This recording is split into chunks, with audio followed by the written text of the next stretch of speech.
Rumors swirl across the underground world about a mysterious man who even seasoned mercenaries hesitate to cross paths with. Whispers call him Peter, a name that once inspired loyalty, fear, and respect in equal measure. Strangely enough, this feared figure isn't a battle-hardened youth but a man well into his 60s. Some say it would have been kinder had he passed away years ago, considering the life he now leads, stripped of every asset he ever built and relentlessly hunted by waves of assassins. Despite the legend surrounding him, Peter has become a wanted ghost, a relic of the past still breathing.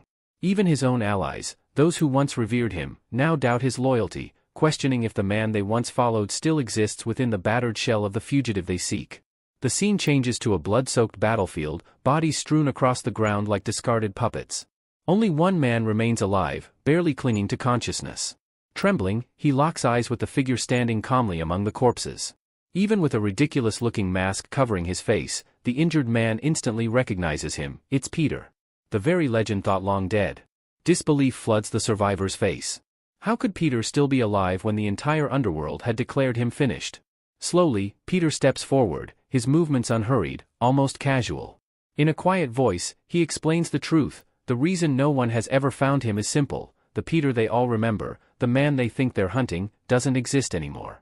He has changed, transformed into someone else entirely. He removes the mask, revealing his face. The survivor's eyes widen in shock, his mind refusing to accept the truth of what he's seeing. Peter, cigarette between his lips, raises his pistol and fires without hesitation. Then the story rewinds, 3 months earlier. Peter is behind the counter of his small, quiet bookstore, surrounded by shelves filled with aged tomes and worn covers. His hands, slightly trembling from age or perhaps something more, organize books with practiced ease. His phone rings. He answers it with a sigh. On the other end, a familiar voice scolds him for ignoring repeated calls. The caller urges him to visit the hospital before it's too late, warning that if he keeps delaying, he won't make it past the next 3 months. But Peter shows no signs of worry. He's faced death too many times to be afraid of it now. As he sweeps a pile of pills into a tin and straightens a crooked row of novels, he reflects on the life he's lived, decades of service to a cause, 50 years surrendered to an organization he once believed in. And he doesn't regret a single decision. While cleaning, a book catches his eye, How to Take Portraits. He flips through it with a faint smile, realizing he's never had a proper photograph of himself. He glances at the mirror, catching sight of his tired eyes, his wrinkled face, and his aging frame weighed down by the books in his arms. Perhaps, he thinks, that might be his only regret. Just then, the shop's bell chimes softly, and a schoolgirl walks in, clad in a neat uniform and holding her backpack. She greets him politely and says she's looking for a middle school textbook. From the far end of the shop, Peter responds with a light-hearted tone, wearing the friendly expression of a seasoned shopkeeper. "I've got every kind of book here," he says with a grin, "except the ones I don't." She chuckles and asks if he has any used textbooks.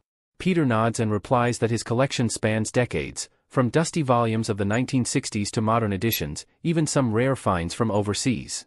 He asks what she's looking for and suggests she go with the most recent edition. The girl explains that the books are actually for her younger sibling. Peter smiles and nods, walking over to help her find the right one. Peter, quietly observing the girl as she browses the shelves, guesses she must be from the nearby high school. Her youthful energy, combined with her uniform, gives her away. As he walks over to assist, his eyes catch the green tag on her chest. Without missing a beat, he comments, "You must be a senior," handing her a book. Startled, she looks up, smiling in surprise. "You're right. How'd you know?" Peter chuckles lightly. "I know a lot more than you'd think. I've been around this neighborhood long enough to remember every face, old and new."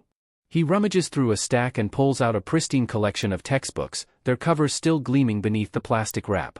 He hands them over, but the girl hesitates, alarmed by how new and well-kept they are. "These are brand new," she exclaims, holding them like fragile treasure. I can't afford these. I only have 1,001." Peter waves off her concern with a warm grin. "I don't need them anymore. They're yours." The girl tries to protest, clearly uncomfortable with the generosity. "No, please. You really don't have to." But before she can finish, Peter tears off the plastic wrap of the top book with a casual flick, making it technically used. "See? Not new anymore," he says playfully. "No need to argue."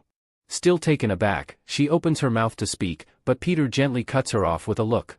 His gaze, calm and piercing, seems to peer right into her. "You love your sibling a lot, don't you?" he asks.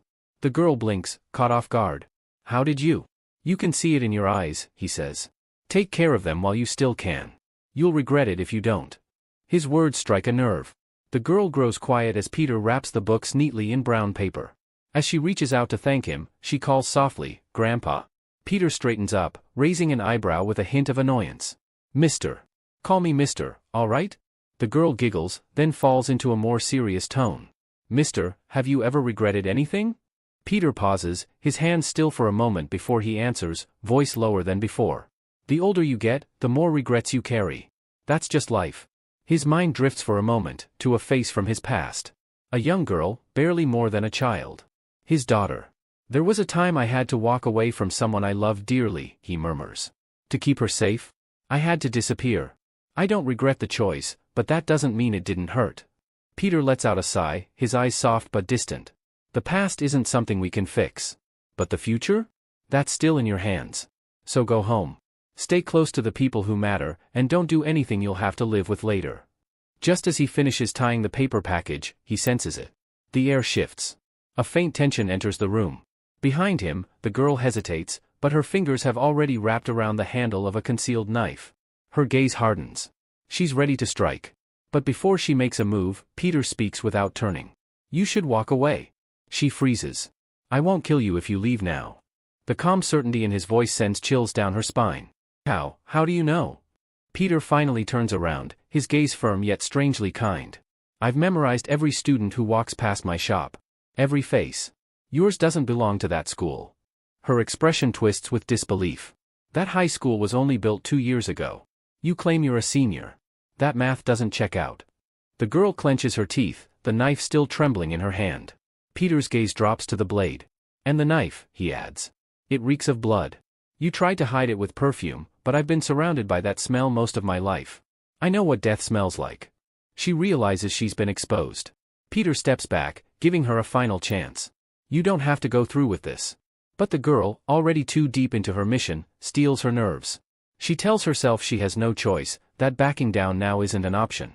Still, as she tightens her grip and lunges forward, a flicker of fear creeps into her mind. What if she's the one who doesn't walk out of this alive? She shakes the thought off. "I'm the one with the knife." But even as she charges, the image of Peter, so calm, so composed, lingers in her mind like a warning she can't ignore. Peter quietly slides the stack of books across the counter again and says, "They're still yours. I can see you weren't lying about your younger sibling. That part's real." The girl flinches. Her eyes dart to him, her expression momentarily unreadable. Then Peter's tone shifts slightly, a calm yet pointed edge forming in his voice. "But the way you speak, your choice of words, your posture, you gave yourself away. You're not just some regular high school student, are you?" The girl's breath catches. It hits her, she slipped up. She had used honorifics too naturally, too precisely. That was something only those trained within their organization would do. Peter gives a faint smile, as if confirming a long-held suspicion. "You're one of us. From Glory Orphanage, just like I was." She stiffens. "Some things never change," Peter continues, his voice cold now. "Same training. Same rules. Same cold fallback when things go wrong." He sighs and shakes his head slightly. "You're not fully trained yet. That much is obvious."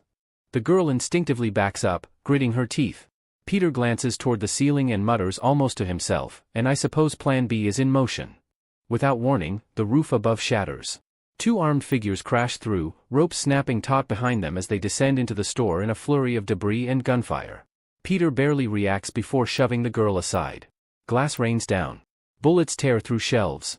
One of them rips through Peter's side, piercing straight through his abdomen. Grimacing in pain, Peter rolls behind a display and pulls out a compact pistol, firing off a few quick shots in return. The girl watches in shock as the 2 men advance. One of them lunges, grabbing her by the wrist and dragging her forward while the other charges Peter and smashes a fist into his jaw, sending him sprawling across the floor. The attacker scoffs. "This is the guy everyone fears? This old man?"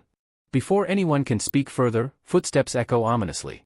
A bald man with a slick black trench coat steps into view. A large octopus tattoo coils from his neck up around his shaved head, each tentacle etched with precision. His presence immediately draws attention. This is the organization's informant, codenamed Octopus. Well, the tattooed man says as he strides into the wreck shop. "Peter. The legend himself. Top of the ranks. Top of the kill count. And now look at you, dying on a bookstore floor, wasting away from some illness." Peter, blood pooling beneath him, coughs once but doesn't lose his composure. If you're here just to gloat, skip it. Tell me what this is about. The octopus tilts his head, amused. Straight to business, huh? All right. The boss doesn't like you anymore. Peter blinks. That's it? He doesn't like me. The tattooed man chuckles. Let's just say you've become inconvenient. There's a bounty now. 7.6 billion won. Peter's eyes narrow. That's oddly specific. The octopus grins wider.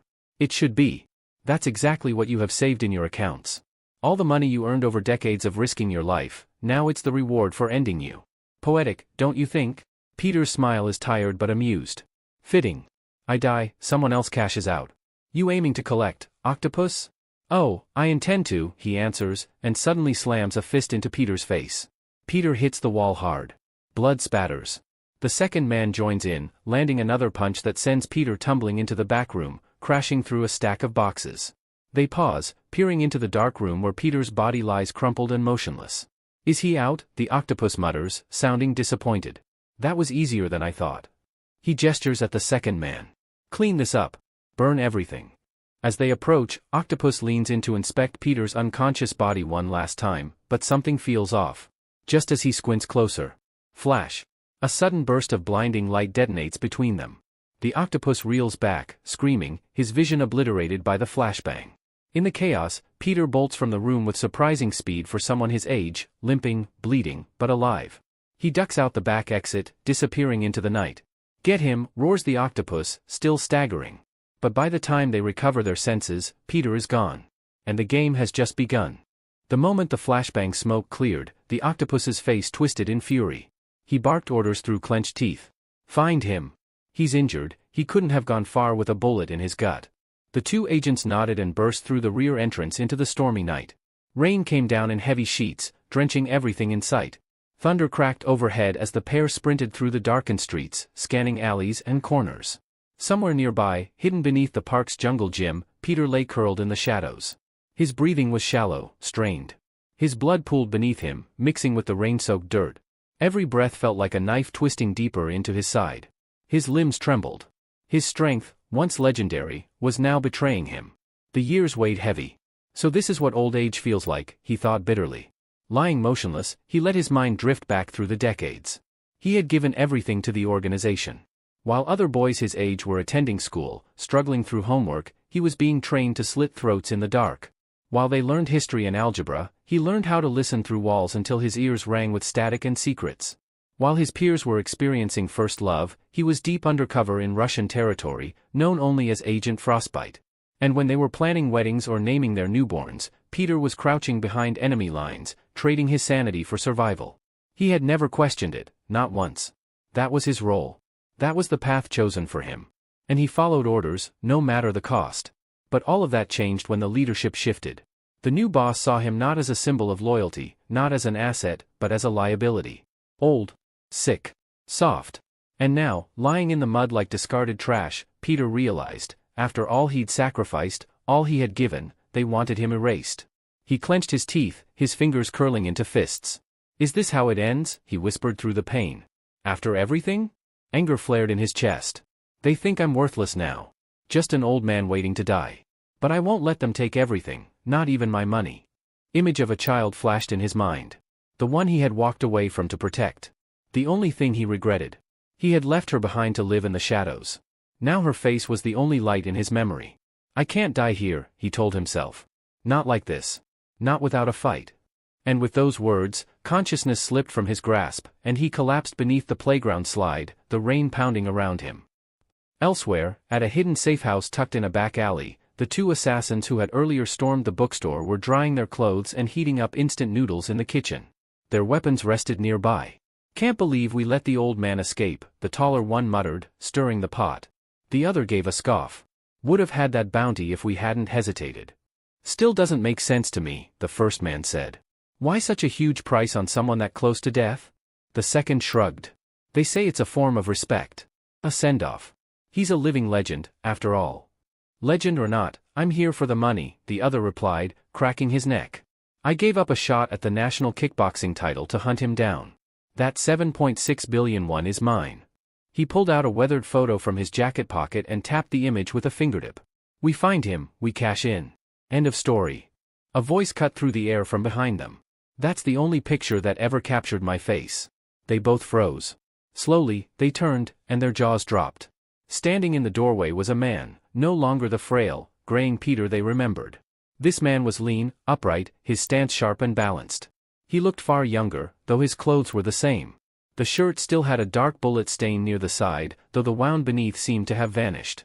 The two assassins exchanged confused glances. "Who the hell are you?" one of them asked, hand creeping toward his pistol. "You're not Peter." The man raised his hands calmly, then looked down at himself. "I don't know," he said quietly. "I woke up like this. Same clothes. Same wound," he pointed at the blood-soaked fabric, "but something's changed. I am Peter. And yet, I'm not." There was a silence that followed, stiff, electric. Peter stepped forward. "I don't know what happened to me. But whatever it is, I'm not dying today." And this time, it wouldn't be him lying on the floor. The taller man squinted at the stranger standing in the doorway. "You're in the wrong place, kid," he said with a dismissive tone. "You look like some college student who got lost. This isn't a hangout spot." But the young man didn't move.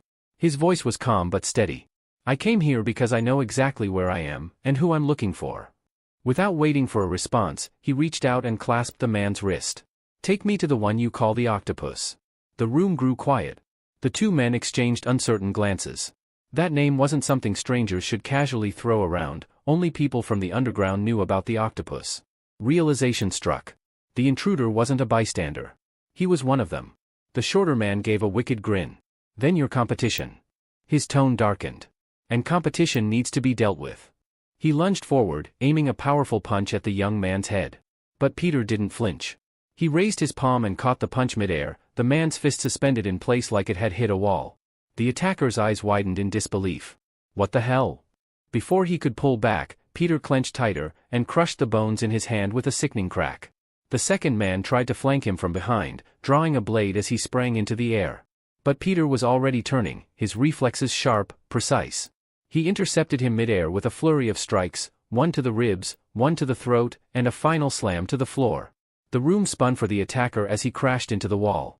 Now only one man remained, shaken, furious. He grabbed a knife off the counter and pointed it toward Peter, demanding, "Who the hell sent you?" Peter tilted his head, unfazed. "People who rely on blades are third-rate, at best." The man blinked, confused. "What?" Peter stepped forward, eyes cold. "Those who've mastered every weapon are second-rate. But those who can turn anything into a weapon, they are first-class."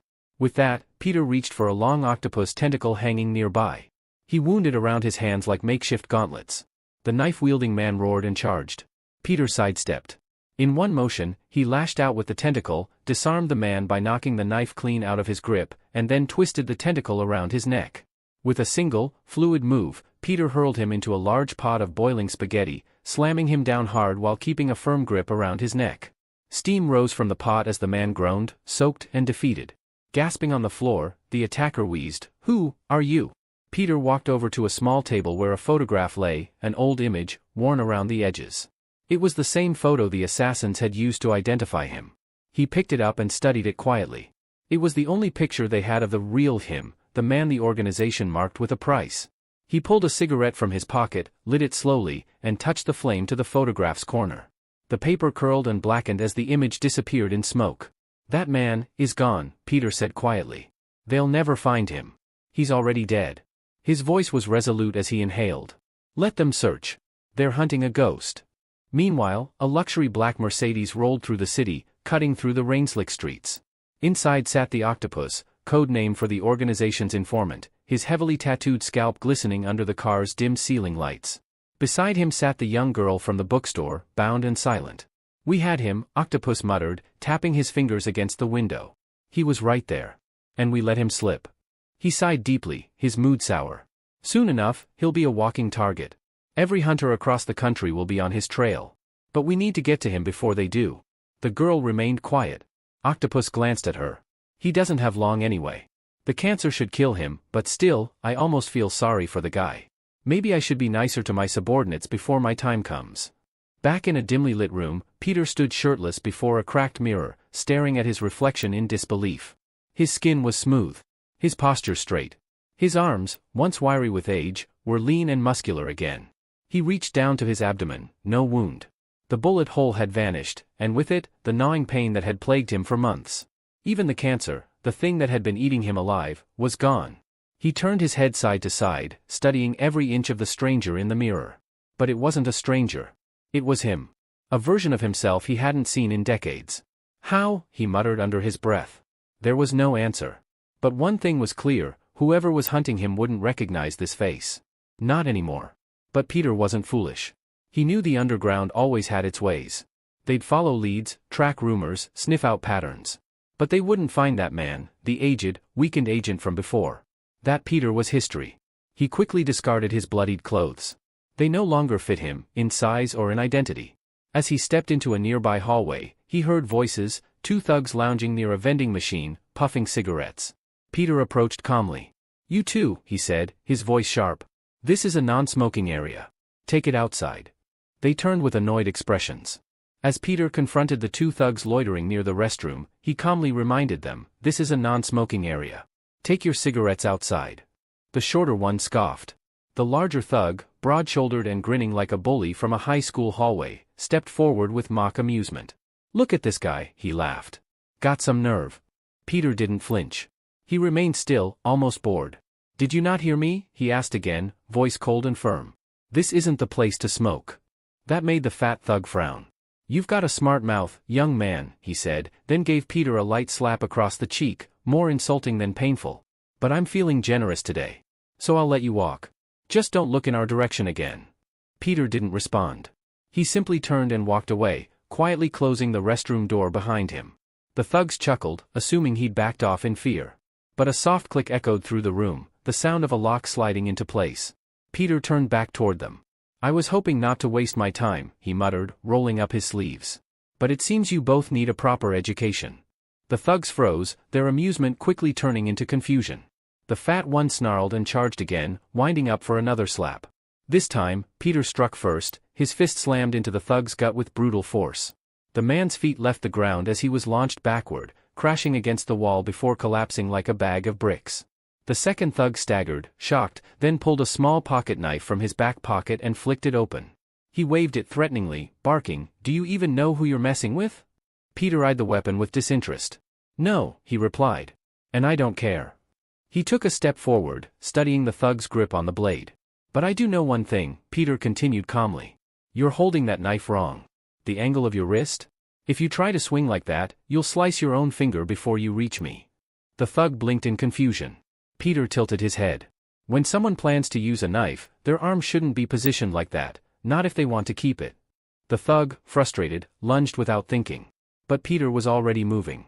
He struck the man's hand with a sharp, precise blow, knocking the blade clean out of his grip, and followed with a lightning-fast chop to the neck. The thug hit the ground hard, clutching his throat, gasping in pain. Standing over him, Peter spoke coldly. "You didn't try to stab me. If you had, you'd already be dead." The man coughed and looked up in fear. Who the hell are you?" Peter crouched beside him. "I don't know what kind of dirty business you run," he said quietly. "But if you knew who I was, truly knew, I couldn't let you live." The thug whimpered, panic overtaking him. Peter grabbed his shoulder firmly. "You really want to know who I am?" he asked.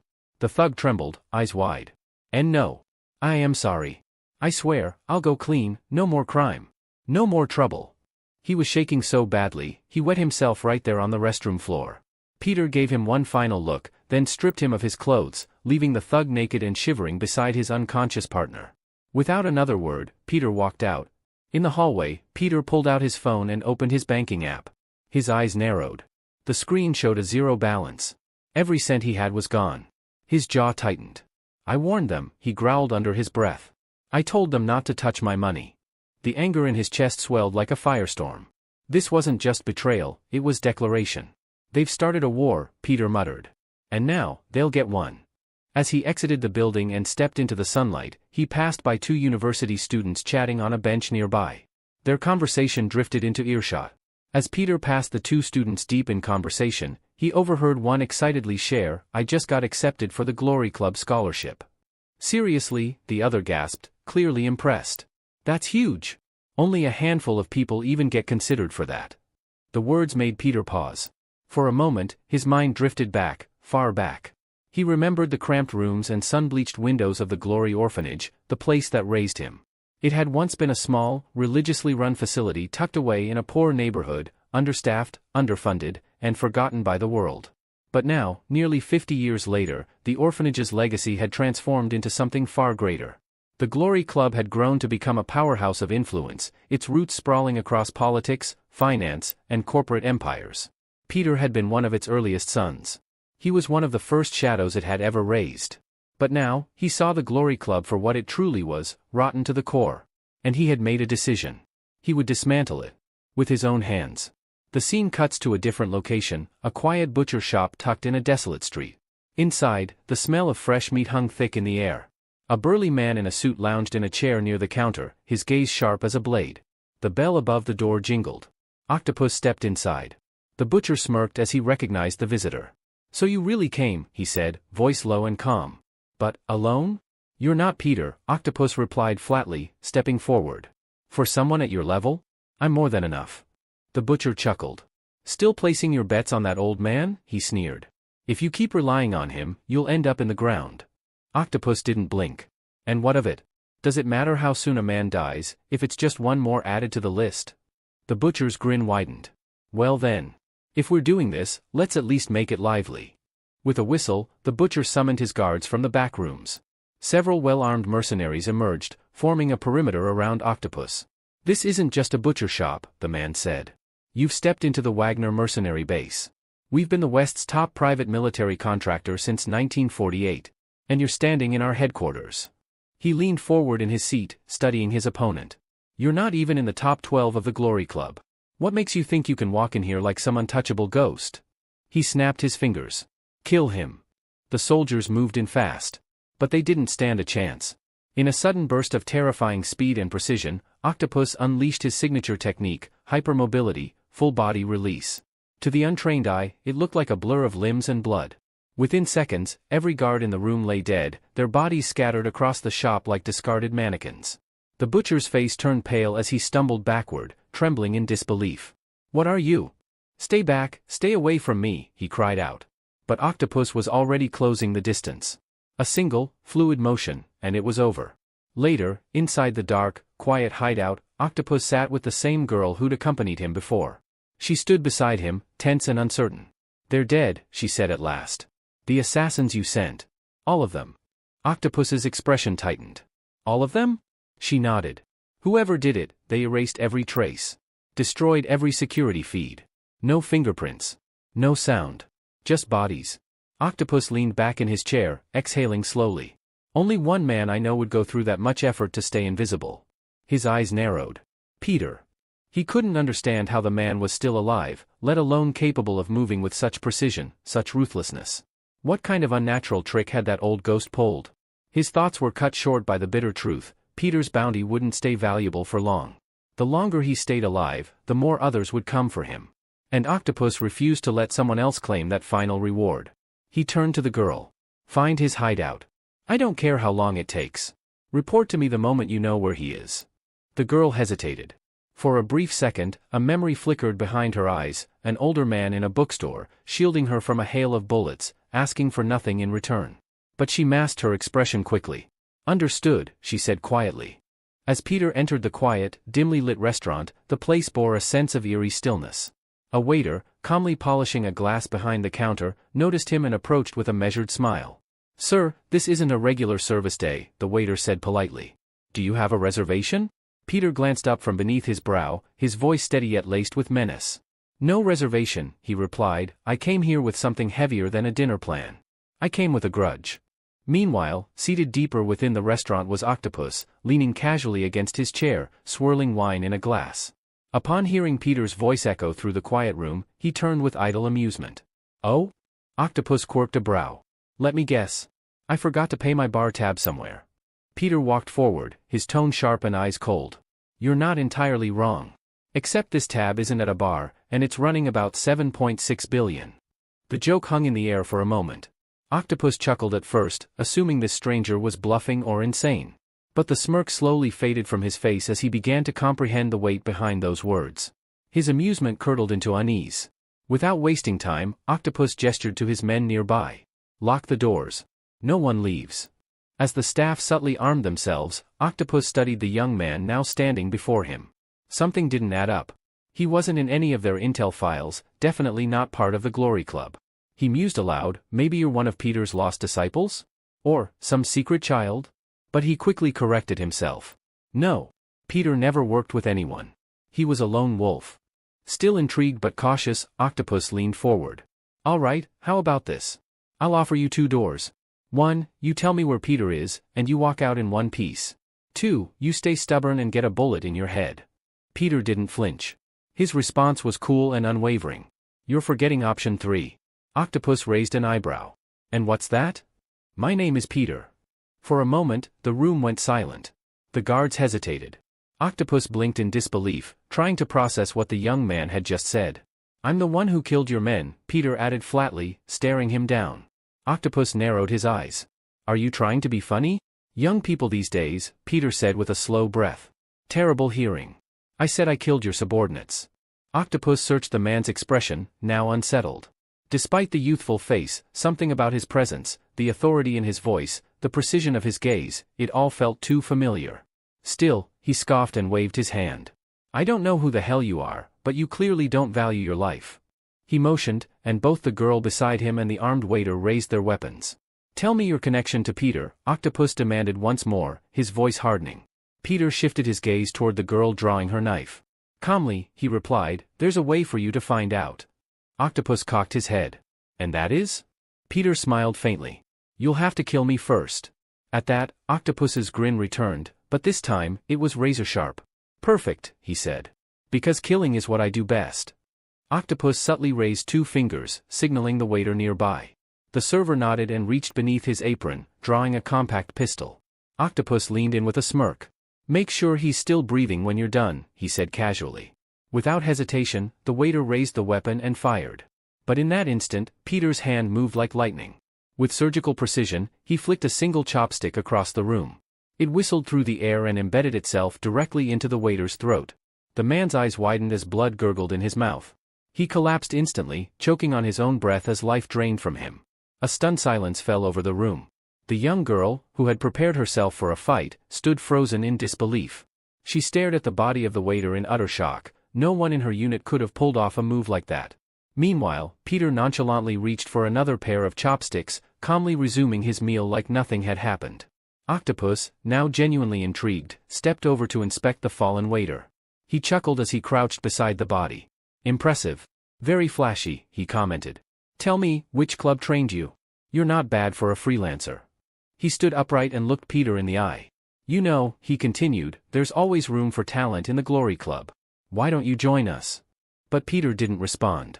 Then, without warning, Octopus's face twisted into a grin as he reached under his coat and suddenly pulled out a handgun, unleashing a hail of bullets in Peter's direction. The moment the shots rang out, Peter dived behind the table for cover. As bullets tore through the wood, he hurled a glass bottle filled with chili sauce to the floor. It shattered, and red liquid spilled out beneath the table. Octopus paused, watching the sauce spread. Mistaking it for blood, he laughed. Did you really think a table could protect you, kid? He taunted. I hope that taught you a lesson about underestimating bullets. He approached slowly, gun still raised. I'll give you one last chance. Who are you to Peter? A student? A clone? Talk. He marched over to the overturned table and swiftly stepped behind it, only to find it empty. Octopus froze. No body. No blood. Only the fiery scent of chili sauce. His instinct screamed too late. From above, Peter suddenly dropped down like a shadow. As he landed, he spit a mouthful of the chili sauce directly into Octopus's face, blinding him. Disoriented, Octopus stumbled backward, cursing and flailing. Peter seized the opportunity. He twisted Octopus's wrist, knocking the pistol from his grip, and followed up with a brutal punch straight to his jaw. Octopus reeled from the hit, barely conscious, vision spinning. Blood streamed from his mouth. Before he could recover, Peter stepped behind him and delivered a violent twist to his head, snapping it halfway around. Octopus dropped like a puppet with cut strings, his head tilted grotesquely in the wrong direction. Peter gave him one last look, then turned and walked away without a word. Flat on the floor, his breathing ragged, Octopus could barely keep his eyes open. His vision blurred, but his thoughts remained sharp. All my battles, all the opponents I've faced, no one's ever dismantled me like that. As he lay there, helpless, his mind drifted back to his youth, his days in the training facility. He remembered his mentor's words. One day, you'll face someone stronger than you. When that day comes, don't confront them directly. Distract them, mislead them, and then strike. Octopus had taken those words to heart. He developed a secret counter-technique based on that very philosophy, one no one else in the Glory Club knew about. Lying broken and gasping, he whispered to himself, "Looks like I'll have to use it." Octopus, bleeding and disoriented, lay sprawled across the shattered floor. But even in his battered state, instinct kicked in. Memories of brutal training sessions flooded back, scenes of his mentor pushing him beyond his limits. Back then, his instructor drilled a single idea into his bones. If you can control their body, you control the fight. From that doctrine, Octopus developed a grappling style unlike any other, a twisted fusion of submission holds and joint locks. He trained until his grip could crush bone, until no one could escape once caught. That technique had never failed him. But his mentor had given one last warning too. No matter how strong you think you are, never, never, turn your back on your opponent. That's how you die. Octopus had long believed he'd surpassed the need for that warning. Until now. Just as Peter turned his back to leave, Octopus's fingers shot out and wrapped around his ankle.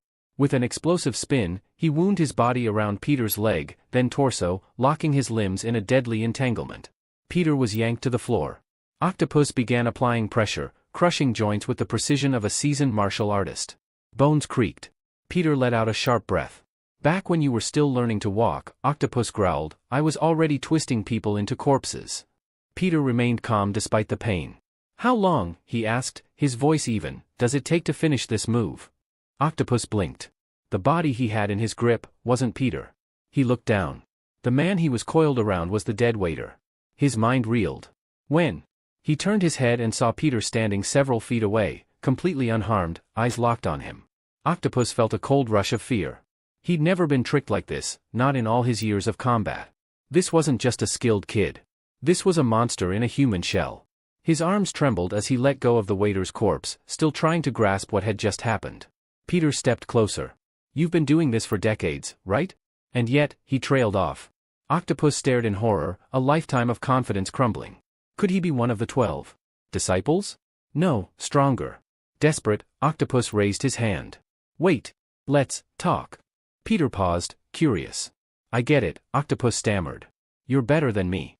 Just don't finish this. I'll make it worth your while." He lunged and yanked the girl from behind a pillar, grabbing her like a shield. "I'll give you her," he said, panting. "Do whatever you want with her. Just let me walk out of here." The girl struggled, disgusted and furious. "I'd rather die than." "Shut up," Octopus hissed at her, slapping her to silence. Peter narrowed his eyes, then, unexpectedly, nodded. "You Glory Club guys love making deals when you're scared, huh?" He reached forward and caught the girl as Octopus shoved her toward him. Then, without looking back, Octopus bolted toward the exit. He called out over his shoulder, "I'll pretend none of this happened. She's yours now." But he froze mid-step when he heard Peter call out behind him. "Nice technique, by the way." Octopus turned slowly. Peter stood still, gaze piercing. "But your master forgot to tell you one thing." Peter's voice dropped, mimicking the very tone Octopus's trainer once used during sparring. "Turn your back when you think it's over, and you'll lose your head." The blood drained from Octopus's face. That phrase, it was word for word what his mentor had always told him. His eyes widened. "It can't be." Peter cracked his knuckles. "You said no one who fought you ever lived to tell the tale, right?" He sprinted forward like a blur. Before Octopus could scream or run, Peter was already on him, arms, legs, fists twisting him like a rag doll. Every joint popped. Every limb bent the wrong way. Octopus felt his spine snap as he was twisted like a corkscrew, then hurled down. His body hit the ground in a sickening pile, bent and broken. The light left his eyes. Peter exhaled, turning toward the exit. The scene cuts. On the rooftop of a high-rise building, the leader of the Glory Club, shirtless and wearing only training shorts, was mid-exercise.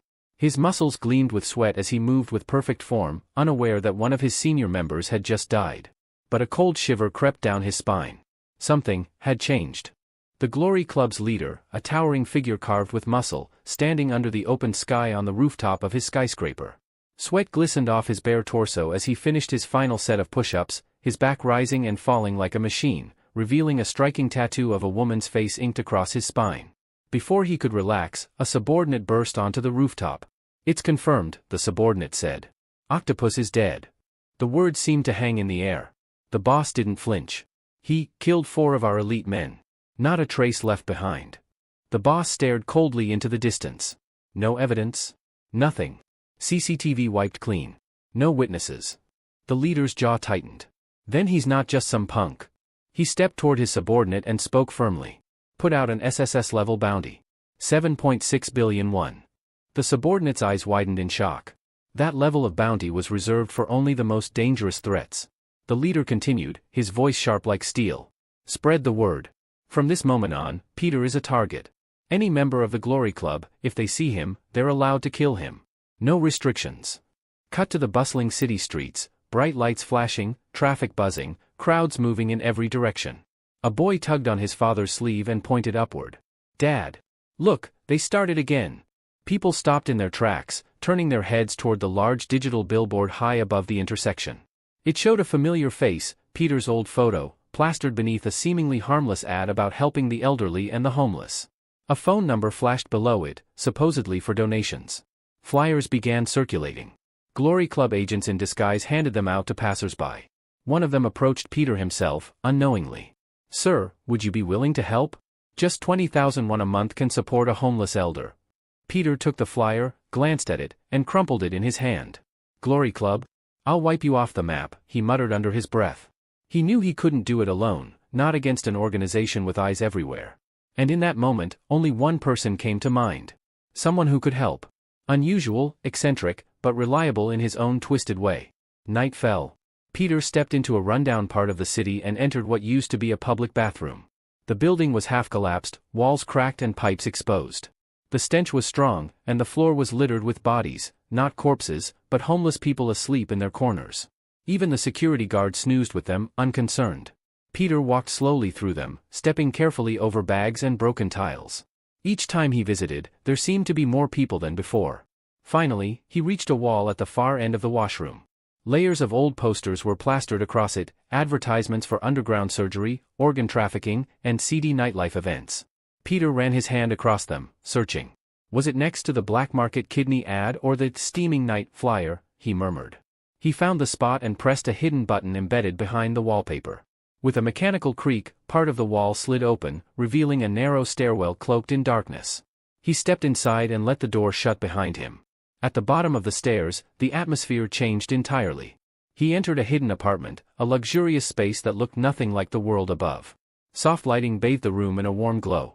Velvet curtains hung over wide windows, and polished wooden shelves displayed a stunning collection of imported wine. Peter smirked. Same place, same taste. Still feels like a different world. He walked further in, admiring the ambience. Doesn't matter how many times I come here. This guy knows how to live. But then, a cold, sharp touch pressed against his neck. He froze. Turning his head slowly, he found himself staring at a slender woman in black. She held a long metal stick, its pointed end resting right against his jugular. Her eyes were calm, unreadable. Peter raised his hand slightly, a grin forming on his lips. Still as dramatic as ever. Peter noticed something peculiar the moment the tip of the weapon left his throat. Her eyes didn't follow him. Instead, her face tilted slightly, as though listening to the air currents, the faintest creak of his step, or even the shift of his breath. That's when it clicked. She's blind. His gaze wandered around the luxurious apartment.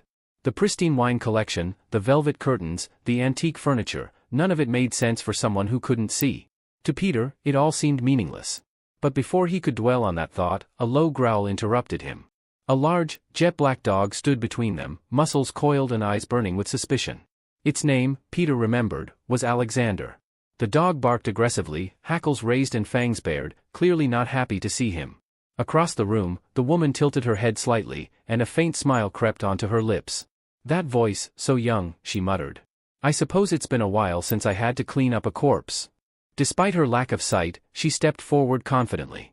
Her nose twitched ever so slightly, as if catching Peter's scent like a predator honing in on prey. You're not a beggar, she murmured. Too clean. And your scent, it's not desperation, it's blood. You're here to kill, aren't you? She didn't wait for a reply. In a swift, practiced motion, she spun her stick and swung it toward Peter. Her aim was uncanny, each strike just barely missing his head, chest, and ribs. Peter dodged them all with calculated ease, silently impressed. She's blind, but her accuracy is better than most trained fighters. She didn't stop. Her attacks kept coming, her posture smooth and confident. At one point, she even warned him in a mock-scolding tone. "Careful, killer boy. These walls are worth more than your life. Don't ruin the wallpaper with your flips and tricks." Then, without hesitation, she hurled her stick like a javelin. It sliced through the air so fast Peter had to shift sharply to avoid it. The stick embedded itself into the wall beside him with a heavy thud, quivering from the force. Peter blinked at the spot. Is she even blind? No time to ponder. She launched herself at him, attempting a spinning kick.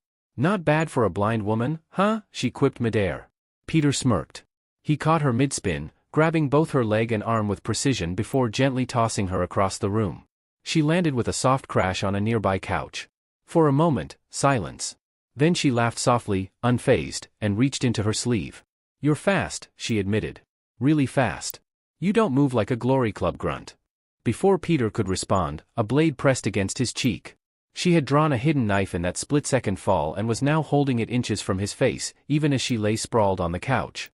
"You're good," she said, her voice low, "but you lack killing intent. You didn't strike to kill." Peter narrowed his eyes. "You're not here to murder me," she said. "But you should know, it's a very bad look to beat up a blind woman." Peter exhaled calmly, unfazed. Still holding the blade, she leaned back. "I don't get to stop until the job's done. And my job ends when the other person stops breathing." Without warning, she snapped her fingers. "Alexander," she said coldly. "Kill." The dog didn't hesitate. With a growl, it charged at Peter like a black bullet. Its teeth glistened, ready to rip through flesh. But what happened next made even the blind woman sit up in shock. Peter didn't move. Instead, he knelt down, whispered something too quiet to hear, and Alexander stopped. The dog stared at him. Tensed. Then his ears relaxed, tail wagged, and he rolled over, completely disarmed, inviting Peter for a belly rub. Peter obliged, rubbing the massive beast's stomach as it wiggled happily on the ground. The woman's mouth parted slightly in disbelief. A few minutes passed. The tension in the room faded. The woman, now resting with one leg crossed over the other, popped open a bottle of Jack Daniels and poured 2 glasses. She handed one to Peter. "So," she said, sipping. "You're not with them anymore, are you?" Peter took the glass. "No. The man I used to be, the old one's gone." He smirked. "What's standing here now is the version they trained in secret. The one they thought they buried." The blind woman still couldn't wrap her head around Peter's transformation. Despite hearing his voice and feeling the shift in his presence, doubt lingered in her expression. She slowly approached him, her fingers reaching out cautiously before settling on his face. She ran her hands across his features, cheeks, jawline, brow. Her fingers moved with the care of someone reading a story through Braille. "Your skin, it's soft. The scent of that old man is gone too," she muttered, more to herself than him. Even after minutes of touching his face, 15, then 20, she seemed reluctant to believe what she was feeling. Eventually, she let out a baffled sigh and, without warning, collapsed dramatically onto the couch beside him. "So, that's how you died?" she asked in a tone that was half sarcastic, half curious. Peter looked at her, puzzled. "What are you doing?" "Trying to figure out the exact pose you were in when you died," she replied as she twisted her body into different odd positions. "Maybe posture is important. Or was it the method? Gunshot? Poison? A knife to the back?" Her face turned serious as she leaned in, genuinely desperate. "Tell me, Peter. How did you do it? How did you die and come back like this? I want to try it too." Before Peter could answer, a single throbbing boil formed comically on her forehead. Peter had flicked her head to shut down her spiraling questions. "Let's talk about something else," he said firmly. She rubbed her forehead and sat up straight, her tone shifting. "So, are you really planning to go after the Glory Club alone?" Peter gave a small nod. "Yes. And how exactly do you plan to do that?" "I'm going straight into the heart of it," he replied. "Using the eye of the storm." Her brow arched. "What the hell is that?" Peter leaned back. "It means going back in, becoming one of them again. Let them think I'm theirs. And when they least expect it, I bring them down from the inside." The woman looked horrified at first. "You're insane." But then, her expression slowly shifted. Realization dawned. "Wait, no. That could actually work," she whispered. "You look nothing like you used to. No one would ever guess. You're a completely different person now. A ghost with no past." She smirked. "Whatever trap they set for you, you'll already be inside it, waiting." Peter stayed silent, but her smile grew. "Clever boy," she said, and suddenly yanked his tie with a playful tug. "You're starting to scare me." He pulled back slightly, clearly uncomfortable. "You're way scarier than I'll ever be." Let go. Laughing, she let go and leaned back into the couch. Her tone shifted once more, serious and thoughtful. There's just one problem. You can't just walk back into the Glory Club. To be accepted, you need to come through the Glory Orphanage, and that's not something a grown man can redo. Peter nodded slowly.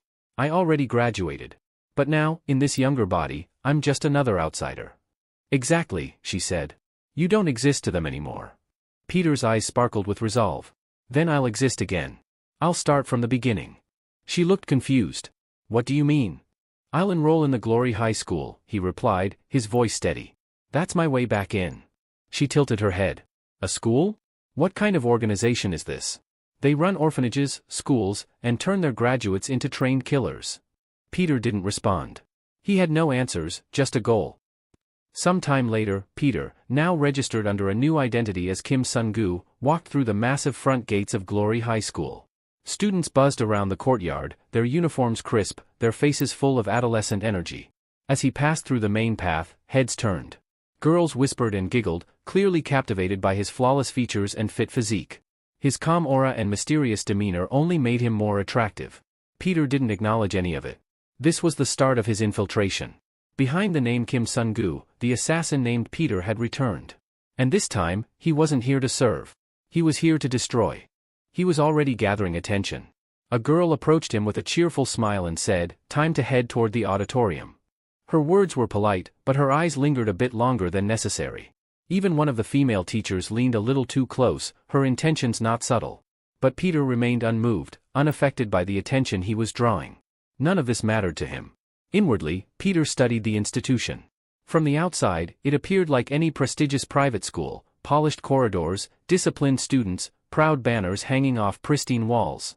But beneath the surface, he knew the truth. This was not just a school. It was a factory, designed to produce cold-blooded killers. And deep within the school's hidden levels was a secret program known only to a few, the Killer Intensive Class. It was there, and only there, that the real training began, the art of silent assassinations, precision strikes, manipulation, and psychological warfare. Peter knew that if he wanted to infiltrate the Glory Club's inner circle, he needed to be part of that program. And to get in, there was only one possible path: make himself indispensable. As he moved through the crowd toward the auditorium, students from all directions stole glances, their admiration thinly veiled. Girls whispered to one another. Even boys took a second look, clearly sizing him up. But Peter wasn't here to be a heartthrob, he had a mission. Today was the girls' original ballet grand prize ceremony, held in the grand auditorium. Students began filling the seats as performances were about to begin. Just as Peter stepped into the hall, his earpiece crackled faintly. The voice of the blind woman reached him. "Remember, Peter," she said calmly, "only those who graduated from the orphanage can join the killer class. How do you plan to get past that?" Peter's eyes narrowed. "There's one exception," he murmured. "Rare, but possible. If the management themselves take interest." The blind woman, now sitting at home beside her dog Alexander Macking, went still as she realized what he was about to attempt. Without hesitation, Peter strode up the stage steps and took the microphone from the presenter, cutting into the ceremony. The spotlight hit him, and the auditorium fell silent in confusion. "I'm Kim Sun-gu," he said plainly. "Your new transfer student." Murmurs spread through the hall. Students whispered, teachers exchanged glances, and phones began recording. Peter ignored them all. "I have a passion," he continued, scanning the crowd with unshaken confidence. "I love to fight." Gasps echoed through the space. "I'm not just here to study," he added. "I'm here because I'm a killer." Back at her home, the blind woman clutched the armrest of her couch, stunned. Even Macking gave a surprised bark. Far beneath the school, behind veils of secrecy, a group of faceless individuals with glowing crimson eyes watched the live feed. Each one armed to the teeth, listening intently. Peter leaned toward the mic with a slight smirk. "Oh, and one last thing." He paused. The silence in the auditorium was deafening. "I'll be the first killer who's top of the class in both combat and academics." He stepped back with a warm smile and added, "Take care of me while I'm here." That closing line triggered a storm of reactions. In a dormitory, a student laughed aloud, showing the clip to a group of friends. "This guy thinks he can be an academic assassin." Another student beside her muttered with raised eyebrows, "Still, that kind of confidence, it's something else." Suddenly, the girl with the phone was shoved aside. A bulky figure with a deep scar across his lips stepped into frame. His heavy footsteps echoed as he led a small group toward Peter. Peter noticed immediately. So it begins, he thought. They've taken the bait. The scarred student approached with a scowl. Hey, killer, he sneered. Did you think you could just stroll in and seduce Yejin? Peter blinked. Who? The boy's face twisted in pain. Don't play dumb. I'm Jang Yasel. And I've been with Yejin for 20 days. We've been crowned as the Divine Honor High's most romantic couple. Peter raised an eyebrow. That's enough time to fall in love, all right? Jang snapped, tears threatening to form. You stole her from me. And now, I'll steal your teeth. With a furious shout, Jang hurled himself at Peter, aiming a wild punch at his face. But Peter's body moved like a shadow, swift and fluid. He ducked with ease, sidestepped the strike, and landed a counterpunch with precision. Jang staggered backward. Despite his emotional outburst, Jang Yasel wasn't just another thug. He was infamous for conquering the Mapo district with nothing but his fists. People feared him. But Peter wasn't just anyone either. He had lived a lifetime more than any of them. And this time, he was going to conquer something far more dangerous than a district. He was going to conquer the entire Glory Club. For the very first time in his life, Jang Yasel felt something he had never known, true fear. As Peter's fist closed in, time seemed to slow. Jang could feel the pressure in the air from the sheer force behind the punch. Instinctively, his eyes shut tight. I'm sorry, Yejin, he whispered in his mind. I couldn't protect you. But the impact never came. Instead of unleashing the crushing blow, Peter halted his punch just inches from Jang's face. He let out a short breath, smirked, then casually raised his finger and flicked Jang hard on the forehead. A loud snap echoed. Jang dropped to the floor with a thud, groaning as he clutched his forehead, which had already begun to swell. He shivered from the shock, humiliated and overwhelmed. Meanwhile, Peter remained upright, his expression calm and unreadable as he stared down at him. Then came the teacher. With an enraged shout, a disciplinary instructor stormed into the auditorium, waving a red card high in the air like a battlefield signal. You there. Who told you to start a fight here? He stomped up to Peter and, without a second thought, pinched Peter's cheek aggressively like an angry uncle disciplining a child. What does your father do, huh? Who raised a brat like you? Peter blinked, annoyed but composed. My father's dead. The teacher froze. The words struck like a stone skipping across a lake, unexpected and heavy. Oh. I see, the teacher mumbled, instantly deflating. I'm sorry to hear that. But he still didn't release Peter's cheek. With an awkward cough, he turned sharply and began marching away, dragging Peter by the cheek as he barked, Come with me. You've got a lot of explaining to do.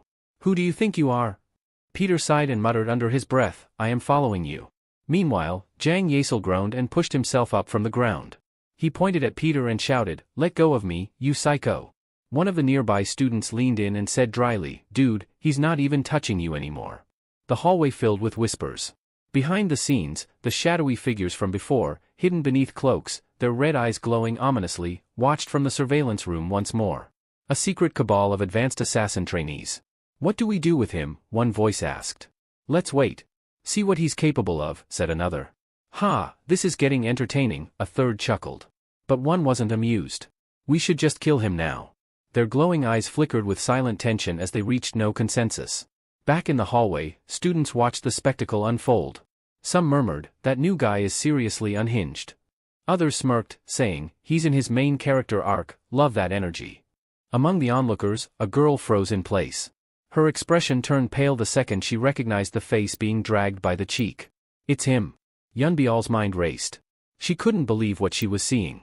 The man who had once cornered her, the one the octopus gang had tried to trade her to in exchange for their lives, was now here. Not just here, he was a student in the same school. She remembered the cold night at that rundown hideout. How the leader of the octopus offered her as a bargaining chip, trembling before Peter. She remembered how Peter refused to accept their deal, then turned to her with a grim command. Tell the Glory Club it was the old Peter who wiped this place out. Not me. Do that, and you live. And she had obeyed, shaken, but alive. As Peter was finally released by the teacher, he spotted Yunbial across the dining hall and made his way over. He pulled out the chair beside her and sat down. Mind if I sit here? Yunbial flinched slightly. Her eyes darted left and right. What are you doing here? Peter kept his voice casual. Still got people on my trail. I had to vanish for a while. So I came here. She narrowed her eyes. Why this school? He shrugged. Only place I could disappear and keep moving at the same time. Yunbial turned her face away, her voice quieter now. I'm just here because I'm not hungry. Peter blinked, then glanced at her tray, overflowing with food like a mini mountain. Sure, he said sarcastically. That explains the buffet in front of you. Yunbial clicked her tongue and looked away. You're annoying.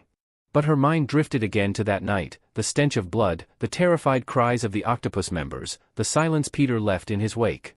She looked back at him and said softly, I did what you asked. I told them it was the old version of you that did it. I kept my promise. Peter gave a faint nod. I know. After a short silence between them, Yunbial couldn't hold her curiosity any longer. Why are you even here? She asked, her eyes searching his for answers. Did you come just to find me? Peter shook his head casually. Not really. You're not the reason I came here. Yunbial, with cheeks puffed like a chipmunk and a mouth stuffed with strawberries, turned toward Peter. Her tone was defensive, laced with suspicion. You're here to kill me, aren't you? Peter raised an eyebrow and shook his head. No. I'm not here to kill anyone. Yunbial didn't look convinced. Because of you, they're watching me. Every move I make is monitored by the organization now. Do you have any idea what that's like? Peter turned to Yunbial, his tone cool but firm. If it's hard, endure it. You're still breathing and eating, aren't you? That's only because I chose to spare you. Yunbial's lips curled in defiance. You didn't save me. I survived on my own. Peter stared at her for a beat, then shrugged as if letting it go. Fine. If that's what you want to believe. She turned away for a second, then asked in a quieter voice, that group, the one behind everything. The organization. What do you know about them? Peter paused before responding. You're not aware of what kind of monster that place is, are you? I don't even think you understand what you're dealing with, she shot back, her voice sharpening. You don't know who I am. You're just some outsider. How can you possibly take down something that massive from the inside? Peter leaned in, just slightly, his voice dropping to a whisper only she could hear. Which is exactly why I need your help. Yunbial blinked. Her eyes narrowed as she slowly stood up. Help you? Why the hell would I do that? Peter remained seated, calm as ever. Because whether you admit it or not, we're both in the same sinking ship. Neither of us knows the full picture, and we both have a reason to see this through. I'm trusting you. He paused. Li Yuna. That name froze her in place. She slowly turned back toward him, eyes wide with shock. How do you know that name? But when she looked again, Peter had vanished, disappeared as if the air had swallowed him whole. The cafeteria buzzed on like normal, oblivious to the intensity that had just passed between them. The scene transitions. Outside on the sunlit school field, excitement surged through Divine Honor High School. Banners fluttered. Students in colorful jerseys gathered, warming up for the highly anticipated athletic competition. All eyes were on one name, Jonathan. Nicknamed Divine Bolt by his classmates, Jonathan was the undefeated sprint king. He held the 400-meter record for 3 straight years and was regarded as the fastest student in school history. Today was supposed to be his victory lap, his final race before graduation, his moment to leave his legacy untouched. But there was one problem. A new challenger had entered the field. The moment the starting pistol fired, Jonathan took off like a lightning bolt, his legs pumping with practiced precision and explosive force. The crowd erupted with cheers. But in the blink of an eye, something unreal happened. Peter. He didn't just catch up. He glided past Jonathan like he was jogging in slow motion. His form was effortless, fluid, like he was barely touching the ground. Within seconds, Peter had already cleared the track. The stadium went silent for a beat, then exploded in screams and applause. Students rushed to the field, fangirls swarming Peter, showering him with praise. Meanwhile, Jonathan, chest heaving, stumbled off the track in disbelief and collapsed onto the bench. Next to him sat Jang Yasel, still holding a cold pack to his forehead from earlier. He glanced sideways at Jonathan with a sigh. So you lost too, huh? Jang muttered. Jonathan didn't respond.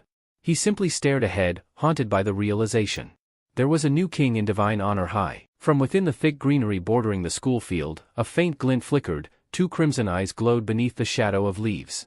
One of the hidden killer students stood silently among the bushes, watching everything unfold with eerie focus. His gaze lingered on Peter, observing his every move like a predator studying its prey. Later that day, students lined up for a vision test in the nurse's office. One by one, they struggled to read the tiny numbers and faded symbols on the distant wall. Some squinted, others guessed. Then came Peter's turn. With a single eye, he read each line effortlessly, including the faintest, almost invisible print near the bottom. Gasps spread through the room as the nurse double-checked, stunned. Whispers floated behind him. Is this guy human? From the shadows nearby, someone continued to observe. Unseen. Waiting. Back in class, a different kind of lesson awaited, fruit carving. The teacher cheerfully announced the goal for the day, to slice and shape fruit creatively, with elegance. Some students groaned. Others looked at Peter with amusement. He probably doesn't even know how to hold a knife, someone chuckled. Be careful, Peter, the teacher added kindly. Don't hurt yourself. Let me know if you need help. Peter nodded, expression calm. I'll try my best. A few minutes passed. Then jaws dropped. In front of Peter sat a meticulously carved rabbit made from an apple, so lifelike it looked ready to hop off the plate. The ears stood upright, the eyes glistened with tiny blueberry seeds, and its form was impossibly detailed. Some students even leaned in to check if it was breathing. Again, in the distance, eyes hidden in the shadows were fixed on Peter. Meanwhile, elsewhere in the school, the same teacher who earlier had grabbed Peter's cheek was now facing a far more threatening encounter. A group of delinquent students cornered him in an empty hallway, faces cocky, arms crossed. The teacher, clearly rattled, tried to hold his ground by asking about their family backgrounds, trying to intimidate them. But instead of responding, the students began mocking his family. You think you've got authority here, one of them sneered. Then, without warning, a fist collided with the teacher's jaw. He collapsed to the floor. One of the ringleaders leaned over him, phone in hand. Try anything, and we'll post this online. Let's see how long your license lasts after we sue you for child abuse. Another recorded the whole thing, grinning. This'll go viral. Just then, Peter stepped into the hallway, eyes on the teacher slumped against the lockers. Did you do that to him? He asked calmly. The group turned toward him. The leader of the group, with bleached hair and a gold chain, laughed. You worried about him, punk? He stepped forward and spat directly on Peter's shirt. This ain't your business. Get lost if you want to stay breathing. Peter didn't move. His calm silence was unnerving. The leader took a swing, fast, but Peter was faster. He dodged effortlessly, his body flowing like water. Again, the thug tried to land a hit, but missed wildly. Peter's eyes remained cold. Then, with a swift movement, Peter kicked the guy's leg out from under him, sending him sprawling. Another tried to sneak up from behind with a brick, but Peter spun and punched the weapon mid-air. It shattered like a cookie. The gang froze. Their smirks vanished. They turned to the teacher on the ground. Sorry, sir, they stammered before running off, one of them shouting over his shoulder, he's a villain. He's not normal. Peter dusted off his shirt and looked down at the teacher. Justice wins, he said simply. That's why I won today. The teacher slowly sat up, coughing. You shouldn't be fighting in front of teachers, even if it's for justice. Peter spotted something, the student's phone lay abandoned on the ground. He bent down to grab it, but the teacher suddenly sprang up and aimed a sharp kick at him. Peter raised his arm and blocked it with ease. The teacher's eyes widened. His suspicion was now confirmed, Peter was no ordinary transfer student. You, the teacher muttered, stepping back. What are you? Peter tilted his head slightly. What are you talking about? The teacher held up his cup of tea, completely full. Even in the middle of that fight, you didn't spill a single drop. Peter looked down, then back up. Where did you learn to fight like that? The teacher asked, voice now serious. And more importantly, why did you learn it? Peter didn't hesitate when the teacher asked him why he fought so fiercely. His eyes darkened as he answered, because I want revenge. Revenge against the kind of people who destroyed everything I had, my home, my family, my future. They even stole every cent I had. The teacher watched him closely, as if trying to confirm something. After a pause, he asked, would you be interested in joining our volunteering club? Peter didn't look surprised. I've been waiting for you to say that, he replied smoothly, almost like he expected this moment. It was a mutual understanding between two people who had been silently sizing each other up. Unknown to most, the man who had been watching Peter from the shadows all along, the one with glowing red eyes, was none other than this very teacher. Peter agreed, and soon he was following the teacher down an unfamiliar hallway that led to an isolated part of the school building. The teacher unlocked a door at the end of the corridor and gestured for Peter to enter. Inside was nothing out of the ordinary. A typical classroom setup, neat desks, whiteboard, bulletin boards with motivational quotes. Everything appeared painfully average. This, the teacher said, stepping beside him, is where we groom killers. Peter blinked. His eyes scanned the room again, this time noting the subtle tension in the air, the stillness in the students' bodies, and the way none of them made unnecessary movements. He was introduced to the class as a new volunteer. The teacher's tone was calm, but there was an undertone of something far more dangerous. From the third row, a girl's eyes widened in disbelief. Lee Yuna. She stared at Peter in shock, her lips parting slightly. Why are you here? She mouthed. Don't say anything, she added aloud in a whisper only Peter could hear. Peter merely winked in response. She stiffened. That wink, was it playful, or was it a sign he had come to eliminate her? Peter turned back to the class, flashing a polite smile. "Thanks for the warm welcome," he said, but his thoughts ran elsewhere. What a perfect disguise, a killer nursery dressed up as a classroom. Not everyone shared the teacher's welcoming attitude. 2 students stood up, clearly unimpressed. The air shifted immediately. One of them had jagged scars where his ears used to be, Go Hying. The other was bulkier, arms folded tight, Go E, a man whose build screamed brute strength. "We don't care who you are," Hying sneered. "Only students from the honor orphanage belong here. What are you doing in our space?" Go E cracked his knuckles with a deep grunt. "I'm the 58th generation graduate of the orphanage. You don't look like you belong." Peter met their eyes without flinching. Before tension could spark into flame, the teacher stepped in, clapping once. "All right, that's enough. Why don't we give our new volunteer a proper welcome?" The class grinned. But their idea of proper was twisted. The phrase, welcome party, turned into whispers of blood trials and breaking in the newbie. Students started drawing their weapons, knives, chains, even blunt training tools. The mood had shifted from cold to feral. The 2 brothers stepped forward again. Hying grinned wickedly. "It's tradition. Don't take it personally." Liuna quickly moved between Peter and the class. "You idiots need to stop. He's not someone you can mess with." They shoved her aside without hesitation. "Back off, Yuna, unless you want to be part of the ceremony too," he warned. Yuna glared but didn't argue further. She stepped back, defeated. The 2 brothers approached Peter now, circling him like predators. "You like getting into fights, new guy?" Hying asked. "You a fan of neighborhood punks?" He added. Peter chuckled softly. "I don't mind a fight. How many have you had?" Hying asked. "Over 500, Peter replied casually. The class burst into laughter, but the brothers didn't laugh. They just smiled. "Well then," Goei said, clenching his fist, "this might be your last." Without warning, Hying lunged forward, blade aimed at Peter's ribs, while he charged from the side with a massive punch. Peter sidestepped, deflecting both attacks. The knife missed its mark, and the fist grazed only air. But they didn't let up. The 2 kept attacking, forcing Peter to move back, dodging and blocking without retaliating, yet. As the fight raged on, Go Hying smirked and shouted, "This volunteer club crap doesn't belong in our world." He circled Peter with his brother. "You've got no idea what it takes to become the top killer. We risk our necks every day to chase the title, the same title once held by that legend, Peter." Hearing his own name tossed around like that, Peter's eyes darkened with annoyance. "You done talking?" he asked coolly. "Then come at me. Both of you." Fueled by anger, the brothers lunged again, shouting insults as they moved. "Nepotism baby. You think you got in here, 'cause you're special?" But Peter weaved between their attacks effortlessly, not a single blow landing. The scene transitioned. Now drenched in sweat, Go Hying tried to catch his breath. "I wasn't even using half my strength," he mumbled, wiping his face. The teacher gave a short sigh from the corner. "Maybe you should have shown some restraint instead." Meanwhile, the rest of the class gathered around, laughing and cheering for the brothers. "He ran off. Can't handle the heat," one of them jeered. "Guess he's not so special after all." Cut to Peter, quietly walking alone down the dimly lit hallway, his expression unreadable. Liuna caught up to him, stepping into his path. "You think the volunteer club is just some joke?" she asked sharply. Peter raised a brow. "What are you talking about?" "Drop the act," Liuna snapped. "You can't fool me anymore."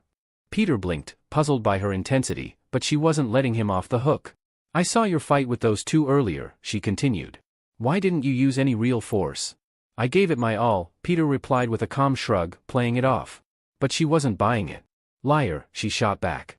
"You didn't even break a sweat. Those 2 were exhausted, and you looked like you just came out of the library." Peter said nothing, just stared at her quietly. With sudden force, she shoved him against the wall and leaned in close. "Why are you here, really? You don't belong in this school, and your story doesn't add up. What are you hiding?" Peter slid under her arms in a smooth motion and walked away. "I'm starving. Gotta get lunch." Lee narrowed her eyes. "It's dinner time," she growled, glaring at his back in exasperation. Meanwhile, somewhere far from the school, a middle-aged bus driver grinned ear to ear as he stared at the deposit on his phone. $1,000,001 just to rent my bus? I must be living right, he chuckled to himself. He glanced up as a man in tinted glasses approached, walking slowly, dragging several large suitcases behind him. The driver waved politely. "You expecting a group?" The man adjusted his glasses. "No. Just me." Taken aback, the driver blinked at the mountain of luggage. All this, just for you? The man gave a faint smile but said nothing. The driver sighed and moved to help, his earlier joy fading as he realized how many trips he'd have to make. Guess I'm not so lucky after all. Just then, the man turned and asked, "Do you enjoy betting?" "Depends," the driver muttered warily. "Why don't you take a guess what's inside these bags?"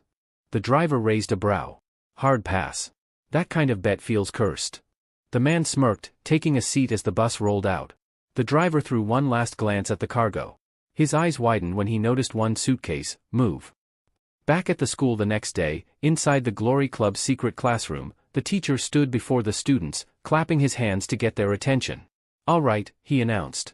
"Today, we have a new mission." He held up a photo for the class to see.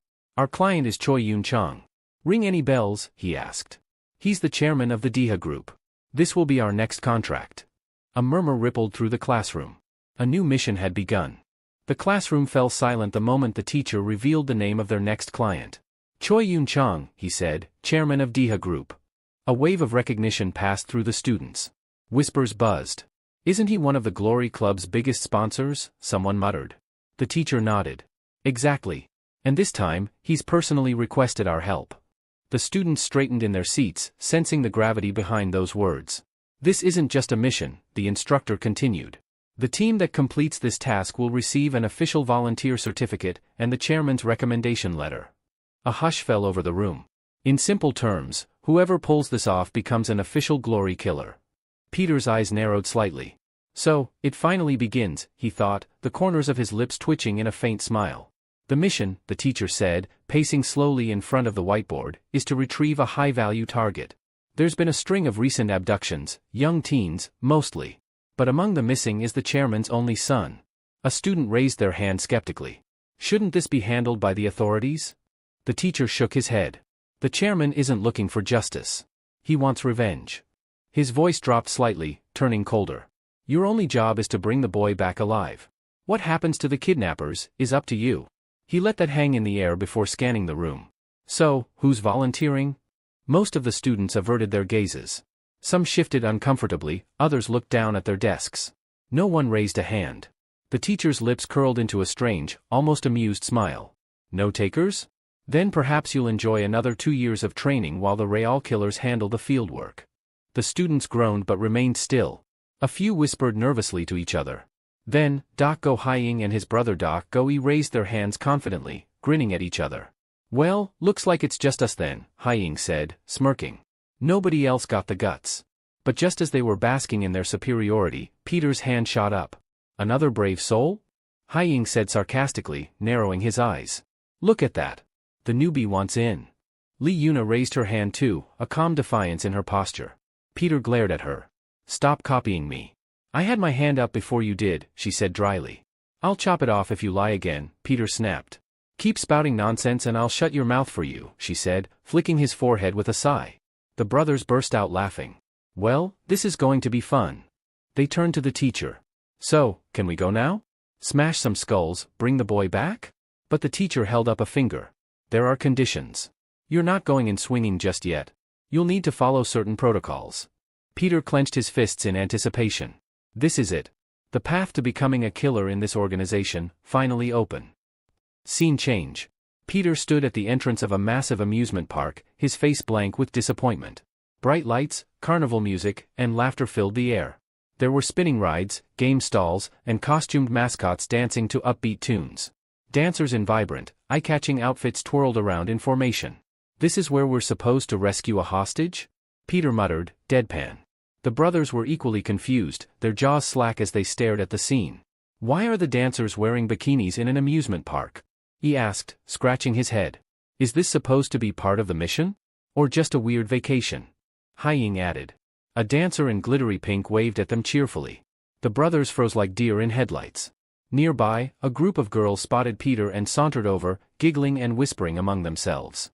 One of them leaned closer and asked with a coy smile, "You here alone, handsome?" Lee Yuna narrowed her eyes, surveying the overwhelming chaos of Palin World, a sprawling amusement park painted with neon signs, blaring music, and children running wild in every direction. Her thoughts drifted back to the teacher's serious tone during the mission briefing. "This is your mission site," he had said, tapping the map behind him with a laser pointer. The chairman's only son, Bigelow, disappeared right here, inside this very park. On the screen, a school ID photo of a teenage boy flashed. His name and details followed, including a digital copy of his passport with Bigelow Choi printed clearly at the top. The teacher's instructions had been precise: secure the hostage. Eliminate any hostile presence. But that was easier said than done. Yuna muttered under her breath, glancing at the crumpled map in her hands. Palin World, that's where he vanished. But where is he now? Only heaven knows. She glanced over at Peter, who was standing silently while a few colorfully dressed girls approached him, giggling. Are you on TikTok? One asked, fluttering her lashes. Peter stared back, confused. What? Yuna rolled her eyes. He doesn't even know what they're talking about. Yet he acts like he already knows everything around here. She looked back at the map and bit her lip. Could he actually help us find the boy? Peter, sensing the rising impatience, turned toward the group. Let's go, he said simply. If we stay still, we won't find a single clue. They followed him as he led the team toward one of the rides, an enormous coaster with flashing lights and booming music. As they approached, a cheerful young man wearing a neon staff badge stepped in front of them with a polite bow. Apologies, he said with a bright smile, you'll need a reservation to join this ride. Haiying blinked. A reservation? Yes, the staff explained patiently. All rides are booked in advance through the app. If you don't have a reservation, I'm afraid you'll have to move on. He scratched his head. Wait, we need to make a booking, for a roller coaster? The staff member's smile never faltered. Exactly. If you have any complaints, feel free to DM us on our official page. From behind them, someone in the crowd chuckled. You guys new here or something? Peter turned around slowly, raising an eyebrow. Install the Palin World app, the stranger added, grinning. That's how everything works around here. Without missing a beat, Yuna pulled out her phone and began downloading the app. A few moments later, she scrolled through the reservation list, only to sigh in disappointment. Atlantis and the haunted house are already full. Jay, who had been quiet until now, leaned in with a smirk. What's the matter, Yuna? You come here to play rides or do your job? Yuna gave him a dirty look but ignored the jab. A loud clang of metal drew their attention. The two brothers had vanished from the group, and were now gleefully bouncing on mechanical horse rides meant for toddlers. They slapped the toy horses as if urging them to gallop faster. Yeehaw! Haiying yelled, earning several awkward stares. Seconds later, the scene shifted again. This time the brothers had commandeered bumper cars, crashing into one another with uncontainable laughter. Children watched them wide-eyed, unsure whether to be amused or scared. Peter sighed as he watched the ridiculous display unfold. This is the team I'm working with? Yuna crossed her arms beside him. The fate of a billionaire's son is in our hands, and our teammates are riding ponies. Yuna rubbed her temples, visibly irritated as the brothers' laughter echoed through the park. You two are being way too loud, she snapped, watching them bounce around like overgrown kids. Deciding to tune them out, she turned to Peter. Let's go somewhere quieter. They strolled through the vibrant plaza until a colorful game stall caught their attention. A plastic rifle shooting booth, decorated with dangling prizes and flashy lights. The man running the stall greeted them with an overly confident grin. Easiest game in the whole park, he boasted, arms wide. No loss, no gain, just here for the fun. Yuna narrowed her eyes. What kind of prizes are we talking about? She asked, scanning the wall full of cheap toys and plushies. Any snacks up there? Peter shrugged. Go ahead, you try first. The shopkeeper eyed them smugly. Amateurs, he thought. They'll waste their cash and still leave empty-handed. He'd secretly rigged the targets, weighing down the dolls so they'd barely budge even if hit directly. Under his breath, he chuckled. Let them spend all they want. I'll watch them leave with nothing but frustration. Yuna lifted one of the toy rifles. Never used one of these fake guns before, she muttered, raising it with a mischievous smile. Might as well learn now. What followed left the shopkeeper stunned. Peter and Yuna worked in sync, each shot swift and accurate. One by one, the weighted dolls dropped with clean precision. Within minutes, the shelves were nearly empty. Grinning, they gathered their prizes and walked away without a word. The shop owner dropped to the ground in disbelief, his jaw slack. What just happened? Back near the center of the park, the brothers, still riding a sugar rush of excitement, spotted Peter. Let's hit another ride. Haiyang shouted, elbowing his brother. And tell Yuna to stop hogging all the food. They waved Peter over, grinning like kids in a candy store. Peter smiled faintly. Despite their wild energy, there was something familiar in it. Maybe this is their first time in a place like this too, he thought. Maybe, like me, they didn't get a proper childhood either.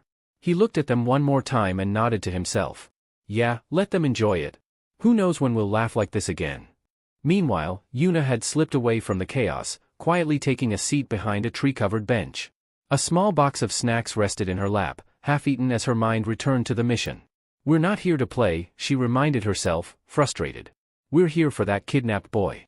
Just then, a sudden notification popped up on her phone screen. Connected to AirPods, Choi Yunjil. Her eyes widened. That name, she remembered it clearly.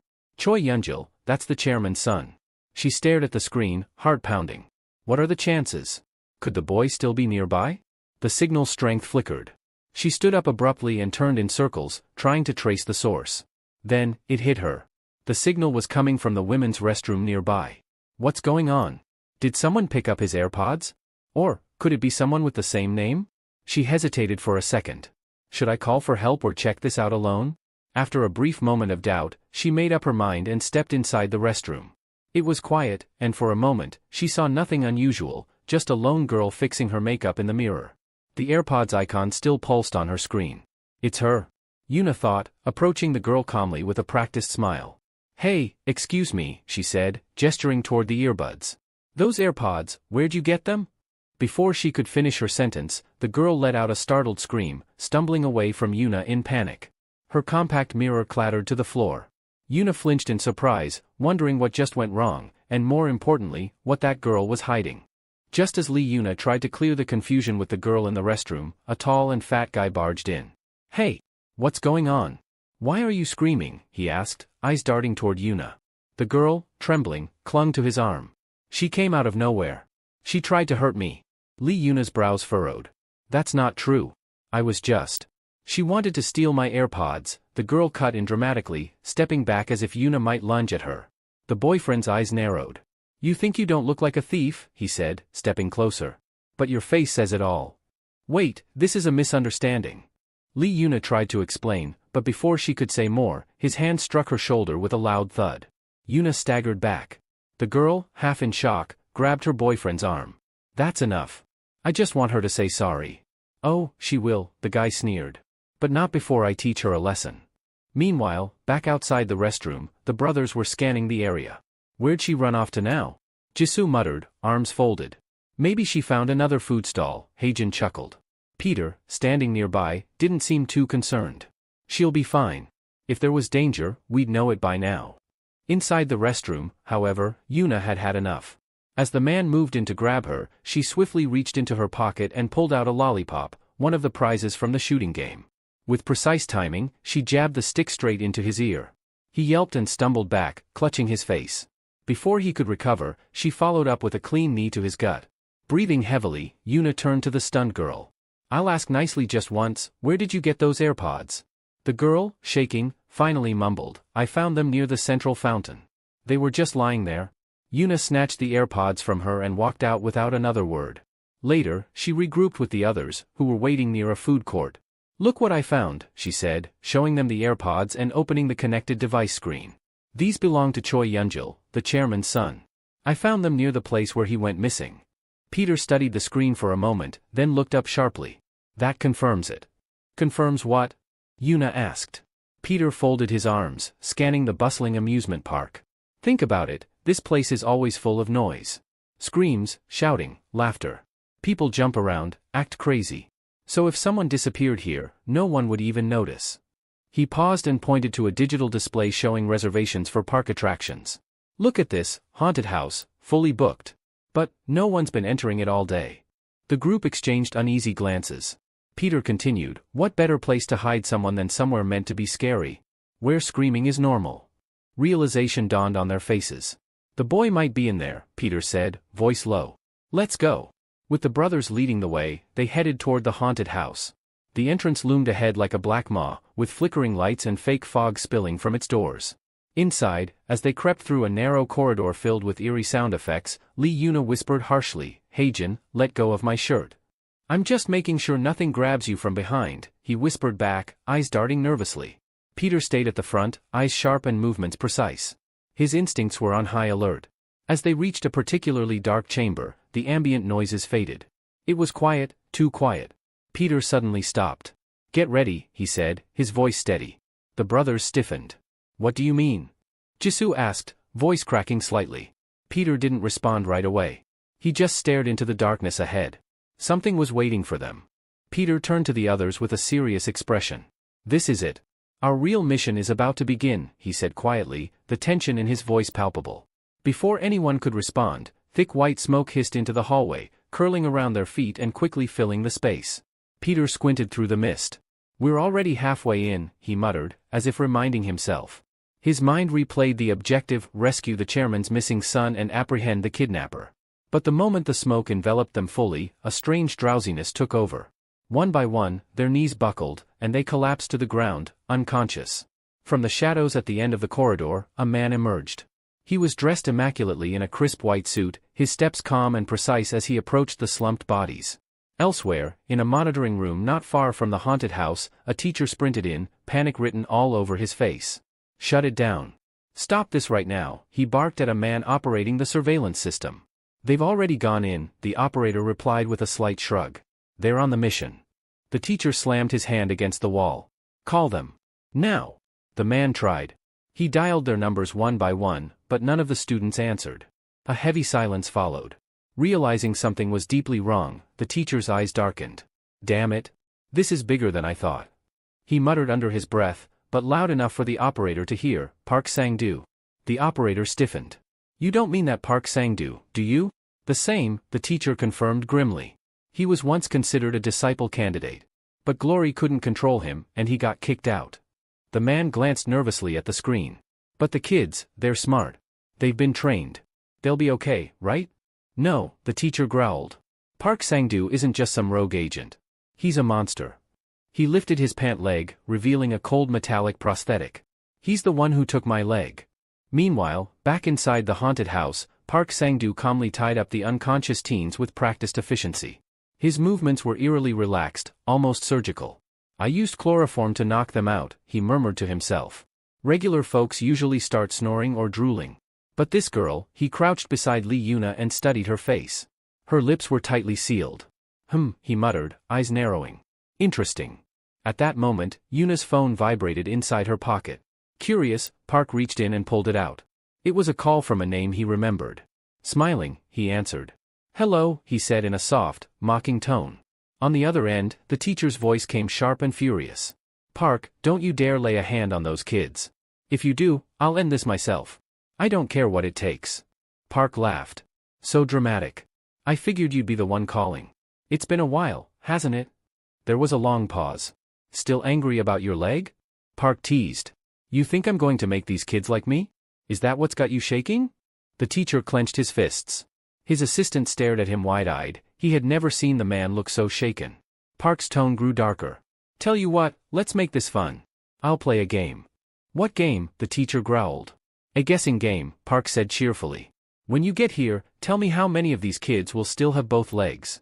Guess correctly, and maybe I'll let the chairman's son go. His voice dropped. But if you're wrong, well, you know me. The call disconnected. The assistant turned toward the teacher, his face pale. Sir? What do we do? The teacher didn't answer right away. His eyes were already searching the surveillance feed, desperate to find their location. We have to reach them. Now, he said grimly. Inside the haunted house, Lee Yuna stirred slightly. She had been awake for some time, staying still and trying to listen. She kept her breathing light and slow, just enough to avoid suspicion. Once the sound of Park's footsteps faded into the distance, she slowly opened one eye and scanned the dim room. He thinks we're still out cold, she thought. She glanced at Peter beside her. His mouth was open, and his face completely relaxed. She nudged him lightly. How can someone sleep like this at a time like this? She thought, a bit annoyed. Then again, Peter might still be under the chemicals' effects. Or he might just be acting. Either way, she needed to act fast. Still lying on the cold floor, Lee Yuna began thinking furiously. She needed a way to wake Peter without making any noise or drawing attention. Then, an idea struck her. She carefully loosened one of her sneakers, then slowly extended her leg toward Peter. With a soft tap of her toes, she nudged his face, hoping the unpleasant smell of her sock would rouse him. Peter scrunched his nose in his sleep and suddenly murmured, "What the heck are you doing?" Yuna froze in embarrassment. I was trying to wake you up with the smell. I thought it might work, she whispered quickly. Peter blinked a few times, still groggy. I was just about to slap you awake, he muttered with a straight face. Feeling awkward, Yuna turned her attention to her restraints. She began striking her wrists against the rough rope, rubbing them in swift, practiced motions. I learned this during training, she told Peter confidently. You should try it too. Peter gave her a weird look and casually lifted his hands, which were already untied. I'm good, he said coolly. Yuna stared at him in disbelief. When did you do that? While you were still trying to poison me with your socks, he teased, flashing a slight grin. Don't worry, I was keeping an eye on Park. If he tried anything funny, I would have stepped in. Yuna's face turned serious again. This isn't just a normal abduction. That man, he used to be with Glory. His name's Park Sang-doo. Peter nodded. I know. I recognized him the moment he showed up. He leaned over and untied her ropes, freeing her. Then, with a mischievous glint in his eye, he asked, You like gambling? What are you talking about? She replied, confused. Meanwhile, in another section of the haunted house, the two brothers, Jae and Hyeon, were already on their feet, unbound and ready. Looking straight at Park Sang-doo, Hyeon spoke first. You've got the face of a salaryman, but you've got grit.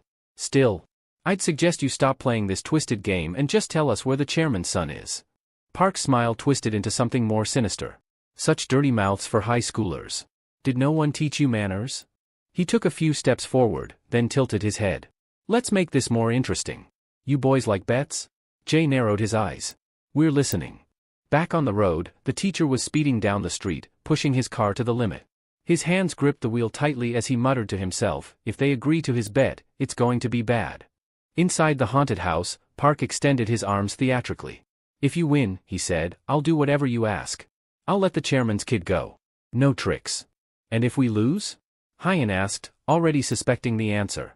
Park's smile widened as he pulled out two large blades from under his white suit. Then one of you gives me a leg, he said casually, as though asking for a favor. Seems fair, no? The room went quiet for a second. Then Hyeon suddenly grinned. Damn. You're more than some boring ex-employee.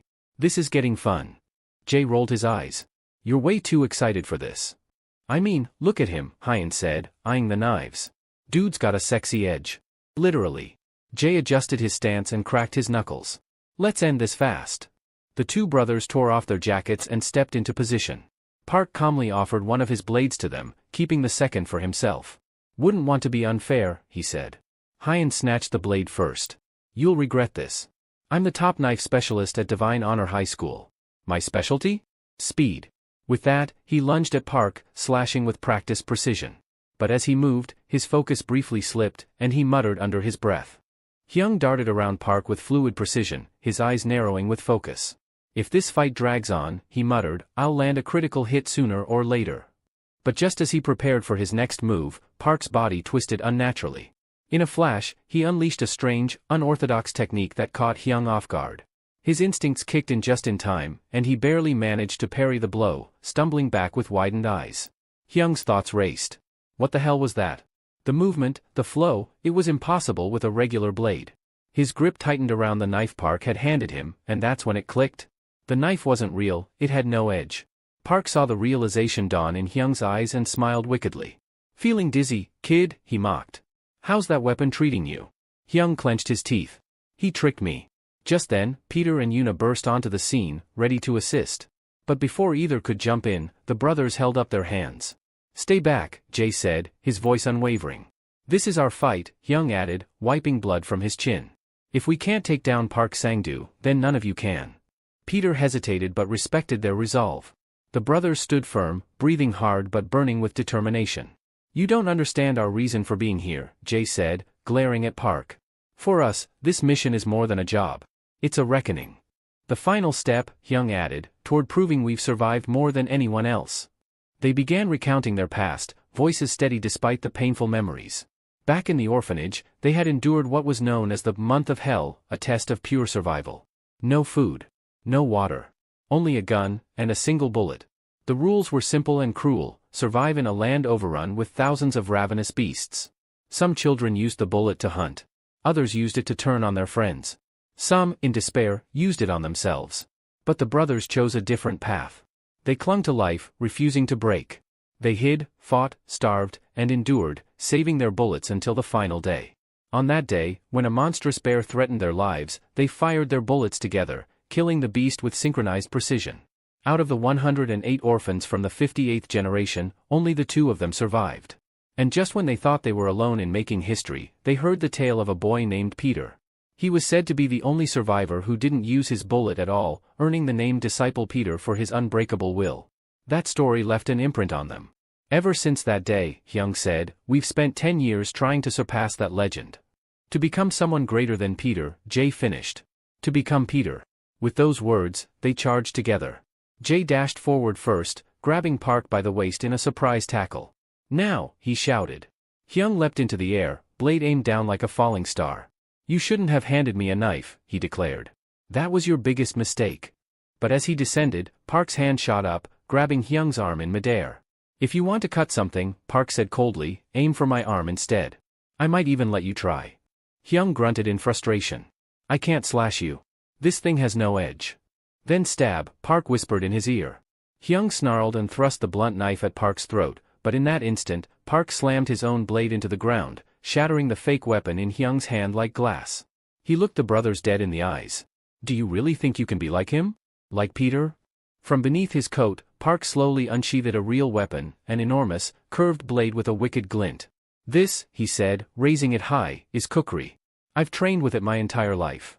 The weapon looked heavier than anything they'd seen before. It gleamed with an ominous edge. It's 10 times the weight of a normal knife, Park continued.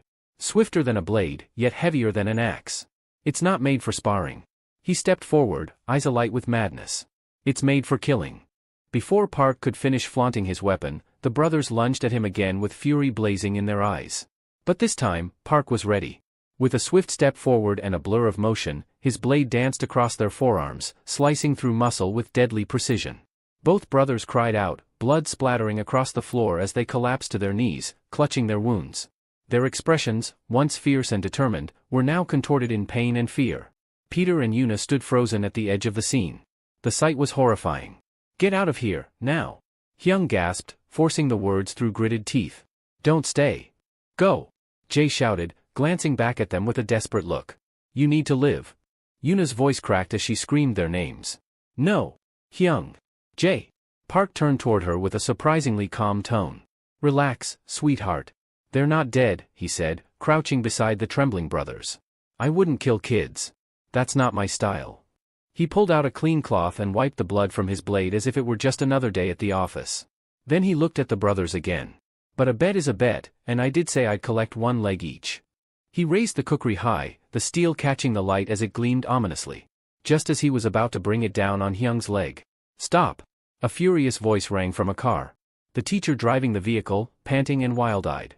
Don't do it, Sang-do, he shouted. If you need a leg, take mine. Take both if you want. Yuna gripped Peter's arm tightly, eyes brimming with panic. He's really going to do it, he's going to cut them.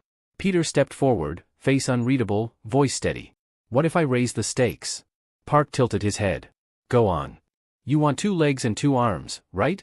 Peter said, eyes locked onto his. Fine. I'll bet my neck on top of it. The air went still. Even Park's smile faltered for a moment before it twisted into something more amused. Your neck, huh? He let out a slow, deep chuckle. You really are something else. That's the kind of offer I can't say no to. He nodded in approval. All right then. A fair bet needs a fair weapon. He gestured to his collection of blades and pointed toward one. Take your pick. Yuna quickly called out, frantic, Peter, wait. The knives, he tampered with them. There. But Peter cut her off by walking past the weapons completely. Instead, he bent down and picked up a dented metal tray with faded flower prints. Everyone blinked. A tray? Park asked, genuinely stunned. That's your choice? Peter gave a half smile. It's enough. Park stared for a second, then broke into booming laughter. A flower tray? Oh, you're either the bravest bastard I've seen or completely insane. He cracked his neck and rolled his shoulders. It's been a while since I've torn someone apart properly. Let's dance. Without warning, Park charged. His blade came down with crushing power, but Peter swayed out of the way at the last second, the kukri embedding into the ground where he had stood. Park didn't stop. He slashed again and again with incredible speed, each strike aimed to maim or kill, but Peter, holding the tray like a makeshift shield, blocked every blow with graceful, calculated movements. Clang! Clang! Clang! Sparks flew as metal met metal. Despite its battered appearance, the tray held firm, shielding Peter from every deadly slash. Park took a step back, breathing a little heavier, and chuckled. "You're deflecting well. Smart using it like a shield." He grinned wider, eyes glowing with amusement. "But how many strikes do you think that tin plate can handle? 10? 15? He tapped the kukri's tip on the ground. "Let's be generous, 10 more. No, probably just 1. He lunged in again, his blade spinning in a deadly arc. The momentum behind it could shatter bone. Just as the blade was about to connect, the scene cuts away. The teacher's hands gripped the steering wheel tightly earlier, now trembling as memories of the past flooded his mind. He whispered under his breath, "They can't go through what I did. I won't let it happen." The car raced forward, tires screeching through the gravel, heading toward the storm. As the teacher sped toward the scene, his heart pounded, not just with fear, but fury. He couldn't let Park Sang-doo cripple his students, not again, not like before. The narrative shifted back in time. A smoky room lit by dim overhead lights. The tension was thick in the air. Park Sang-doo leaned casually on a table, his kukri resting against his thigh. Across from him stood Miss Dealer, trembling. Her hands fidgeted with the cards she didn't dare shuffle. Park's gaze was calm, even amused. "You're shaking," he said, cocking his head. "Relax. You think I'd hurt you?" The woman didn't answer. Park smiled. "Let's make this fun. A little bet, shall we?" His tone was playful, but a certain darkness lingered beneath it. "Do you think I'll leave this place alive, or dead?" She didn't respond immediately. Her eyes darted to the 5 men behind him, veterans, each one wielding a roaring chainsaw. The kind of men who didn't hesitate. "You're hesitating," Park said, noticing her silence. Then he gave a soft laugh. "Smart girl. That's why you'll say I survive. Right?" She nodded weakly. Just then, one of the killers stepped forward. "Park," he said coldly, "the company's had enough of your chaos. The higher-ups decided, this is where your story ends." Another added, "You've been dismissed. Consider this your retirement party." Without waiting, they charged at him, chainsaws humming with death. 5 B-ranked hunters, seasoned killers who had seen too much, survived too long. Taking them on alone should have been impossible. But what they witnessed next left them shaken to their core. Park didn't flinch. He moved with unnatural speed, his kukri a blur in the air. Limbs flew. Blood splattered across the walls. One by one, the men fell, disarmed, dismembered, defeated. It wasn't the weapon that mattered, it was the man who wielded it. By the end of it, Park stood alone among corpses, both legs soaked in blood, but still intact. That day, he proved he wasn't merely a killer. He was a monster in human form. Back in the present, Peter faced him with only the dented metal tray, now split clean down the middle. Park casually lowered his blade and chuckled. "You're lucky. My kukri should have split you, not just your shield." He stepped closer, voice taunting. "Now that your precious tray's broken, what's next, boy? What'll you use to protect yourself now?" Peter didn't flinch. His hands clenched tightly around the 2 halves of the tray. Then, to everyone's shock, including Park's, he began shaping them. With precise punches and subtle bends, Peter reforged the broken tray into 2 jagged weapons, one in each hand. Lee Yuna gasped. He turned a tray into blades. Peter raised them, the makeshift weapons catching the light. "Thanks for the weapon," he told Park coolly. "I never needed a knife to begin with." Park's smirk twitched. "You're not just some student," he muttered. "What the hell are you?" Still trying to make sense of what he was seeing, Park narrowed his eyes. "Those slashes should have hit you. I felt it. I know I cut through something." Peter stepped back with a faint smile. "You did," he admitted. "But it wasn't me." As realization struck, Park's eyes narrowed. He had sliced through Peter's jacket, not his flesh. Peter had let it take the brunt of the impact and slipped away in time. Park's grip tightened on his kukri. "Fine," he said, voice low. "Let's see how long your luck holds." With a sudden motion, he yanked off his own jacket and flung it toward Peter, blocking his sight. Without a moment's hesitation, Park dashed in, slashing furiously through the fabric cloud with devastating blows. "Let's see if you dodge this." Slash after slash cut through the air with deadly intent. Park was sure, this time, Peter had to be hit. But when the coat finally fell away, Park saw what he had cut, a rolled-up cushion Peter had grabbed and used to absorb the slashes. The real Peter was already behind him. Without a word, Peter launched an attack aimed at Park's back, but Park twisted just in time, catching the blow with his kukri. Their weapons clashed, raw energy erupting between them. Park grinned through the tension. "Not bad," he muttered. "But let's see how long you can keep up." Park stumbled backward, collapsing onto one knee as he clutched his bleeding hand. His breathing grew ragged, eyes wide with disbelief as he stared at the wound. Blood trickled between his fingers, and a chill crawled down his spine. The strike Peter had landed wasn't just precise, it was surgical. Panic flickered in his gaze. How? Park thought, trying to make sense of what just happened.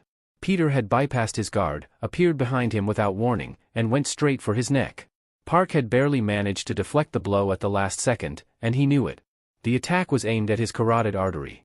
A fraction of a second later, and he would have bled out on the floor. No student should have been able to move like that. And no student would go for such a vital spot without hesitation. This kid, he's not a student, Park muttered under his breath. Still gripping his injured hand, he stared at Peter, slowly putting the pieces together. The broken tray he was using couldn't cut fabric, nor could it stop the force of Park's cookery. Peter wasn't using it for defense. He was using it to cut, but only when it mattered. He wasn't trying to parry Park's blade. He was trying to disable him. As Park sat in stunned realization, Peter didn't stop. He advanced again, silent as a shadow, blades ready, eyes unreadable. Park struggled to follow his movements. Peter's speed was overwhelming. It felt like he was being hunted. What are you? Park thought, watching Peter come closer with every heartbeat. From the sidelines, Liuna watched the fight unfold with trembling hands.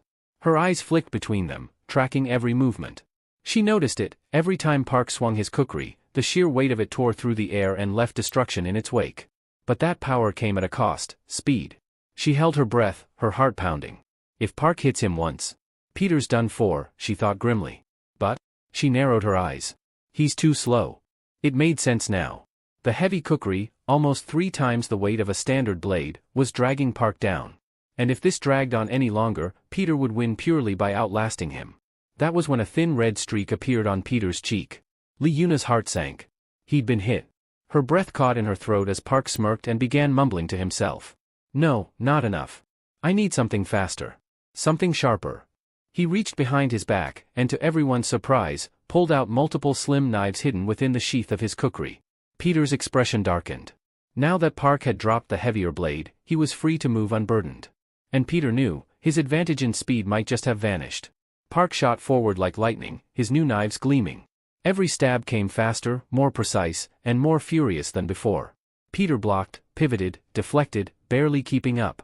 From the side, Liuna gasped. His speed. It's faster than Peter's now. She noticed something else too. That's a gimlet, a piercing blade, but he's swinging it around like a sword. Why? Park's movements were frantic now, driven by desperation. He wanted this over. He wanted Peter dead. He finally caught an opening, and his blade lunged for Peter's exposed neck. Just inches away. But right before the strike landed, Park's grip loosened. His wrist twitched. The knife slipped from his fingers and clattered to the ground. Silence. Park stared at his hand in horror, his breath shallow. No way, he whispered. Peter stood calmly in front of him, observing. Can't feel your hands? He asked coldly. Park didn't respond, eyes wide, head bowed. Something was wrong. Deeply wrong. And then it hit him. His fingers twitched weakly as he stared down at his trembling palms. Blood dripped freely from countless small cuts decorating his arms and wrists. All this time, Peter hadn't been aiming to kill him. He'd been disabling him. Piece by piece. What did you do to my hands? Park asked, his voice hollow. Peter's expression didn't change. He simply said, I severed everything you need to hold a knife. He spoke calmly, like reciting a lecture, your flexors, extensors, abductors. The median nerve. The radial nerve. The ulnar nerve. Ligaments too. Park's legs buckled. Peter continued, you've lost the ability to grip anything. Let alone fight. Park looked down again, his hands were useless. He had lost. Not because Peter was stronger, but because Peter was smarter. And now, Park Sang-doo could only kneel, powerless, at the feet of a boy who shouldn't have been able to fight him at all. Peter stood before the trembling Park, his face calm and voice steady. I didn't use a blade to do this, he said, holding up one of the tray shards. Just this, the sharp edge of the tray you mocked. He slowly lowered the makeshift weapon. I never intended to kill you, Park, Peter continued, his voice carrying no hatred, only truth. If I wanted you dead, I would have gone for your throat from the start. But Park shook his head, eyes filled with disbelief and denial. You're lying. That precision, that composure, he trailed off, then clenched his teeth. You're not a student. You're no child. There's no way. Park's voice trembled, not from fear, but from something deeper, the recognition of something terrifying standing in front of him. Just how many people have you devoured to move like that? Peter didn't respond to that. Instead, he stepped forward and raised the tray shard again, not to attack, but to make a point. You said it yourself, Peter reminded him. That a silver tray could never beat a cast iron knife. He shifted into a combat stance, his muscles tightening, and stared directly into Park's wounded eyes. "Then let me show you," he said quietly, "how an egg can shatter a rock." And with that, the fight was over. The scene fades into memory, a time long buried in Park Sang-doo's past. A boy, barely in his teens, dangled upside down from a tree, his wrists bound, his face swollen and dirty. Around him stood a gang of older kids, laughing without restraint. They loomed over him, sneering, tossing food scraps and water at his face as if he were some caged animal. "Was it tasty, Sang-doo?" one of them mocked. "Want another drink?" The boy couldn't even answer. His eyes stared blankly at the dirt, his spirit crushed under their cruelty. The only thing he could do was endure. That was his life. Day after day, humiliation piled upon fear. Rage simmered in him, but he was too small, too weak, too scared to do anything. So he endured, until they grew bored and wandered off. That was Park Sang-doo's world, until something changed. One day, one of the bullies dragged him away from the others and locked him in a dark room. The stink of urine and sweat filled the air. Then, the barking started. A pair of aggressive dogs were released into the room. The boy froze in horror, his eyes darting around for an escape that didn't exist. He begged the boy to stop, pleaded for mercy, but the bully only grinned. "If you beat them," the guy said with a smirk, "I'll never touch you again." He didn't believe him. It was obviously a lie. But even then, some part of Park wished the dogs would just end it. Anything to escape the nightmare he lived in. But just when he gave up, the bully said one more thing. "Wanna make a bet?" Those words struck something deep in Park's chest. In the next instant, something inside him clicked. Even as the dogs lunged, even as terror gripped every part of his body, his legs moved, on their own. He lunged forward, slamming into the dogs, toppling them. His eyes burned with something unfamiliar, something primal. Before the bully could react, Park was charging straight at him, face twisted in mockery, as if daring him to stop what was coming. That day, Park discovered something powerful. It wasn't just the fight, it was the gamble. The thrill. The surge of strength when everything was on the line. That moment redefined him. From that day forward, he was no longer the helpless, crying kid tied to trees. He had become something else entirely. Park Sang-doo, once a trembling boy hanging from trees, had grown into a monstrous figure. His past shaped him into something terrifying, a man who thrived in chaos. Knife fighting wasn't just a skill for him, it was an addiction. Each time he risked his life, something inside him lit up. Dopamine flooded his brain.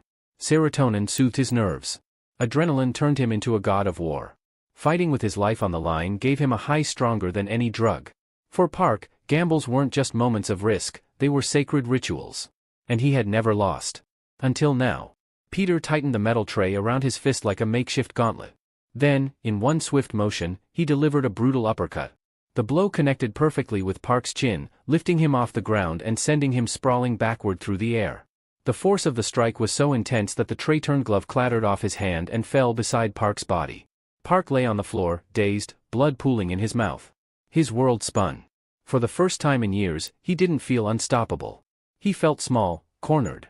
Peter began to advance, preparing to finish the fight, but Park suddenly pulled something from his jacket, a grenade. "Don't come any closer." Park roared, his voice echoing with desperation. He raised the explosive high and glared at Peter. "You think you've won? Kneel. Now. Or everyone dies." Peter paused, eyes narrowing. Park's expression twisted into something cruel. "You want to know what's inside those suitcases," he said, nodding toward the metal containers. "They're not empty. They're filled with the children I kidnapped." Lee Yuna's breath caught in her throat. Park's smile deepened. "Even the chairman's son, the very boy you're here to save, is inside one of them. If this grenade goes off, not only will we all die, but so will the kids you're trying to rescue." Then Park pointed upward toward the rusted ceiling. "There's a gas pipeline right above us. If I pull the pin, no one walks away from this." Lee Yuna's heart pounded. This wasn't just about fists anymore. This was life and death. Park took a threatening step forward, shouting again. "Kneel, Peter. Do it or I swear I'll blow us all to hell." But Peter didn't flinch. In the next moment, he was already on the move. A blur of motion. He reached Park before the kidnapper could react, seized the grenade, and shoved it directly into Park's mouth. Park froze, eyes wide in horror. With a soft click, Peter pulled the pin. Then, gently but firmly, he pressed his palm against Park's face, forcing his jaw shut. "If you want to live," Peter whispered coldly, "you better keep your mouth closed." Then came the first punch. A powerful shot to Park's stomach, folding him in half. He wheezed, saliva and blood spilling down his chin, the grenade still clenched between his teeth.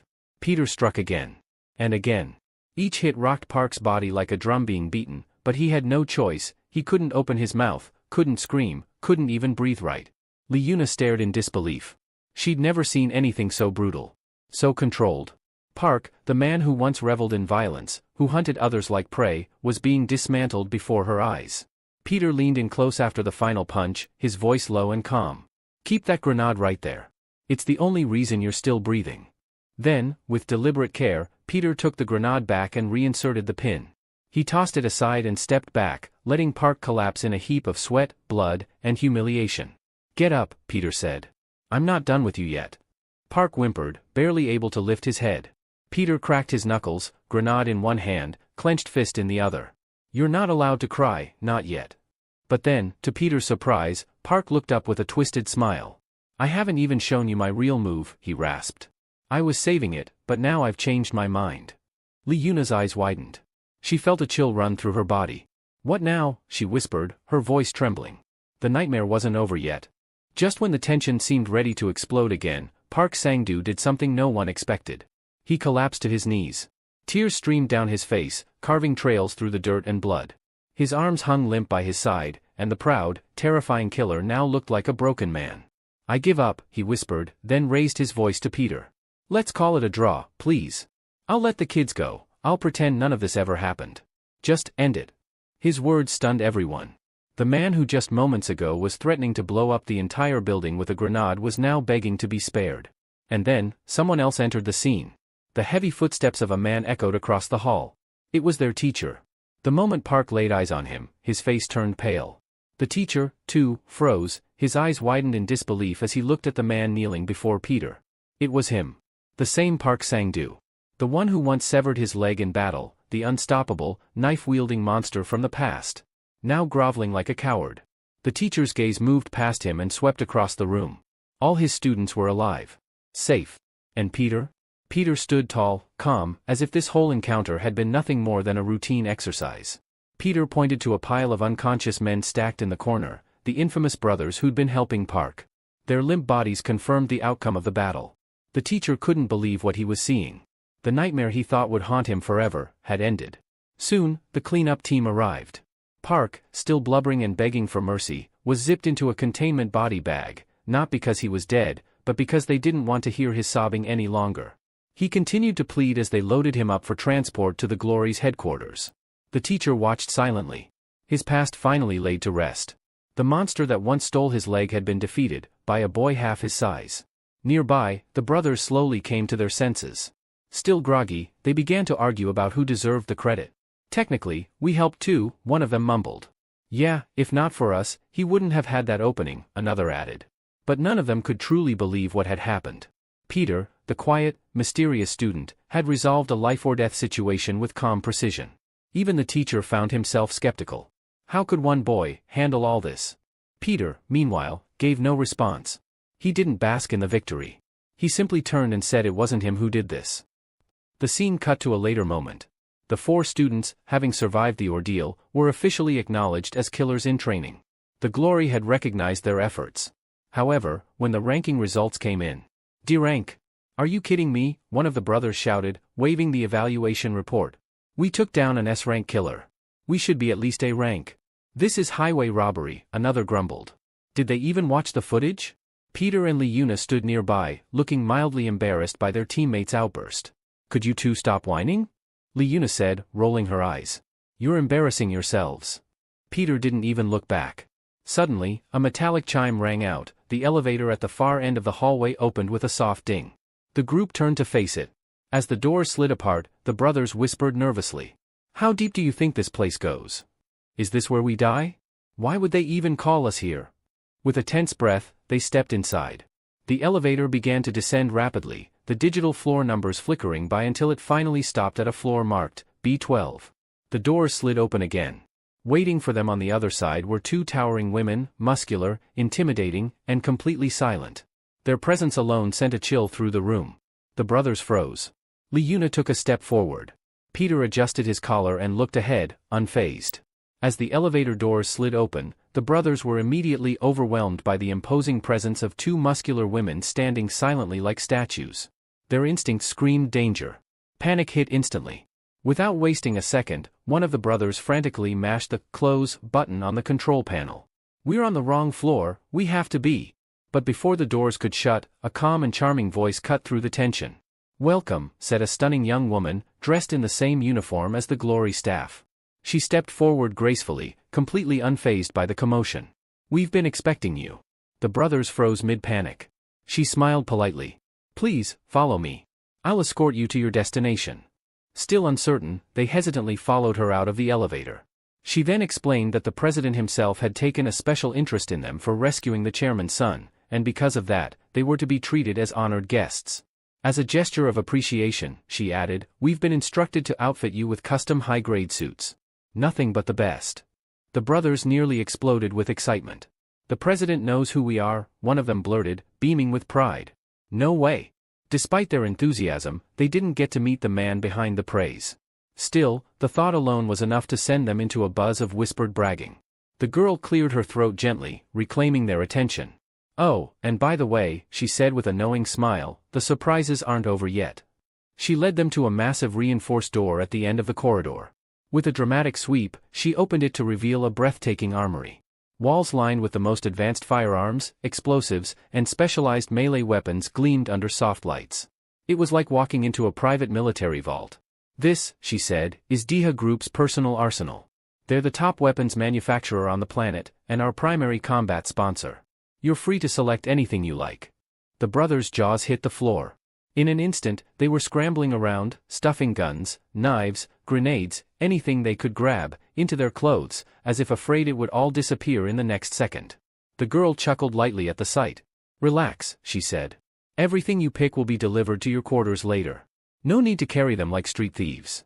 Meanwhile, Liuna stood still, eyes wandering over an exquisite collection of knives gleaming behind a glass case.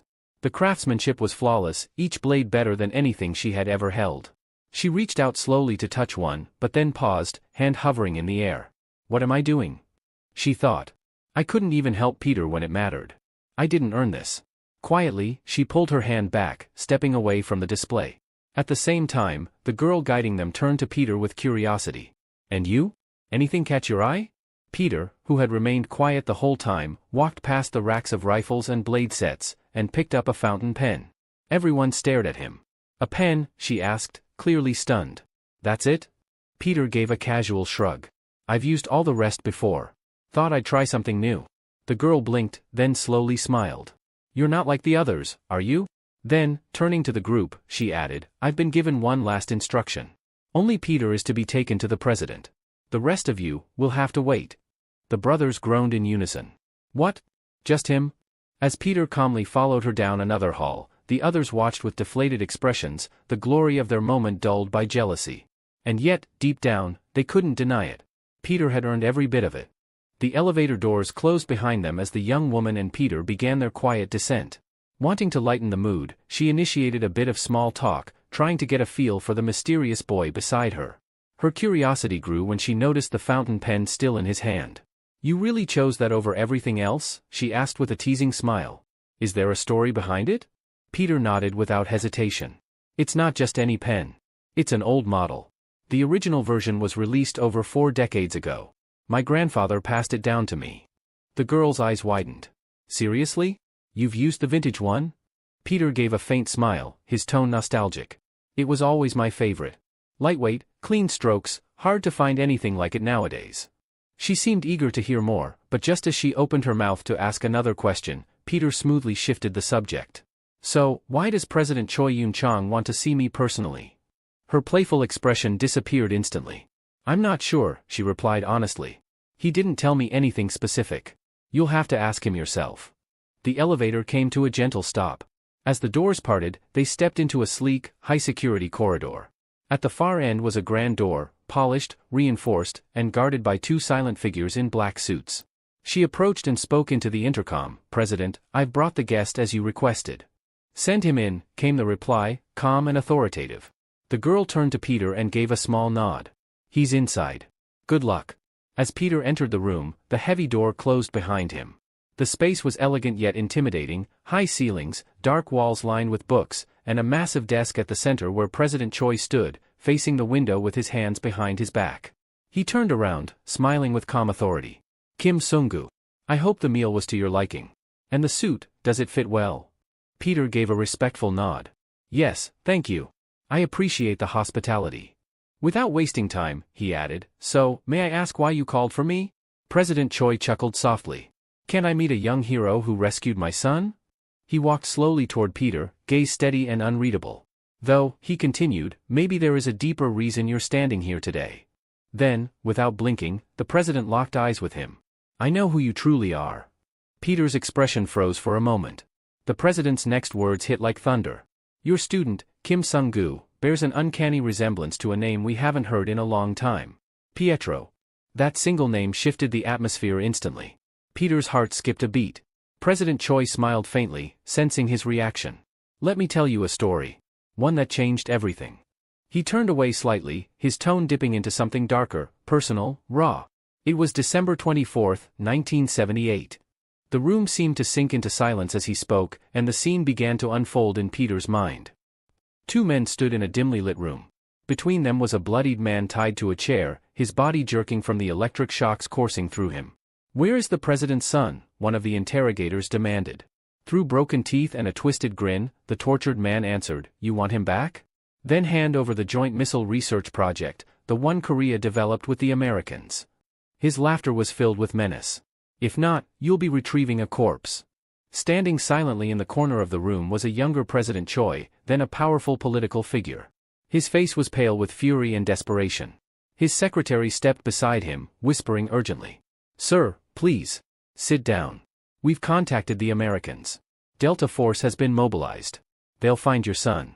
The president's fingers curled into fists, his voice tight. They better.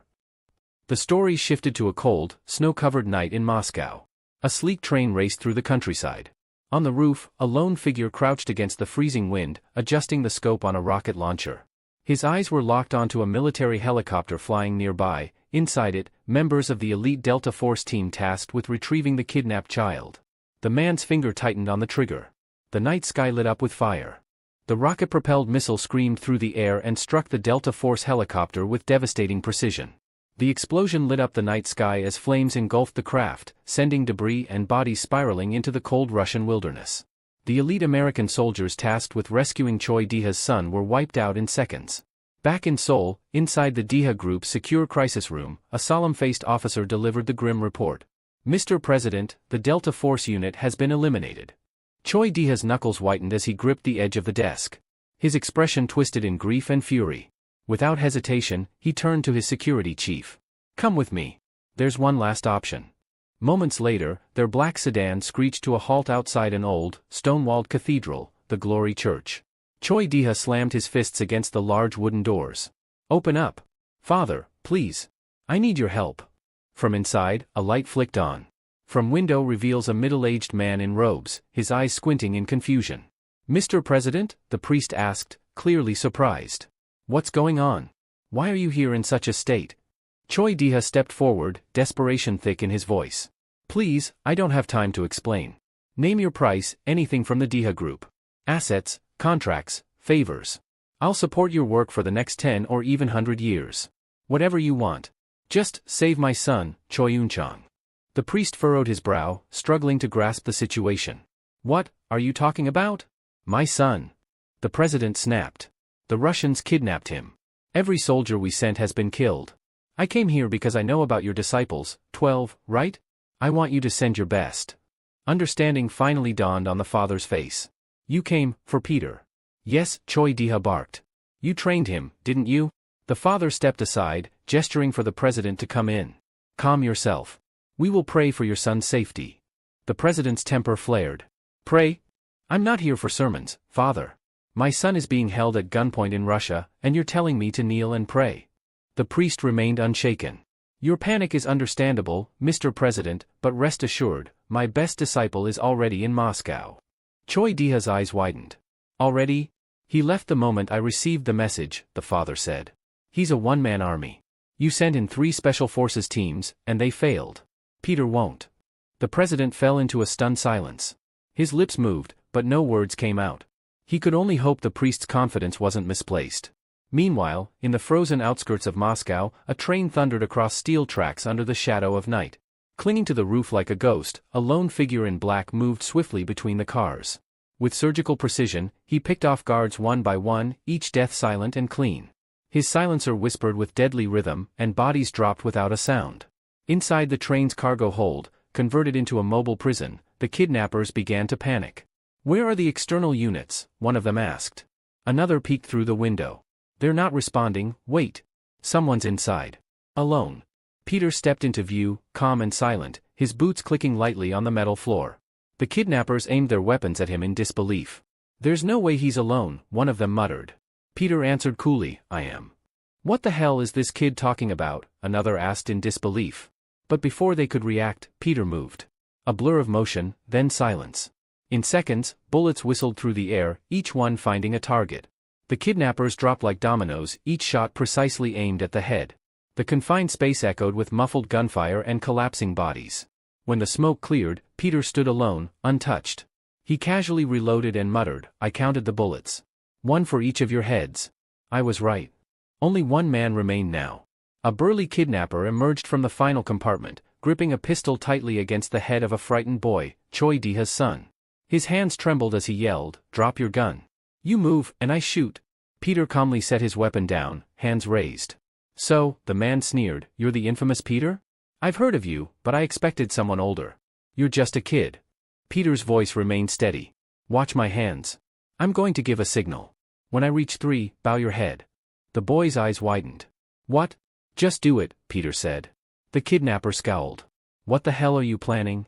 Peter ignored him. 1. The gunman's fingers tensed. 2. The boy's breathing grew shaky. 3. Without hesitation, the boy ducked his head. And Peter moved.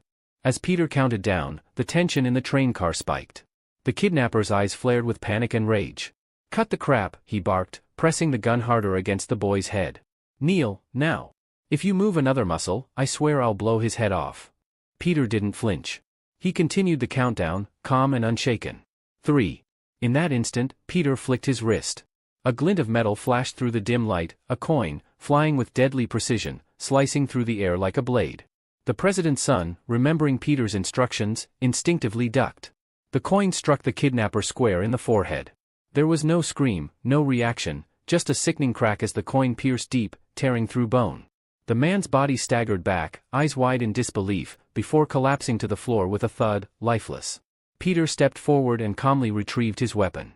He glanced down at the dead man and spoke with cold finality, "Lieutenant Major Yevgeny Andreev, 1st Chief Directorate, KGB. Yes, I'm Peter. And that's your farewell." Choi Yun-chang, breathless and shaken, looked at his savior in awe. "Thank you, you really saved my life. Are you Korean?" Peter, lighting a cigarette, took a slow drag. "I came here for the future of Diha Group, not for you."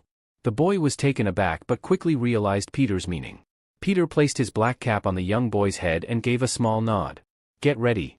We've got a long journey home," Peter added, walking ahead. The boy stared after him, admiration glowing in his eyes. "He's so cool." 40 years later. President Choi Yun-chang sat in a high-backed leather chair, looking out over Seoul's skyline from his office in Daya Tower.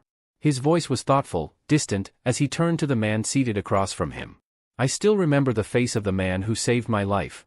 It's been 4 decades, but that moment is etched into my soul." He paused. "You must be Peter's grandson, aren't you? You look just like him when he was young." Peter, now known as Kim Sung-gu, stood silently. The words stirred something in him, a strange calm washing over his expression. "It's been a long time since anyone's made me feel like that boy again." The president chuckled. "They say you only picked a pen from our arsenal. Why didn't you take more?" Peter leaned back slightly. "A pen's all I need." Yun-chang smiled. "Whether it's a pen or a gun, I can't let Peter's grandson walk away empty-handed. This is for you." He gestured, and the door opened. An aide rolled in a sleek, obsidian-black motorcycle gleaming under the light, the St. Petrus V4. "This is Daya's latest creation," the president said with pride. "She clocks at 52,721 kilometers per hour. Unofficially, the fastest vehicle ever engineered. It's a tribute to your grandfather. He rode the prototype the day he saved me." It has complete stealth capability, no GPS, no camera, no signal can track you. Use it well. Peter stood and walked over to the bike, running a hand along its frame. He gave a low whistle. Now that is impressive. Liuna stood beside him, wide-eyed with excitement. This is insane. One of the brothers blurted out, he really is a kid. We've got to trade everything we own for this bike. No way, the girl snapped. Dream on. Peter swung his leg over the seat and looked over his shoulder. Yuna, grab your helmet. Let's go. The other brother stepped forward, eyes glinting. You sure you should be driving that thing? Before Peter could answer, his earpiece buzzed. A voice came through, it was their handler, the teacher. How was your dinner with the president? I hope it was pleasant. Anyway, Peter, the senior members of Glory want to meet you. They're very curious about all of you.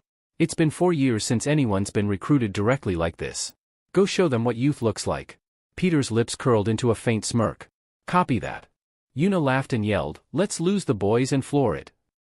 Scene shifts, Hapjeong District, west of the Han River. The Hapjeong Honor Church, a secret branch of the Glory Club, stood like a forgotten relic. Its ancient bell tower overlooked the modern city with quiet authority. Peter, Yuna, and the brothers arrived, stepping through the massive doors. Inside, it looked more like a place of reverence than battle. Candles flickered softly, casting golden halos. Dozens of people sat silently in prayer. At the altar, a priest distributed objects one by one, glory missions. The brothers grinned. They must be preparing for our S-rank promotion. Finally. But as they checked their coins, their grins faded. One word was engraved, fight. An elderly priest approached them. Are you newcomers? The brothers nodded. Yeah. You. The priest gave a small, condescending smile. We don't usually assign missions to rookies. The two brothers exchanged a smirk. He has no idea who we are, one whispered. The priest's tone shifted. In that case, let us baptize you properly. He lifted a goblet of crimson wine, Glory's ceremonial, holy blood, and poured it over their heads. You're nothing but D-rank killers, he said, laughing. What kind of welcome were you expecting? The congregation chuckled. The priest leaned forward with a knowing grin. But we have been expecting you. As the wine dripped from their faces, the brothers' smiles vanished. They stared in silence, until their teeth clenched and they bit down, snapping their coins in half. They rose with fury in their eyes. There's always someone running their mouth before knowing who they're up against, one growled. But when it's too late, the only thing they hold in their hands is regret. They cracked their knuckles, eyes scanning the room. Age won't save you. You wanted a fight? We'll give you one.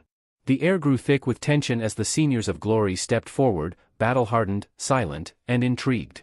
The Go brothers stood face to face with their so-called superiors, their expressions burning with challenge. So this is the power of B ranks? The elder brother scoffed. Is this why you carry yourselves with such arrogance? The younger one grinned. You think that rank means everything? Let me remind you, this world is brutal. Titles mean nothing in a real fight. Their bold words earned a round of mocking laughter from the senior killers. One of them stepped forward, his expression dripping with contempt. D-rankers running their mouths? Do you even understand what your skill level is?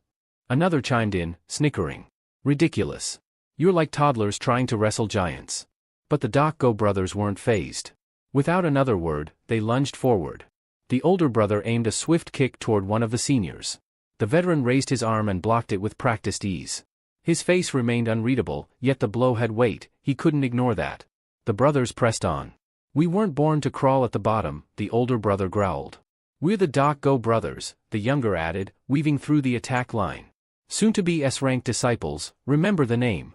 Their momentum surged. They moved as one, attacking with a fluid rhythm honed through countless hours of training together. Their strikes were coordinated and relentless, forcing the B-ranked senior on the defensive.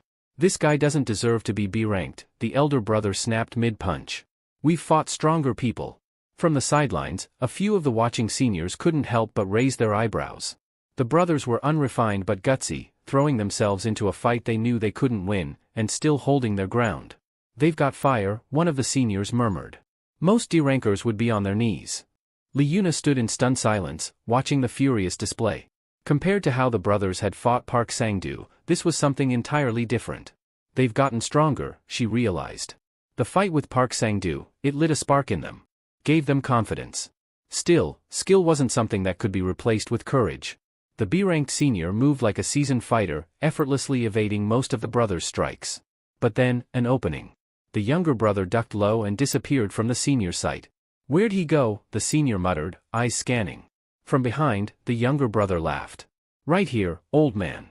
Before the senior could react, he felt his legs wrapped up. He was trapped. He glanced down to see the younger Doc-Go brother holding onto his ankles like a vice. Now, Jay. The older brother, Jay, launched himself into the air and brought both fists down in a brutal overhead slam aimed at the senior's head. But the senior didn't panic. With calm precision, he brought a staff up to block the blow. The impact was violent. Jay's fists met the staff with explosive force, but then, pain flashed across his face. Blood trickled from his knuckles. Jay! Hyan shouted, stunned. The senior lowered the staff slightly, his voice grave. You want to become like Pietro? His eyes were hard, yet not without understanding. I did too, he said softly. Once. Without warning, the senior's fist flew forward and smashed into Hyan's face with terrifying force. Hyan flew back, crashing to the floor and groaning in pain. Then came another voice, smooth and authoritative. A man stepped forward from the shadows and gently placed his hands on Peter and Lee Yuna's shoulders. Are you watching carefully? He asked, his tone casual but firm. This is reality. It was Director Jang, a B-rank assassin and the 33rd ranked member of Glory. His presence was commanding, but he didn't need to raise his voice to be heard. My trait is glide, he said calmly. And that man in the ring? He's not just some senior. He gestured toward the older fighter now standing calmly over the fallen Doc-Go brothers. He spent his entire life reaching that rank. He's what we call special. That means he's more than just a skilled killer. He's someone who survived this world's unforgiving ladder and came out on top. Director Jang looked back at them. D-rankers, he said with a faint smirk. They're given missions with civilian targets, low risk, low value. That's where the skills start. But most never leave that level. He folded his arms and watched as the Doc-Go brothers slowly pushed themselves back to their feet, bloodied but defiant. The fight's not just physical, Jang said. It's mental, spiritual. You want to rise? Then prove you can survive the fall first. Director Jang continued to speak, his tone heavy with the weight of reality. In Glory, he began, there are 336 killers at the D-rank level. Their missions? Targeting ordinary civilians. They're at the very bottom of the chain. He paused for a moment, letting the information settle. Above them are the C-rankers, around 200 of them. Their targets are tougher, gangsters, smugglers, members of armed groups. People who know how to fight back. Jang's voice turned sharper as he moved on. Next are the B-ranked killers, only 100 exist. Their missions are far deadlier, hunting other killers during active operations. The listeners stiffened as they realized the escalation. And beyond that, Jang continued, his voice dropping to a near whisper, are the A-ranked killers. Just 36 of them in the entire organization. They handle missions on a national scale, assassinations that could shake governments. He crossed his arms. As long as you wear the title of killer, he said coldly, you live by the blade, and die by it. That's the only guarantee. He leaned closer, his face twisted into a smirk. To reach the pinnacle, to even dream of standing among the elite, you'll have to give every drop of blood and soul you have. Dedication beyond reason. A lifetime spent with nothing else but killing. Jang's expression grew even darker. And remember this, effort alone isn't enough to reach the top. Hard work? Persistence? They mean nothing without talent. He turned toward the brothers still struggling to stay on their feet after the brutal beating. There are those who stand above even the A ranks, Jang said. The 12 disciples, Glory's untouchable legends. The senior who had been thrashing the brothers sneered and crouched beside them. You too want to be disciples? He mocked. Forget it. You'd have to be reborn first. You're nowhere near. Then he delivered a devastating punch straight into the elder brother's face, knocking him nearly unconscious. Standing over their battered bodies, the senior chuckled to himself. Maybe now they'll understand. Another senior laughed from the side. What else do you expect from the honor orphanage kids? No mothers, no brains, and no manners. Director Jang, amused, turned his attention to Lee Yuna. He casually reached out and flicked her forehead. You should be grateful, he said mockingly. You're lucky to even stand here as a D-ranked candidate. After all, weren't you once nothing but a lackey under some low-tier octopus? He laughed cruelly. But let's be honest, you don't have the skills or the qualifications to even be a D-rank killer. Before Jang could humiliate her further, Peter quietly stepped forward and placed his hand on Jang's wrist, stopping him. Please, Peter said politely but firmly. Stay within your limits. For a moment, the training ground fell silent. Jang's face twisted with fury. And who the hell are you to tell me what to do? He snapped. His voice rose, and he stepped aggressively toward Peter. You challenging me, boy? Tension crackled in the air. Peter clenched his fists, but before he could react recklessly, the blind girl, his silent ally since the beginning, gripped his sleeve. Her soft touch was a powerful reminder, stay calm. You're still on a mission. Peter's heart thudded in his chest. If I reveal my real skills now, everyone will know I'm not who they think I am. I'll blow my cover. He forced himself to take a step back mentally. I have to act like a deranker. Blend in. Understanding flashed between him and the girl. Peter nodded subtly at her. I know, he whispered back. I'll stay in character. However, Director Jang wasn't done. With a sneer, he slapped Peter across the face, hard. How dare a nobody like you interrupt me while I'm speaking, he barked. You look like some spoiled gigolo trying to play hero. Jang's voice dripped with mockery as he gestured toward Li Yuna. What's this? You trying to impress her? You think that'll make you look tough in front of us? Peter, swallowing the surge of anger rising within him, straightened his posture. Hit me as much as you want, Peter said steadily. The unexpected reply made Jang falter. He stared at Peter, slightly stunned. Peter continued, voice calm and even. But please, let me take care of the brothers. They're seriously injured. If we don't get them medical attention soon, their lives could be in real danger. Peter's words hung heavily in the air. Even Jang, for all his cruelty, hesitated, torn between his pride and the harsh reality Peter laid before him. Peter clenched his fists lightly, bowing his head slightly in respect. I won't forget the lesson you taught me today, he said calmly. Director Jang, sensing Peter's sincerity, or perhaps simply tired of the situation, nodded. Fine, Jang said. Take them to hospital. Why? We're done here. But before Peter could move, Jang raised a hand, halting him. However, he added with a cold smile, you'll have to surrender your volunteer licenses. They're worthless to us now. The words hit harder than any punch. You can come back and reclaim them, Jang said, but only after you've trained hard, grown stronger, and proven you're worth something. Peter accepted the terms without protest. He helped lift the battered brothers, and along with Li Yuna, they left the church. Stepping outside, a heavy silence hung between them. The brothers wore looks of shame and defeat. Their licenses, the very symbol of their progress, had been stripped away. Now, they faced the terrifying prospect of meeting their teacher empty-handed. Their faces twisted with anxiety. Our teacher's not going to forgive us for this, one brother muttered bitterly. The other brother shook his head, struggling to hide his embarrassment. We couldn't even protect ourselves, he said, glancing at Peter and Li Yuna. We're sorry you had to see that. But then, they gave Peter and Li Yuna a small, respectful bow. If you two had tried to step in, the elder brother said, you would have ended up like us. Maybe even worse. Thank you for staying back. After a moment of awkward silence, one of them asked hopefully, is it possible to reissue the license? Peter remained silent, knowing it wasn't that simple. The brothers continued, warning them with serious faces. If you get into a fight with seniors, one said, nobody will be there to save you. They won't show mercy just because you're young. Peter simply chuckled under his breath, gently placing a helmet on Jay's head. Let's go, Peter said. We need to get some food first. Without waiting for more conversation, they made their way toward the Glory Orphanage, shoulders slumped but walking together. Meanwhile, Peter and Li Yuna climbed onto the bike. As they rode, Li Yuna, deep in thought, suddenly asked Peter a question. Kim Song-gu, what should I do to become more assertive? Peter shot her a sideways glance and scoffed lightly. Stop asking dumb questions. Li Yuna pouted but explained her reasoning. If you're not strong in this world, people will just snatch everything from you. You have to be tough to survive. Peter didn't respond immediately. Instead, he simply accelerated the bike, making Li Yuna hold on to him tightly as the scenery blurred past them. But Peter's mind wasn't entirely on the road.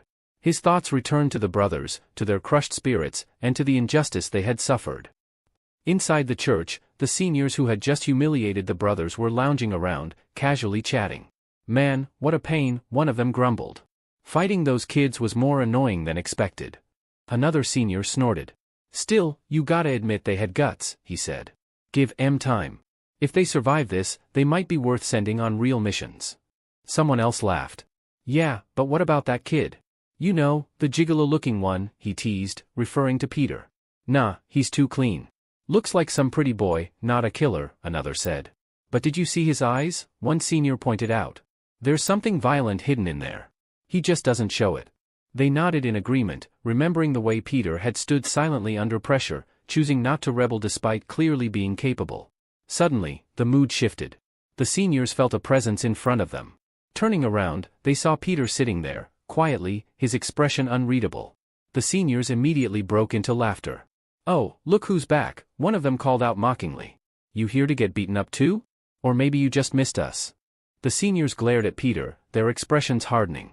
One of them stepped forward and warned in a cold tone, "When a senior asks you something, you don't have the right to stay silent." The others snickered, eyeing Peter as if he were prey wandering back into the lion's den. "Looks like we didn't beat him hard enough earlier," one of the seniors said, cracking his knuckles. "Since you're so eager, maybe it's time we give you a lesson you'll never forget." Peter met their scornful gazes without flinching. "I'm not here to play your games," Peter said steadily. "I'm here to show you something you've never seen, and something you'll never witness again." He took a step closer, his voice cutting through the mocking laughter. "The skills of an S-rank disciple." For a second, silence hung in the air. Then one of the seniors burst out laughing, holding his stomach as he tried to catch his breath. "The skills of a disciple," he repeated mockingly between fits of laughter. This kid really thinks he's some kind of prodigy." He laughed so hard that tears welled up in his eyes. "Listen here," he sneered, wiping his face. "I've been in this organization for 14 years. I haven't seen a single disciple emerge, not one. And you think you're the first?" The senior nudged his companion, Jiang, still chuckling. "Go ahead," he said with a grin. "Teach the little brat a real lesson. Same way we taught those brothers earlier." Jiang, gripping a Bible in his hand, glanced at Peter with a mix of amusement and disdain. "Really? You want me to waste my time on this high school kid?" Jiang said lazily. "He's a D-ranked killer at best, not even worth naming." He looked Peter up and down, scoffing. "No weapon. No credentials. All he has is some rosary hanging from his hand. You call that fighting gear?" Jiang shook his head in disbelief. "He's full of openings. I could hit him wherever I want." Meanwhile, Peter stood firm. The first senior clicked his tongue impatiently. "What's wrong, Jiang? Why are you just standing there? Don't tell me you're scared of a kid with nothing but a death glare?" Jiang smirked, running a hand through his hair. "I'm not scared," he said casually. "I just think it's a shame. He's got spirit in his eyes, but that's about it." He toyed with the Bible in his hand, flipping it once before fixing Peter with a sharp look. "In this business, there's an unspoken rule," Jiang said. "If a junior dares to rebel against a senior, the senior has every right to punish him however they see fit." Without warning, Jiang hurled the Bible straight at Peter's face. Peter tensed immediately, instincts kicking in. "He's trying to bait me," Peter realized. "If I raise my arm to block the book, I'll expose my ribs, and then he'll strike there." Jiang's eyes gleamed with anticipation, already preparing the next move, a vicious punch aimed right at Peter's exposed side. Jiang smirked darkly, certain of his victory. He thought to himself, once his punch connected with Peter's ribs, Peter would double over in agony, defenseless. And that's when he would strike for real. His true target wasn't Peter's ribs, it was his eyes. Once Peter was bent over in pain, Jiang planned to gouge his eyes out, ending the lesson in brutal fashion. But just as Jiang launched his attack, something unexpected happened. Peter evaded the strike with swift, precise movement. In a blur, he twisted out of reach and, using only the rosary wrapped tightly around his hand, he sliced across Jiang's arm, leaving a sharp gash. Without giving him a moment to recover, Peter moved again, destroying the chairs around them with clean, effortless cuts, creating a wide space for combat. In his mind, Jiang experienced it all, the slicing pain, the suffocating fear. It wasn't reality yet. Jiang realized, to his horror, that Peter wasn't just fast, he could invade his opponent's mind. In that mental space, Jiang fought Peter 1,000 times, and every single time, he met a brutal, humiliating death. Again and again, countless images of his own corpses piled up, each ending messier than the last. Snapping back to the real world, Jiang clutched his neck, drenched in cold sweat, trembling uncontrollably. Panic overtook him. Facing the other seniors with terror in his eyes, Jiang cried out, "I can't fight him. I've already tried, countless times, and lost every single one." His voice broke as he spoke, recalling what decades of hard-learned experience had taught him. If you lose in your heart before the battle even begins, your opponent isn't someone you can defeat. They're on a completely different level. Jiang couldn't comprehend it. Peter wasn't someone who should even exist. Then, memories of what he'd done earlier that day came crashing down on him, how he had slapped Peter across the face in front of everyone, treating him like a nobody. What if Peter had come back to settle that score? Fear took over. Driven by desperation, Jiang stumbled toward Peter, fell to his knees, and grabbed Peter's hand. "I'm sorry. Please forgive me. I'll never disrespect you again." Jiang cried shamelessly, his face swelling from the slaps. Peter leaned in quietly, whispering into Zhang's ear, his voice like ice.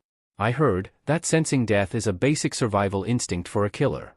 Straightening up, Peter added in a calm, cutting tone. Looks like you've learned that lesson well. Without another glance, Peter turned and walked out of the church, leaving Zhang trembling on the ground, too afraid to even lift his head. Outside, a young woman with her loyal dog was waiting for him, anxiously pacing beside her car.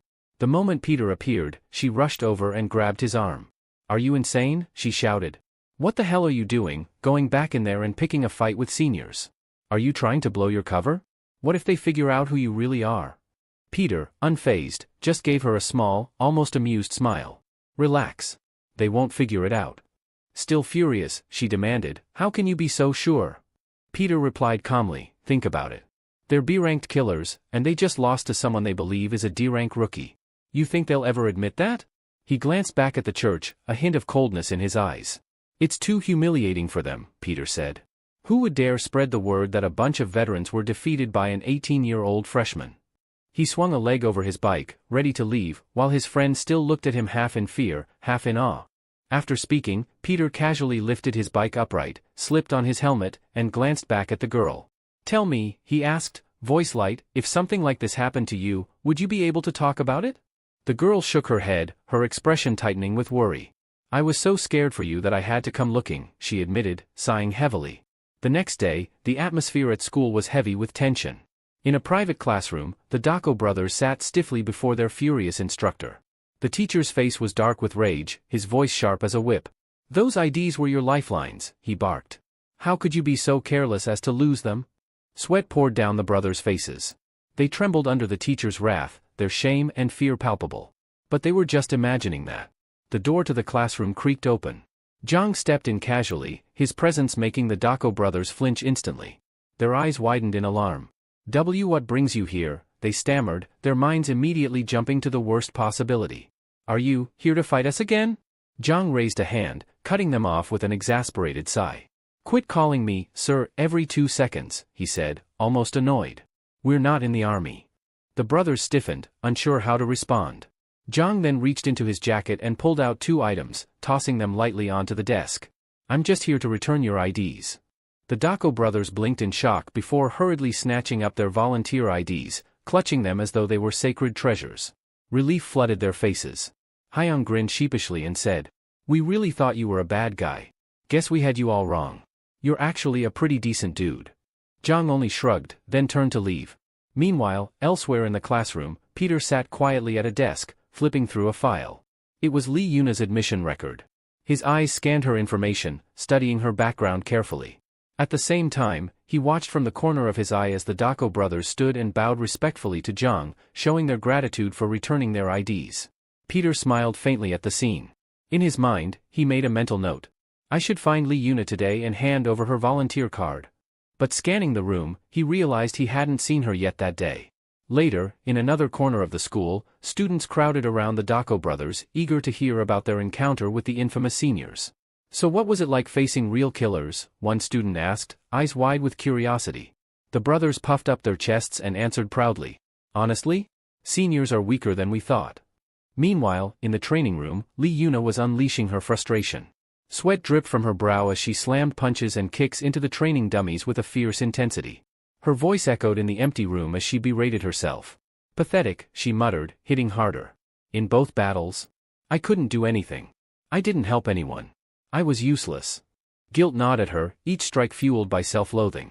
If I stay like this, she whispered, almost choking on her words, how am I supposed to protect Eugen? Tears stung her eyes, but she pushed herself harder. Just then, Peter stepped inside the training room, his footsteps quiet.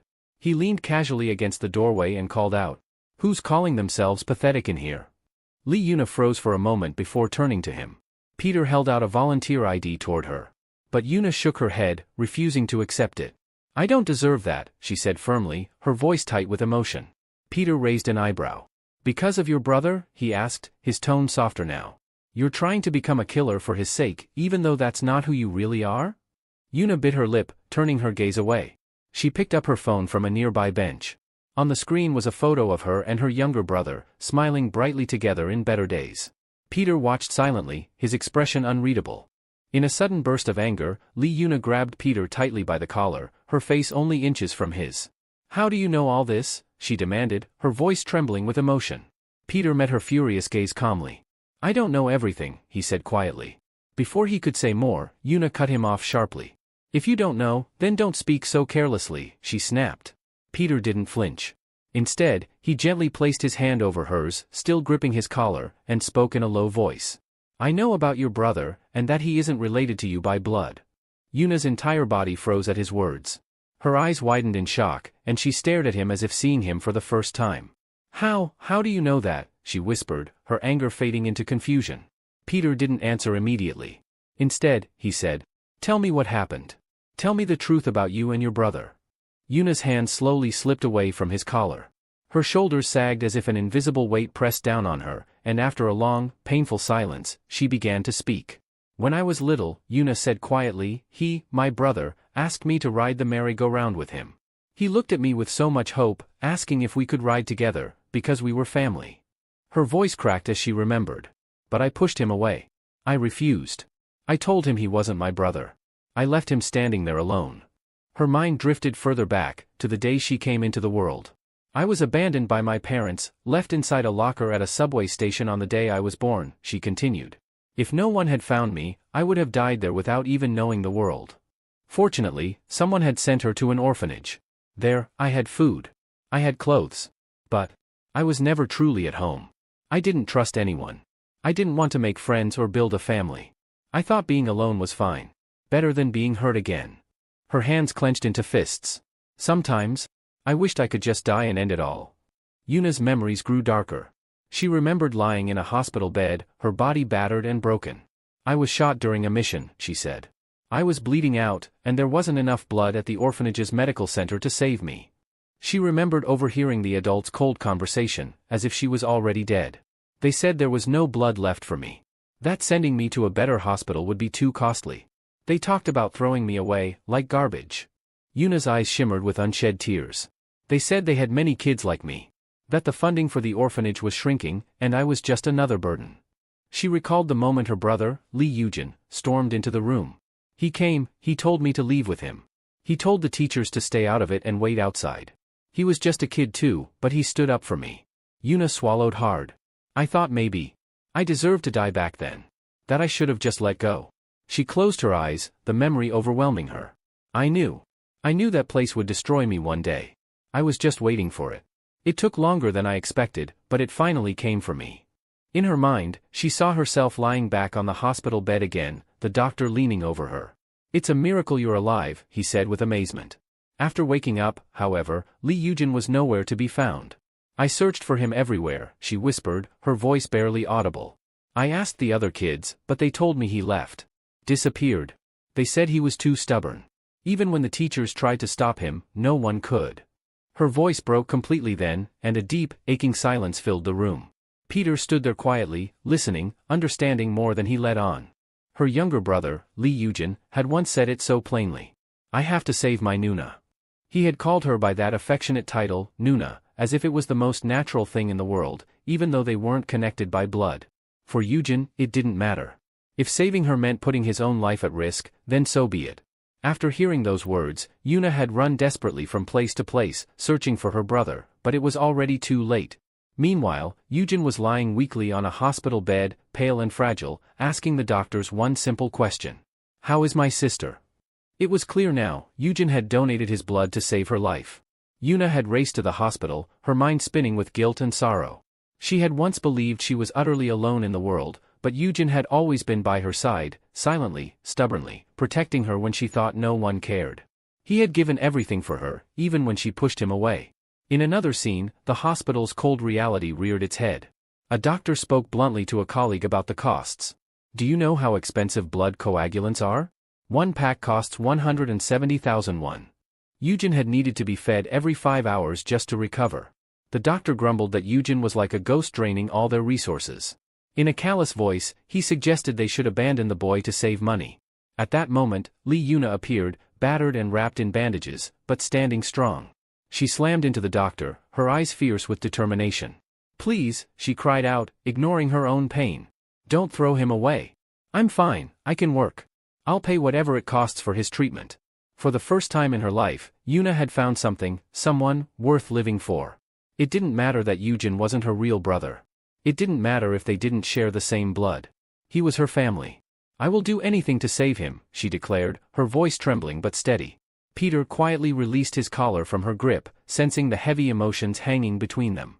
I guess I stuck my nose into something I shouldn't have, he muttered, turning to leave. But I'm going to keep doing it anyway. Before he could walk away, Yuna grabbed his arm. You're the strongest person I've ever met, she said earnestly, almost pleading. Can you please help me get stronger too? At that moment, she wasn't thinking about pride or appearances. She just wanted the strength to protect those she loved. Realizing how emotional she had become, Yuna quickly tried to recover. She cleared her throat and said more formally, I'd like you to become my teacher. I want you to train me. Peter, surprised by her sudden shift, raised an eyebrow. So this is how you ask for favors? He teased. Yuna crossed her arms, trying to act composed. I'm doing fine even without a proper teacher like you, she said, but the blush on her cheeks betrayed her bravado. Just as she was about to turn away, Peter called after her. I'll think about it. Yuna spun around excitedly, misunderstanding his casual tone. Really? Then, can I call you teacher now? Peter smirked. Having a student like you would be a nightmare, he muttered under his breath. Hearing him, Yuna pouted slightly and demanded instruction right then and there. Peter folded his arms and studied her for a moment. You should really think about this, he said seriously. You're weak. You don't have a strong build.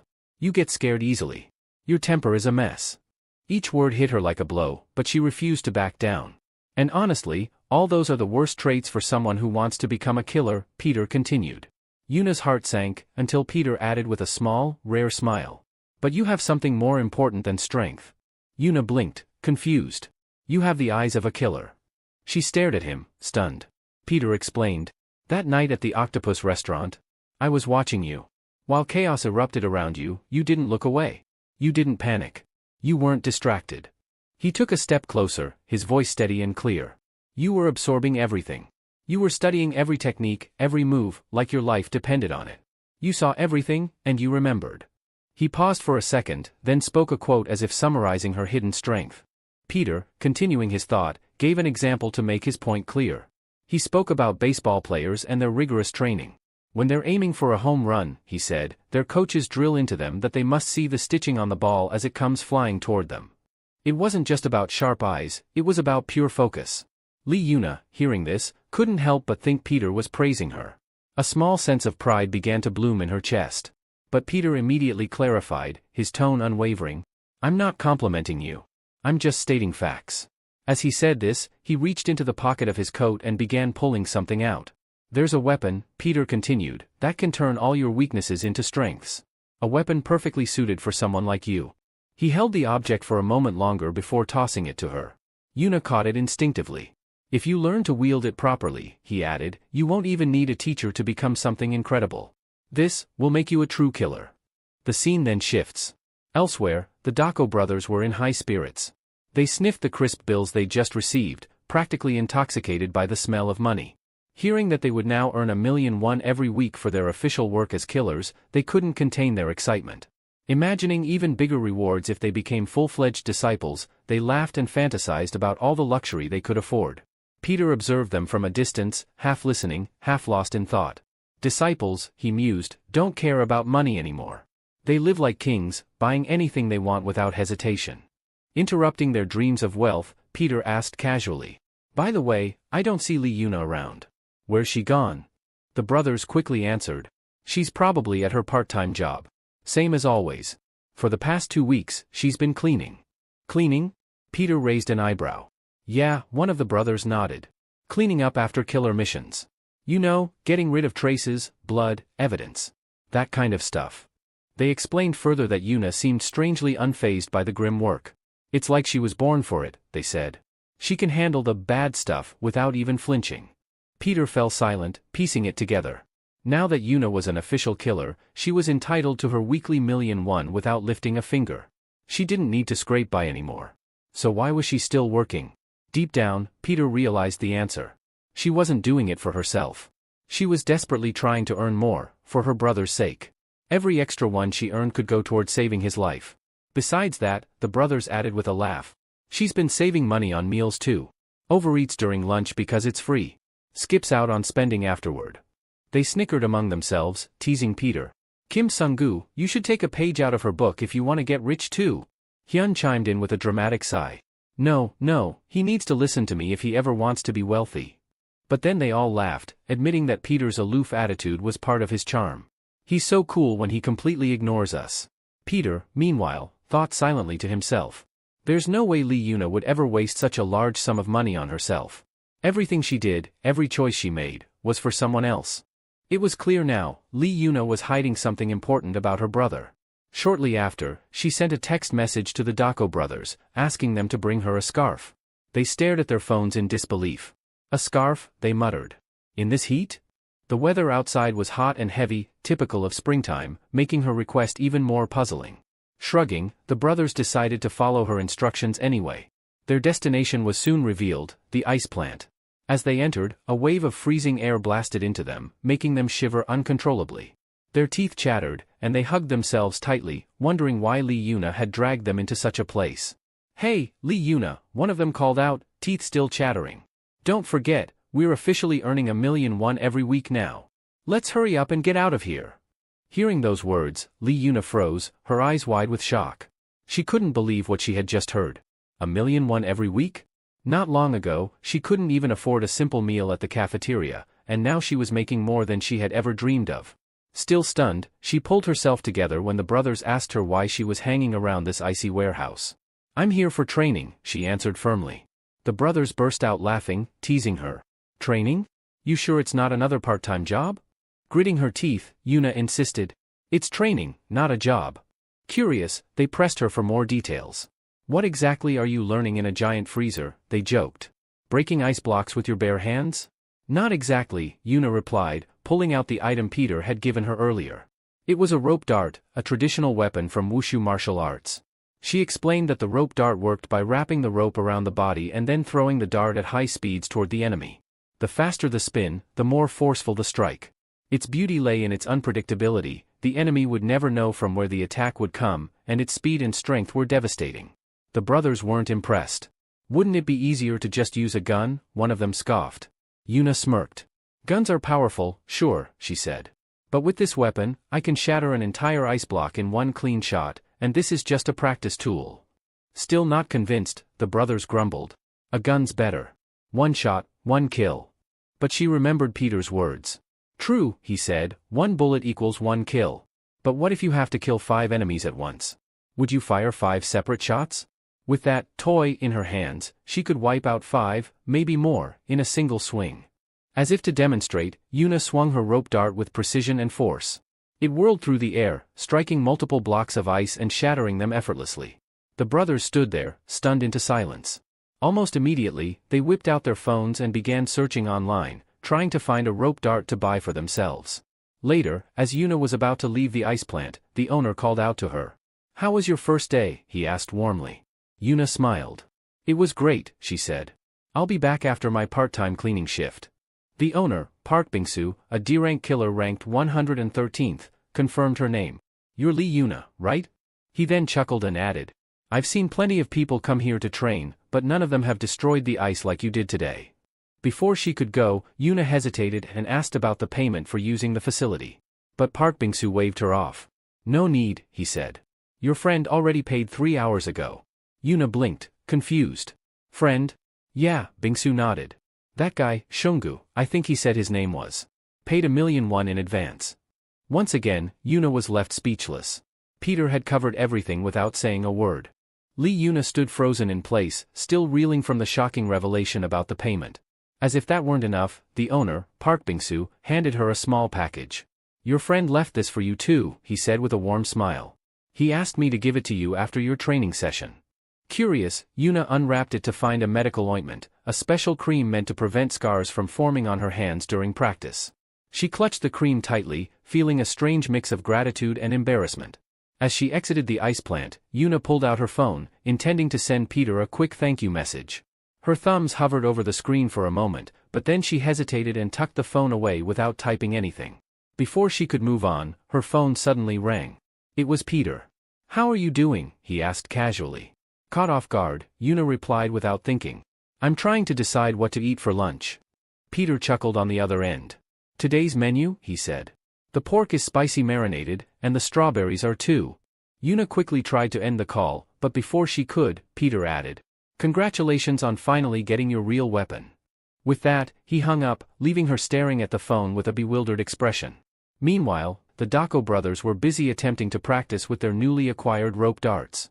However, no matter how hard they tried, their throws were awkward and clumsy, a far cry from the fluid, powerful moves Yuna had demonstrated earlier. Frustrated, one brother muttered to the other. If you don't even understand the fundamentals, it doesn't matter how long you train. Even after 10 years, you won't be able to use this in actual combat. Somewhere else, Peter reflected silently. The weapon Yuna sought, and the strength she longed for, had already been within her reach for a long time. She just hadn't realized it yet. The scene shifts. A brutal fight was unfolding. Park Sang-doo, a fierce combatant, faced off against a group of attackers. Unbothered by their numbers, he roared, challenging them all at once. Come on! Bring every B rank and C rank killer you have, he shouted. It won't make a difference. His confidence was overwhelming as he mocked his enemies. If a rank can't kill me, what hope does an B or C rank have? Suddenly, a new figure entered the fray, a man clad in a doctor's overcoat. With a calm voice, he asked, should I take care of your so-called A-rank Park Sang-doo for you? At his arrival, all the B and C rank killers bowed respectfully, a sign of his higher status. Park Sang-doo's arrogance vanished instantly. His eyes widened in fear, and he even dropped his knife to the ground. The man in the doctor's coat stooped down, picked up the knife, and smiled coldly. You like making bets, don't you? He said. Let's make one. He continued, explaining that while Park Sang-doo was close to advancing to S rank, he was still no match for a true disciple. The threat was clear. In fear, Sang-doo muttered the name, Disciple Nathaniel. The story shifts again. Inside the Divine Honor Hospital, a young girl lay on the floor, sobbing loudly. Terrified of getting an injection, she refused to let the doctor approach her with the needle. Nearby, the Dako brothers stood in line, laughing at the sight. They were there to submit their blood and fingerprint samples for record-keeping at the Glory Club. Look at her, one of them joked. Scared of just a tiny needle? She must be really weak. They chuckled, feeling smug about their own bravery. Peter was also at the hospital, waiting for his turn, but his nerves were frayed for a very different reason. He wasn't afraid of needles. He was terrified that the blood test would uncover his real identity. The receptionist at the front desk explained the process in a matter-of-fact tone. When a new killer joins the Glory Club, they must undergo a thorough physical examination, including blood and fingerprint collection, to register their biological data. Once recorded, this information was used to track them, permanently. The real purpose was sinister. The organization could use this data to enforce loyalty.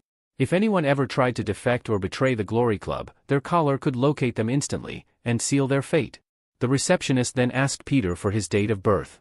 He almost answered truthfully, but caught himself just in time. He quickly lied, giving the birth date of the false identity he had assumed, Kim Song-gu, born in 2005. Sweat trickled down his neck as he waited, anxiety gnawing at him. When the nurse finally called his name, Peter stood up stiffly and walked toward the blood collection room. He knew the truth. Peter's DNA, his real DNA, was already somewhere in Glory's databases. And now, with Kim Song-gu's sample about to be taken, the match would be inevitable. After the blood draw, Peter didn't stick around. He immediately went to visit his secret ally, the blind girl who had been helping him in the shadows. He confessed what had happened. I gave the blood sample, he admitted. They'll know it's me. The girl's face twisted in disbelief. Then, without warning, she began hitting him in frustration. You idiot, she yelled. First, you go pick a fight with B-rank killers, and now this? Giving them your blood? You might as well be shouting from the rooftops that you're Peter. Peter simply stood there, letting her vent, the weight of his choices heavy on his shoulders. The blind girl couldn't believe what Peter was suggesting. To her, it was as if he was practically inviting the Glory Club to come and kill him. You're asking for death, she yelled, furious. Peter, however, seemed oddly thoughtful. Instead of reacting, he latched onto something she said, advertising himself. It was as if a light bulb went off in his head. The girl narrowed her eyes, sensing he was plotting something but unable to read his mind. Are you seriously planning your own funeral now? She demanded. Peter smiled faintly and shook his head. No, he said calmly. I'm not planning to let them find me. I'm planning to make them chase something else entirely. He then revealed his reckless plan. His idea? To blow up the hospital itself. The girl stood there, frozen for a moment, too stunned to even speak. Then she snapped out of it and began hitting Peter with her fists in exasperation. "Are you insane?" she cried. "Have you finally lost it because you're getting old?" She went on to explain the gravity of his crazy idea. "That hospital, Seoul Divine Honor General Hospital, isn't just any hospital," she said, her voice serious now. "It's one of Korea's biggest facilities. On the outside, it looks like a normal, reputable hospital. But you and I both know what it really is." She lowered her voice, almost whispering. "It's where the Glory Club hides all their dirty secrets. Masking assassinations as accidents, eliminating injured killers, covering up corpses. It's a hospital built by killers for killers." Peter listened intently but didn't back down. He calmly pointed out that their real goal wasn't to destroy Glory's infrastructure, it was to wipe out the DNA and fingerprint database stored inside. As long as that information existed, he would always be one step away from being exposed. "I have no choice," he said firmly. "If I want to survive, I need to take down their data center." After a long, tense pause, the blind girl finally gave a resigned sigh. "Fine," she muttered. "I'll help you." But she had one final warning. "Do you know who's running that hospital now?" she asked. Peter's expression hardened as she continued. "A disciple," she said. "One of Glory's strongest. His code name is Nathaniel." Peter's mind flashed back. Nathaniel wasn't even considered human by most. In the past, he had been celebrated as a prodigy, a doctor so talented that people said God himself must have sent him to Earth. But after a catastrophic medical accident, he disappeared from the public eye, and re-emerged under Glory's shadow. The girl reminded Peter of a particular incident, one that left an unforgettable mark on everyone who heard about it. The Rio de Janeiro massacre, 4 years ago. She painted the picture for him. In Rio, a police officer returning to his station noticed something bizarre. Lines of clothes drying on ropes, but the clothes looked strange. Curious, he stepped closer and nearly vomited from shock. Hanging on the ropes weren't clothes, they were human corpses. The bodies swayed gently in the breeze, a grotesque mockery of a laundry line. After identifying the dead, the authorities realized they were all infamous gang members. Apparently, several rival gangs had gathered in one spot and clashed violently. The Brazilian military police had been dispatched to seize the area, ordered to take down anyone who resisted. A full-scale operation named Guerra OW, War on Crime. As the police approached the scene, tension was high. One wrong move could mean death. The captain cautiously cracked open a door, and a wave of gunpowder smell hit him. Inside, there were no living people, only blood-splattered walls and countless twisted firearms littering the ground. What caught the captain's attention most was that the guns weren't just broken, they were bent, as if someone had twisted the metal by hand. Fear gripped him. He immediately ordered a halt to their advance, feeling instinctively that this wasn't a normal gang shootout. He called headquarters for reinforcements. While a staff sergeant, Fernando, relayed the message, a shadow snatched him from the doorway with inhuman speed. The police operator on the other end of the line heard Fernando's chilling screams before the call cut off. When backup stormed inside moments later, Fernando was gone. Only a blood-stained shoe remained, and his mutilated body now hung grotesquely from the ceiling. And then, in the darkness, Nathaniel appeared, holding Fernando's severed head like a trophy. In horror, the officers opened fire, but it made no difference. Nathaniel slaughtered them all. By the end of the night, Rio's 6 untouchable gang bosses, the feared crime lords who had ruled the city for 30 years, were dead. So were the elite Brazilian military police forces. It was a massacre unlike anything seen before. The blind girl finished recounting the chilling story, her voice low and grave. "It wasn't easy getting the details about that," she said. "Those files were buried deep inside the most confidential government archives." Peter stared into space, processing what he just heard. Finally, he muttered, almost to himself, "Is it even possible for a human to bend guns like that?" The girl didn't answer directly. But her silence spoke volumes. "Remember, Peter and Pietro are same name." Peter nodded slowly, a faint smile touching his lips. "What you just told me, it's valuable. Really valuable." His mind was already racing, mapping out the next steps. He looked at the girl. "I think I have a way to get inside," he said. "But I'll need your help." With her assistance, Peter launched a clever ruse. They published an online announcement claiming that Pietro, his old identity, would be visiting Dr. Nathaniel at Seoul Divine Honor General Hospital on August 24th. Meanwhile, elsewhere, a hacker working with them was finishing up his part of the plan. He leaned back from his monitor, speaking to the girl through a secure channel. "Per your request, I've breached the Glory Club's internal server," he said. "I uploaded the advertisement that Kim Sung-gu made. But honestly, I have no clue if it'll even work. He sounded skeptical. If the Glory Club catches wind of who really posted this, you're screwed, he added grimly. You're risking everything for that 19-year-old freak. Are you sure he's worth it? The girl responded without hesitation. I've never seen anyone like him before, she said. In 50 years, he hasn't failed a single mission he personally planned. Not one. Cut to the hospital. Inside Seoul Divine Honor General Hospital, the staff and hidden killers were buzzing with conversation. The name Pietro spread through the halls like wildfire. Could it really be him? Pietro's alive, one of them whispered, eyes wide. Some were skeptical, others thrilled, but all were intrigued. Soon, Glory Club issued orders, deploy forces to capture Pietro. Most of those sent were D-rank killers, the kind used for low-risk jobs. Even they were confused.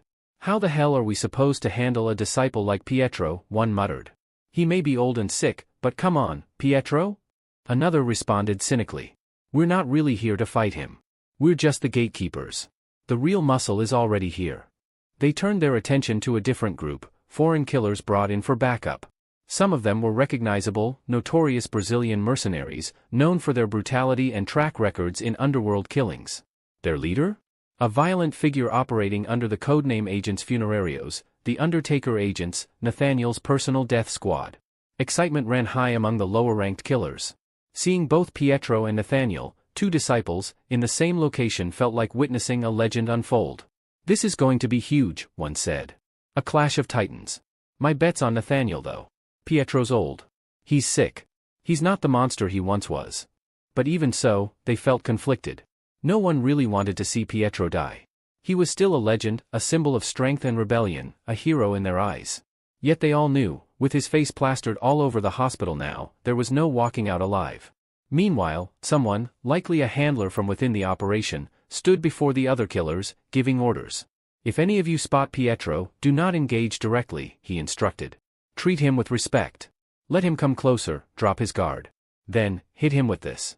He held up a special tranquilizer gun. This thing could knock out an elephant in under 3 seconds. He emphasized one final point. If you see him, ring the emergency bell immediately. Report his exact location. The ranked killers will handle it from there. From a distance, Peter watched it all unfold. A smirk played across his lips. How ironic, he mused. Pietro is coming to capture Pietro. Kim Sung-gu, now in position, gave the signal. All operatives began moving, slipping into their assigned roles. The trap was set. Elsewhere, the scene shifted. Inside a private and opulent spa facility deep within Glory Club's main headquarters, several high-ranking executives lounged in steaming hot water. Among them was the Deha Group's chairman, Choi Yoon-chong. Steam swirled through the room as they discussed the recent developments. One of the executives, resting his arms on the tub's edge, voiced his concern. I'm uneasy, he admitted. The new boss is bold, sure, but picking a fight with Pietro? That's reckless. Another nodded. We don't even know where Pietro is. If he does show up, what then? What if he's still the monster everyone fears? All eyes turned to new boss of Glory as he sat silently, the weight of leadership heavy on his shoulders. Back at the spa facility, the mood had shifted. One of the Glory Club executives leaned in toward the boss, his tone low but urgent. Everyone here knows what Pietro is capable of, he warned. We shouldn't make this more complicated than it needs to be. If you're going to take him down, then do it quickly. And if capturing him fails, let it go. Don't risk everything on this. The room fell silent for a moment before the boss casually leaned back and replied. I've already considered that, he said with a smirk. But I'll proceed as planned. He glanced over at one of the older officers seated nearby, then suddenly grabbed the man's head and shoved it beneath the surface of the hot water. Still, Glory Boss said coldly, you seem to have forgotten where you are, and with whom you're sitting. The old man's body thrashed briefly in the steaming tub. If you're the so-called army chief of staff, maybe you should have been better at reading the room, the boss continued with a sneer. Should have retired with some grace. He kept the man underwater a few more seconds for effect before finally letting go. The gasping officer emerged, coughing violently. I'm not some fool playing war games, the boss said to the others in the room. I've made all the preparations. And I want to see it myself, whether that legend, Pietro, can survive the monster I've created.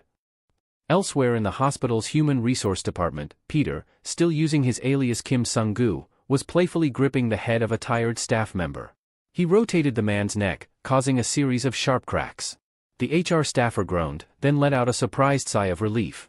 That actually felt amazing, he admitted. Where did a young doctor like you learn that trick? Peter gave a light smile. It's not a technique really. Just something I've picked up. Comes with the job. Then his tone shifted.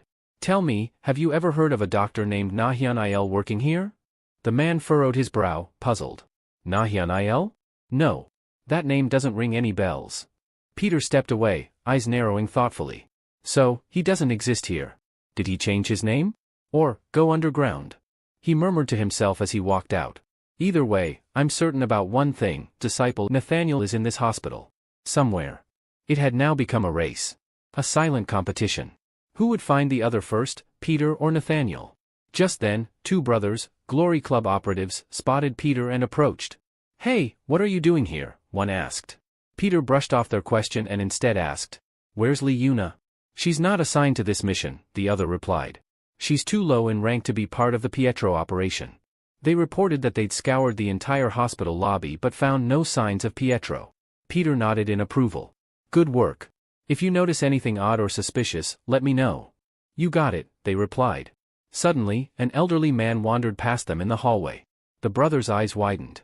Wait, isn't that him? That's gotta be Pietro. Peter stepped in quickly. That's not him, he said calmly. That old man just looks like him. But the brothers had already rushed over and grabbed the elderly man. Are you really Pietro? They asked, their voices filled with awe. The man stared at them in confusion. What on earth are you talking about? I'm just here for a checkup. They ignored him and started pulling him away. Let's get you out of here, quietly, one of them whispered. The old man protested. I'm here for treatment. Please, let me go. A nearby nurse turned to Peter. Do you need a syringe? For a blood sample? Peter glanced at her. No. That won't be necessary. I've already handled it. The old man tried again to reason with the brothers, but they hushed him, attempting to avoid drawing attention. Then, by pure chance, Liuna collided with one of the brothers, Hyun. Hey, are you blind or something? He began irritably, before freezing. Wait, Liuna? What are you doing here? She didn't stop. I'm here to visit my younger brother, she said quickly, brushing past them. Peter watched her go and silently noted the real reason for her presence. A familiar voice reached his ear. It was the blind girl, his secret partner.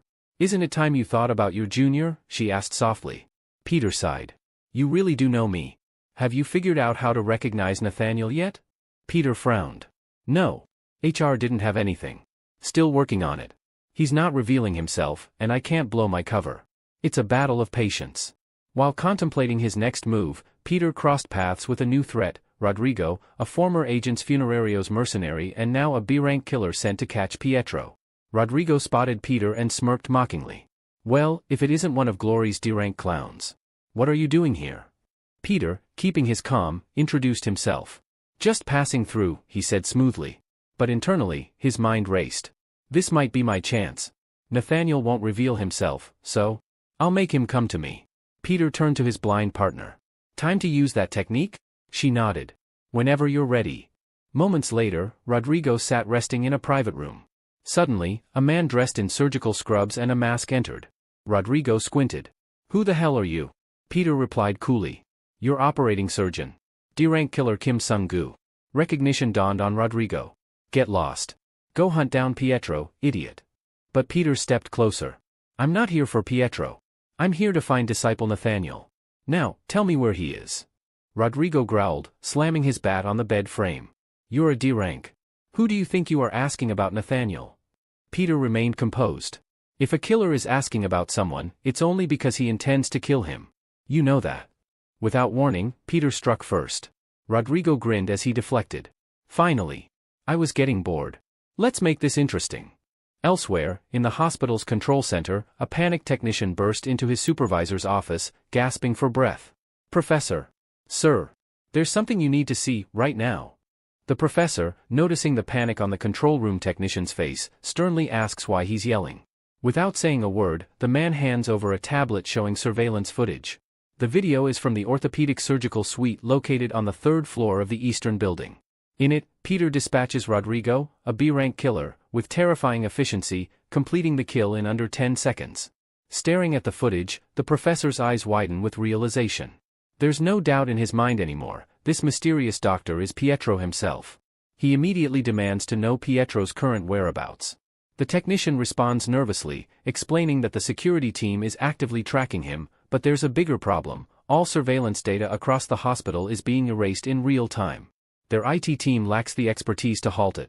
Despite the alarming news, the professor is visibly thrilled. The elusive Pietro is finally here, and he's closer than ever. Nearby, the room contains several large cylindrical glass containers, each one housing the preserved corpses of Nathaniel's former victims.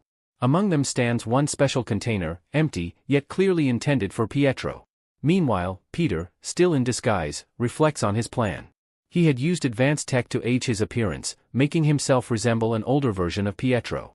From facial expressions to the details in the wrinkles, everything was meticulously replicated. Secretary Kim confirms the illusion worked flawlessly. Their goal? To lure Nathaniel into revealing himself. Both Peter and Jaiwan are confident that it's only a matter of time before their trap draws him out. Jaiwan wonders aloud what Peter's next move will be. Calmly, Peter says he'll remain patient, waiting for Nathaniel to make the first visible move. The scene shifts to a different setting. Li-Yuna sits alone at a cafeteria table, munching on a burger while glancing down at her phone.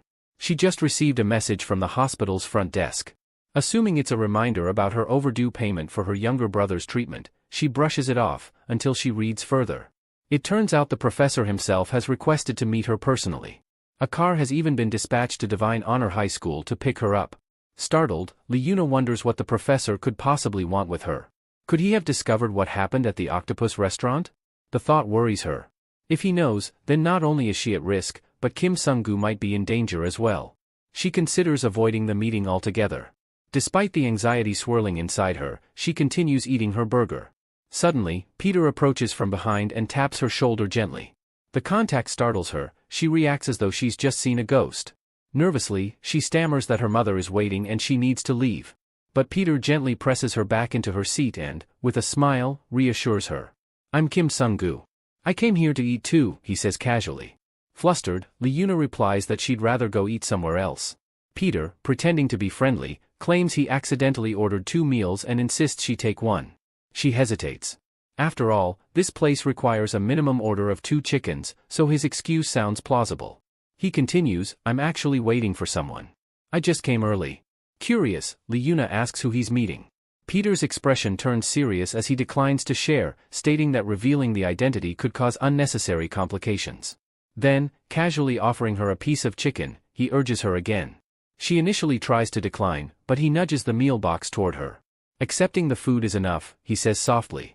Eventually, she gives in, agreeing to eat just a single piece before leaving.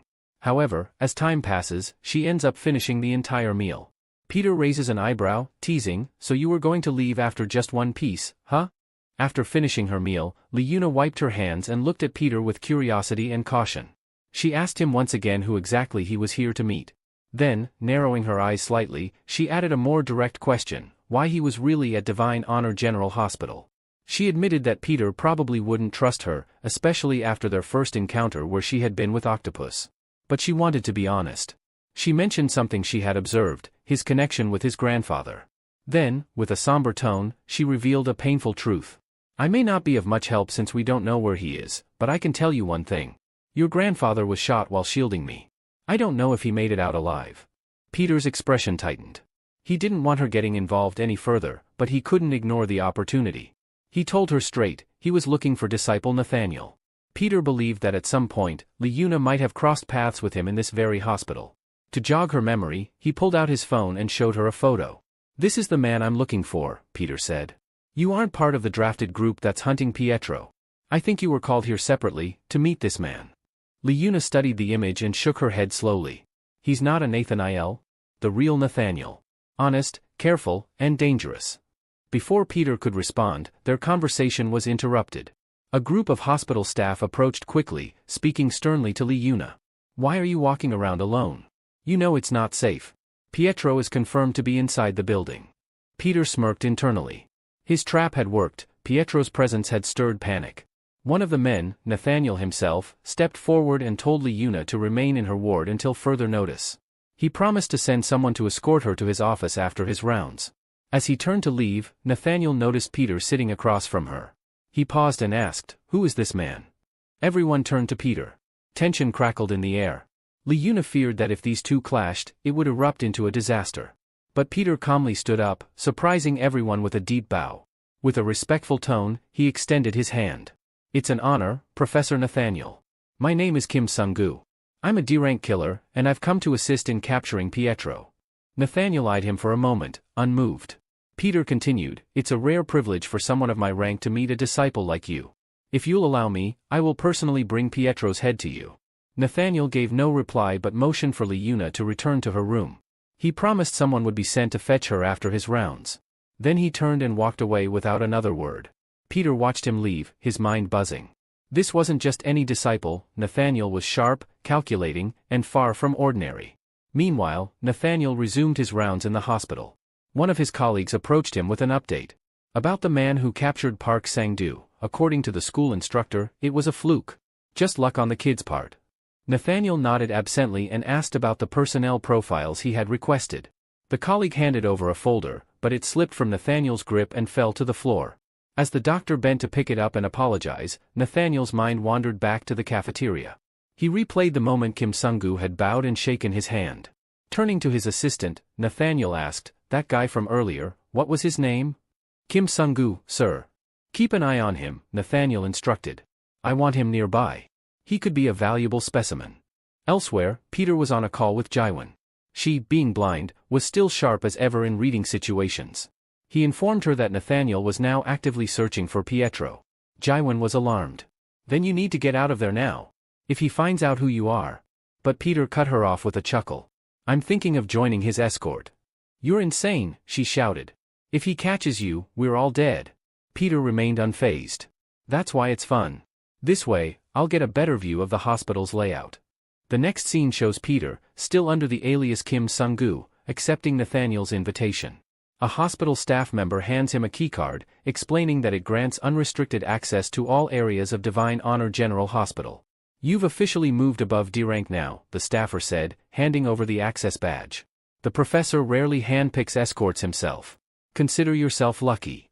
He then outlined 3 crucial rules for escorting the professor. 1. Remain silent unless spoken to. 2. Never question or investigate the professor's activities. 3. And most importantly, never reject his generosity. Ever. As the subordinate doctor explained the escort rules, Peter couldn't help but notice the man's nervous demeanor. Beads of sweat clung to his temple, and his voice trembled slightly as he laid out each rule. When he finished, he gave Peter a quick nod and said, "The professor expects punctuality. Go meet him now." Moments later, Peter was led down the polished halls to a private office. The doctor knocked once before stepping inside. "Professor," he announced, "I brought Kim Sung-gu, just as you requested." Professor Nathaniel looked up from his desk, a faint smile tugging at his lips. "Good. At least we're not late." Without wasting a moment, he stood up and motioned for Peter to accompany him. "We're doing rounds," he said simply. As they exited the room, Peter caught sight of the professor's official escort team assembled nearby. At the center of the group stood a figure known as Agent Funerario, whose defining trait was that of a seasoned Brazilian martial artist. His movements were quiet but lethal, his posture radiating discipline. Peter quickly assessed the situation. This team wasn't part of the glory system. They operated differently. Their philosophy was absolute loyalty to the monarch, living solely to serve and obey their ruler. He knew right away, integrating with them wouldn't be easy. As they walked, Nathaniel asked one of his aides about Pietro's status. "All entrances to the hospital are sealed off, just as you instructed," the aide reported. "We announced a containment protocol. Claimed that a virus sample had leaked from storage. No one's leaving until sterilization is complete." "Good. What about the DNA scan?" the professor asked next. "We collected blood samples from all the elderly male patients who match Pietro's general profile. The results will come back in about 48 hours. The professor nodded, muttering, "He's excellent at disguise. But DNA? That's hard to fake unless he's got an exit plan already prepared." Trailing silently behind, Peter noted how calculated and patient Nathaniel was. This was not a man who could be easily deceived. During the rounds, the professor stopped by a young patient's room. He bent slightly to speak with the boy. "If you complete the treatment, we'll play soccer together. But skip it, and we won't get that chance, all right?" The nurse beside him explained the boy's medical issue. His ulnar nerve was too damaged for the second surgery. "We're thinking of switching to the radial nerve. Consult Professor Yam," Nathaniel instructed. "He's had success with similar nerve grafts." Peter watched from just behind, glancing at his wristwatch. Despite the professor's cold aura, he appeared deeply engaged in even minor patient cases. It made Peter wonder, why had someone like him been selected to escort a man who seemed more focused on ward visits than military operations? Almost as if reading his thoughts, Nathaniel suddenly turned around. "You seem underwhelmed," he said quietly, catching Peter by surprise. "Is it because I haven't given you a task yet?" Peter quickly straightened. "Not at all, Professor. I'm simply observing." "Liar," Nathaniel replied coolly. "Your expression tells a different story. Come. There's something I want to show you." Without another word, he started walking briskly toward the stairwell. Peter followed, and the descent began. They passed floor after floor, more than Peter had ever seen on any hospital map. He checked his key card but quickly realized something strange: this place wasn't listed. The corridor they were entering didn't exist in the official floor plans. Where are we going? He wondered, a flicker of tension growing in his chest.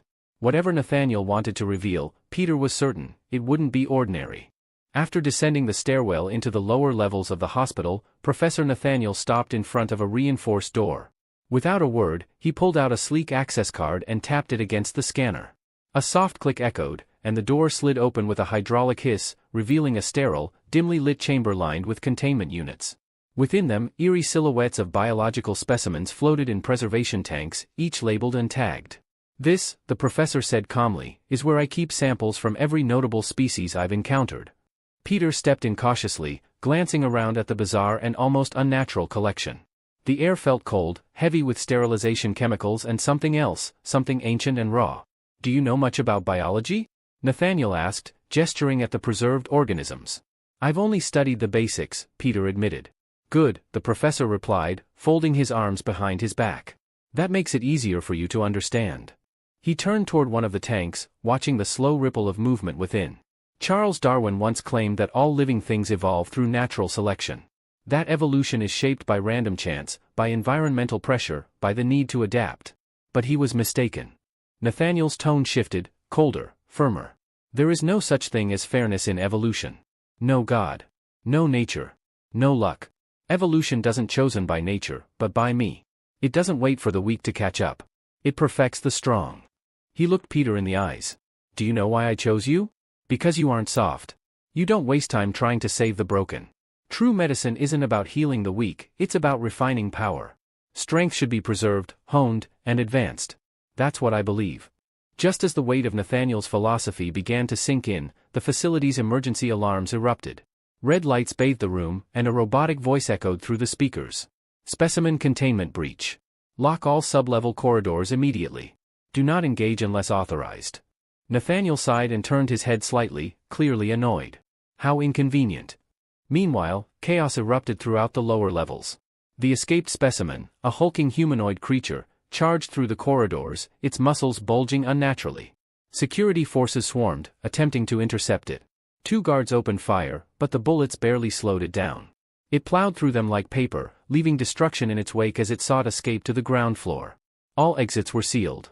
The specimen spotted what it believed was a final door, an escape route. With a burst of speed, it lunged toward it. But just as it reached out to open it, a hand shot out from the nearby wall, seamlessly and without warning. A sickening crack echoed as the hand gripped the creature's skull and crushed it with monstrous precision. The body slumped to the floor, lifeless. As the lights flickered, Nathaniel emerged from the broken panel in the wall, brushing dust from his coat. "I was in the middle of explaining something important," he muttered. "How irritating." Turning back to Peter, he stepped over the corpse without a glance. "Now, where were we?" He raised his blood-stained hand and stared at it with admiration. "I love the strong. I love to test them, dissect them, study what makes them powerful at the cellular level. Their ligaments, their muscle fibers, even their instincts. It's beautiful." His gaze drifted back to Peter. "And you're interesting. You have potential. Strength like yours, especially at your age, is rare. Through you, I want to observe a new stage of evolution." He stepped closer and extended his hand. "Accept my grace, Kim Sung-gu. Let me evolve you. I can help you become something greater, something closer to a disciple." Peter stood frozen, his mind reeling, not just from the offer, but from what he'd just witnessed. Nathaniel had precisely shattered the wall with surgical accuracy, reaching out and neutralizing the escapee instantly, without harming Peter, who had been standing right beside him. The control, the power, the perfection, it was terrifying. His mind buzzed with thoughts. What was this man? How could he do that? The force, the timing, the precision, it wasn't human. Just then, Peter's phone buzzed. It was his blind friend, G1, panicking. "Peter. Get out of there. You don't understand what kind of monster you're dealing with. If you stay, he'll destroy you." But Peter didn't move. He couldn't. His fear was outweighed by something deeper. Curiosity. What is the true source of Nathaniel's power? And more importantly, could he unlock it too? After some time passes, the woman, nervous but alert, turns to Peter and asks what his next move will be. She reminds him that the hospital staff are about to receive the results of the blood analyses, and once they're compared with Pietro's DNA, his identity will be uncovered. Peter doesn't seem rattled. "There's a way to prevent that," he says calmly. He explains that he plans to alter the test results before they're reviewed. Since the results are due within 48 hours, they should already be stored in Nathaniel's office by now, ready for tampering. The woman, unconvinced, presses further, asking how Peter intends to gain access to a restricted area like that. Holding up a sleek security keycard, Peter replies, "With this." She narrows her eyes and questions what happens if he gets caught, especially by Nathaniel or one of his close subordinates. But Peter shakes his head, confident. "It won't happen. I've been watching his routine. Every time he goes on his rounds, it takes him exactly 4 minutes and 30 seconds. I've calculated it down to the second. That's all the time I need." The scene cuts to a quiet corridor as Nathaniel walks through the hospital with his usual air of authority, continuing his regular inspection.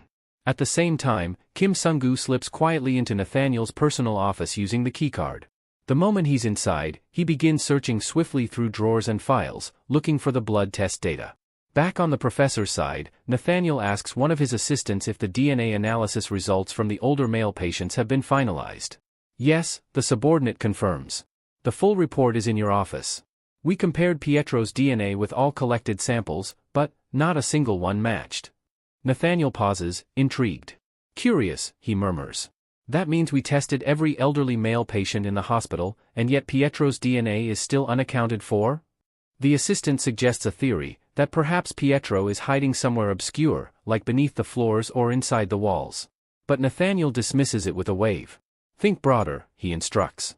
"What if Pietro doesn't appear the way you remember him?" Meanwhile, in his office, Kim Sung-gu has finally located the file he's been looking for and begins preparing to make the switch. He glances at the clock. 2.5 minutes remain before Nathaniel is expected back, plenty of time by his calculations. Or so he thinks. Suddenly, the air changes. Kim's eyes widen as he senses a presence, and then the voice of Nathaniel cuts through the silence, calm but deadly. What is a D-rank assassin doing inside a disciple's private quarters without permission? Caught off guard, Kim quickly composes himself, remembering Nathaniel's recent behavior, the repeated patrols at identical times, the basement reveal, the suspicious offer of grace. A chilling realization hits him: Nathaniel might have been baiting him all along. Everything had been staged to provoke this moment. Still holding the file, Kim turns and smiles as naturally as he can. "I was just delivering this," he says casually. "Dr. Hong handed it to me and told me to bring it to you immediately. I don't know what's inside, but I was told it was urgent." He begins to step past Nathaniel, hoping to defuse the situation. But before he can leave, Nathaniel's hand clamps firmly on his shoulder, halting him. He leans in slightly, his tone quiet but razor-sharp. "Do you have any idea what would have happened if that file had been opened?" The moment hangs heavy in the air, tense, suffocating. Kim Sung-gu keeps his expression neutral, but inside, his mind is racing. Nathaniel stared at Kim Sung-gu with piercing eyes and asked calmly, yet with a threatening undertone, "Were you perhaps investigating the blood samples of the elderly patients? What compelled you to sneak into my office in my absence? I wonder what answer you'll give me, and whether it will be enough to keep you from a very unfortunate outcome." Kim Sung-gu's confidence wavered for a moment as he felt the weight of Nathaniel's suspicion pressing down on him. But after a moment of tense silence, he took a breath and composed himself. He spoke slowly, deliberately. "Professor," he began, "a person can change many things, how they speak, how they move, even their face with surgery. But the one thing they can never change is their DNA." He explained that he had been thinking deeply about Pietro's ability to remain hidden. Perhaps the reason the tests yielded nothing was because Pietro no longer looked like the man they remembered. He might have altered his appearance, even his identity, but his genetic code would remain untouched. That thought led Kim Sung-gu to analyze the recent files, searching through those who had undergone reconstructive procedures or transitions, but he found no likely match. "I was only reviewing the data," he added sincerely. "I crossed the line, and for that, I apologize. My desire to find Pietro clouded my judgment. I should have come to you first. Please, Professor, if you suspect me, I ask for your mercy. There was a moment of silence. Nathaniel narrowed his eyes, studying the boy. Then, without a word, he gestured for Kim Sung-gu to raise his head. Reaching out, he gently tapped his forehead with one finger and gave a faint smile. You're sharp. Too sharp, perhaps, Nathaniel said. And I respect your drive. Just remember, while intelligence is admirable, it must walk hand in hand with discipline and respect. Never forget your place as a member of Glory. With that, he dismissed him. Kim Sung-gu bowed slightly, offered a polite thank you, and exited the room. As Nathaniel watched him leave, something odd tugged at his thoughts. When he touched Kim's skin, it had felt entirely authentic, youthful, natural. The skin of a real teenager.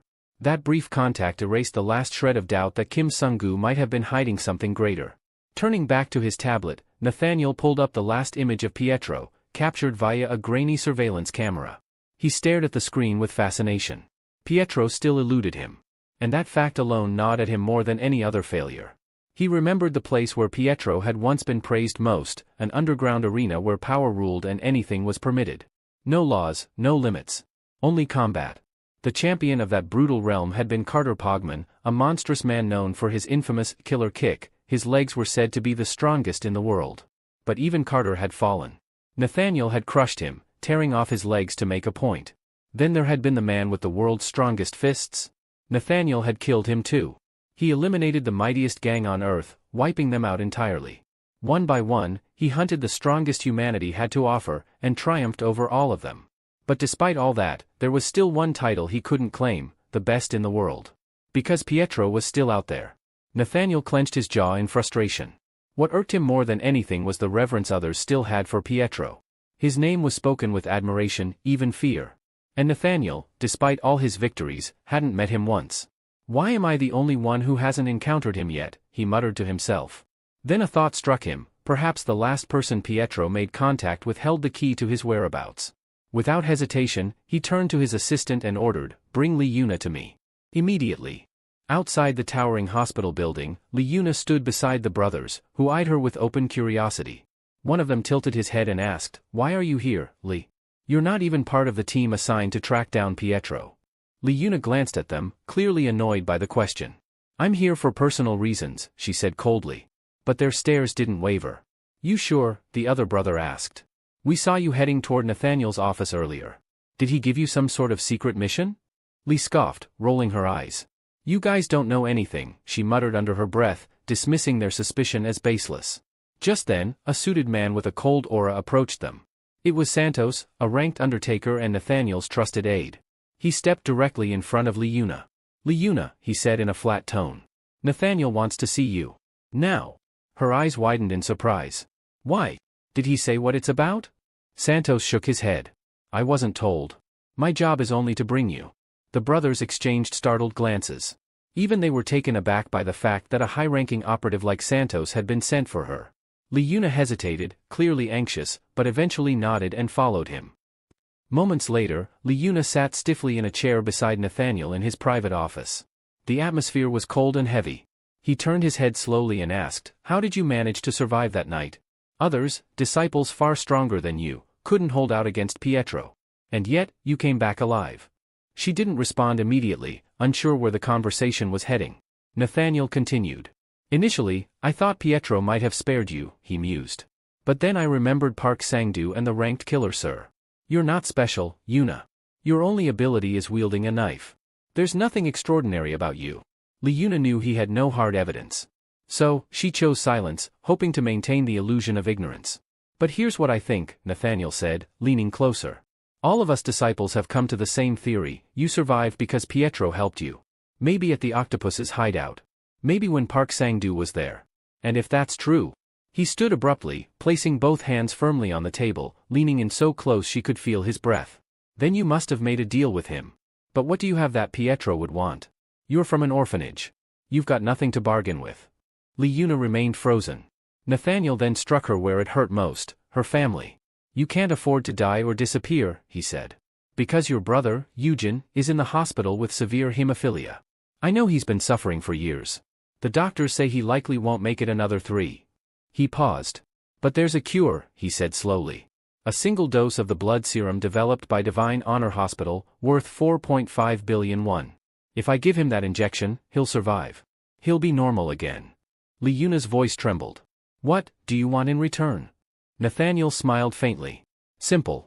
The next time Pietro contacts you, and I know he will, you'll tell him you're ready to talk. You'll say you'll reveal everything. But tell him to meet you on the 4th of August at 2 p.m. at the clock tower in the hospital lobby. His eyes locked onto hers. That's all you have to do. Then his voice hardened. You and I both know you can't earn 4.5 billion won in 3 years. But this way, you get to save Eugen. I get Pietro. We both win. Before she could respond, Nathaniel pulled out a hospital admission form. You'll be staying in the hospital from now on. For medical observation, he said coldly. I'm not even sick, Lee Yuna protested. Without hesitation, Nathaniel stepped forward, grabbed her arm, and snapped the bone with his bare hand. The crack echoed through the room, followed by her scream as she collapsed in agony. Healthy people don't get hospital beds, he said coldly. Then, pressing his foot onto her broken arm, he leaned down and whispered, if you refuse this deal, you die. And so does your brother. Lee Yuna sobbed silently, clutching her broken limb. Later, inside Ward 604, Lee Yuna sat motionless on the hospital bed, her arm wrapped in a cast. She was lost in thought, panic rising in her chest. If Nathaniel finds out that it was Kim Sung-gu who helped me, he'll kill all three of us, me, Eugen, and Sung-gu. But if she went through with the plan and succeeded, she could save Eugen. It was the only hope she had left. While she pondered what to do next, a knock at the door startled her. A doctor peeked in and asked, "Is the patient for Ward 604 here?"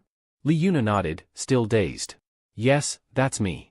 To her surprise, Kim Sung-gu entered right after. Her eyes widened. "Why are you here?" she asked. With a calm smile, he replied, "It's time for your injection." Before she could question him further, he turned on the television. "Look, it's the national singing contest." She looked at him in disbelief. "You came here to watch the competition?" Inside the hospital room, the tension between Lee Yuna and Kim Sung-gu rose sharply as they fought over the TV remote. "I want to watch the Dano Wrestling Festival," she insisted, yanking the remote. "You're in my ward now," Kim countered. "Hand it over and get out." But instead of leaving, Kim Sung-gu narrowed his eyes, his voice turning serious. "Are you acting like this because of Nathaniel?" Lee Yuna froze for a second but didn't reply. Kim didn't let up. "I'm your teacher, remember? I don't recall ever snapping my student's arm in half. So tell me, who did this to you?" The room went quiet for a moment before Lee Yuna quietly whispered his name with a trembling voice. Sung-gu. Her expression was a mix of pain and fear. Then, mustering her courage, she asked, "Are you free on August 4th? He looked confused. "Why? What do you need?" "I'll explain later," she said. "Just come to the hospital lobby at 2 p.m. near the clock tower. Please, don't ask me anything, and just do what I say." Kim Sung-gu studied her carefully, sensing the desperation in her voice. Finally, he nodded. "All right, if that's what you want." Without saying another word, he turned and left the room. Outside, the rain had begun to fall, soft at first, then heavier, drumming against the hospital windows. Lee Yuna sat alone, staring at a photo of her younger brother on her phone screen. Her voice trembled as she murmured, "I have no other option, this is the only way." August 4th arrived. In another room, Nathaniel was pacing impatiently. His eyes were locked on the clock, every tick feeding his anticipation. This was the day Pietro had supposedly promised to meet him. The culmination of months of planning hinged on what happened in the next hour. Elsewhere in the hospital, Lee Yuna sat with her headphones on, when her phone rang. It was Nathaniel. "Where is he?" he asked sharply. Lee responded calmly, "He's on his way." Meanwhile, Lee Yuna had just ended another call, this one with her brother, Eugen. Their conversation was lighter, a rare moment of warmth in the midst of chaos. "So, do you have a boyfriend now?" Eugen teased. Lee Yuna blinked. "What makes you say that?" "I saw your profile picture. That group photo with 3 guys. That one in the middle looks cool. Is he your type?" She chuckled. "They're just friends." "Well, he's the most handsome," Eugen said playfully. "I bet you like him." Lee Yuna rolled her eyes. "You're imagining things." Changing the topic, Eugen said excitedly, "I want to play soccer with your friends sometime. You know it's my favorite. Maybe we can all go watch the World Cup together and cheer for Korea." She smiled softly at his enthusiasm. "Of course. I'll get us tickets." Eugen suddenly paused, his tone faltering. "Actually, maybe don't. Airfare is expensive, and—" "Stop it," Lee Yuna interrupted firmly. "That's not your concern. I'll take care of everything." She softened her voice. I'm your sister. Let me handle it. There was a brief pause before she added, also, the doctors said there's a new medicine available. Just one injection, and you could be completely healed. Eugen's voice lit up. Really? She nodded, even though he couldn't see it. Yes. So don't stress about anything else. Just focus on getting better. As the conversation with her brother came to a close, Eugen let out a gentle sigh, his voice softening. I'm really lucky, you know, he said. To have you as my sister. I don't think I could ever ask for more. Liuna blinked rapidly, caught off guard by the sudden affection. Ugh, don't get all cheesy on me now, she muttered, trying to hide the warmth that crept into her voice. That's seriously cringe. Eugen chuckled, but his voice was already growing faint. I'm getting sleepy. I think I'll take a nap. Okay, Liuna said gently. Rest well. I'll call you later. With that, she ended the call. The scene shifted. Beneath the tall clock tower in the hospital lobby, Liuna stood alone, her eyes constantly flicking between the reception area and the entrance. Time felt like it had slowed. Nathaniel's voice echoed in her ears. Where's Pietro? He asked, his tone sharp with suspicion. He should be here by now. Liuna forced a smile, her nerves cracking beneath the surface. He's probably on the way. Nathaniel narrowed his eyes. You said that 10 minutes ago. Where is he? In that moment, panic surged through her. She had mistakenly told Nathaniel to meet at the lobby clock tower, when she had actually instructed Kim Song-gu to meet her under the old tower in the hospital's courtyard. Outside, under a different sky, Kim Song-gu stood in the courtyard, glancing down at his wristwatch. The wind stirred the leaves, and he looked around with growing unease. He was on time. So where was she? Back inside, Liuna's heart pounded. Her eyes darted around the lobby.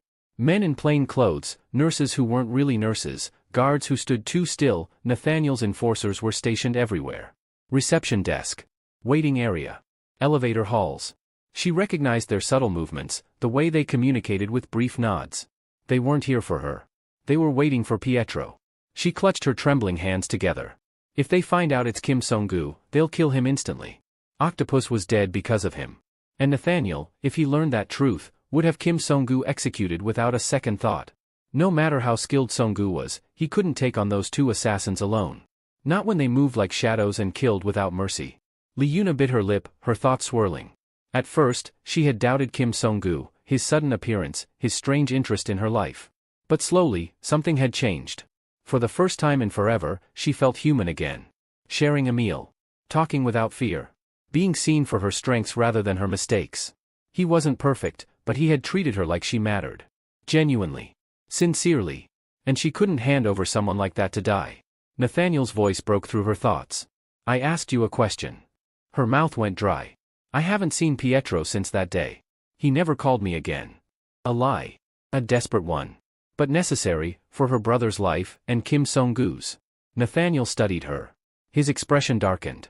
If the old man knew I was coming, he probably ran. Liuna dropped to her knees, eyes brimming with tears. Please, she begged. Tell me what to do instead. Anything. I can do chores, I'm good at cleaning now. I've been training. Just, please don't hurt my brother. I'll work harder than anyone. Her voice cracked. I'm begging you. Nathaniel sneered. You had one job. One. Bring Pietro to me. He took a slow step back. You failed. And failures are of no use to me. He turned to his assassins. Kill her. The moment the order left his mouth, the air shifted. The killers began to move, silent, lethal, precise. But just then, a deafening wail split the air. The fire alarm. Red lights began flashing across the hospital, and a calm but firm voice echoed through the speakers. Attention all personnel, please evacuate the premises immediately. This is not a drill. Proceed to the nearest exit in an orderly fashion. Chaos erupted. Staff rushed to guide patients out. The killers paused, scanning their surroundings. Liuna looked up, her eyes wide in disbelief as the distraction gave her a flicker of hope. As panic gripped the hospital, staff and patients rushed toward the emergency exits, heeding the blaring fire alarm and automated announcements. Chaos swept through the halls, footsteps echoing, stretchers rolling, and urgent voices guiding the evacuation. In the midst of this turmoil, Nathaniel stood still, eyes narrowed. Something was off. There's no smoke, he muttered. No heat. No smell of fire. Suspicion flickered in his gaze. He turned to one of his men. Check what's really going on. Just as his assistant moved away, a calm yet familiar voice rang out over the hospital's intercom, this time not robotic, but human. Attention, it said confidently, when there's a fire, normal people run. They don't wait around. So if you're still standing here, not moving a muscle, you're clearly not a patient or a doctor. You're here to kill someone. Nathaniel's eyes snapped toward the source. Stepping boldly into the lobby, holding a hospital microphone in one hand and a pen in the other, was Kim Sung-gu. Lee Yuna gasped in disbelief. What are you doing here? I told you I'd meet you under the clock tower, he replied, a small smile tugging at his lips. So here I am. Her breath caught in her throat. He'd tricked everyone, using the alarm as a diversion. And now he stood there, facing a dozen deadly stares without flinching. Nathaniel scowled. So all this was your doing? This little act? A fake alarm to delay me? Kim Sung-gu raised an eyebrow. You seem to be in a hurry to kill someone. I thought I'd slow things down. Nathaniel laughed coldly. And here I thought you were just tagging along. But you really are a thorn, aren't you? His tone turned sinister as he waved a hand. You know who those men are, don't you? The ones still standing calm while the world runs. His voice deepened. They're not amateurs. They're members of Agencia Funeraria, the deadliest crime syndicate born from the slums of Rio de Janeiro. He took a step closer, his presence towering. Where life expectancy is barely 16. Where kids either die young or survive by becoming predators. Kidnapping. Smuggling. Prostitution. Murder. The ones who lived? The 100 strongest? They're all here, with me. As if on cue, the killers started closing in, surrounding Kim Sung-gu with practiced precision. Every exit was blocked. You think you can stop them? Nathaniel asked, his voice low and mocking. You're like a tiger cub, sure. Maybe you've got potential. But if you keep protecting her, you'll be torn apart. He offered a final warning. Join me, and I'll raise you right. I'll turn you into the apex predator you were meant to be. But Kim Sung-gu only smiled. And shook his head. I already chose my side. Nathaniel's expression soured. So be it. Suddenly, two figures launched themselves from the upper balcony, twin blurs of death hurtling toward Kim Sung-gu. They were elite assassins known as Sao Paulo and Rafaelo, infamous even among killers, each marked with the rank of B.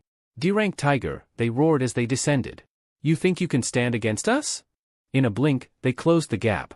But Kim Sung-gu didn't move. He didn't even look up. With an effortless flick of his wrist, the tip of the pen in his hand glinted, and a fraction of a second later, a crimson spray filled the air. The assassins landed hard, but not on their feet. They collapsed at his feet, throats slashed open, breathless and stunned. The entire lobby fell silent.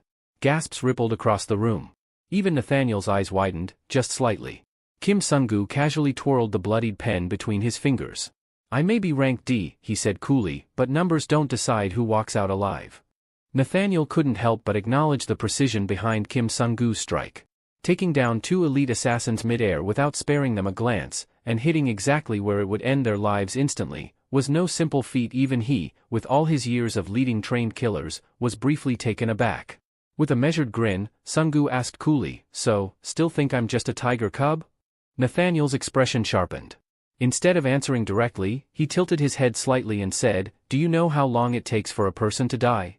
He didn't wait for a reply. If you slash an artery, they bleed out in a minute and 12 seconds. Cut a vein, and they're gone in 40. But if you hit the carotid artery, he tapped the side of his neck, they drop in just 12 seconds. His eyes locked with Sung-gu's. Now, there are 100 of my best surrounding you. Let's say you take a full minute to kill one. Can you survive for 100 minutes? As if on cue, a large portion of his men, faces hardened and unflinching, stepped forward. They weren't hesitating. They were furious. For Sao Paulo. For Rafaelo, they shouted as they closed in. We don't let our brothers die in vain. Their numbers increased, slowly pressing forward, herding Sung-gu like wolves to the edge of the lobby. The air thickened with intent. From the side, Lee Yuna looked on, anxiety clawing at her chest. Even if Sung-gu was strong, this was too many. She couldn't help but fear the worst. Meanwhile, among the killers, two exchanged words. One of them chuckled as he noticed his companion's grim look. What's with the expression? We've seen worse. The other shook his head. That's not it. It's just, even after watching them die like that, none of us flinched. It's like it didn't matter. Of course it didn't, the first one replied. For people like us, dying is just like eating. It's part of the routine. You grew up different, huh? Before more could be said, they all surged forward at once. The first wave came fast, blades flashing, fists flying, but Sung-gu slipped between them like wind through trees. His reflexes were sharp, reactions even sharper. He dodged, countered, and struck, though not enough to finish them all. But he was clearly biding time. Forced into a corner of the ward, Kim Sung-gu was pressed against the wall, with dozens of killers forming a wall of death around him. From the other side of the room, Nathaniel leaned forward slightly, amused. So? Trapped. Surrounded. What's your plan now, cub? But Sung-gu only smiled. Plan, he said, feigning innocence. I've got plenty. Then, to everyone's surprise, he pulled a fire hose from the nearby wall. With a swift twist of the valve, a high-pressure jet of water blasted into the crowd of assassins. The killers reeled in shock as the strong stream drenched them, soaking their clothes, forcing them to retreat and regain footing. Still holding the hose, Sung-gu tilted his head playfully. Why so surprised? I told you. I hadn't even started. But then, the water sputtered. The stream faltered, and stopped. He glanced down at the pipe in slight disappointment. Guess that's enough warm-up. A mocking voice rang out from the killers. What, you planning to drown us now? That won't work. But Sung-gu didn't respond. Instead, he calmly reached for something nearby, an emergency defibrillator. He tore the paddles from their holder, activated them, and pressed them together until sparks leapt from the nodes. Holding them over the pool of water beneath his enemies, he looked up. I said, he repeated firmly, I hadn't started. And with that, he dropped the paddles into the puddle. A violent jolt of electricity tore through the soaked floor. One after another, the killers convulsed and collapsed, screaming, their bodies writhing from the voltage. The sound of crackling electricity drowned out their cries. When the chaos settled, nearly all of them lay unconscious, or dead, on the ground. Nathaniel stood still for a moment, stunned. Then slowly, he began to clap. A soft, deliberate applause echoed through the scorched silence. Well, he said, eyes gleaming, how many more times are you going to surprise me, Sung-gu? He chuckled. Let me guess, now you'll tell me this wasn't even your real move? Kim Sung-gu had lured the killers, known as the agents funerarios, into surrounding him deliberately. It wasn't recklessness, it was part of a trap. Once they were drenched by the fire hose he'd wielded moments ago, he activated the defibrillator, turning the soaked ground into a death zone of high-voltage electricity. Watching them collapse, Nathaniel's eyes lit up with amusement. The more I see of you, he mused aloud, the more intriguing you become. He laughed and corrected himself. I said it'd take you 100 minutes to wipe them out, but I was wrong. That number's been halved. Guess I should revise my estimate, an hour will be more than enough. Sung-gu, still focused, calmly replied, that sounds about right. Without wasting time, he picked up a medical file lying nearby and started jotting something inside. The killers, now regrouping and visibly wary, glanced at him, puzzled. What's he doing now? One muttered. Finishing his writing, Sung-gu tossed the file toward them. As the folder opened midair and landed, its contents flipped to a human diagram marked with a cross, right over the carotid artery. With a flick of his pen, Sung-gu asked coldly, are any of you doctors? No? Then let me help. He held up the pen as if it were a scalpel. That mark, he said, pointing to the file, is where all of you are going to bleed out. Death by exsanguination through a clean slice to the carotid artery. The killers stiffened, and one of them finally spoke in a grim tone. We can't take him. Not like this. And just like that, Sung-gu was in motion. He moved like a ghost, almost impossible to follow, as he slashed precise lines across the necks of his enemies using nothing but his pen. In a matter of seconds, bodies started to fall. Every cut was surgical. Efficient. Fatal. Half of the killers were down before they could even raise their weapons. The remaining half, in desperation, swarmed him all at once. But Sung-gu didn't back down. Instead, he drove his foot into the floor and exploded outward, sending the attackers flying with a single massive kick. His strength was staggering, unnatural even. They were tossed away like dolls. Lee Yuna's breath caught. Her wide eyes followed Sung-gu's movements in stunned silence. Her thoughts wandered to a conversation she'd had in the past, an old memory with Pietro. Back then, someone had once told her about a man. A legend. They say he was the strongest man alive, he'd said. I've read every book I could find, except the ones they never wrote about him. He had always spoken about that man like a myth, not someone real. And yet, watching Sung-gu now, Yuna thought, he looks just like how that man was described. Ordinary on the outside, but inside, a storm. Even Pietro, strong as he was, couldn't possibly fight against 1,000 enemies, right? But if those rumors were even half true, then maybe Sung-gu wasn't just a good fighter. Maybe he was that kind of monster. Within a few minutes, it was over. All 100 killers lay motionless on the ground. Not even 15 minutes had passed. Standing tall, Sung-gu wiped a speck of blood from his cheek. Nathaniel let out a loud, amused laugh. 13 minutes, he said. You took 13 minutes to kill 100 men. But Sungu stared at him calmly and replied, I'm not finished yet. He pointed directly at Nathaniel. You're still alive. He then asked with a slight smirk, so what'll it be? Are you coming down, or do I come up to get you? Nathaniel's grin widened as he jumped down from the upper level, landing just feet away from Sungu. I underestimated you, he said, his tone half amused, half curious. How are you this strong as a D rank? Are you from another nation's assassin unit or something? Before Sungu could respond, he returned the curiosity. You know, he said, eyes narrowing slightly, the ones who talk the most often do it to mask their fear. Nathaniel chuckled at that. You should learn to tell the difference between confidence and arrogance. And then, without warning, he lunged forward and punched. Sungu raised his arm just in time to block the blow, but the sheer force behind it sent him flying backward, airborne like a missile. He crashed through the air and landed heavily. Li Yuna gasped. Even though he had blocked the strike, he was still hurled like a rag doll. The sheer physical power Nathaniel wielded was on a completely different level.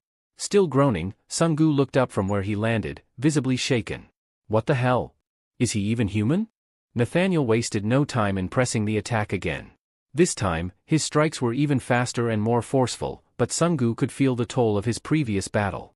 His body was drained from the effort of slaughtering 100 killers, and now he was struggling to keep up. Li Yuna watched in growing anxiety, convinced that at this rate, Sungu wouldn't be able to keep going much longer. Nathaniel, relentless, threw a flurry of punches. Then, to Sungu's shock, he began tossing the dead bodies of the fallen killers in his direction. Despite the onslaught, Sungu managed to deflect each blow, blocking and dodging with the same calculated precision he'd used earlier. Is this all you've got? Nathaniel taunted, a smirk curling on his lips. You're tired, aren't you? You can barely keep up, and now you're struggling to defend yourself. But I won't accept that as an excuse. With a roar of frustration, Nathaniel landed a crushing blow to Sungu, sending him flying. Sungu crashed into the elevator doors with such force that they shattered upon impact, and he tumbled inside the elevator shaft. His mind raced as the pain from the blow surged through his body. This is the kind of power I've never encountered before. Li Yuna, watching from the sidelines, was horrified. Nathaniel's strength was overwhelming, and she feared that Sungu might not survive. The two of them were now trapped in the elevator together, the metal doors locked tight by Nathaniel. You can't run now, Nathaniel said with a chilling smile. We'll finish this in here. No escaping. The confined space of the elevator became their battleground. They collided with each other, their fists pounding into flesh and metal as the elevator descended, floor after floor. With every impact, the walls seemed to shudder. Nathaniel, unfazed by the close quarters, mocked Sungu. He was impressed by the challenge Sungu presented, but in the end, Nathaniel was convinced that his power would win out. Sungu fought back with every ounce of strength he had left, but he was clearly exhausted. Nathaniel's jeering words echoed in his ears, reminding him of the imbalance in their fight. As the elevator continued its downward journey, Li Yuna, helpless, called out to Sungu, but her voice was swallowed by the chaos. She frantically searched for a way to get to him, but the descent seemed endless. The elevator finally came to a stop at a lower level, where Nathaniel had his secret room, his hidden sanctuary where he kept his collection of specimens. Inside, Nathaniel, still grinning, finally spoke up. You're a curious one, aren't you? So many questions.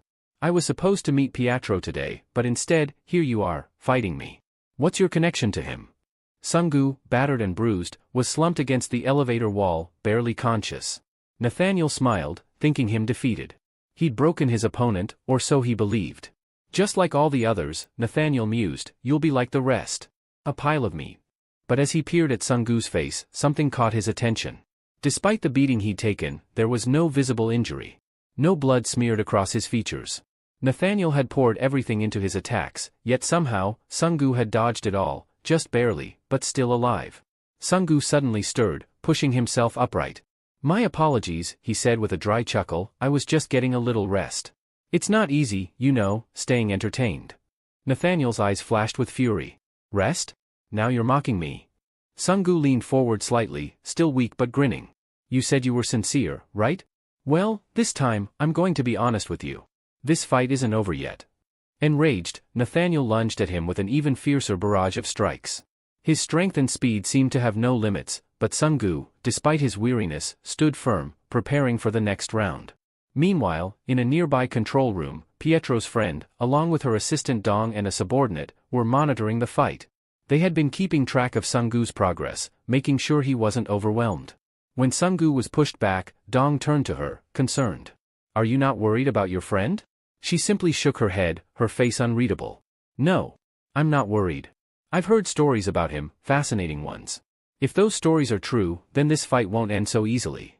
Her calmness in the face of the battle seemed odd, but there was a quiet confidence in her words. She knew something about Sunggu that no one else did, and she was willing to wait and watch. Hearing this, Jiwon calmly replied without hesitation. "Don't worry. The person who dared to challenge that disciple isn't someone ordinary either. He'll handle it just fine." Just as she finished speaking, the scene transitioned to one of Peter's memories from the past. In this flashback, we see Peter and his fellow trainees standing in front of a large boulder under the watchful eyes of their instructor. The instructor announces, "Today, I'm giving you all a serious challenge. This stone in front of you, your task is to break it using nothing but your fists. So, tell me, do you think you can do it?" The kid stood there in disbelief, stunned. "Sir, are you serious? This boulder is massive. There's no way we can break it with just our fists." But while the others hesitated and doubted, Peter quietly stepped forward and began wrapping cloth tightly around his hands. The others turned toward him in shock. "Peter, have you lost your mind? You're the weakest among us. You can't even throw a proper punch, how are you going to break that rock?" Peter ignored their ridicule. Without saying a word, he walked up to the boulder and began striking it with all his might. Punch after punch landed, but the rock didn't show a single crack.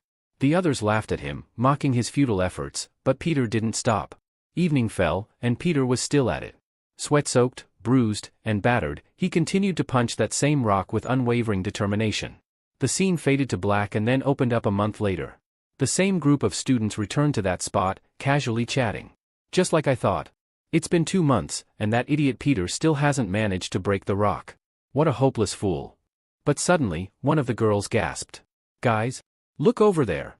Everyone turned to where she was pointing, and what they saw left them speechless. The enormous boulder was shattered into several pieces, and the remains had been thrown aside.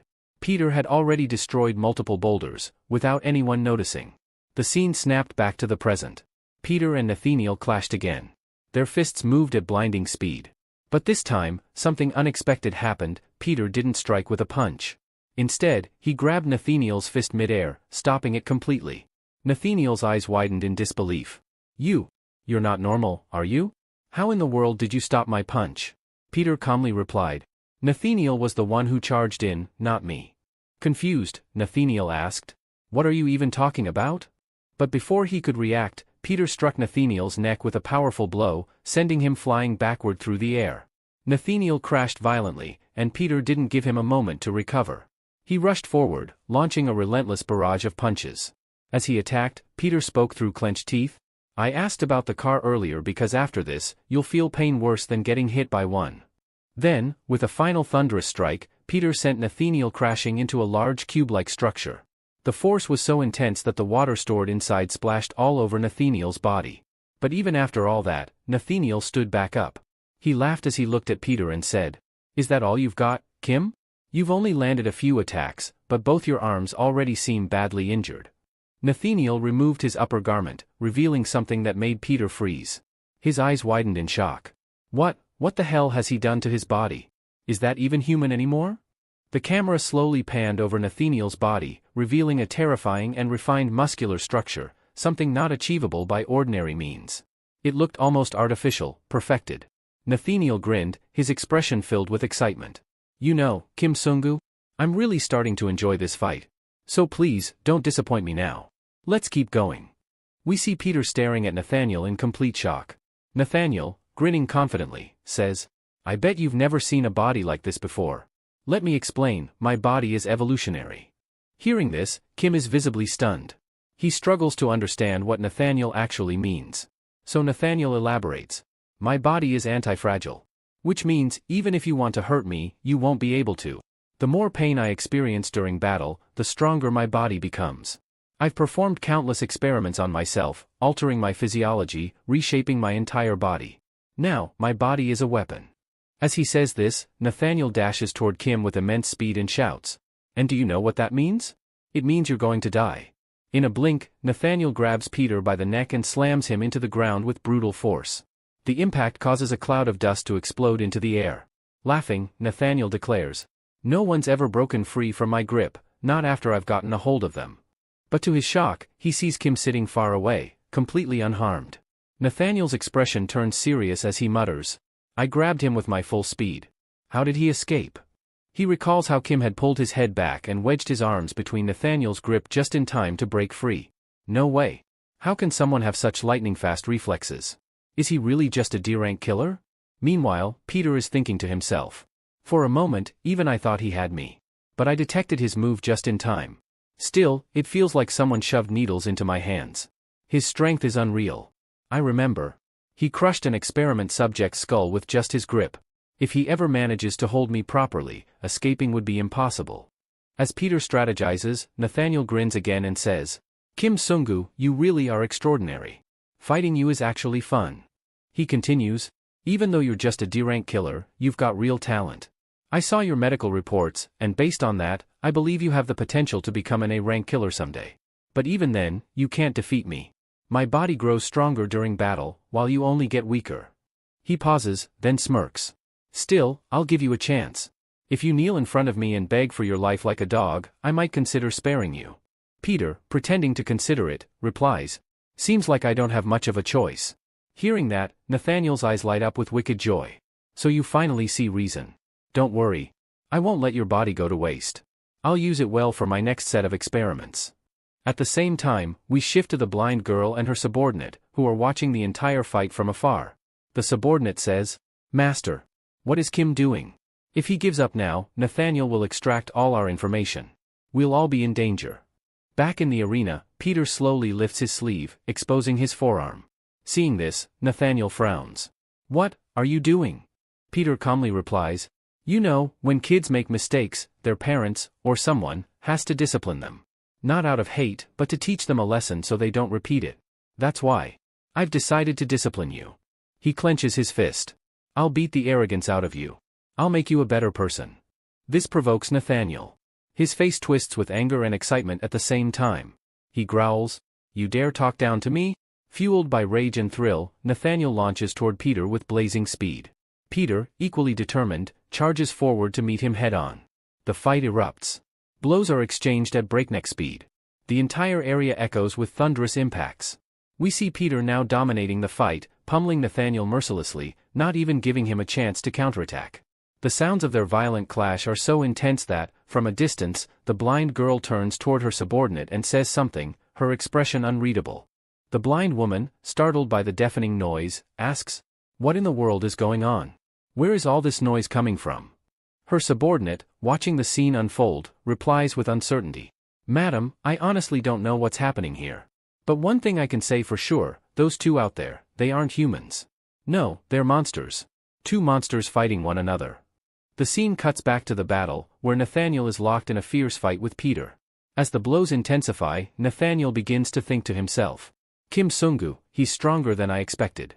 I never thought a mere D-rank killer would be able to push me this far." Despite the surprising resistance, he reminds himself, "But that doesn't change the truth. The truth is, no one can defeat me." Suddenly, Nathaniel becomes more serious. His demeanor shifts as he launches into a barrage of high-speed attacks. Laughing madly during the fight, he thinks, "I've fought countless battles in my life, but I've never enjoyed a fight this much." As his fists clash with Kim's, he continues, "I've seen Kim's medical records. Every stat was completely normal. By all accounts, he shouldn't be able to fight me. So why won't he give up? Why does he keep pushing back with everything he's got?" Nathaniel then narrows his eyes. "Maybe it's time I end this." At that moment, Peter attempts a kick, but Nathaniel catches his leg midair. With a twisted grin, he spins Peter around and hurls him violently into a wall of reinforced tubes. Peter crashes through several of them, smashing everything in his path before slamming into the ground at a distance. Without a second's delay, Nathaniel leaps high and descends rapidly to deliver a finishing blow, shouting, "After all that effort, how pathetic it is that you still died." He lands a devastating punch, causing a massive explosion that shakes the entire area. The blind woman's subordinate gasps in horror, "Madam, I think Kim is dead." But the woman, clearly distressed, refuses to believe it. "No, that's not possible." Just then, Peter's voice echoes from the smoke-filled battlefield. "You said your body becomes stronger the more pain it experiences, right? That no matter how much someone tries to hurt you, your body just keeps evolving? As the dust settles, Peter emerges, completely unharmed. He continues, and you believe that every fight makes you stronger. But have you ever wondered if this so-called blessing of yours might actually become your curse? Nathaniel's eyes widen in shock. Peter adds, I've been waiting all this time for the side effects of your ability to kick in. And just then, it becomes clear, Nathaniel's muscles are overly hardened, so much so that they've become rigid and stiff. Realization dawns on him as he mutters to himself. Shit. I didn't even notice it.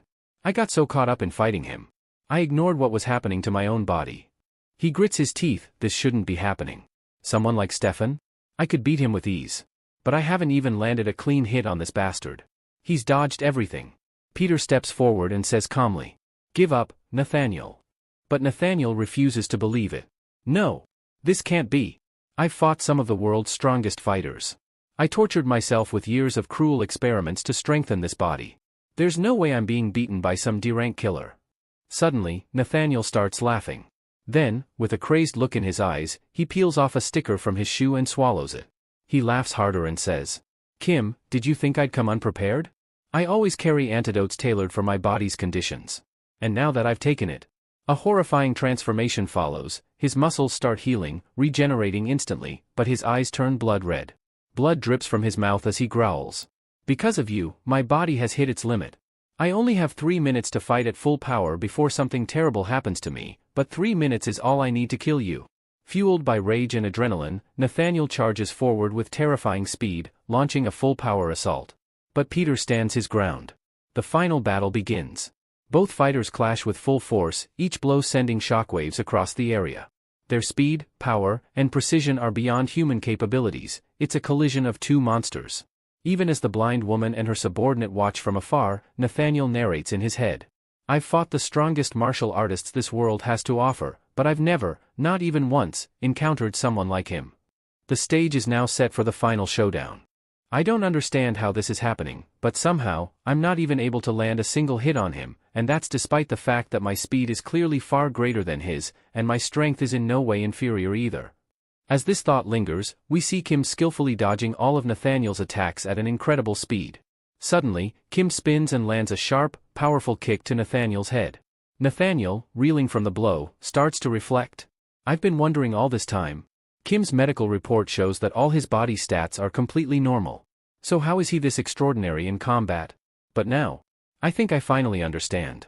I've come to the conclusion that while medical reports may be able to quantify a person's physical attributes, they can't measure how strong someone truly is. Realization dawns on him. Kim is far stronger than me. And I can't beat him.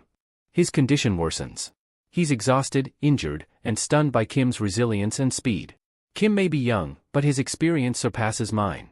Fighting him feels like he's already clashed with opponents far more powerful than me. And just then, Kim appears again, this time right in front of him, and delivers a crushing, full-force punch that sends shockwaves across the battlefield. Watching all this unfold, Peter mutters to himself. He's a monster, an actual monster. At this point, the scene transitions into a flashback. We're taken to a medical college, a memory from the past. A young boy is standing there, solemnly taking an oath. I swear, one day, I will become a great doctor. I will help every patient who comes to me. I will save lives. I will not let anyone die under my watch. I will carry out my duty with complete dedication. We learn that this boy is none other than Nathaniel, whose real name is Nahyun. At just 13 years old, he had been accepted into the country's most prestigious hospital due to his unparalleled intellect. He was hailed as a child genius. However, Nathaniel narrates his own hidden struggles. Even though I was a genius, I was incredibly weak. My body was frail. I couldn't run or play like the other kids. Most of my time was spent lying in bed. And I hated it. Then one day, while watching TV, something changed. He saw a program explaining how insects and bugs could be evolved to become much stronger. That day, an idea struck me. What if I could evolve my own body too? What if I could gain the things I lack through science, through my own efforts? That was the turning point in his life. He became obsessed with the thought. The scene shifts to a moment in the hospital, years later. A patient with severe injuries is rushed in. He's been in a brutal accident.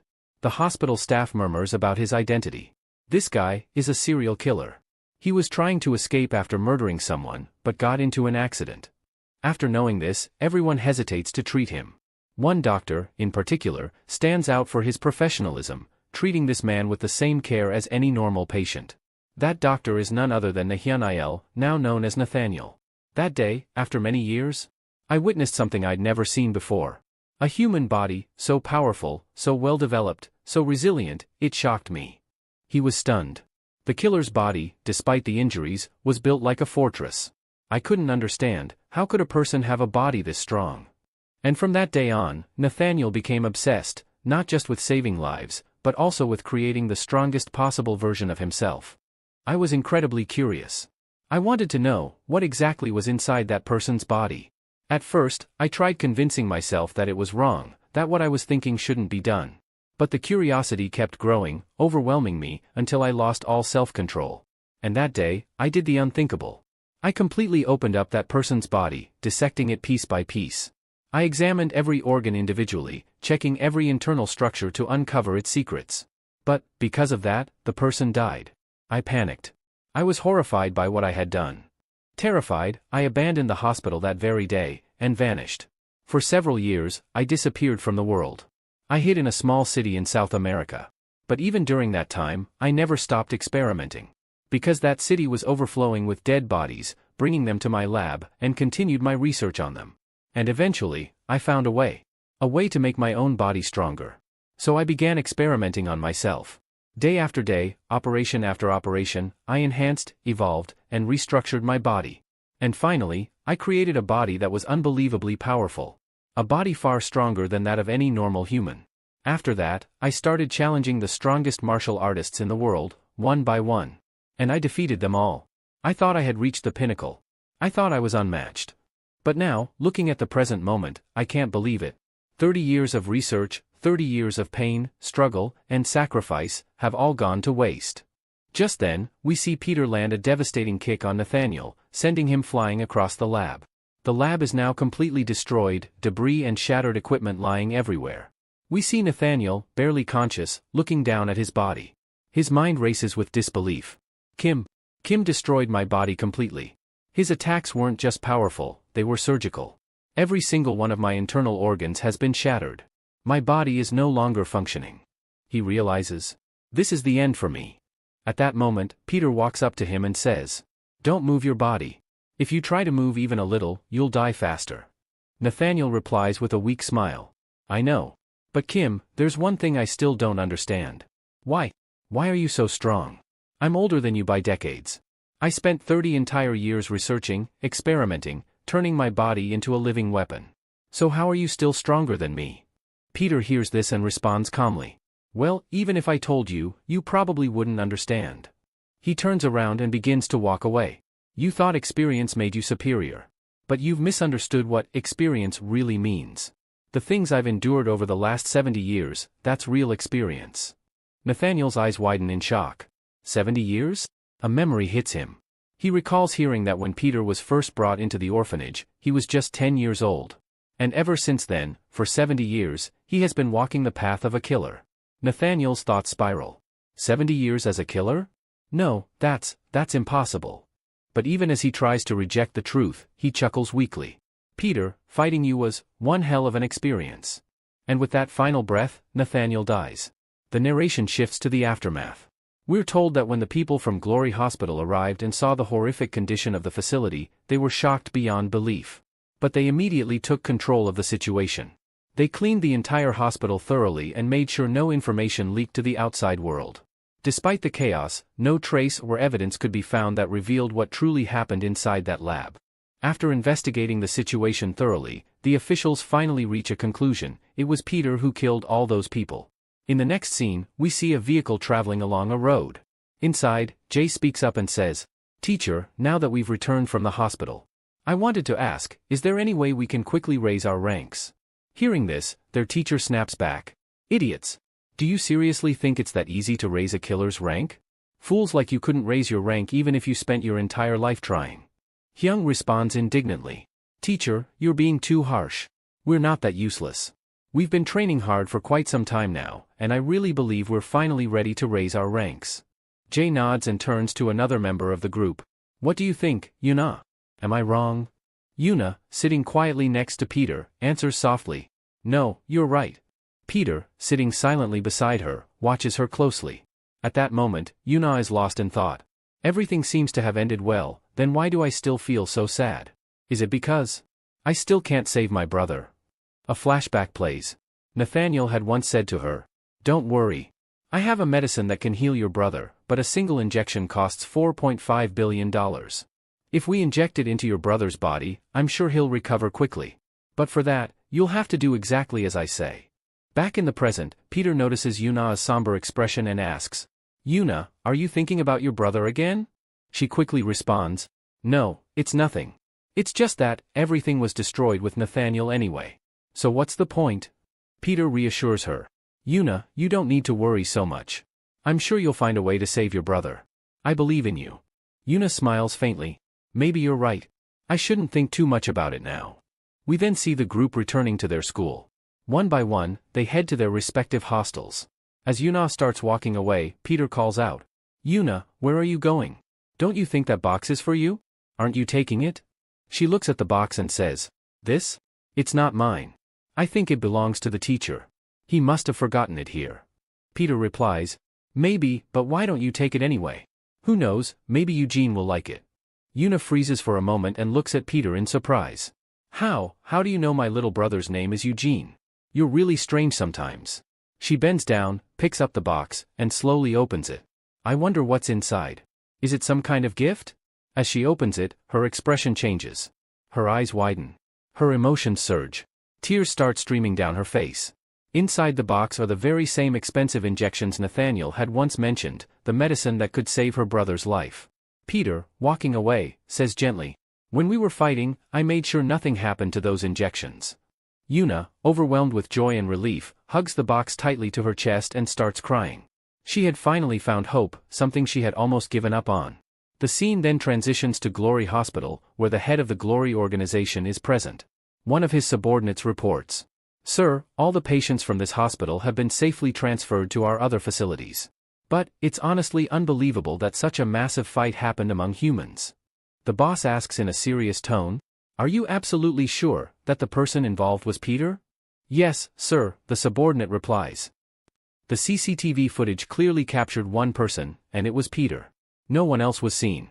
"But, sir, what's strange is, Peter vanished without a trace. It was as if he wasn't human, but a ghost."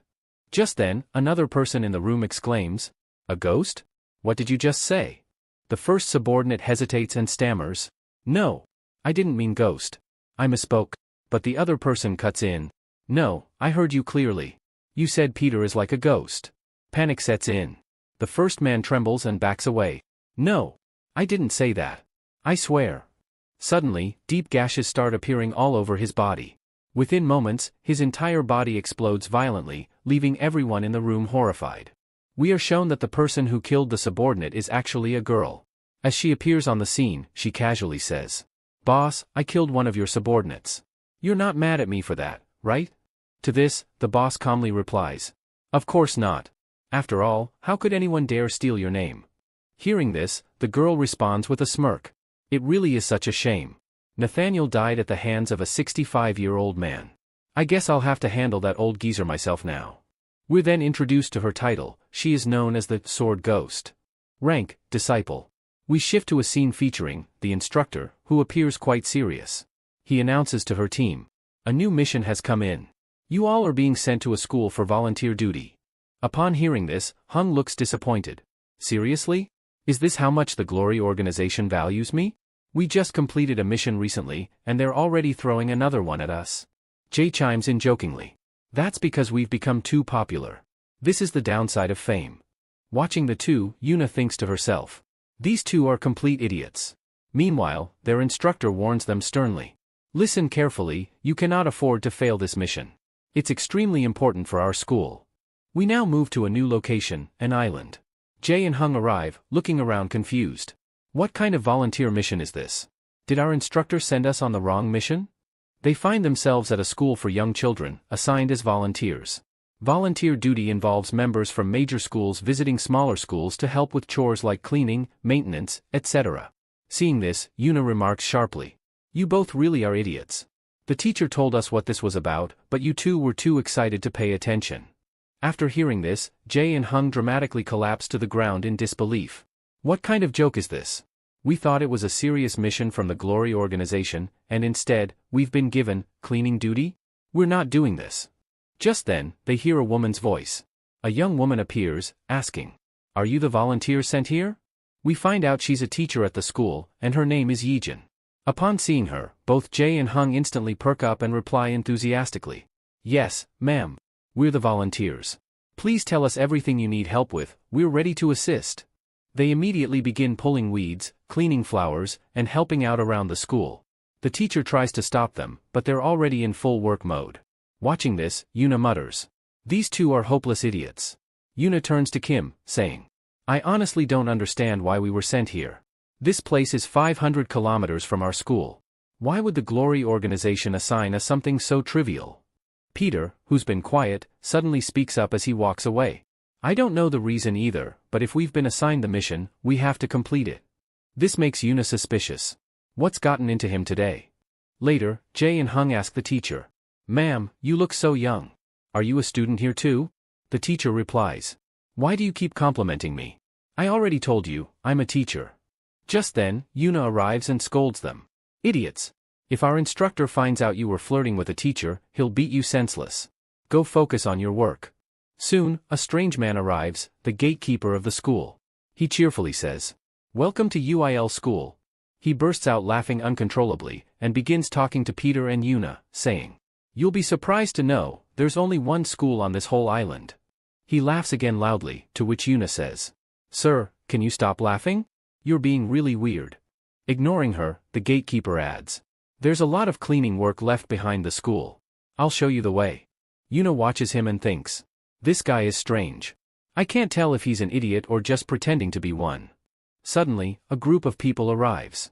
One of them demands, "How long are you going to delay paying rent?" The gatekeeper replies, "Sir, look around you. We can't even afford to run the fans here, let alone pay for electricity. And now you're demanding rent?" The man snaps, "Why don't you just leave then? If you can't pay, move out." Trying to appease him, the gatekeeper hands him a large basket. "Please don't worry, sir. We prepared a gift for you, here, take this." Curious, the men open it, only to find it filled with potatoes. "I grew these myself. They're delicious, I promise you'll like them." Furious, the man throws the basket back at the gatekeeper. "You idiot! Are you mocking us?" The teacher steps in, scolding him. "Sir, how can you treat someone like this? You have no right to hurt people." Seeing this, Yuna tells Kim, "Stay out of this. There's no need for you to get involved." Kim replies, "But I didn't even say anything." Yuna adds, "I know, but you're the kind who'd jump into things anyway. Remember, our instructor told us not to cause trouble." Meanwhile, the teacher pleads, "We already told you we'll pay the rent soon. Why do you keep coming here and causing trouble?" The man sneers, "You're a beautiful woman. What are you even doing in a place like this?" At that moment, Hung steps forward, snatches the cigarette from the man's mouth, and says, "Hey, idiot! Don't you know this is a school? Smoking here is prohibited. Get lost, that's your best option." The man glares at Hung and punches him square in the face, knocking him down. He yells, "Who the hell do you think you are? Interfering in our business? If you don't want more of that, stay out of it." Hung, now angry, growls, "Do you think I'm scared of a single punch? You must not know who I am, I'm strong." Right after this, we hear the sounds of a brutal beating. In the next scene, both Hung and Jae are shown lying in hospital beds, battered and bruised. The teacher is tending to them, treating their injuries. As Yejin speaks, she says, "Mister, you didn't have to fight them for our sake. Look at the condition you're in now." Hearing this, Jae replies with a bit of pain in his voice, "Ma'am, you don't need to worry about that. We're both really strong.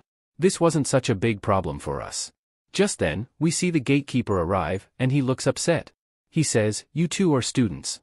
You shouldn't have fought those gangsters. Look at the shape you're in because of it." Then the teacher adds, "Still, you both were really brave. Thank you so much. And don't worry about the school's cleaning duties. Just take some rest, we'll handle the rest." At that moment, Peter also arrives and says with a smirk, "Captain, how are you feeling? You don't look too bad." Hearing that, Hung jokes, yeah, laugh it off, brother." Peter thinks to himself, they've both improved a lot from before. They used to attack anyone they saw, thinking they could defeat them. But now, they've definitely changed. Peter says out loud, "Captain, you've really grown." A real man is someone who can control his anger. Hung responds, nah, it's not that. I just can't stand seeing someone in trouble and doing nothing about it. Hearing this, the teacher says warmly, Mr. Hung, you really are a kind person. Hung smiles, clearly happy from the compliment. In the next scene, we see Yuna sitting alone in the park, thinking about Kim. A memory flashes in her mind, the time Kim handed her a box and told her about the medicine for Eugene. She remembers how he fought Nathaniel for her sake and even brought the medicine to save Eugene. She thinks to herself, Kim did so much for me, and I didn't even thank him properly. The next time I see him, I'll definitely say thank you. Just then, Kim appears and sits next to her. He says, are you thinking about your brother? Yuna is startled and lets out a small scream upon seeing him so suddenly. Kim sits down calmly and asks, why do you always get so scared whenever you see me? Do I look like a ghost or something? Yuna replies, no, it's not like that. You just always appear out of nowhere. She thinks to herself, this is a good chance. I should thank him now. Yuna starts, Kim, I wanted to say something to you, actually. But before she can finish, Peter walks up and says, Yuna, I should be the one thanking you. Yuna looks surprised. What? Why are you thanking me? Peter remembers something from the past, a time when Yuna had told him to meet her near the clock tower. He had asked her, the one inside the hospital, and she had clarified, no, the one inside the park. He also remembers the moment when Nathaniel threatened to kill both her and her brother. Yuna had been terrified, but she still never revealed Peter's name. Peter says, you were really scared that day, but even then, you protected me. You're amazing, Yuna. Yuna shakes her head, flustered. No, it's not like that. Even if someone else had been in your place, I would have done the same thing. Then she adds, I'm really curious about you, Kim. I want to know who you really are. I know you know Peter, but it's strange that someone with your skills joined the Glory organization and is still just a D-rank killer. You even defeated Nathaniel by yourself. Kim replies, Yuna, I know you want to know more about me. Don't worry, when the time is right, I'll tell you everything. Yuna goes quiet for a moment, then says, Kim, thank you. Kim asks, huh? What did you just say? Yuna gets annoyed. Didn't you hear me? I just thanked you. Kim chuckles, oh, so you said thank you? Sorry, I didn't hear that. Yuna, now red with frustration, yells, fine. Then I'll say it again, thank you. Peter, surprised, laughs a little. Okay, but why are you yelling it like that? Yuna storms off, clearly embarrassed, and mutters to herself, you're such an idiot. I know you did that on purpose. Blushing, she runs away. Watching her leave, Kim smiles and says to himself, looks like her mood's much better now. She doesn't seem sad anymore. Maybe it's time for me to leave too.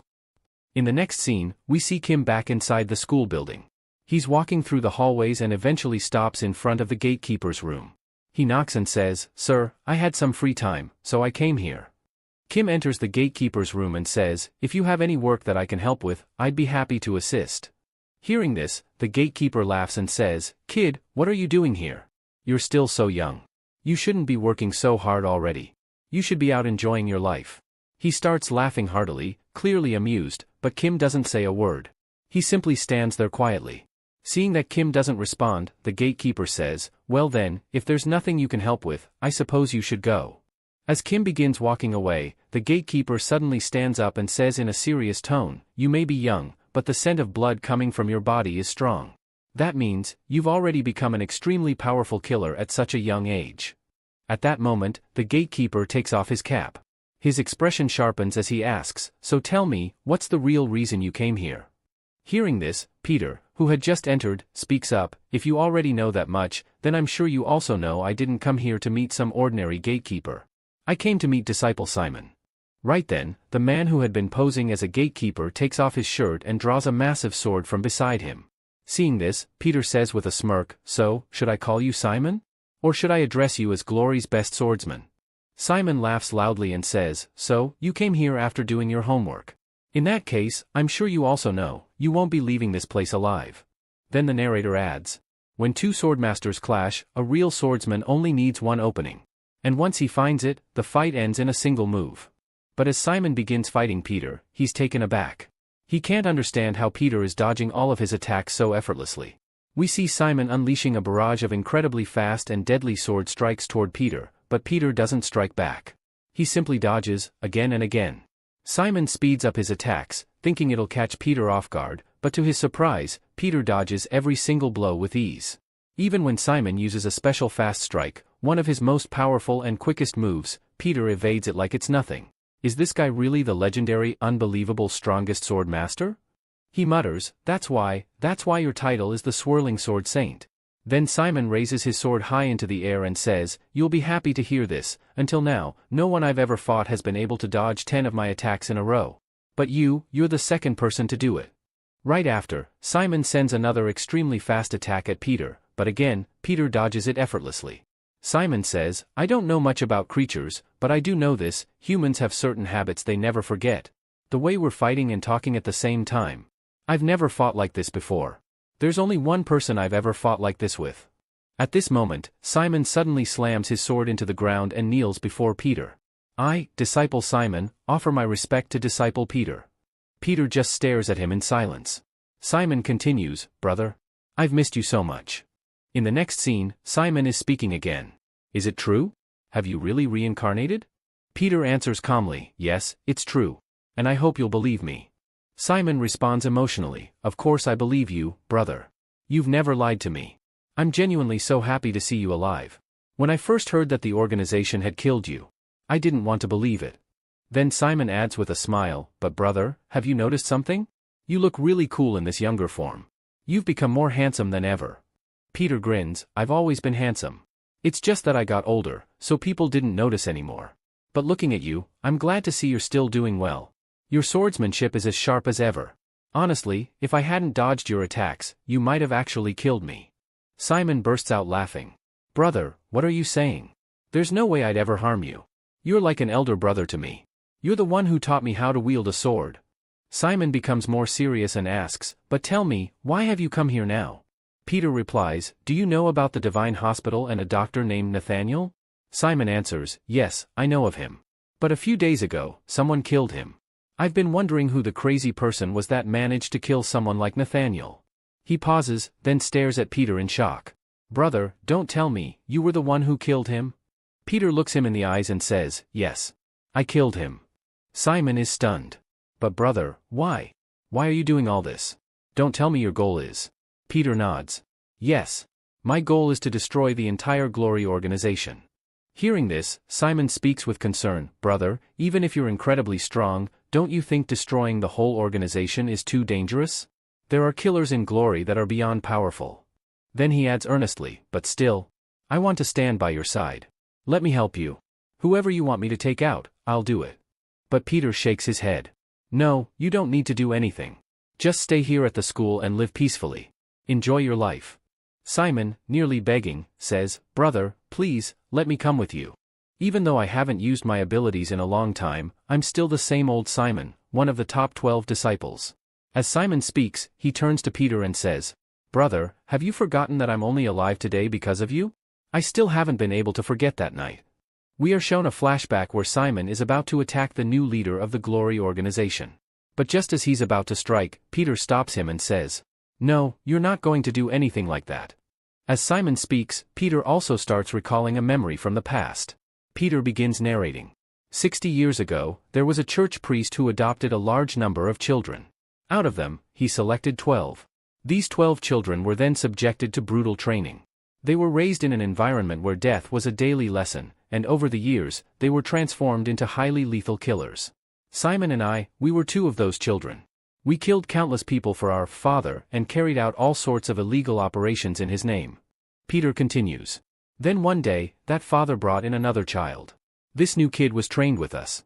But unlike the rest of us, he was obsessed with the father's crown, the symbol of leadership. Eventually, he found an opportunity and murdered our father, claiming the crown for himself. The scene cuts to Simon, filled with rage, shouting, I swear I'll kill you. How dare you kill our father? Peter holds him back and says, calm down, Simon. There's no need for you to do anything. But Simon yells, we need to kill that bastard right now. If we don't, he'll destroy all our lives. To this, Peter replies firmly, no, Simon. This is not the right time. We need to wait for the right moment. Then we return to the present, where Peter speaks. Back then, I was powerless. I had grown too old.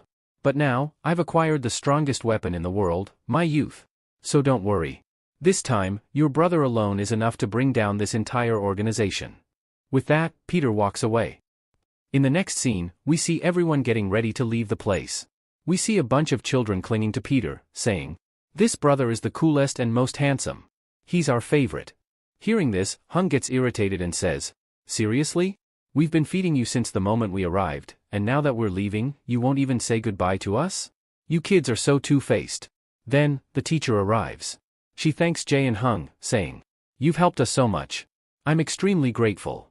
But she also looks confused and worried, adding, "The gangsters, they never came back after that day. Isn't that strange?" Hung replies confidently, "Ma'am, you don't need to worry. They won't be bothering you ever again." The teacher is visibly puzzled by his statement. We're then shown another flashback, where a man is asking, "Do you still want rent? If you do, you can take it from us." But the other men reply, panicked, "No, no. We don't want any rent. Please just let us go." It turns out those men are the same gangsters, now trembling in fear. We see that Jae and Hung have tied them up near a ship. Jae threatens them. "If you ever come back, I swear, next time you'll be facing S-rank killers. And you'll both be dead." The gangsters, terrified, beg, "Please let us go.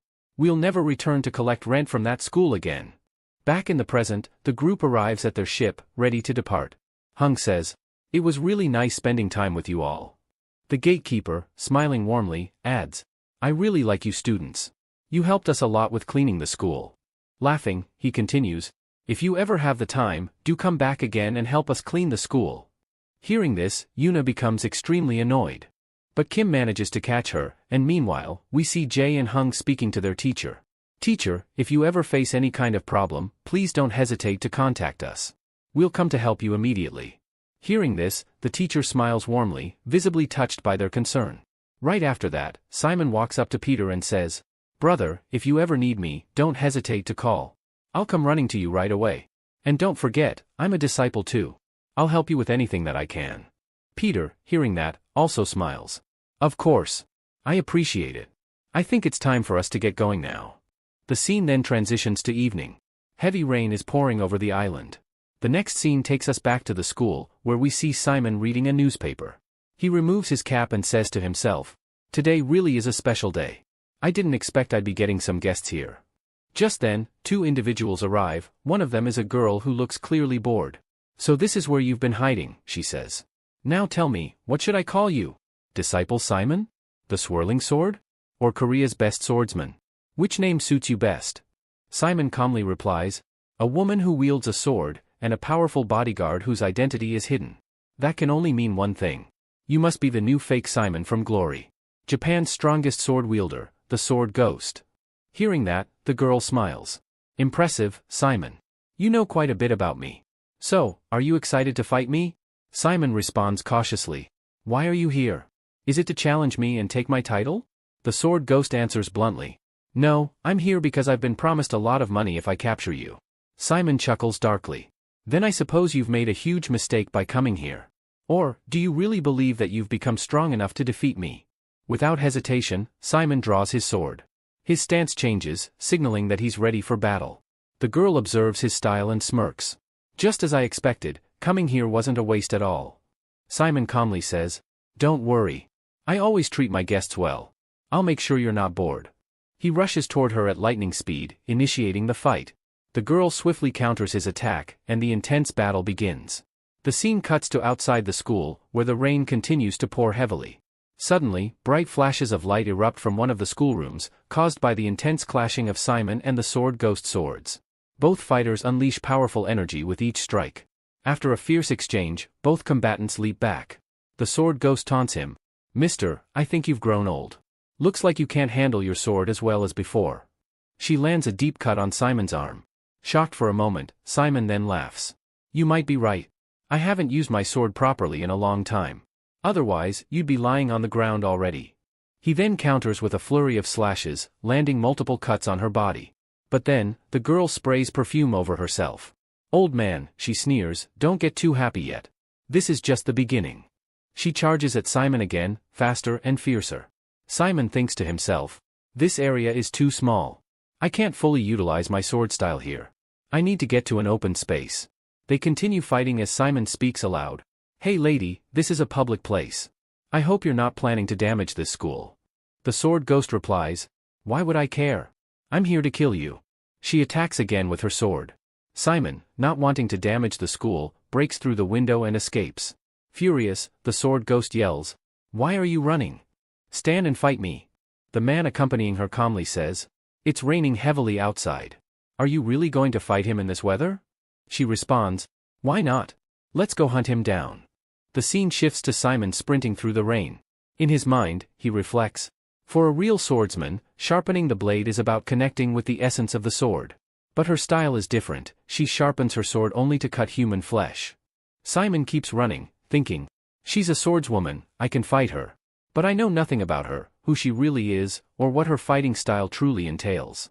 And I get the feeling she's hiding something dangerous." Eventually, Simon arrives at a mountain peak. The sword ghost and her companion catch up to him. "So, old man," she says mockingly, "I thought you were just a frail geezer, but you've got a romantic side. You even picked a beautiful place to die." Simon replies with a calm grin, "Do you know why people call me the swirling sword saint?" She shrugs, "Why should I care? You're about to die anyway."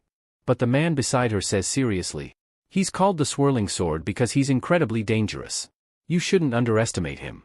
Simon looks at them and speaks firmly, "It's been a long time since I've used my true sword style. But today, I'll show you what it really means."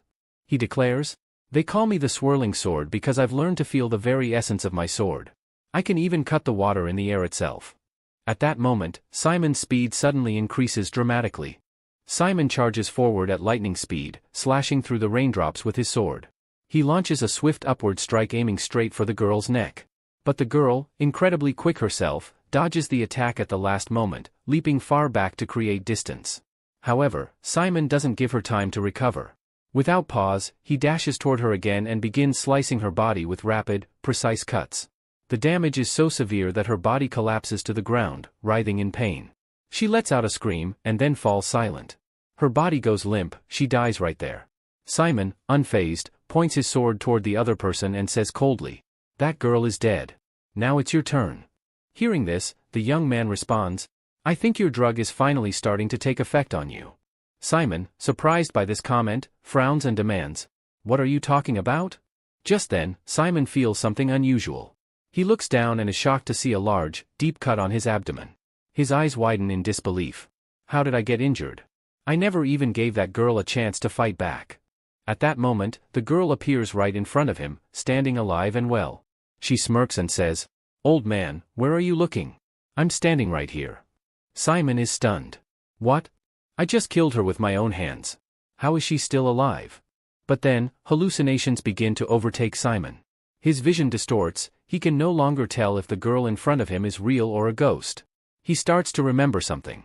Earlier, he had smelled a strange scent on the girl, some kind of perfume. He realizes the truth and mutters, "So that perfume you wore, it wasn't just a fragrance. It was a dangerous drug. It's messing with my mind." Simon clenches his teeth and growls, "But do you really think a cheap trick like this is enough to beat me?" With that, Simon closes his eyes tightly and thinks to himself, "If I rely only on my hearing, if I focus solely on the sound of her voice, I can fight without being fooled by illusions." Determined, Simon once again launches a fierce attack, swinging his sword with blinding speed toward the direction of her voice. The girl, observing this, thinks to herself, "This man, he really is powerful. No wonder he was once known as Korea's strongest sword master. But seeing him like this now, I almost feel sorry for him." Then the truth is revealed. Simon is wildly swinging his sword at empty air, not realizing he's been completely disoriented. He has no idea where she really is. Frustrated and confused, Simon thinks, "What's happening to me? None of my senses are working properly. I can't see, I can't feel anything accurately. Where is she?" The girl laughs mockingly and says, "Have you forgotten who I am? Everyone calls me the Sword Ghost. I didn't earn that name for nothing." With a grin, she draws her sword once more. Then, without hesitation, she launches a devastating attack directly at Simon. The scene shifts. We're now at Glory School, where we see Hung, looking sad and lost in thought. He speaks quietly, "Guys, can you tell me something? When we love someone, do we only get endless waiting in return?" Yuna, hearing this, looks at him puzzled and asks, "What are you trying to say? Why don't you just tell us properly?" Hung pulls out his phone and shows it to them, saying, "I've been messaging our teacher for a long time, but she hasn't replied to even one of my texts." Yuna immediately scolds him, "Idiot! Why would you keep messaging the teacher like that?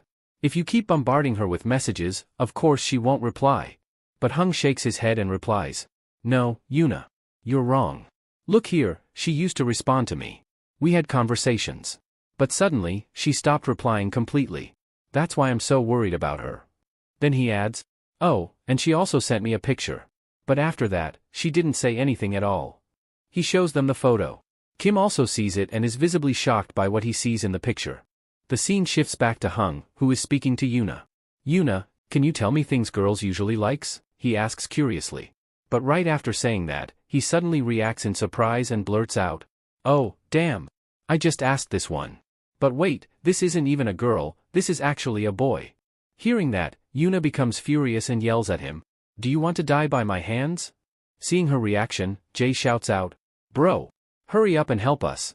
This girl's gone completely insane." But instead of responding, Kim seems to be busy making a phone call to someone. The scene cuts again, this time to the same cold, remote island we saw earlier. Now, Jivan has arrived there as well. She walks up and asks, "Senior, what was so urgent that you had to call us all the way here? It's freezing out here. Why have you brought us here? Is there some kind of problem?" But Peter doesn't reply. Instead, he's seen checking a box, completely silent. Concerned, Jivan steps closer and asks again, "Senior? What happened? Why aren't you saying anything? Is everything okay?" We see that Peter is burning with rage. His mind flashes back to a recent memory, Simon's words echo in his head. "Brother, take me with you. Whoever you want dead, I'll kill them for you." Peter clenches his fists in frustration and thinks, "Why? Why didn't I bring Simon with me? If only I had, none of this would have happened to him." Then, the contents of the box are revealed. Inside it, is Simon's severed hand. The sight of it makes Peter's anger explode silently. He stares at it, fists trembling, his body filled with fury. Meanwhile, far away in another location, a mysterious person is speaking on a phone call. "Ma'am, as per your instructions, I've placed the box at the location you mentioned," the man says. "And, people have already shown up to retrieve it." The woman on the other side of the call asks, "Are there any older individuals among them?" "Yes, ma'am," he replies. "There's one older man here. Along with him, there's a young woman and a teenage boy." "Did you say a young boy is there too?" the woman repeats. "Yes, ma'am," he confirms. "But, wait a second. That boy suddenly vanished. I can't see him anymore." "What did you say?" the woman snaps. "Look carefully. What are you talking about?" But at that exact moment, we see Peter standing silently right behind the man. Before he can even react, Peter snatches the phone out of his hand. Seeing Peter suddenly appear behind him, the man with the phone becomes extremely alarmed. His thoughts race. Who is this guy? How did he get so close to me without me even realizing it? Before he can react further, Peter speaks coldly and directly to him. "Are you the new fake Simon from Glory?" The tension escalates. Suddenly, the man lunges at Peter with a hidden knife, attempting a swift and deadly strike. At the same time, the scene cuts to a different location, revealing the person who was speaking on the phone earlier. It belongs to the same woman who had severed Simon's hand. She smirks and speaks into her headset with a mocking tone. "So, you're Peter, huh? Wow. I'm honored. This is my first time speaking directly to the world's most powerful killer. I must be pretty lucky." Back to the fight, Peter effortlessly dodges the knife attack and counters with ruthless precision. In the blink of an eye, he grabs the attacker and viciously breaks his fingers, one by one. His grip is merciless, his eyes burning with fury. Then Peter looks into the man's terrified face and says, "You call yourself a ghost, don't you?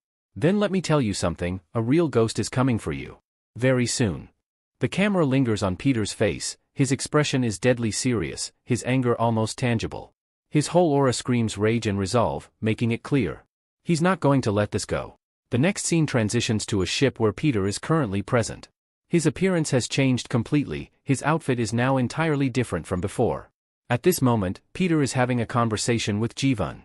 Jiwan asks with concern, "Senior, are you really planning to go to the location that the sword ghost mentioned?"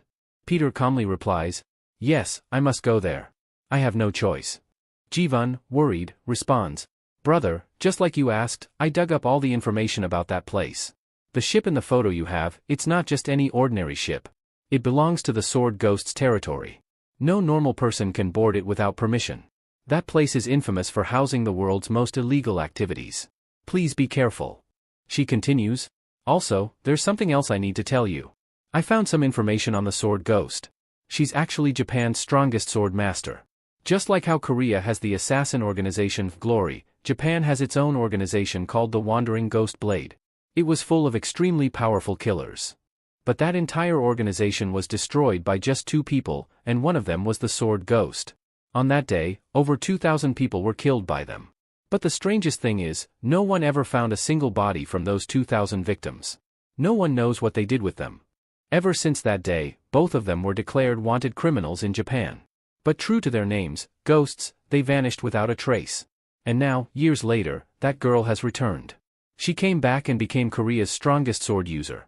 She even inherited Simon's title. After hearing everything, Peter replies seriously, "Jivan, you don't need to worry.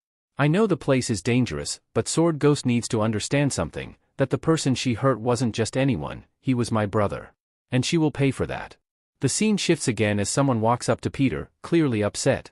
The person scolds him. "Seriously, how could you do this? You're the only one dressed properly while we look like actual janitors." It's revealed that the person complaining is none other than Hung, and standing beside him is Jae. Both of them are wearing cleaner uniforms, clearly annoyed, while Peter is dressed like a bodyguard.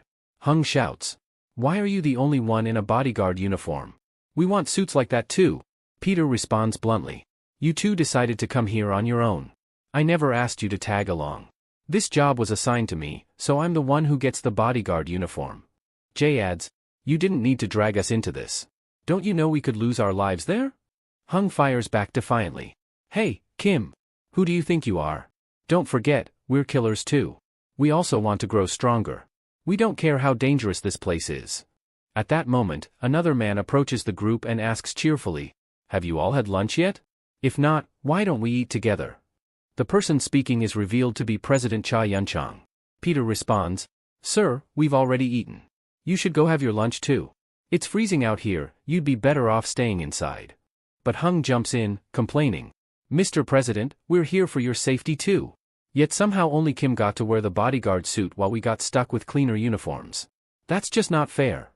The group disperses, but Peter leans in and quietly asks the president, "Sir, are you nervous?" Cha Yun-chang replies, "Yes, very. The place we're heading to, it's no ordinary place. It's not just drugs being smuggled there, Peter. There are rare and priceless items from around the world, even humans are trafficked there." Hearing this, Peter responds sincerely, "Sir, I'll always be grateful for this favor." But the president gently shakes his head and says, "You don't need to thank me. It's not a favor. You saved my son's life. This is the least I can do for you." Suddenly, we're shown a massive ship appearing in the distance. It's the Sword Ghost's vessel. Upon seeing it, Peter thinks to himself, "Sword Ghost, I've arrived. I don't know much about who you really are, but I believe we'll be meeting very soon." As night falls, the ship is alive with loud noises and bright lights. It feels like a massive party is underway. We see numerous boats docking nearby, joining the lavish celebration. Inside the ship, in one of the luxurious rooms, chaos unfolds. A man has just struck a waiter, cracking her skull. He growls angrily, "Didn't I say I have important business? Let me leave now. Go get your boss." Moments later, a woman enters the room gracefully. She smirks and says, "Mr. President, it seems you're in quite a rush. Must be something very urgent." This woman is none other than the Sword Ghost herself, a young woman, calm yet deadly. Behind her stands her silent bodyguard. She sits down on the couch casually and says, "What's the matter, sir? Don't you enjoy our party?" The president retorts coldly, "Who cares about your party? I told you, I have important work. Let me leave right now." The Sword Ghost leans in and touches his face gently. "Wow, you're quite rude. I've been nothing but polite to you, and you speak to me like that?" Suddenly, the president clutches his stomach, his body writhing in pain. What's happening to me? Why is my body hurting so much? What did you do to me?" He collapses to the floor, groaning in agony. Watching him struggle, the Sword Ghost remarks coldly, "Mr. President, I truly hate annoying people like you." She turns to her bodyguard and commands, "Pick him up and throw him into the ocean. Let the fish enjoy their dinner tonight." The bodyguard nods and, without hesitation, breaks the man's neck. He lifts the lifeless body and begins to carry it away. As he does, he asks the Sword Ghost, "Do you think Peter will really come?" The girl laughs darkly and says, "I don't know, but to be honest, I've been eagerly waiting for Peter." She smiles wickedly and continues, "I can't wait to kill him with my own hands. I'm done waiting." The scene shifts again. Hung asks Jae, Hey, are you sure we're in the right place? Jay glances around. Seems like it. This looks like it. They're inside a massive, extravagant club aboard the ship. There's not just a grand club here but also a luxurious swimming pool and a high-end hotel. The entire ship is filled with the richest people from around the world, all indulging in pleasures and extravagance. Hung turns to Jay and asks, "Are you ready? Let's do exactly what we planned." Jay nods. "I'm ready." The two of them begin cleaning rapidly, blending in with the staff. Watching them, one of the guests grins and says in amusement, "Wow, boys. You guys are unbelievably fast at cleaning. I've never seen cleaners work so quickly." Just then, someone calls both of them over. "You two have done an excellent job here. So, here, this is your reward." As he hands them a bundle of cash, one of the guys, possibly Kong, takes the money and begins to count it. "What do you think?" he asks his friend. "How much do you think it is?" "I'm guessing around $10,000. But the moment they finish counting it, both are completely shocked, because it's 1,000,001. Their eyes widen in disbelief, and they burst into joy. "This job is amazing!" Hang exclaims. "We don't need to do anything else from now on. We're sticking with cleaning jobs. Slowly but surely, we'll become super rich." Meanwhile, Kim is also present in the area, silently watching their behavior. Suddenly, a voice echoes, "It's Sword Ghost, who is currently inside the auction house." She summons everyone inside. We then see her addressing the crowd. "Thank you, everyone, for coming today." She continues speaking, engaging the crowd, but just then, our hero arrives. Seeing the woman on the stage, he thinks, "So, it's you. You're the new fake Simon of Glory." With that, the auction officially begins. The very first item is brought forward, and when it's revealed, the crowd gasps in shock. It's the most dangerous and potent poison in the world, known as photok. Everyone begins whispering in panic. How do they even have that here? This is insane. That thing can wipe out an entire country in one go. Sword Ghost steps in to explain. Some of you may already know about this poison bomb. And for those who don't, let me explain. It's called photok, a biochemical weapon capable of killing hundreds of thousands, even millions, in one strike. As she continues explaining its effects, we cut to Kim, who's analyzing the situation. She doesn't look strong enough to capture someone like Simon. So how did she do it? Is she really that powerful? Suddenly, a furious man in the audience yells at Sword Ghost. "You bitch! How dare you steal from our organization? That poison bomb was made by us. You will pay for this." Furious, he orders his bodyguards. "Go grab that bitch and bring her here." As the bodyguards move toward her, one of the Sword Coast's guards steps forward and blocks them. "Sir, you cannot go up on stage." But the attackers ignore him and force their way onto the stage. "Our boss has summoned you," they growl at Sword Ghost.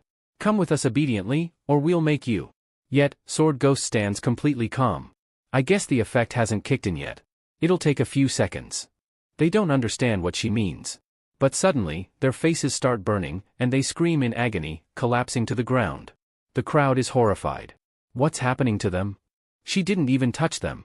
Kim, too, is stunned. No, she really didn't do anything. But when those men went on stage, they touched her bodyguard's face. Could it be poison? Panic spreads, but Sword Ghost speaks again, calming the crowd. "There's no need for any of you to panic. As long as you follow our rules, you will not be harmed." Everyone goes silent. Sword Ghost continues. "Oh, and one more thing. You're probably all thinking that the poison bomb is the most valuable item in this auction." She pauses. "But you're wrong. The most special item of this entire ship has yet to be revealed. Don't worry, it will be shown to you all tomorrow at the same time. And when you see it, you'll be completely blown away." Whispers ripple through the crowd. What could possibly be more valuable than the poison bomb? Backstage, Kim clenches his fists in frustration. What is Sword Ghost really planning? I'm sure Simon is on this ship. I need to find him before tomorrow. Just then, one of the guards turns to the woman and asks, "Do you think Peter might show up?" The woman replies calmly, "I don't know for sure. But tomorrow, Peter will definitely reveal himself to all of us." We cut to another scene with Choi Yunchang and Kim. Yenching nervously says, "Kim, I'm feeling really anxious right now. I think it's making me hungry. Do you realize," he continues, "that some of the world's most powerful and wealthy people are on this ship right now? But the most powerful and dangerous of them all is the ship's owner. Anyone who wants to survive on this boat has to obey her. This ship runs on her word alone.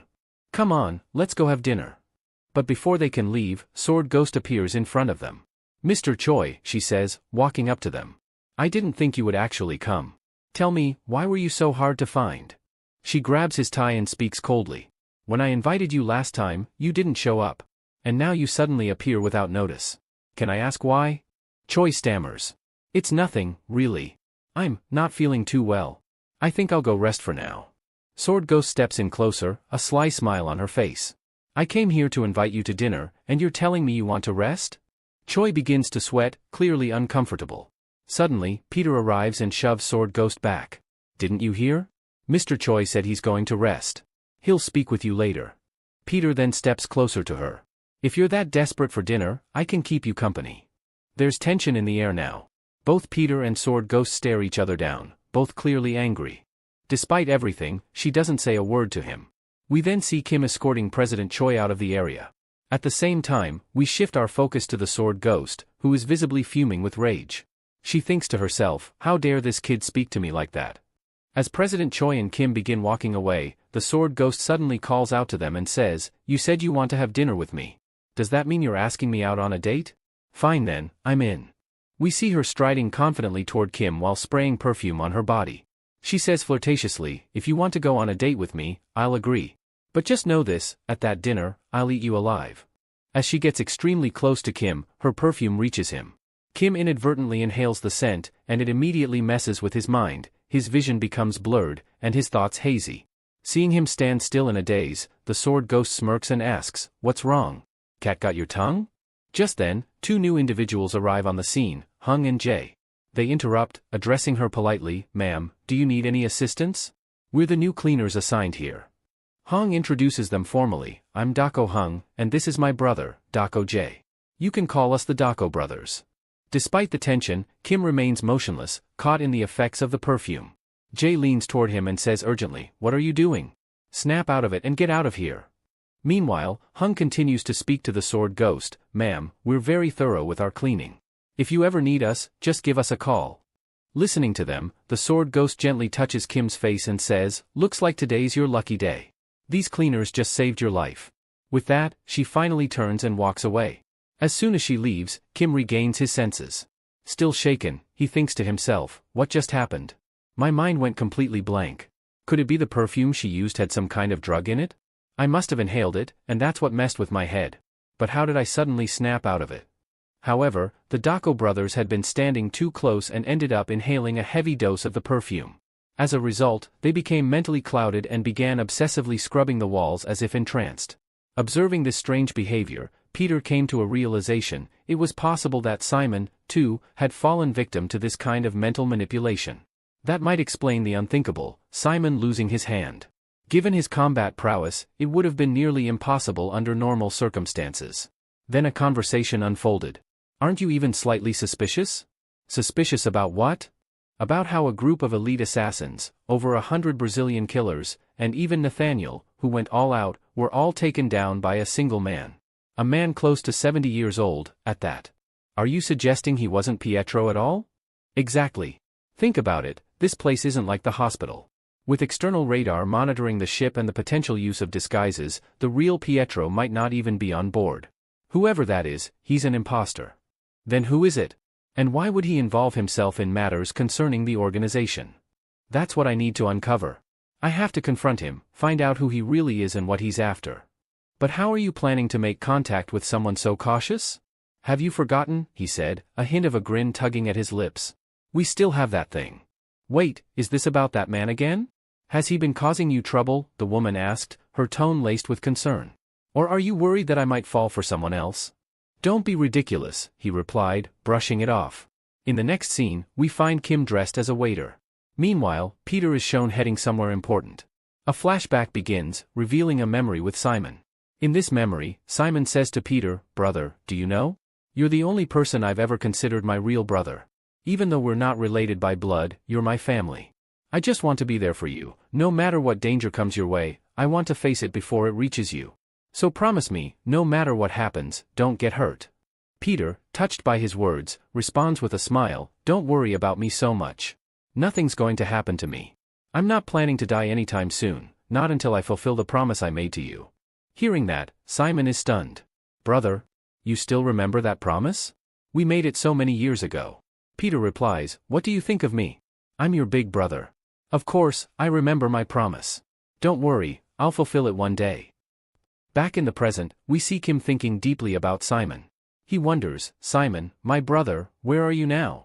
Peter then informs us through narration that all the guests are currently inside the auction house because some extremely valuable items are being sold tonight. For Peter, this is the perfect chance to search for Simon. As Peter walks through the area, two suspicious-looking men in black approach him. One of them stops him and asks, "Hey, who are you, and where do you think you're going?" Peter, maintaining his composure, replies, "I'm just a waiter, sir. I'm here for room service." He tries to walk past them, but the two men step closer, now standing uncomfortably close to him. One of them says, "Hey, you're Korean, aren't you? Did you know there isn't a single Korean waiter assigned on our ship?" The other man turns to his partner and says, "What do you think? Should we take him to madam?" The first man shrugs and replies, "I don't think that'll even be necessary. He's just a kid, we can handle him easily," one of them scoffed. With that, he turned to Peter and said, "Come on, stop wasting time and tell us, who are you really, and what are you doing here?" But in the next scene, we see a shocking twist. Peter had already eliminated both of them and stuffed their bodies into a basket before disappearing from the spot. The scene then shifts to the kitchen. Here, we see Kim has slaughtered several people and thoroughly searched the entire area. Yet, despite checking everything, Simon was nowhere to be found. Next, we cut to the engine room. The situation is no different. Peter has wiped out everyone there too and inspected every corner. But even after all that, there's still no sign of Simon. We then move to the washroom. Again, Peter has killed everyone inside and is seen checking the walls, tapping on them, searching meticulously for any hidden passage or secret tunnel, but nothing turns up. Peter, frustrated, mutters under his breath, "I've searched nearly every possible area on this ship where Simon could be, but he's nowhere to be found. There's only one place left now. Should I go there?" With that, the scene transitions to the auction hall. At that moment, a high-class material was being auctioned. Bidders were raising their offers aggressively. The crowd had already driven the price up to $100.10 million, and it kept rising. Soon, the amount had reached $130 million.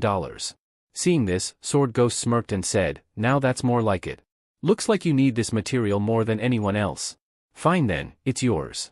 Then she addressed the entire audience with a wide grin.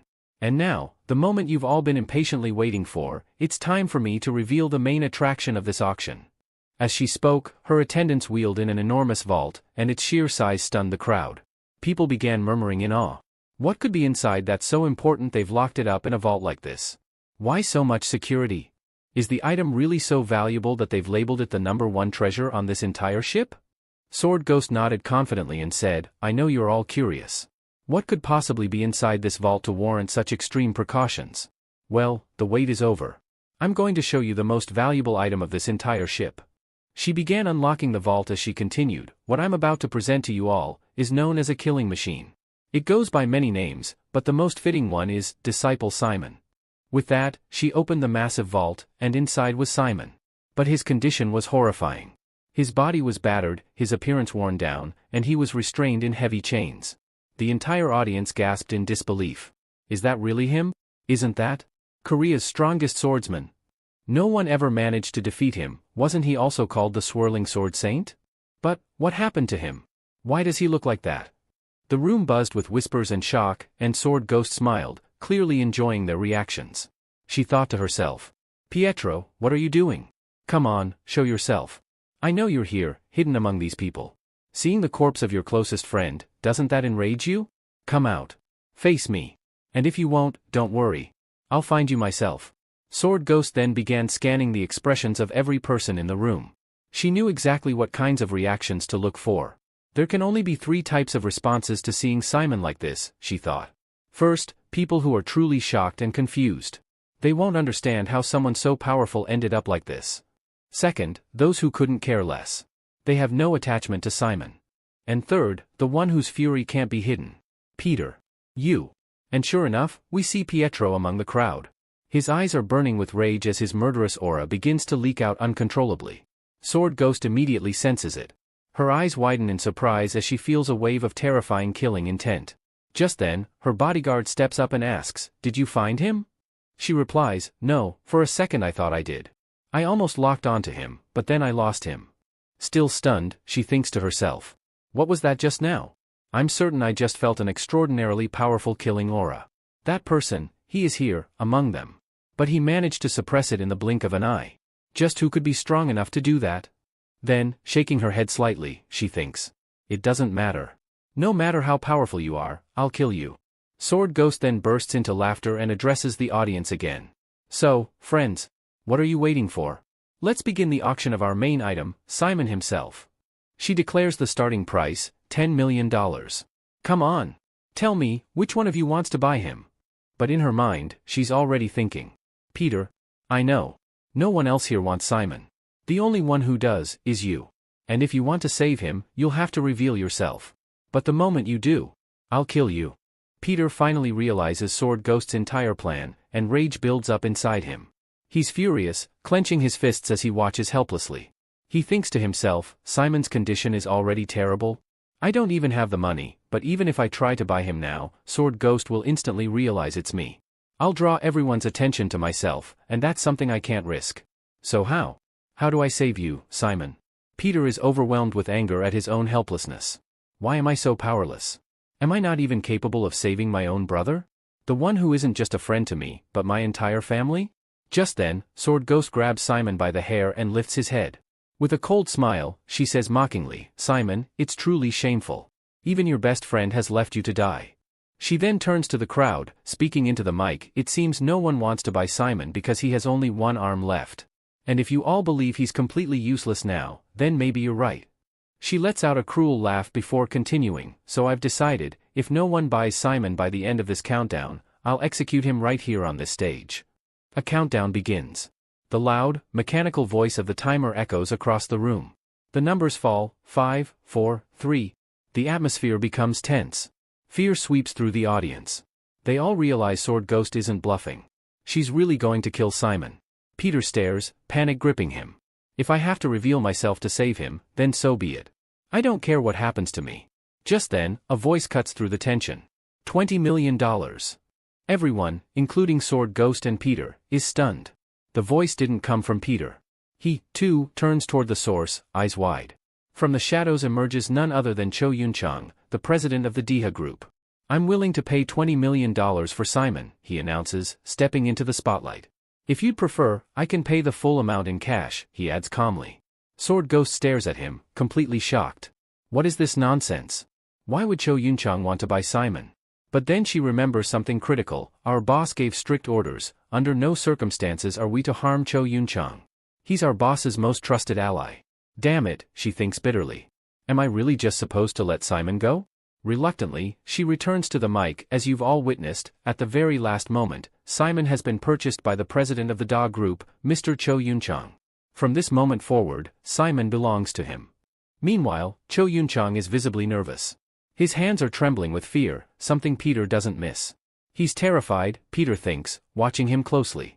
But Sword Ghost, now smiling to herself, thinks, I knew it. Cho Yun-chang didn't come here without a reason. This proves it, Peter didn't come alone. He's with Cho Yun-chang. And now that Cho Yun-chang has bought Simon, that means he's allied with Peter. If I want to get to Peter, I'll have to capture Cho Yun-chang first. Simon is lying unconscious on a bed. His condition has worsened, he's barely clinging to life. Cho Yun-chang stands nearby, clearly unsettled. I don't know why, he says quietly, but I could see how badly you wanted to save this man. I could feel your desperation back at the auction, even though you didn't place a bid. Peter nods. You're absolutely right, sir. I did want to buy him. But don't you think, you've placed yourself in grave danger by purchasing Simon? Cho Yun-chang replies, don't worry about me. I knew that if you couldn't buy him, you would have done something reckless to save him. That would have put you in danger. I had to intervene, for your sake. With that, he walks out of the room. Peter stays behind, looking at Simon's frail body. If we hadn't saved you back there, Sword Ghost would have killed you. And even if I had to risk everything, I would have found a way to stop her. But now that you're safe, I know this isn't over. Sword Ghost won't just let this go. She'll come for you again, and for me. Meanwhile, outside the room, Cho Yun-chang is pacing nervously. Kim, that woman is dangerous. I'm sure she's already plotting something to kill us. We need to get off this ship, fast. Kim responds calmly, don't worry, sir. I already have a solution. A solution? Cho Yun-chang looks at him with surprise. What kind of solution? Peter smirks. Let's just say, I prepared a joker card for this exact situation. Peter waits in a corridor for someone to arrive. Two men walk toward him, and Peter raises an eyebrow at their appearance. What are you two wearing? It's Hong and Jay, dressed in flamboyant, rich-looking clothes, covered in gold jewelry. They strut with exaggerated pride. Hey, bodyguard, one of them says arrogantly. Show some respect. We're filthy rich now. They approach Kim and continue, we've realized the killer profession isn't worth it. Being cleaners pays way more. You should join us too. Peter chuckles. Didn't you once tell me you both wanted to become legendary killers, like Peter? They freeze. Have you ever heard of a cleaner who became a legend like him? He continues. Both of them are stunned. Oh, right. We wanted to be like him. What are we doing? Hong quickly says, don't worry, Kim. We won't tell anyone that you're really a killer. But tell us, why did you call us here? Peter's tone turns serious. Things are about to get extremely dangerous on this ship. And I need your help. How much of the ship have you cleaned? Hong replies proudly, honestly? Almost all of it. The VIPs love our work. Peter nods. Good. Then listen carefully. From this moment on, I'm assigning you both an A-rank mission. They both gape at him in disbelief. Peter returns to Simon's side. Simon's condition is still critical. Peter sits beside him, lost in thought, remembering a moment from the past. Hey, brother, Simon had said once. Have you ever imagined how things would have been if we'd lived normal lives? If the children of the organization had been in high school right now? Peter had raised an eyebrow. Like, what if instead of these swords, we had school bags on our backs? Instead of wearing these uniforms, we wore school ones? What if, during break time, we shared lunch? What if, instead of martial arts, we were worried about exams and grades? Wouldn't life have been better that way? Peter had scoffed. You idiot. Why the hell are you thinking about this stuff all of a sudden? Don't forget, we're killers. Our only job is to follow the organization's orders and eliminate targets. Simon had smiled faintly. Yeah, maybe you're right. But still, I was just telling you what I dream about sometimes. Peter had paused, then replied, there's nothing wrong with wanting to go to school. When Peter said, you can go to school too, Simon was utterly shocked. He responded, what? What are you even saying? I know you want to attend school under your real identity, so why don't we just start our own school? That way, you can graduate however you like, on your own terms. Simon was stunned by Peter's words, unable to process them at first. But then Peter chuckled and added, and if you want, I'll even join you. We can study together. And don't worry, if it helps, I can pay for the school supplies too. Simon was surprised all over again but quickly shook his head. No, he said firmly. I'm not going to let you buy my books. Peter blinked in confusion. Why not? Didn't you say you wanted to go to school? Don't you want me to come with you? I won't come if you don't want me to, you know. Simon laughed and replied, no, brother, that's not what I meant. I meant I'll buy my own books. In the present, Peter is seen reminding Simon, you promised me, remember? That we'd both attend school together and complete our graduation. So come on, my friend, get up. You have to keep your promise. At that moment, another character, Cho Yun-chang, is nearby, silently listening to Peter's heartfelt words. Meanwhile, we are shown Sword Ghost, who is in a furious rage. She's wrecking everything around her and shouting, that bastard. I never liked him from the start. I would have killed him long ago if boss hadn't stopped me. But suddenly, her demeanor changes. She calms down slightly and mutters to herself, but it's not too late. He's on my ship right now. I can still kill him. Just then, her bodyguard walks up and intervenes, Madam, you can't do this. You can't harm Yun-chang without boss's permission. He has explicitly forbidden it. In response, Sword Ghost turns and slaps a nearby waiter with such force that it echoes through the room. Then she glares at the bodyguard and says, you do well to remember that I am your master. You follow my orders. Without waiting for a reply, she storms out, declaring, send our professional killers after Yun-chang. And make sure Swirling Sword dies too. I'm sure once those two are dead, Peter will show up in front of us. Scene shift, Cho Yun-chang's room. Yun-chang is seen with Peter when someone knocks at their door. Surprised, Yun-chang asks, who could that be? I didn't order anything. Peter reassures him, don't worry, sir. I'll check it out. Peter steps outside, and moments later, returns. Yun-chang asks, what did they bring? Peter replies, just tea, sir. Cho Yun-chang looks puzzled. Only tea? Didn't they bring anything to eat with it? Peter explains, they did, but the dish was cold and didn't look appetizing. So I sent it back. Yun-chang nods. Good decision. And by the way, take care of our patient. His body is still very weak. You should also look after your health, Peter. At your age, a healthy diet is essential. Peter smiles and responds, yes sir, I'll follow your advice.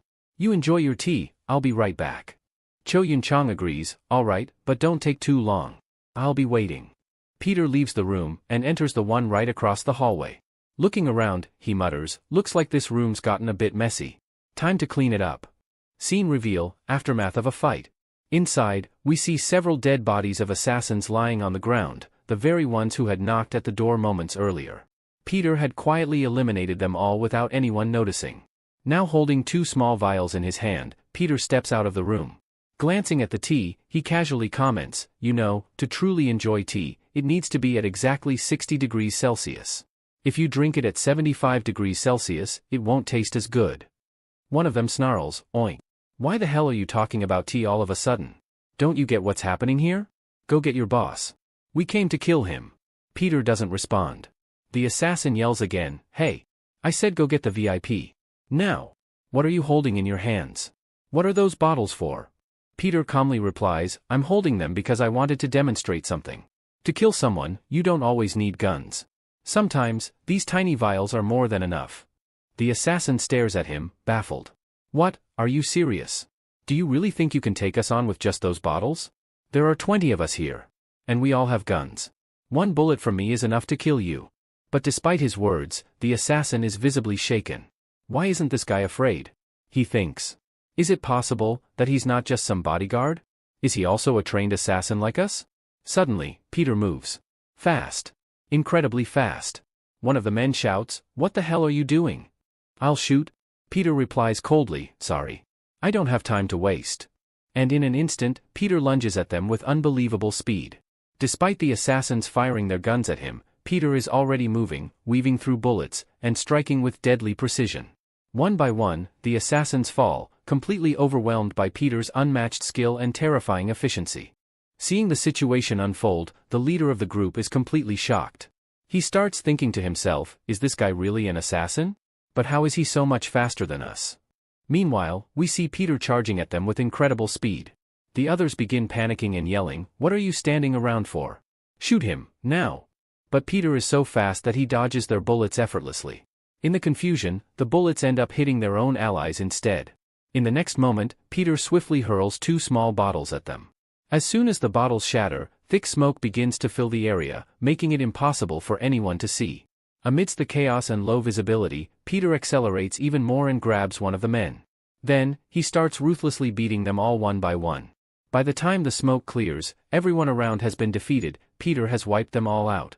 As he stands there, Peter calmly says, you should never rely too much on your weapons. And never underestimate your opponent. Then, without wasting another second, he darts away from the scene at high speed, muttering to himself, these guys wasted too much of my time. I need to hurry to my next target and finish him off as well. The scene shifts. We're shown a new location, where a subordinate is briefing Sword Ghost about the assassins. He says, ma'am, all the assassins you sent to kill Cho Yun-chang have been taken out by a single person. Hearing this, Sword Ghost is visibly stunned. She thinks to herself, the dogs I've been raising for so long couldn't even kill that ordinary guy Cho Yun-chang? This can only mean one thing. That old man has returned. She then speaks aloud, just as I suspected, Peter has arrived. He's with Cho Yun-chang. At that very moment, another subordinate approaches Sword Ghost and says, ma'am, there's a problem in the restaurant. Our people have reported that Peter has shown up there and killed everyone. This news catches her off guard. She grabs the phone and listens as another report comes in. Ma'am, there's a huge problem. Peter has attacked the engine room. Everyone there has been killed. Then yet another voice chimes in over the phone, ma'am, can you hear me? There's been a serious situation at the club. Peter has attacked again. All our men are down. Sword Ghost, now deeply troubled, lights a cigarette and starts thinking, what the hell is going on? How can Peter be in so many places at once? Is this some kind of plan? Agitated, she snaps, go find out what's happening. One of her men, confused, replies, but ma'am, didn't the report say Peter attacked all those places? Sword Ghost yells furiously, idiot. How can one person attack so many places at the same time? Go and investigate. Figure out what's going on. Next, we transition to a party area aboard the ship. Panic has broken out, and people are running for their lives. Among them, we hear someone saying, "No one's ever going to believe that the chaos on this ship was all because of us." And we see that the speaker is none other than Jae and Hong. Everything happening right now, the confusion, the fear, was all started by these two.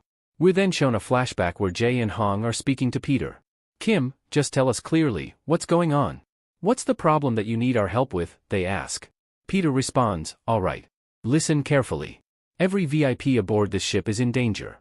Hearing this, both Jae and Hong are stunned. "What do you mean?" Peter explains, "Remember at the auction house? That lady's bodyguard killed 2 people in front of everyone. Why? Because they weren't afraid of anyone here. But now things have escalated, she's gone completely insane and has decided to kill every single VIP on this ship." Jae and Hong are both taken aback and say, "That crazy woman, how can she do that?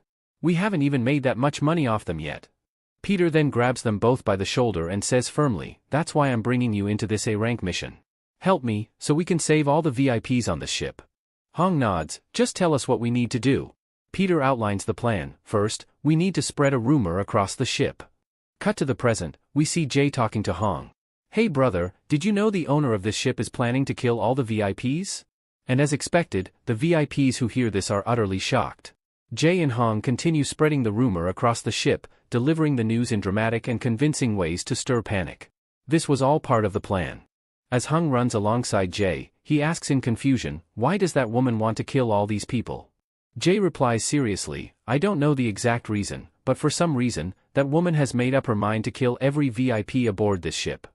Hong, worried, asks, "Should we tell the other VIPs about this?" Jae quickly shakes his head. "Absolutely not. If that woman finds out we've told anyone, she'll kill us along with the rest of them." The scene shifts. We now see Kim looking at the time on his watch. Without hesitation, he pulls out a pistol from his side and fires a shot into the air. The loud gunshot echoes through the area. The sound immediately throws the surrounding VIPs into a panic. They begin screaming, "Was that real? What we heard earlier, it wasn't just a rumor. That means the woman really is planning to kill us all." Chaos erupts. All the VIPs start running around the ship in a frenzy, trying to escape. Hung turns to Jae and shouts, "Kim just gave us the signal, it's time." Without wasting a second, both of them yell at the top of their lungs, "Everyone, run. Save yourselves. Peter has launched an attack on the ship." Their words fuel the panic even further, and the VIPs begin to flee with everything they've got. The scene changes again. We return to Sword Ghost, who is being briefed by one of her subordinates. "Ma'am, we tried everything we could to control the VIPs, but we failed. The situation is now completely out of our hands." Hearing this, Sword Ghost's expression darkens. In a flash of rage, she grabs her cigarette tray and smashes it down onto the subordinate's head, killing him instantly. But she doesn't stop there. Glaring down at his body, she snarls, "You worthless trash. You can't even handle one old man? You're all useless." Her fury rising, she declares, "I'll go deal with that old man myself."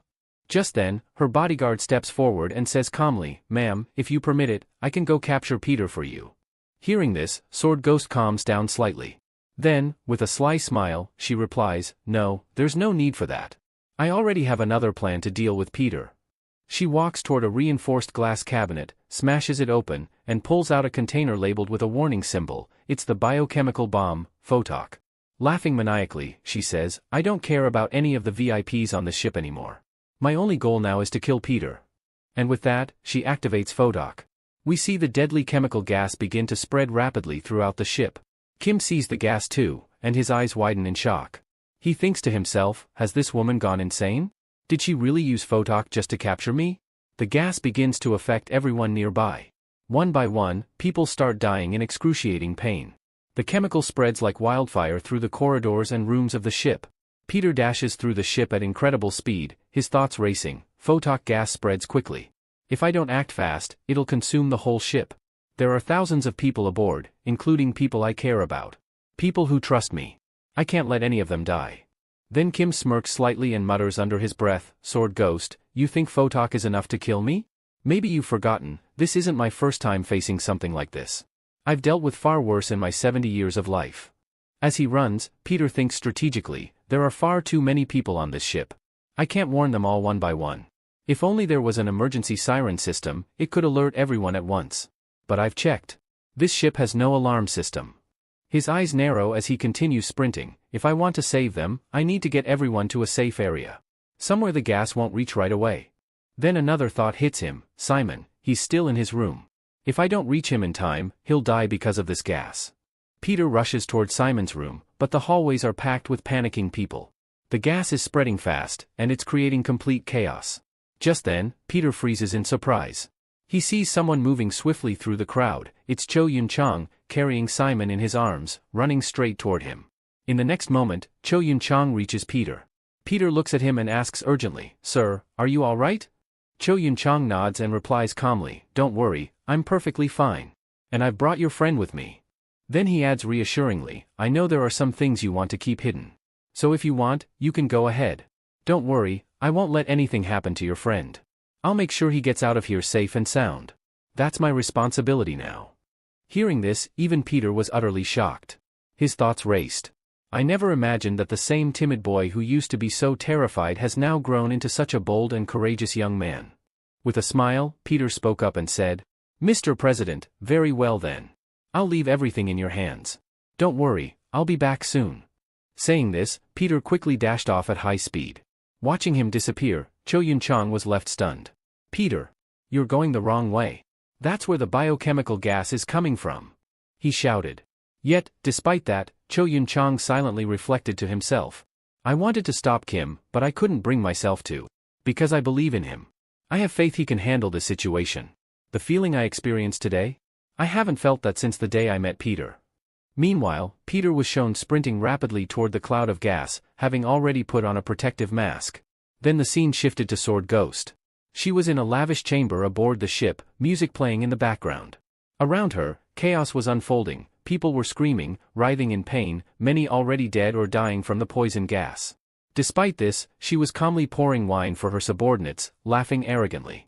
"So Peter, in the end, I've already won," she said, amused. Turning to her bodyguard, she added mockingly, "Why are you so worried? Are you afraid of what the boss might say? But tell me, if he can't even recognize Cho Yun-chang's corpse, what could he possibly say to us?" Just then, the ship suddenly shook violently. Items scattered, glasses shattered, everyone in the chamber was caught off guard. "What the hell is happening to my ship? Could someone have tampered with the system?" Sword Ghost exclaimed, alarmed. We're then shown what happened 5 minutes earlier. Peter was seen hacking into the ship's systems. He explained, "This ship has 3 massive ballast tanks that keep it balanced on the water. If I shut off the flow of water to one of the tanks and completely drain it, one side of the ship will sink, and it could eventually lead to the whole ship being destroyed." And that's exactly what Peter did.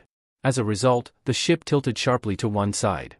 The passengers, now panicked, rushed to the upper decks, terrified of drowning. At the same time, the poisonous gas began to shift downward, toward the lower parts of the ship. This was Kim's true plan. By manipulating the ship's balance, he was able to drive all the VIPs toward the top, away from the fatal gas. No innocent lives would be lost now. As people scrambled upstairs, one man called out, "Everyone! Hurry over here! There's a door. We can escape through this." But just then, bang, a gunshot echoed.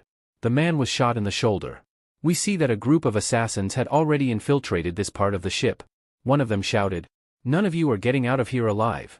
You'll all die here."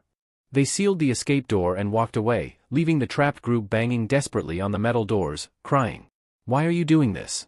Please open the door. We don't want to die." The gas continued to spread rapidly toward them. Meanwhile, the 2 assassins stood on the other side, casually talking.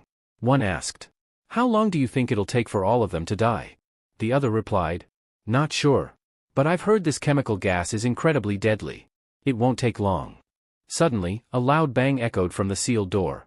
Startled, one of them asked, "What the hell was that?" Then, bang, another massive hit shook the door. Their eyes widened in disbelief. Boom, a third strike followed, shattering the entire metal door. The force of the blow threw both assassins across the floor. Standing behind the shattered door was none other than Jay. He stepped forward and said firmly, "What did you think? Just because I'm working as a cleaner now doesn't mean I've forgotten my mission, to protect people." Cho Yun-chang, watching from afar, was stunned by the strength Jay displayed. The rescued civilians erupted in cheers and applause, celebrating their savior. Jay and his partner couldn't help but smile from the praise. However, Sword Ghost, now aware of their actions, glared at them with fury. At that moment, a subordinate came running in and said, "Ma'am, we've confirmed it, Peter is currently at the auction house. She turned to choose a perfume, speaking as she admired her collection. All my perfumes are divine. Their scents are beautiful. But which one would Peter like the most? She smirked and spoke to her bodyguard. Let's see if Peter can resist these fragrances. With that, Sword Ghost began making her way to the auction house, dressed in a completely new, elegant outfit. She had brought along all of her perfumes, whispering to herself. Peter, I want to see how you plan to protect yourself from my perfumes. At the auction house, Sword Ghost and her bodyguard stood at the front, and right before them was Peter. Upon seeing him, she said, "So Peter, we finally meet." But after looking at him carefully, she narrowed her eyes and sneered. "Wait, you're not Peter. So who are you? Why are you here?" Kim stood silent, holding a microphone. She hissed, "Looks like you won't speak voluntarily? In that case, I'll just cut your tongue out." Just then, Peter finally spoke into the mic. "Ladies and gentlemen," he began, "the final and most valuable item on this ship's auction will now be presented. Many of you already know what it is. For those who don't, allow me to reveal it." He pointed toward Sword Ghost and declared, "It's none other than the owner of this ship, the infamous Sword Ghost herself." The room went still. Sword Ghost's expression twisted in rage. "You really talk too much," she snapped. "Looks like I'll have to shut your mouth permanently." As Peter steps onto the stage, he cheerfully announces, "So, what should be the starting price?" Before anyone can respond, he adds with a grin, "I think 101 is fair, right, Ms. Sword Ghost?" The moment those words leave his mouth, Sword Ghost's face contorts in fury. Her aura flares up, and she unsheathes her sword, charging straight toward Kim in a fit of rage. But before she can strike, her bodyguard swiftly steps in, grabbing her arm and halting her. Meanwhile, Peter glances around the room, pretending not to notice the tension. "What happened, everyone? Why are you all so silent? Don't like the price?" He chuckles and shrugs. "Fine then. Let's lower the starting price to 51. That sound better?" Despite the adjustment, no one makes a move. Even the bodyguard, clearly agitated, holds back and listens carefully to Peter's next words. Peter smirks and says mockingly, "You know, I think you're all underestimating Sword Ghost. Still, since no one's placing a bid, let's drop it even further. Not 51, not even 21. Let's go with 10-1. Come on now." Still no one. He pauses, his voice turning sharp. "Sword Ghost, don't worry. No one here wants to place a bid on you, but I'll gladly give you a rating. How about a big fat 0? That's the last straw for Sword Ghost." She glares at Peter, seething with anger. "I'll tear you apart limb by limb," she growls. But Peter doesn't flinch. Instead, he raises an eyebrow and says coldly, "You really thought you beat Simon that day, didn't you? Or do you still believe you're strong enough to defeat him? You're not. And you never will be." With that, Peter draws his sword, his stance shifting. "Simon didn't even fight you at full strength. But don't worry, today, I'll show you just how powerful Simon's swelling sword technique really is." The moment he adopts Simon's fighting posture, both Sword Ghost and her bodyguard freeze. Their eyes widen in shock. "What nonsense," Sword Ghost snaps. "The man who originally created that technique couldn't even defeat me. And now, a rookie like you, who only recently learned it, thinks he can." Her bodyguard, watching intently, frowns as he thinks, "She's right. There's a vast difference in their ages and experience. It's impossible for someone like him to master that technique so quickly. But still, his posture, it's identical to Simon's. And his eyes?" The bodyguard feels a chill down his spine as he stares into Peter's gaze. This person, he's dangerous. He steps forward and urgently tells Sword Ghost, "Ma'am, please, let me fight him instead." But she scowls and snaps, "I told you, stand down. Please, ma'am, hear me out." Before he can finish, she turns to him with a terrifying glare, the same one he had seen once before. Shocked, he recalls. Flashback. In the memory, the leader of the Yakuza clan sneers at her. "You call yourself a ghost, but do you really think you can take on all my men alone? You shouldn't have come here. My sect has over 2,000 members. Even if you kill 100 or 200, it won't matter. One bullet from my pistol is all I need to end you." He raises his gun at her.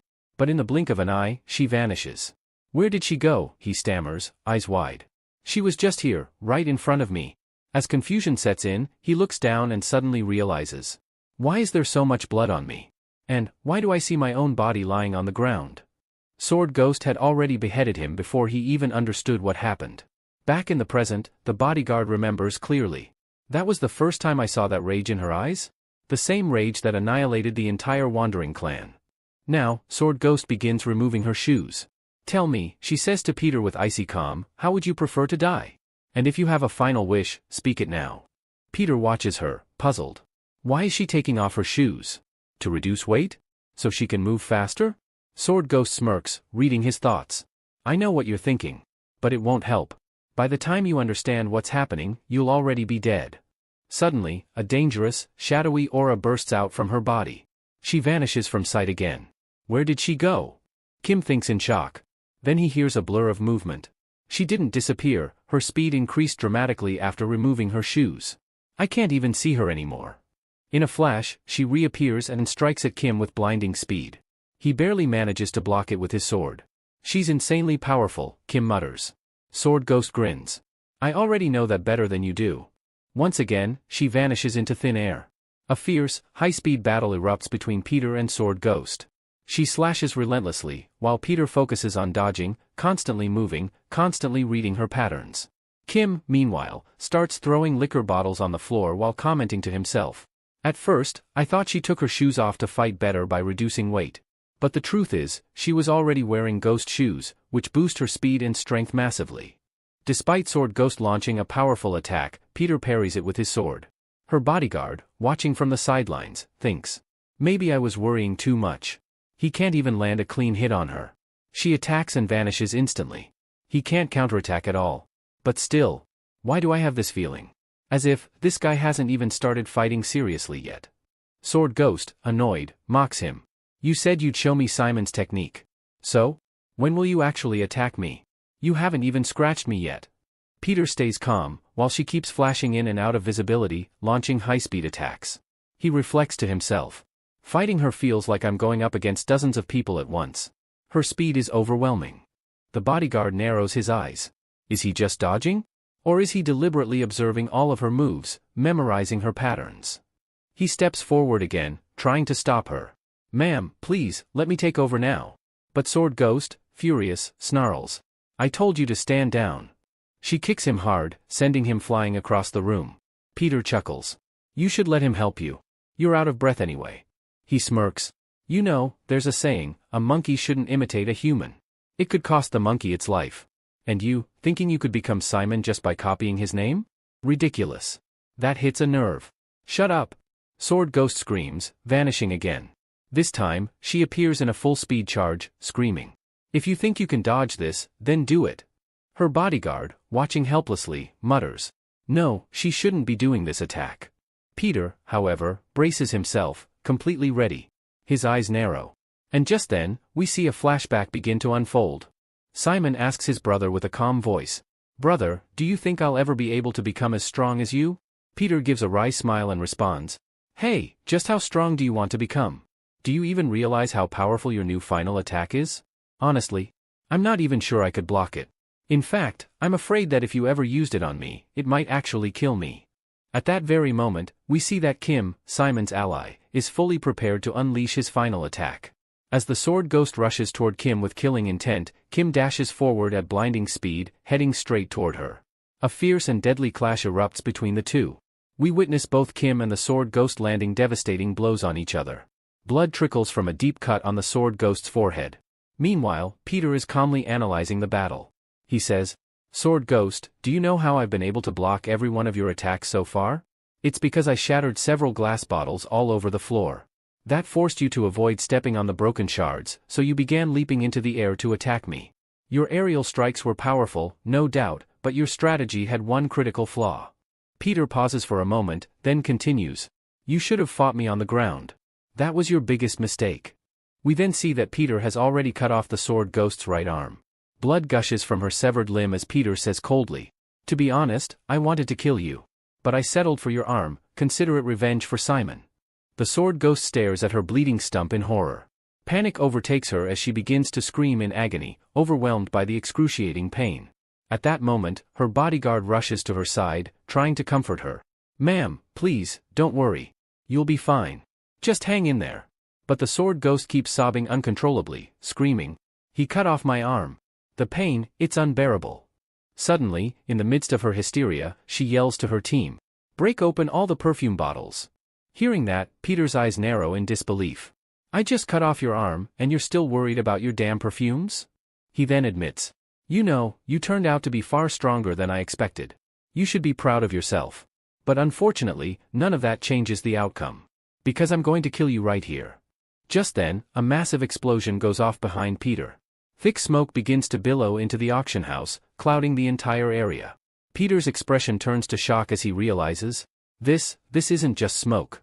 It's one of her perfumes, and it's laced with drugs. From within the smoke, the sword ghost begins to laugh maniacally. "I don't care if I die, as long as I can take you with me. You can try whatever you want, Peter, but you'll never escape the scent of these perfumes. Your death is inevitable." The entire auction house becomes engulfed in the gas. Peter is completely surrounded by the intoxicating fumes. The sword ghost laughs harder. "It's so satisfying, watching you struggle like this. You're going to suffer for what you did to me." She then explains with a twisted grin, "Do you know what happened when that swirling sword saint smelled this perfume? In just a few seconds, he became completely drunk. He thought he was just getting a little dizzy. He closed his eyes and began swinging his sword, guided only by the sound of my voice. What he didn't know was, this perfume directly affects the brain. It turns everything blank. It makes you forget who you are, what you're doing, it strips away all control." She adds, "My perfumes can reduce even the strongest minds to nothing in seconds. Not just you, even if Peter himself were here, he'd suffer the same fate, and then I'd kill him without mercy." Just as she finishes her monologue, she prepares to strike Peter down. "I told you, didn't I? I'm going to tear your body to pieces." She lunges toward him, but suddenly stops, her eyes widening in disbelief. Despite being completely enveloped in the perfume gas, Peter stands calmly, unaffected. The sword ghost is shocked. "What? How are you still standing?" We then see Peter had been holding his breath the entire time. He begins wrapping his sword with strips of his clothing, confusing everyone around him. Even her bodyguard is puzzled. What is he doing? Why is he wrapping his clothes around his sword like that? The sword ghost stares at him. "I thought you'd already been drugged, but you're holding your breath. Fine. But how long do you think you can keep that up?" She charges at Peter again, yelling, "Hold your breath all you want. I'll force you to breathe eventually." But just as she's about to strike, Peter grabs a nearby liquor bottle, smashes it open, and pours the alcohol all over his sword. And then, in a calm and firm voice, he says, "You were right, sword ghost. I've been waiting too, waiting for the moment you'd finally use your perfumes." He raises his soaked sword and looks her dead in the eyes. "Because now? I can finally show you what you really are without your perfumes. Powerless. Sword ghost, without your perfumes, you won't be able to defeat anyone." At that very moment, Peter ignites his sword with a lighter. As flames engulf his blade, he raises it toward the sky, and all the perfume gas surrounding him instantly begins to burn and vanish upon contact with the fire. Witnessing this, sword ghost is stunned, her eyes widening in disbelief. Even her bodyguard stands frozen, visibly shocked. How does he know this? The bodyguard thinks to himself. Could it be, he figured out that Madame's perfumes can be neutralized by fire just from smelling them the first time? This revelation sends a wave of confusion and frustration through sword ghost. Her expression hardens, but instead of panicking, she bursts out laughing mockingly. "Sword ghost, laughing, you really think that little flame of yours is enough to destroy all of my perfumes? The gas has already spread throughout the entire auction house. There's no way you can burn it all, no matter how hot your sword gets. Very soon, you'll be drunk off the perfume's effects, and then, I'll kill you." Brutally. Peter stares at her, completely unfazed. "Peter, you really think I didn't anticipate that? Maybe you misunderstood something. I'm not just planning to burn this auction house. I'm going to burn your entire ship." Without hesitation, Peter slams his flaming sword down onto the floor. Instantly, fire begins spreading across the surface. Sword ghost is horrified. Even her bodyguard, still processing what's happening, is taken aback. "I thought he threw those bottles on the floor just to slow Madame down by making her step on broken glass," the bodyguard thinks. "But now I understand, his real purpose was to spread flammable materials across the floor. It was all part of his plan." Sword ghost, fuming with rage, glares at Peter and screams, "I'll kill you." She lunges at him at lightning speed, her movements wild and aggressive. But Peter calmly defends himself, blocking each of her strikes with ease. She's slower than before, Peter thinks. And she can't use her sword properly anymore. She's always relied on her right hand, and now she's trying to fight with her left. No wonder she's unstable. He can sense her desperation. She must be feeling powerless. She's already pushed past her limits. She doesn't have much left in her. But then something unexpected happens. Peter, surprised, "Wait. What? I didn't see that coming." The bodyguard suddenly strikes Sword Ghost on the neck, knocking her unconscious. Peter watches in disbelief as she collapses to the ground. Peter said, "Huh? Well, good job knocking her out. If she had kept bleeding like that, she would have died. You'd better treat her injuries fast if you want to save her." Peter narrows his eyes. Peter asked, "You've been wanting to fight me all this time, so are you going to be my next opponent?" But instead of accepting the challenge, the bodyguard picks up Sword Ghost and says coldly, "You shouldn't have hurt Madam. You made a huge mistake." Then, to Peter's surprise, the bodyguard bolts, running away at full speed. Peter, shocked, "What? He's running away?" He was expecting a fight, but instead, the man disappears from sight. The scene then transitions to a flashback from the past. Flashback begins. The bodyguard is speaking with the leader of the Glory Club. Bodyguard said, "As you said, we'll capture Peter for you. But once it's done, we'll leave this country for good and return to Japan. We won't ever come back." The Glory Club leader looks at them curiously. Leader said, "You two are really strange, but you're the strangest of all. You're doing all this just to protect your madam." He lets out a breath. "I won't ask for your reasons. Just capture Peter, and once it's done, you can go wherever you want. I won't stop you." Back to present. We return to Peter, who is now climbing the stairs toward the upper deck of the ship. As he ascends, he reflects silently. "When I first heard that Sword Ghost wiped out the entire Wandering clan, I was confused. I didn't understand why she'd do something so extreme. What could have been her real motive?" Then we cut to a flashback of a call between Peter and Jivan. "Jivan, on call, have you ever thought about why Sword Ghost was given the rank of disciple? You know as well as I do, outsiders are never allowed to become disciples. That rank is only given to those who have been trained in the orphanage since childhood." Jivan, "So what made her so special?" "I checked her reports, and I also compared them with Simon's."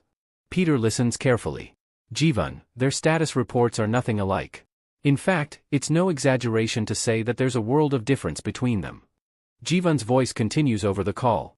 "So why did the new leader of Glory accept Sword Ghost as a disciple in the first place? Because the truth is, Sword Ghost was never truly worthy of that title. She didn't meet any of the qualifications." Jivan sounds serious now, as if she's uncovering something deeper. "Brother, I dug up more information on Sword Ghost. And I found out something important. At a young age she became the head of the Wandering Ghost Blade. The real reason she destroyed the Yakuza clan was revenge. She didn't do it alone either. Someone helped her carry it out. And that person is the real threat." The scene shifts to Peter, who has now reached the upper deck of the burning ship. Flames rage all around, rapidly consuming the vessel. The fire is spreading fast, it's only a matter of time before the entire ship is reduced to ashes. Peter seems calm but contemplative. He speaks aloud, not to himself, but to someone else standing nearby. "I've thought a lot about it, but I still don't understand why she accepted that title. Was she trying to protect someone? Or was someone trying to protect her? Even now, I feel like I still don't fully understand her situation." Peter pauses, then looks directly at the person in front of him. "And maybe? I don't understand your situation either. Why have you spent all this time living as her subordinate? Why?" Then, with a piercing gaze, he finishes. "Tell me, the real disciple? Simon." The camera pans to reveal the man Peter is speaking to. It's Sword Ghost's bodyguard. But now, we learn his real name, Keijio, and his true identity, Disciple Simon. Keijio finally speaks, his voice steady and cold. "Ever since I was born, ever since I entered this industry, I've been told one thing over and over. That when someone's curiosity about another person grows too strong, it can cost them their life." Peter smirks at that, clearly unfazed. Well, I guess there's some truth to that saying. But inside, Peter is thinking something else entirely. "I don't know anything about this man. I assumed Sword Ghost was the fake disciple. But I never imagined that this guy would be the real one." As Peter observes Keijio closely, a memory flashes in his mind. "When I met Nathaniel, I saw how incredibly strong he was. He could shatter walls and crush enemies with ease. But this man, the pressure I'm feeling from his body is something else entirely. It's unbelievable. It's heavy. Crushing." Keijio narrows his eyes, now questioning Peter. "Who are you, really? You came here with Cho Yun-chang, didn't you? But I'm certain, even Cho Yun-chang doesn't know who you really are. So what's your connection with Peter? Why are you fighting us for his sake?" Peter lets out a quiet laugh and gives a sharp reply. Smiling, "You just gave such a wise quote, and now you've already forgotten it?" He takes a step forward, tone serious now. "Do I need to remind you? When someone's curiosity about their opponent grows too strong, they're the first to die. And without another word, Peter charges forward with blinding speed, rushing to strike Kagyo with a powerful attack. A fierce and deadly battle erupts between Kagyo and Peter. Both fighters clash with incredible speed, their punches colliding with such intensity that shockwaves ripple through the air. The two are forced backward by the sheer force of their blows, skidding across the surface before regaining their footing. Peter watches Kagyo carefully, a troubled look in his eyes. I can't read his movements at all, Peter thinks to himself. His fighting style is strange. At first, it felt like karate. But now, I'm not so sure. It's not any martial art I've ever seen. He narrows his eyes, analyzing further. His body's completely open. There are gaps everywhere, I could easily take him down with a direct hit. But that's the problem. Earlier, when I launched my attacks, he blocked all of them effortlessly, without using any formal martial arts. He dodged so naturally, it was like I wasn't fighting a human, but a wild animal, one that instinctively knows how every creature fights. The realization dawns on Peter. This guy didn't learn a fighting style, he created his own. That means, he's a genius. A real one. Someone who doesn't need to study martial arts to master combat. And to be honest, fighting someone like that makes me excited too. With a smirk, Peter reaches into his pocket and pulls out a few glowing cards. In a sudden move, he throws the cards at Kagyo, using them like projectile weapons. But Kagyo jumps high into the air, dodging them all with ease. Peter doesn't stop, he immediately follows up with a chain attack, hurling the chain like a whip toward Kagyo. But once again, Kagyo dodges it cleanly. This time, Peter rushes forward with extreme speed and finally lands a powerful kick. But to his surprise, Kagyo counters it with his own kick, deflecting the blow completely. Both fighters are stunned by each other's skill. They leap backward, eyeing one another. Now, even Kagyo is surprised. This man, he's strong. Stronger than I expected, Kagyo thinks. But I still don't think he can defeat me. He clenches his fists, thinking hard. Should I use that? Just then, Peter speaks again, staring directly at Kagyo. You don't know how to fight, or maybe you were never properly taught. Your offensive and defensive techniques are impressive, but they don't belong to any martial art I've ever seen. Peter narrows his eyes. Which means you created your own style. That takes talent, and you've got it. So why are you hiding in Sword Ghost Shadow? Why did you even give your title, Disciple Simon, to her? What are you afraid of? Is something suppressing you? Peter's questions hit hard, but Kagyo doesn't respond. He stands there in total silence. Suddenly, the scene transitions to a flashback, to a road littered with corpses. The place is stained with blood.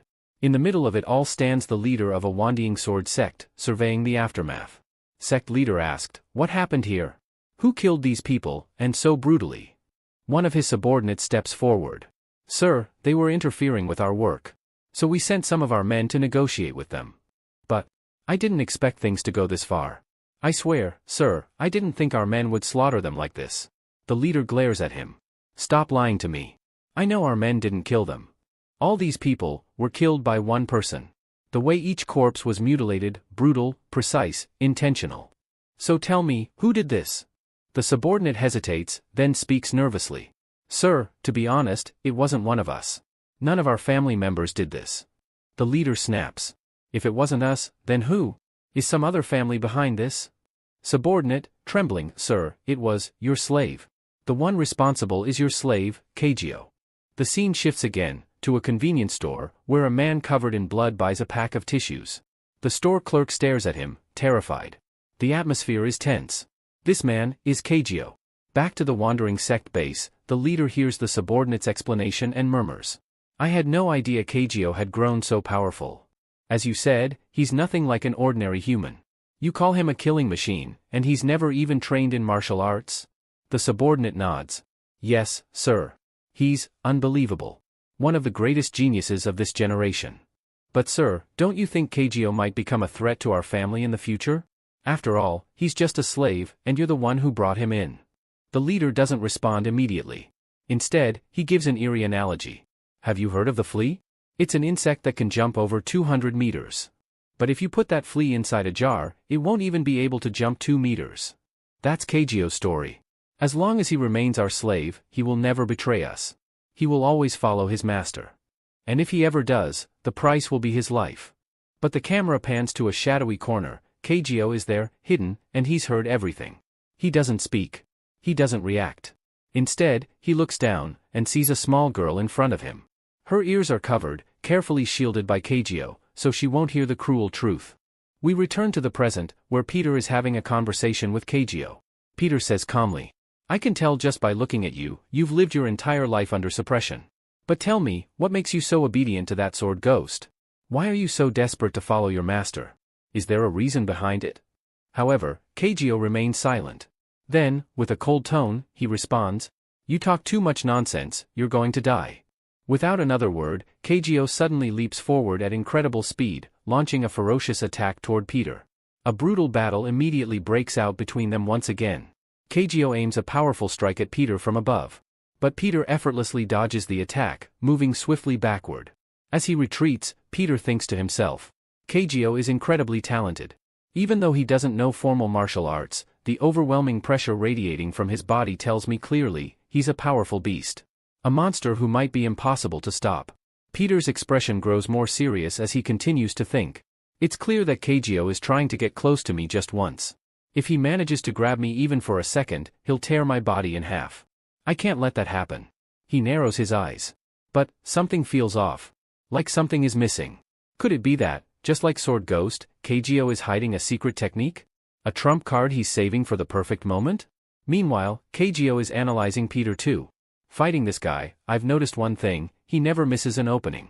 Every time I've exposed a weakness, he's gone for it instantly. I've only avoided damage because I dodged just in time. If I'm going to defeat him, I'll need to create a false opening and trap him instead. At that moment, Peter charges at Keijo with great speed, ready to attack. Keijo smirks to himself. Time to pretend I'm leaving an opening. Peter swings a chain weapon at Keijo. Keijo quickly grabs Peter's head with lightning speed and delivers a brutal knee strike to Peter's skull. But suddenly, Keijio's eyes widen in shock. "What?" he gasps. "How is this possible?" He realizes the person he struck isn't real. Peter's body vanishes like a phantom. How did he disappear? I was sure I had his head in my grip. Before he can make sense of it, dozens of chains suddenly wrap around Keijio's body and tighten viciously around his neck. Keijio's expression shifts to panic as he struggles to stop them from choking him. What the hell is happening? These chains, how did they suddenly get around my neck? He recalls, damn it. When he attacked me with that chain, it was all part of a trap, and I walked right into it.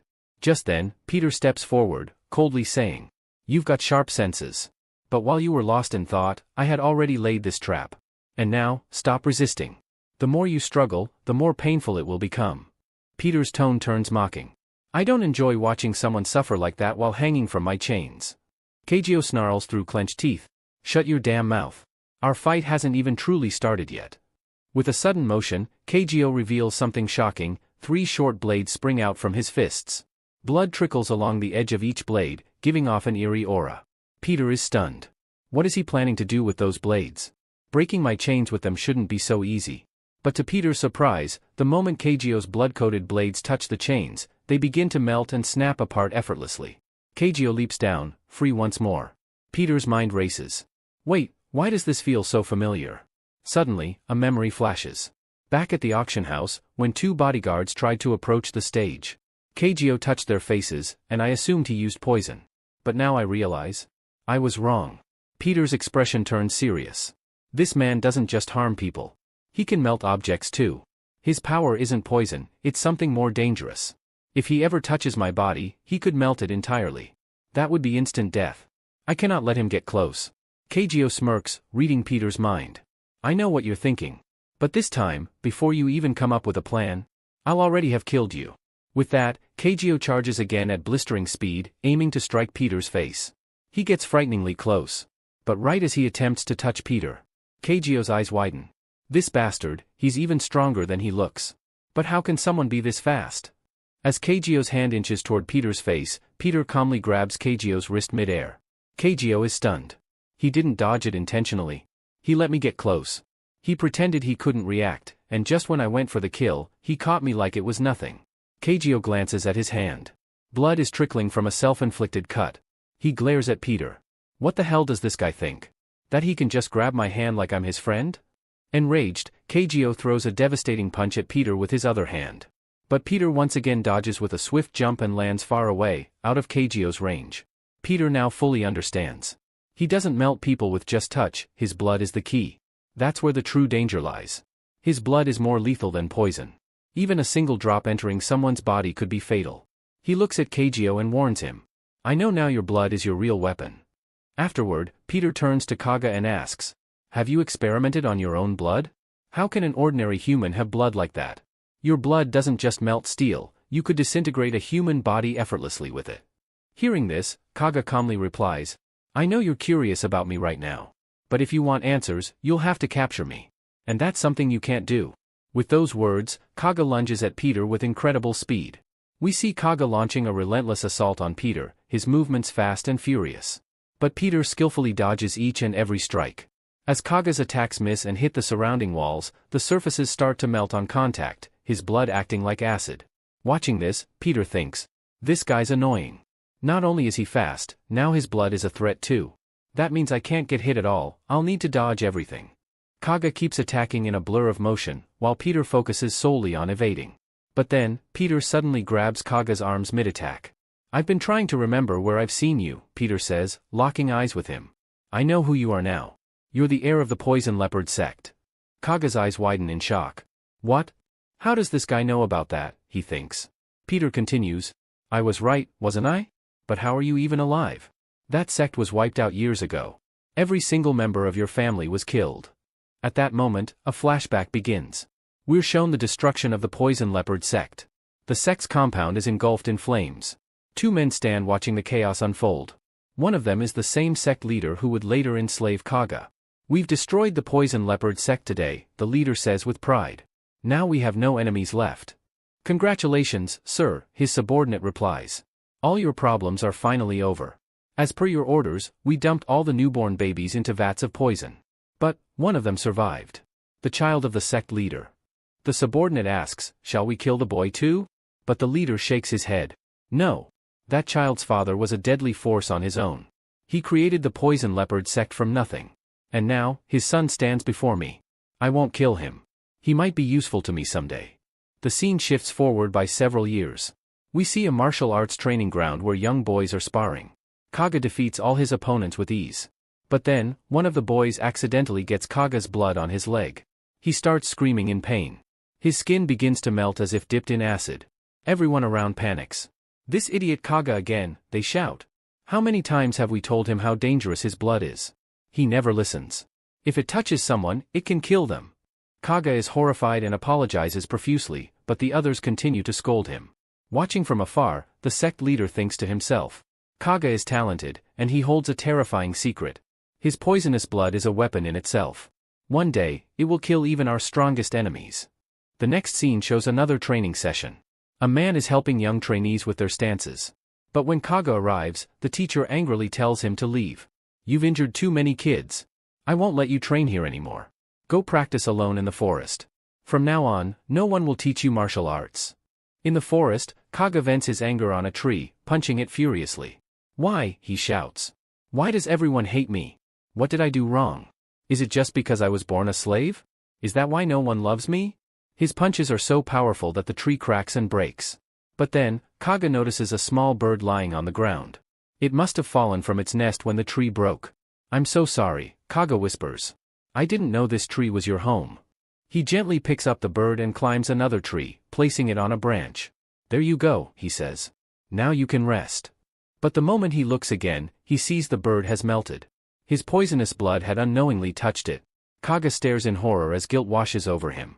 He starts crying. No one loves me. Everyone hates me. Even my teacher has abandoned me. I have no respect in this family, only mockery. But then, his sorrow turns to fury. I'll become so strong that no one will ever make fun of me again. They'll all fear me. What Kaga doesn't yet know, is that the very sect he lives with, the one raising him now, is the same one that destroyed his family. We return to the present. Peter confronts Kaga again, asking, what are you even doing in the Wandering Ghost clan? They're the ones who annihilated your family. Kaga yells, shut up. You don't know anything about me. Peter smirks, that's what you think. But I might know you better than you know yourself. I don't care to know anything about myself, Kaga snaps. If you really want to talk, tell me who you are. Are you Peter's disciple? Peter responds, curious about me now, are you? I'll tell you everything, but only if you defeat me.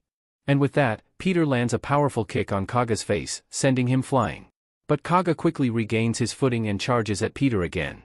The two clash violently. As their battle continues, Peter thinks, "This fight is harder than I thought. His blood is my biggest problem. If I want to defeat Kaga, I'll have to find a way to neutralize his poison, but I'll need a few specific things for that, and I'll have to go searching for them." As the thought crosses his mind, Kaga charges forward once more.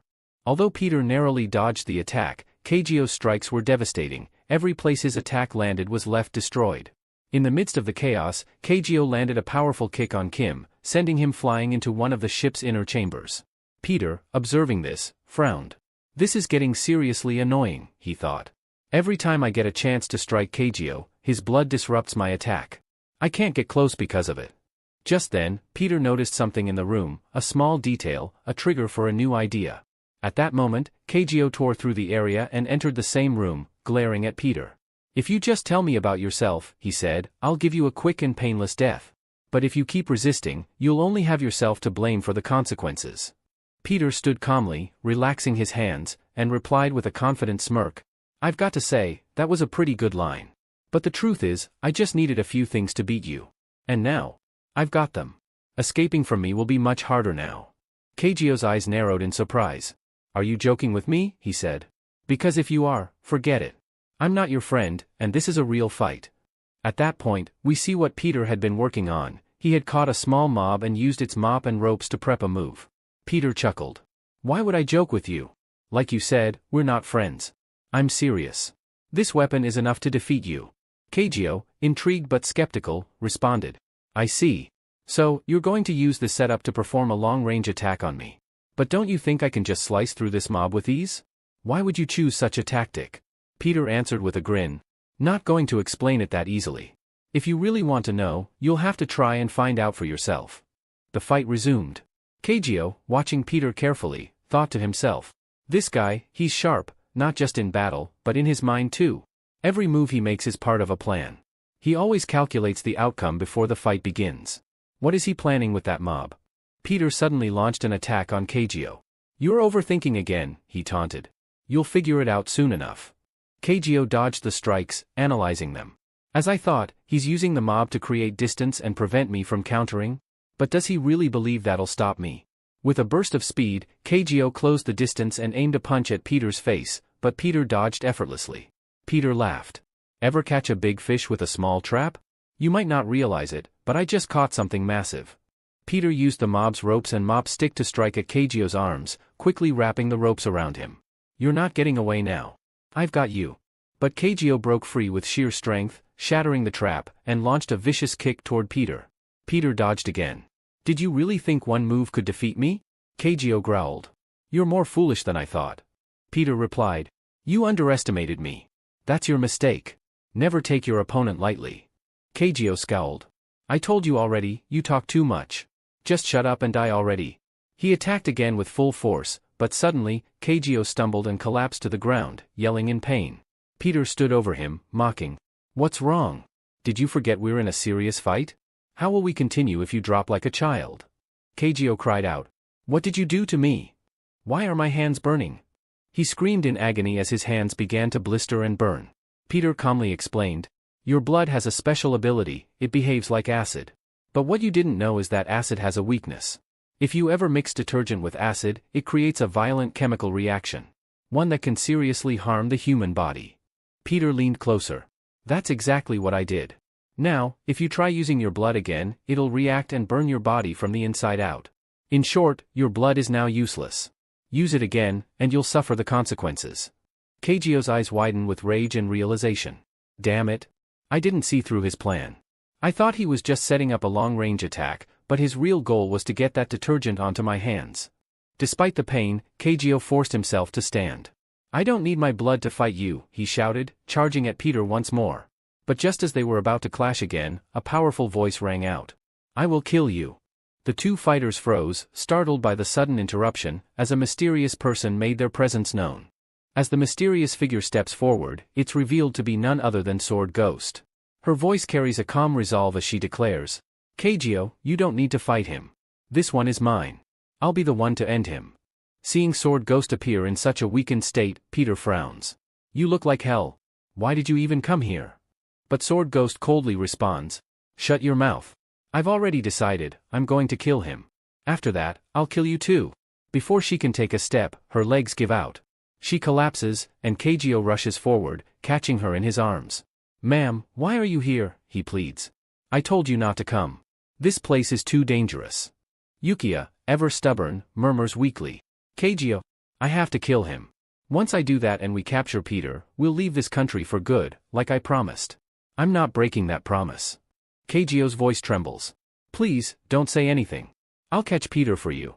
And once I do, we'll leave together. Forever. But Yukiya snaps. You're just my servant. You have to listen to me. I'm your master. So let me fight him. Before she can finish, she loses consciousness. Ma'am, please, open your eyes. You're going to be fine. Kagyo screams in anguish. And just like that, we're pulled into a memory from the past. Kagyo's voice narrates. Back when I lived in the Wandering Ghost clan, everyone bullied me. No one cared, except one little girl. She always looked after me. That girl was Yukiya. In the flashback, a young Yukiya runs up to a younger Kagyo, holding a small bouquet of wildflowers. Big brother. I brought you some flowers. Aren't they pretty? She beams. Kagyo stiffens. Ma'am, I told you not to come here. If Master finds out, he'll be furious. Don't worry. Yukiya giggles. I snuck in. He won't find out. She waves the flowers cheerfully. Come on, let's go play in the park. Kagyo tries to push her away, flustered. Ma'am, please go back. If anyone sees us together, I'll be in big trouble. But she grabs his arm tightly. Not until you play with me. Suddenly, a man appears. Ma'am Yukiya, what are you doing here? Yukiya replies with a smile. I came to play with my big brother. The man turns to Kagyo, coldly. I need a word with this servant. May I take him? In the next scene, Kagyo is brutally beaten by the man. How dare you touch Lady Yukiya, you filth. You're just a servant. Your filthy blood could harm her. Yukiya silently watches, frozen in shock. Days pass. Yukiya is seen training with a wooden sword. Her master remarks. Yukiya, you're talented. If you continue, you'll become a strong sword woman. But don't forget, you're still a child. Go play with the others. But Yukiya trains with laser focus. From a distance, Kagyo watches silently, before walking away. Later, Yukiya is being prepared for her birthday celebration. Maids surround her, placing perfumes on the table. Ma'am, leaders from other sectors sent you expensive perfumes. They know you love flowers. Yukiya picks up one and smiles faintly. Do you know how much this costs? At least 100,000 yen, I'd guess, one maid replies. Behind the door, Kagyo stands quietly, holding a small bottle of cheap perfume. Seeing the luxurious gifts, he silently drops his bottle into a trash bin. I used to think she cared about me, he narrates.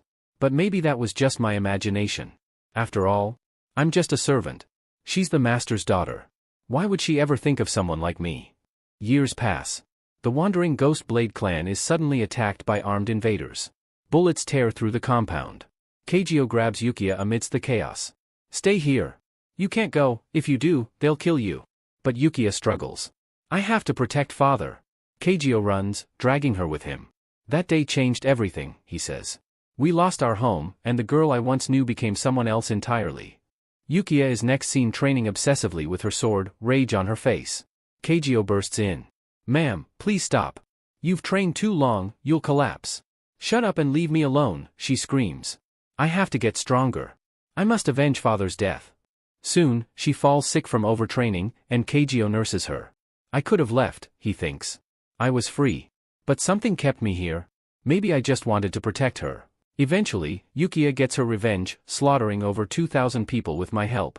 But now branded as fugitives by the government, both she and Kagyo are forced to go into hiding. In a quiet room, Yukiya whispers. You're free now, Kagyo. I'm not your master, my father was. So why do you still stay? Kagyo replies. If I leave, who'll take care of you? Yukiya asks gently. Will you come with me? Somewhere far away. Just the two of us, where no one can hurt us. Will you come? Kagyo smiles. Ma'am, I'm your shadow. I'll follow you anywhere. Back in the present? Yukiya stirs awake. Kagyo leans in, worried. Ma'am, are you alright? She weakly pulls out a tiny bottle. Kagyo, do you remember this? His eyes widen. That's the perfume I tried to give you when we were young, but how do you have it? Yukiya gives a faint smile. I saw you when you left it. I never threw it away, because it was precious to me. But now, will you spray it? I want to know what it smells like. Keijio sprays it on himself. Yukiya breathes it in, whispering, "It smells just like the flowers you gave me when we were kids." Then, she leans in, and drinks Keijio's blood. "Ma'am, what are you doing? Please, don't." Keijio cries out, horrified. But Yukiya just says softly, "I'm sorry. I can't stop." And with that, she dies in his arms. Tears pouring down, Keijio clutches her. "Don't worry. I'll finish what you started. I'll kill Peter, and whoever's behind all of this." He rises to his feet and violently scratches his body, blood flowing down. "No one can stop me now." Explosions erupt across the ship. Keijio charges at Peter, his attacks relentless, blood flinging with every movement. Peter, barely dodging, thinks in panic. Ever since Sword Ghost died, he's gone insane. He doesn't care about his own life. He just wants to touch me with his blood. He's completely unhinged. Peter grits his teeth. His blood is the biggest threat. I have to protect myself no matter what. Keijio lunges again, but this time, Peter throws fire extinguisher canisters in Keijio's path. Then, activating one of his cards, he detonates them mid-air, triggering a massive explosion. Keijio's eyes widen. As we see, the bleeding from Keijio's body had completely stopped, all thanks to the powder from the encased canisters. Watching this, Keijio mutters to himself, "My greatest weapon has always been my blood, but this guy keeps finding new ways to counter it every single time." He reflects bitterly, "Until today, every opponent I fought showed fear in their eyes. They always realized during the fight that they couldn't defeat me. I've always killed them all brutally. But now, why do I feel like I'll never be able to defeat this person? He's far stronger than I am." At that moment, Peter charges toward Keijio with blinding speed and lands a devastating attack. Moments later, the scene shifts, we see Keijio lying battered and broken on the ground. He is severely wounded. Peter walks calmly toward Keijio. From the ground, Keijio groans, "You're unbelievably strong. I've never met someone like you before. I know you're not affiliated with Glory, but your strength is equal to that of a disciple. You're clearly an S-rank killer. Then why have I never heard of you before? Who are you? And why did you suddenly show up here?" Peter says nothing. He simply listens. Keijio, frustrated, continues, "It doesn't matter anymore. I have no willpower left. Just end it. I can't fight you anymore." But instead of striking, Peter sits beside him and says, "I think there's something you don't know, about who destroyed the Wandering Ghost Blade sect." Hearing this, Keijio is confused. "What are you talking about? We already took our revenge on the one who destroyed the Wandering Ghost Blade sect, we killed him long ago." Peter replies calmly, "That's what you think.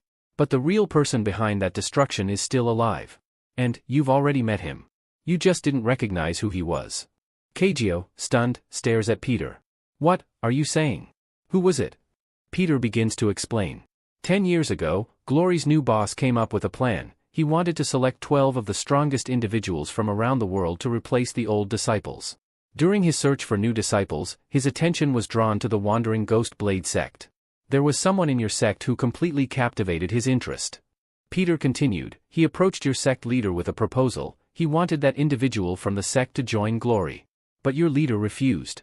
He wasn't willing to hand over any of his disciples, no matter what. But Glory's boss wasn't someone who gave up easily. That very same day, he made a deal with Yamato Gomi, your sect's greatest enemy. That very night, Yamato Gomi led a surprise attack on your sect. It was a massacre. In just one night, your entire sect was annihilated.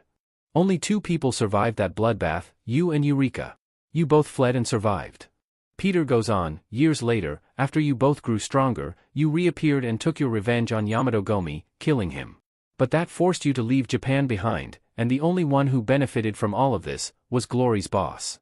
When you had nowhere else to go, it was he who offered you shelter. He made you an offer to join his new team, and you had no choice but to accept. But that was his plan all along. This, everything I've told you, is the truth. Now it's up to you whether you want to believe me or not." Keijio, shocked by the revelations, mutters, "No, this can't be. How could he do this to us? He was the one who?" Then he says out loud, "Why should I believe you? You're my enemy." Peter replies, "Then why don't you go ask your dear boss Ruffle yourself?" The moment Keijio hears the name Ruffle, his eyes widen in disbelief. How does he know the code name of Glory's boss? A memory surfaces. Keijio recalls a conversation from the past. Ruffle had once said to him, "I want you to join my Glory Club." But Keijio had refused back then. "I already have a master. I'll never serve anyone else." Ruffle had smiled. "Don't get emotional. I know you have nowhere to go. I'm offering you a new life.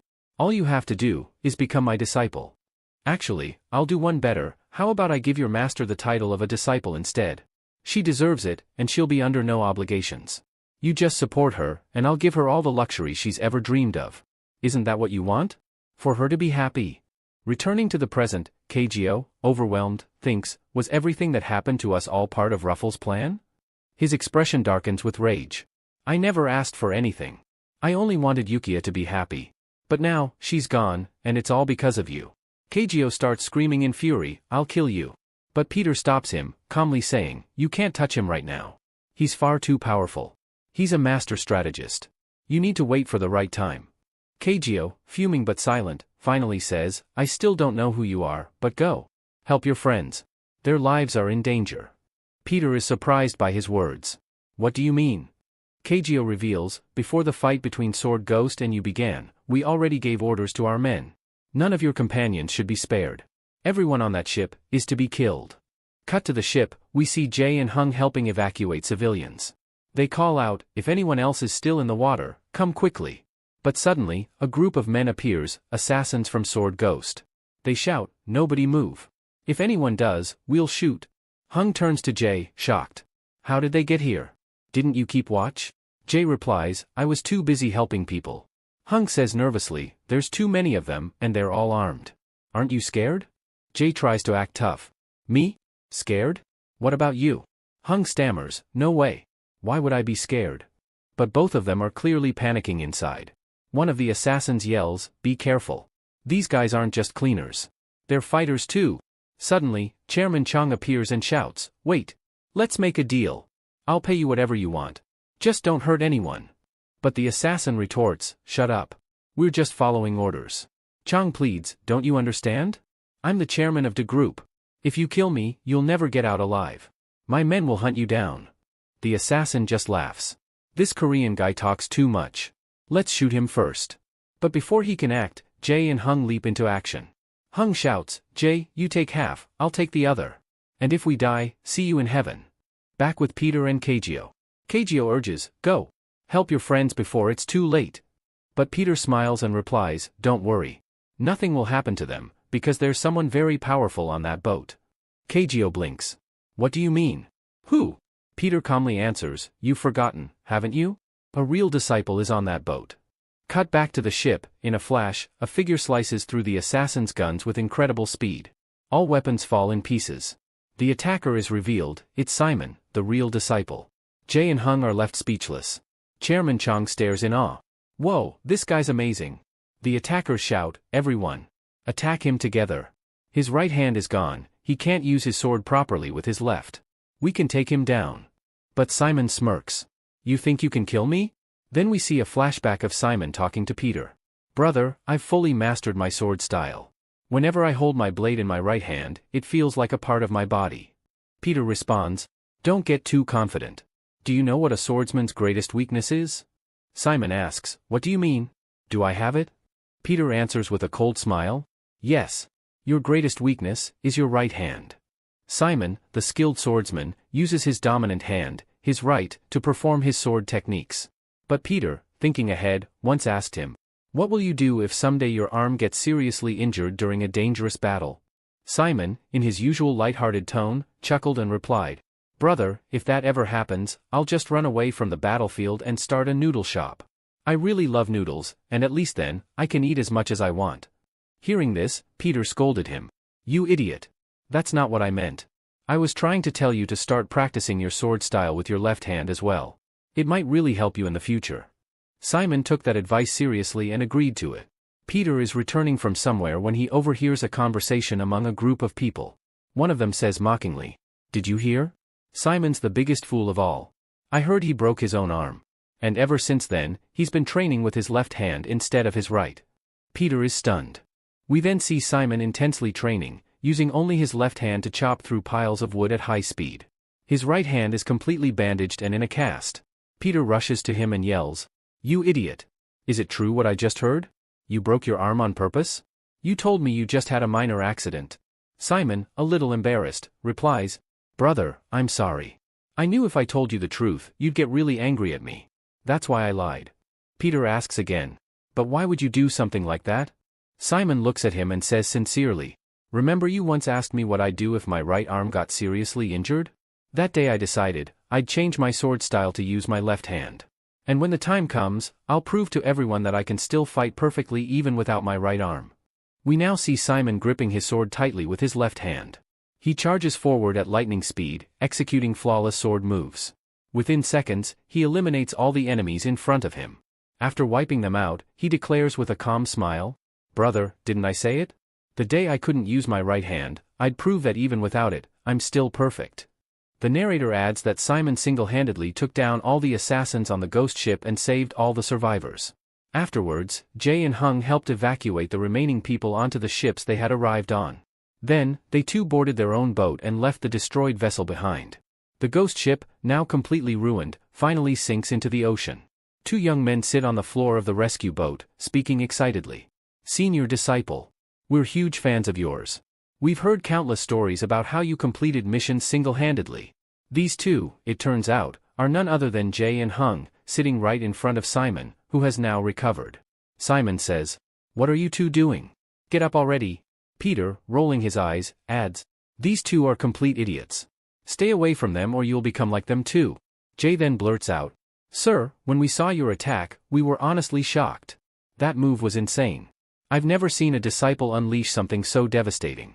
Hung, copying Simon's attack movements, says excitedly, your swordsmanship is amazing. After seeing that move, I want to start learning sword skills myself. Simon turns to Peter and asks, why are these two acting so weird? Peter sighs, I told you before, they're both idiots. Don't pay too much attention to them. But Jae and Hung now gather around Simon and ask, sir, do you know about the legendary disciple Peter? We want to be just like him. They say he's so strong, he could destroy an entire nation by himself. Some say he's like a tsunami, unstoppable. Simon, now with a serious expression, says, are you two underestimating Peter? Jae and Hung quickly clarify, no, sir. That's not what we meant. We were trying to say he's incredibly powerful. Simon then says with a small grin, honestly?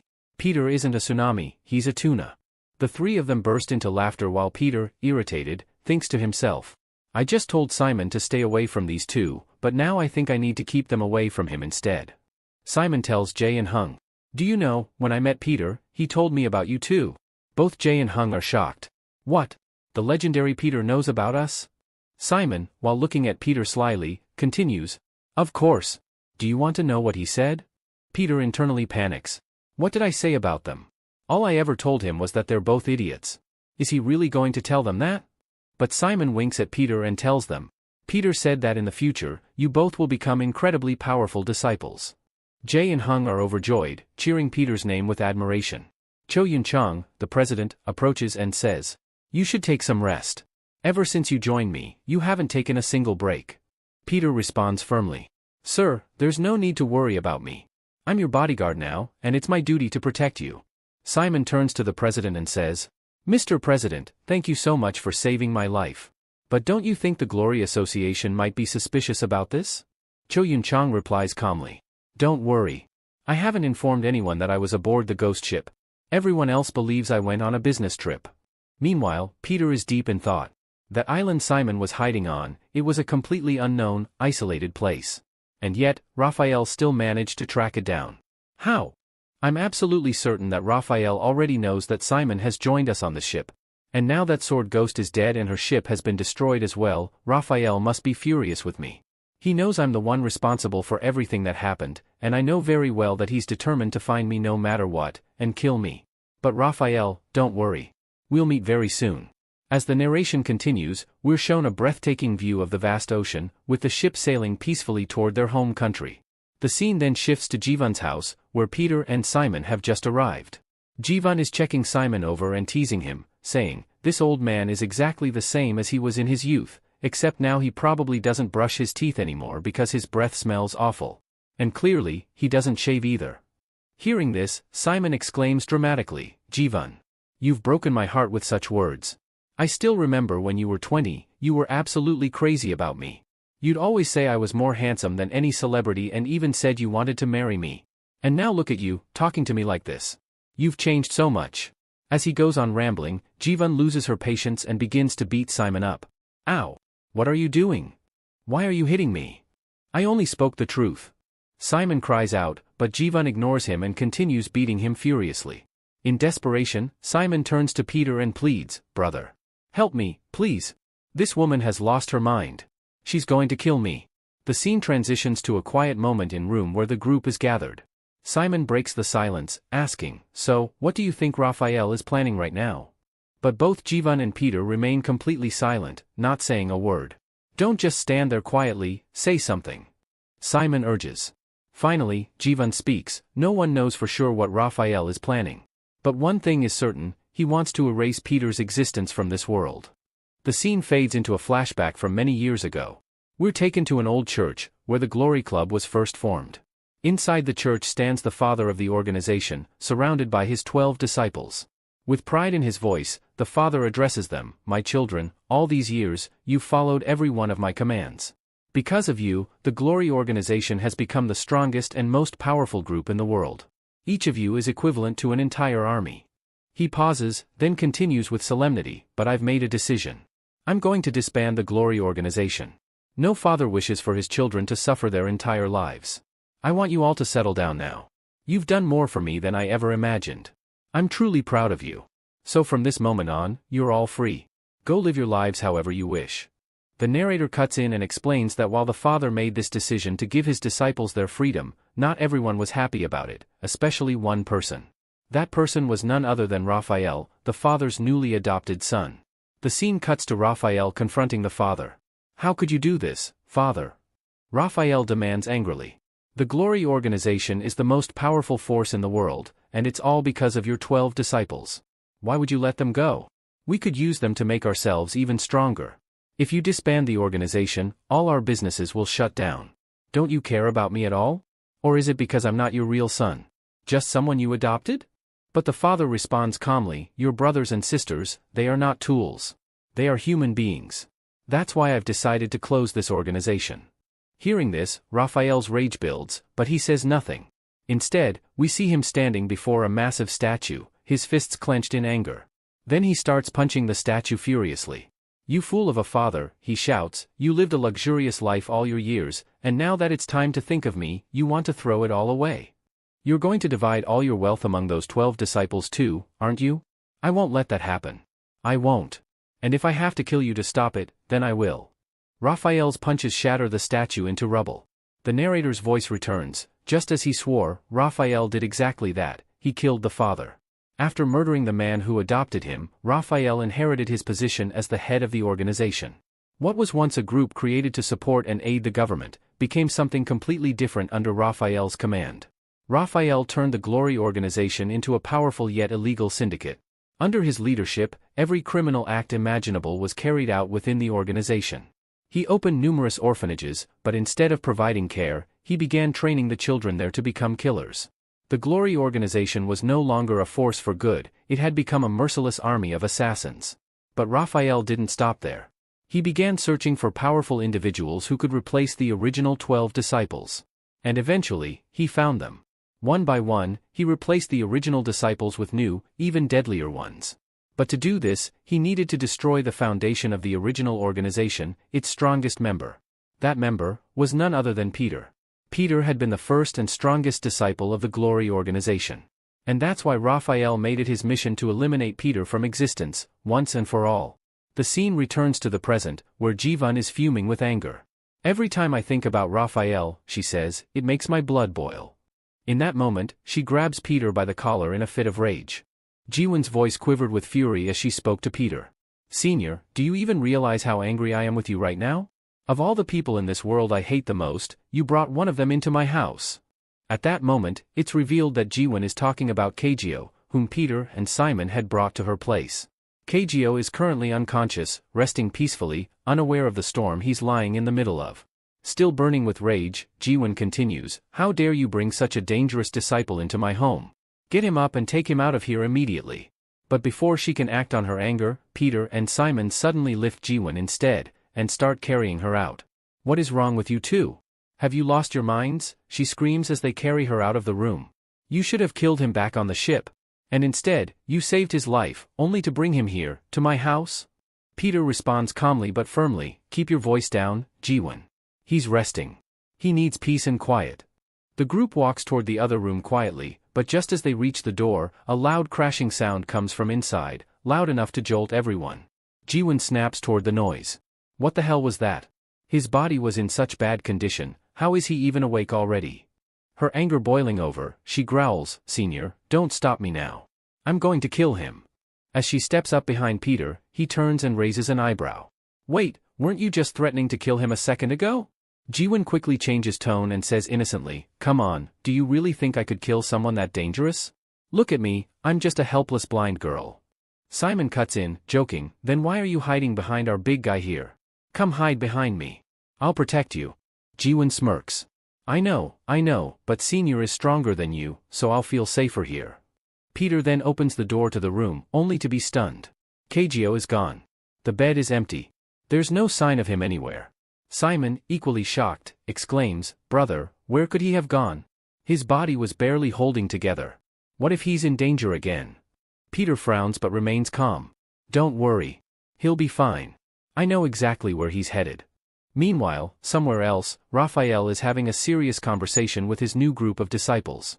He first attacked Glory Hospital, and killed my disciple, Nathaniel, Raphael says, his tone sharp and dark. And the second time, he hit the Sword Ghost ship and killed our other disciple, Simon. Raphael glances around the room, his piercing eyes measuring every face. But even now, we still don't know one thing, was it really Peter behind all of this? One of the new disciples suddenly leans forward with a smirk. Wow, if it really was Peter behind all this, I'd love to fight him. I want to see just how fast that old man really is. Think he can dodge my bullets? Another disciple, a tall, hulking figure with massive arms, crosses his arms and grumbles, I don't care who's behind it, Peter or someone else. But the day that person crosses paths with me, it'll be their last. Just then, a third disciple laughs mockingly. Musclehead, you think Peter's just some protein shake you can gulp down? Don't forget, he's the legendary Peter. Idiots like you can't even dream of touching him. The muscular disciple turns in fury. Say that again and I'll kill you right now. The argument escalates quickly. The other responds, all you ever do is bark. You think you're so strong, huh? The day we fight, I'll put so many holes in your body with my knife that you won't be able to count them. But before things spiral out of control, another disciple steps in, this one calm, focused, holding a massive gun. That's enough, both of you, he says, voice firm. This is a serious discussion. So shut your mouths for once. As the room quiets, all eyes turn to Raphael, who remains composed but commanding. He looks at them with pride and caution in his voice. Listen carefully, disciples.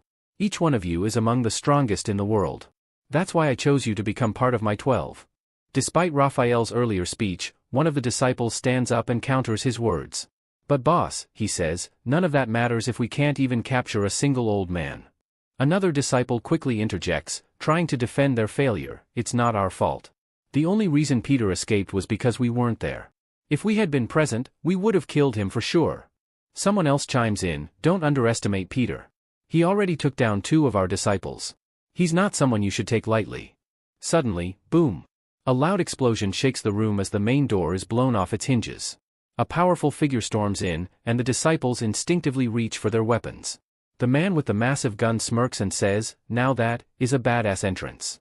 The smoke clears, and everyone sees who it is, Kageo. He's standing there, furious, battle-worn, but radiating a deadly aura. His body is still recovering, but his eyes burn with rage. Raphael is visibly shocked. Kageo, you're alive? Thank God.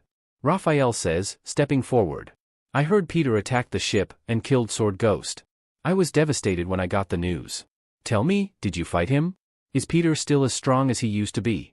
But Kageo doesn't respond to those questions. Instead, he glares at Raphael. His voice is cold, sharp, and full of restrained fury. Raphael, I have only one question for you. The room goes still. Kageo continues, everything that happened to us, all the suffering and betrayal, was it all part of your plan? Raphael's face stiffens. What are you talking about, Kageo? I don't understand. Kageo's voice rises, his fury now barely contained. Was it you who ordered the attack on the Warning Host Blade Sect? Was it you who gave the mission to Yamato Gomi to destroy us? Raphael doesn't answer immediately. For a few seconds, he stands silent, staring at Kageo. Then, slowly, he speaks. Simon, I think there's some misunderstanding here. Why would I do such a thing to you? Don't forget, it was me who supported you when no one else did. I was the one who offered you a place as one of my disciples. Kageo doesn't budge. I know all that. That's exactly why I want a clear answer. Did you order the attack on the Blade sect or not? Suddenly, Raphael laughs. It's a dark, mocking laugh. And then he says it, calmly, without shame. Yes. I did. I'm the one who ordered the attack on the wandering ghost Blade sect. So what? You got a problem with that? His words echo like gunfire through the room. Kageo's rage now erupts completely. His eyes burn red, and he clenches his fists in fury. To all the disciples here, listen carefully, Kageo says, voice thunderous. Every single one of you, get out of here. Now. Everyone stares, frozen. Then Kageo draws his weapon, a terrifying, jagged blade that crackles with energy. He steps forward, glaring at Raphael. I'm going to kill him. And if any of you stand in my way, I'll kill you too. The room falls into stunned silence. The disciples are shocked by his bold threat. But Raphael doesn't flinch. A cold smirk forms on his lips as he responds. Kageo, do you really think you can do anything to me? Have you even thought about what the consequences will be? He gestures around the hall, his tone mocking. Look at my disciples. Do you actually believe any of them are afraid of you? The camera pans across the room. The disciples remain seated, relaxed, confident, completely unaffected by Kageo's fury.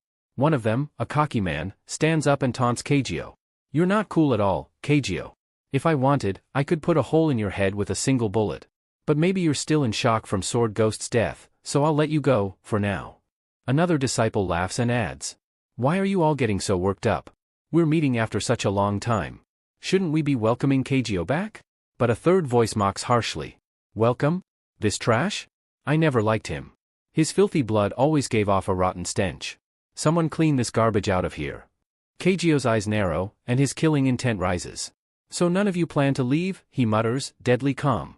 Fine then, you all die here with him. Kageo suddenly dashes forward with incredible speed, launching a deadly assault. One disciple reacts quickly and attacks first. But Kageo effortlessly dodges the strike. The attacker smirks. You're noisy, trash.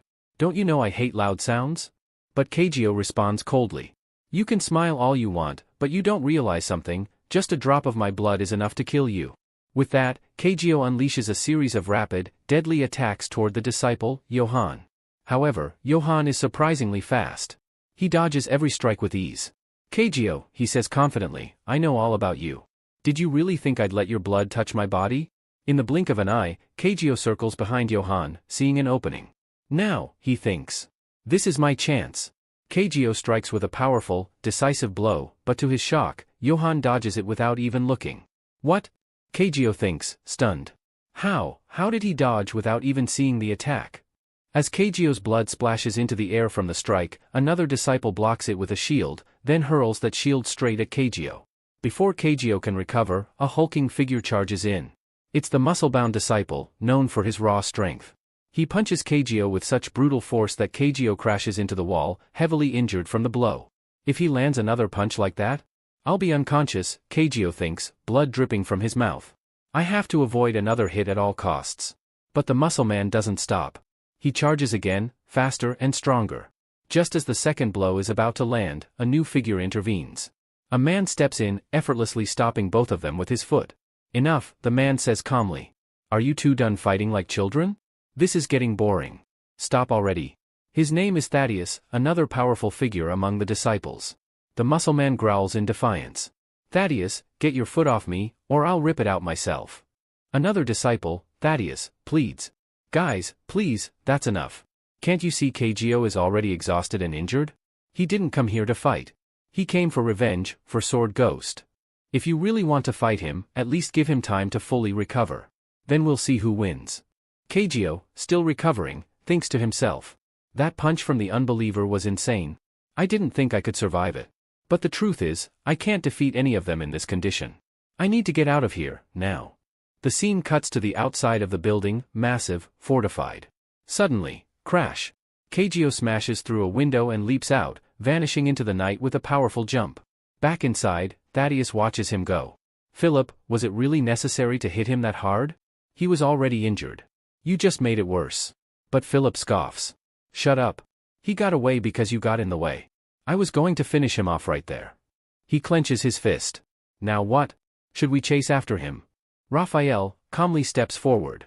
There's no need for that. I know Kageo. He won't forget Sword Ghost that easily. He'll come back, for revenge. Time passes. The hall is now empty. Most of the disciples have left. Raphael speaks again, deep in thought. This can't just be a coincidence. First, Peter kills Nathaniel. Then, he destroys Sword Ghost's entire ship. He clenches his fists, realization sinking in. Something bigger is going on. Raphael says, but I have a strong feeling that Peter couldn't have done all of this alone. There must be someone aiding him behind the scenes. And if my suspicion is correct, then that person is none other than Cho Yun-chang. I don't have confirmed proof yet, but I've heard rumors. The last time anyone saw Cho Yun-chang was reportedly aboard Sword Ghost's ship. But how is that even possible? I know for a fact that Sword Ghost had invited Cho Yun-chang onto his ship, and Cho declined. I also personally invited Cho Yun-chang to a weapons summit, but he told me he was heading out of town on a business trip. As Raphael says, so, Cho Yun-chang, this clearly means that the person who has been helping Peter from the shadows all this time is actually you. Then Raphael continues, for years, the Diha group and our organization have had a good relationship. But perhaps, the time has come for me to take over the Diha group. Turning to Johann, he adds, what do you think? Do you think you can handle it? Johann, caught off guard, asks, Raphael, what exactly are you saying? Raphael smirks and replies, don't act so innocent. A man like you, someone capable of killing disciple of Gabriel, shouldn't have any problem eliminating Cho Yun-chang either. As Raphael laughs, we cut to a news report. A strange incident has occurred, shocking everyone. Massive letters reading Alapide have mysteriously appeared atop the Diha group's headquarters building. No one knows who wrote them or how it was even possible without any visible equipment or support. But now, the entire city is asking, who is the person who marked the skies with that name? Meanwhile, Peter and Simon are watching the news. Simon, stunned, exclaims, brother, how could this even be possible? Are they really saying a human did that? The building is enormous, how could someone write those words up there without any support? Jiwon, who is also present, comments, Senior, I believe this isn't the work of just anyone. The person behind this is none other than Johann, the current S-rank assassin from the Glory Club, one of their 12 new disciples. Simon, clearly shocked, says, wait, what? That guy's a disciple? Peter confirms, Jiwon is right. Years ago, Johann defeated a powerful former disciple, and that's when he inherited the title of S-rank assassin. His real name is Alapide. We're then taken into a flashback memory. A group of heavily armed bodyguards surrounds a nervous man. Please protect me. The man cries out. If Alapide is targeting me, I won't survive. Everyone he's ever warned has ended up dead. But the guards reassure him, sir, don't worry. We've summoned the Glory Club's disciple Johann. He will ensure your safety. Moments later, disciple Johann arrives. Your Highness, Johann says calmly, you don't need to be afraid. Your safety is my responsibility. I promise, as long as I'm alive, no harm will come to you. We learn that Johann is 59 years old and has completed 359 missions with a 100% success rate. Johann approaches the nervous man and says, Your Highness, I believe this mission will be over very quickly. The man, confused, asks, what do you mean by that?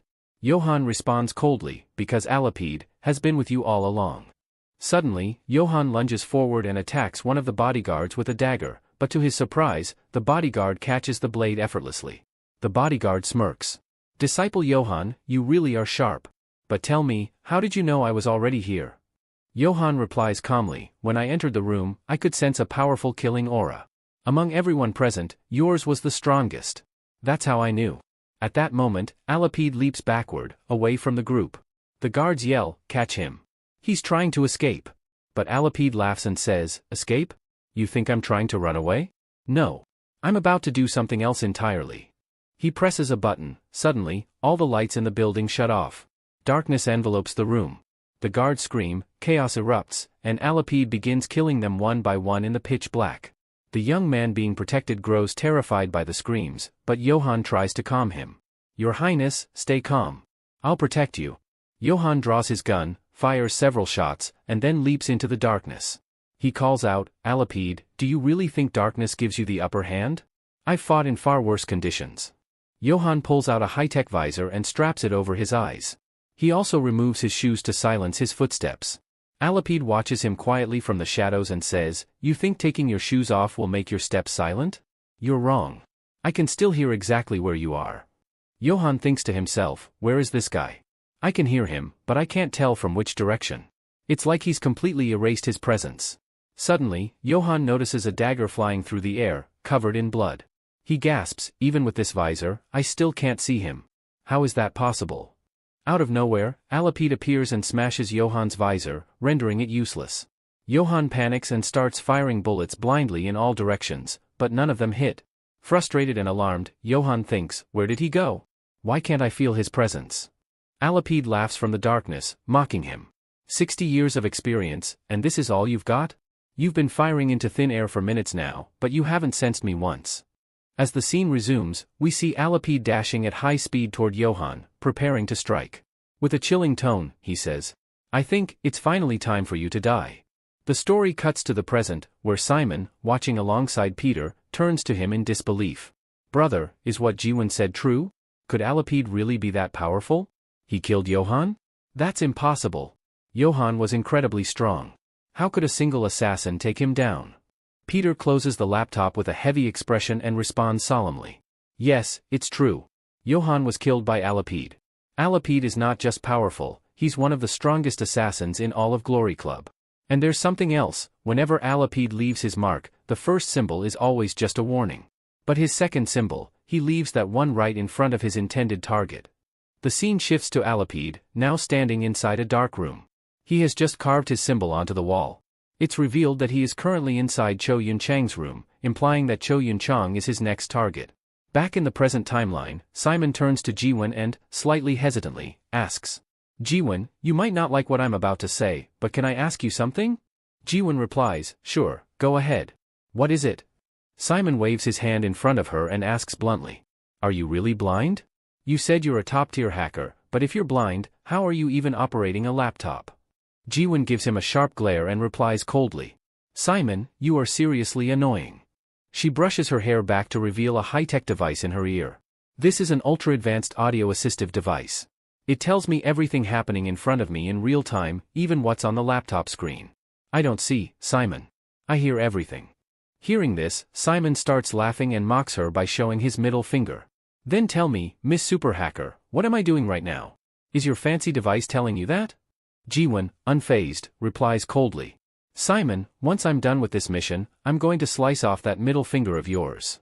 Simon whistles, grinning. Damn, your device really does work well. Jiwon, now clearly irritated, starts slapping Simon hard on the back, causing him to scream and flail. Ow ow ow. You're crazy. But Jiwon yells back. You're the annoying one. I can't even get my work done properly with you around. Simon yells, flailing for help. Brother Peter. Please save me from this psycho.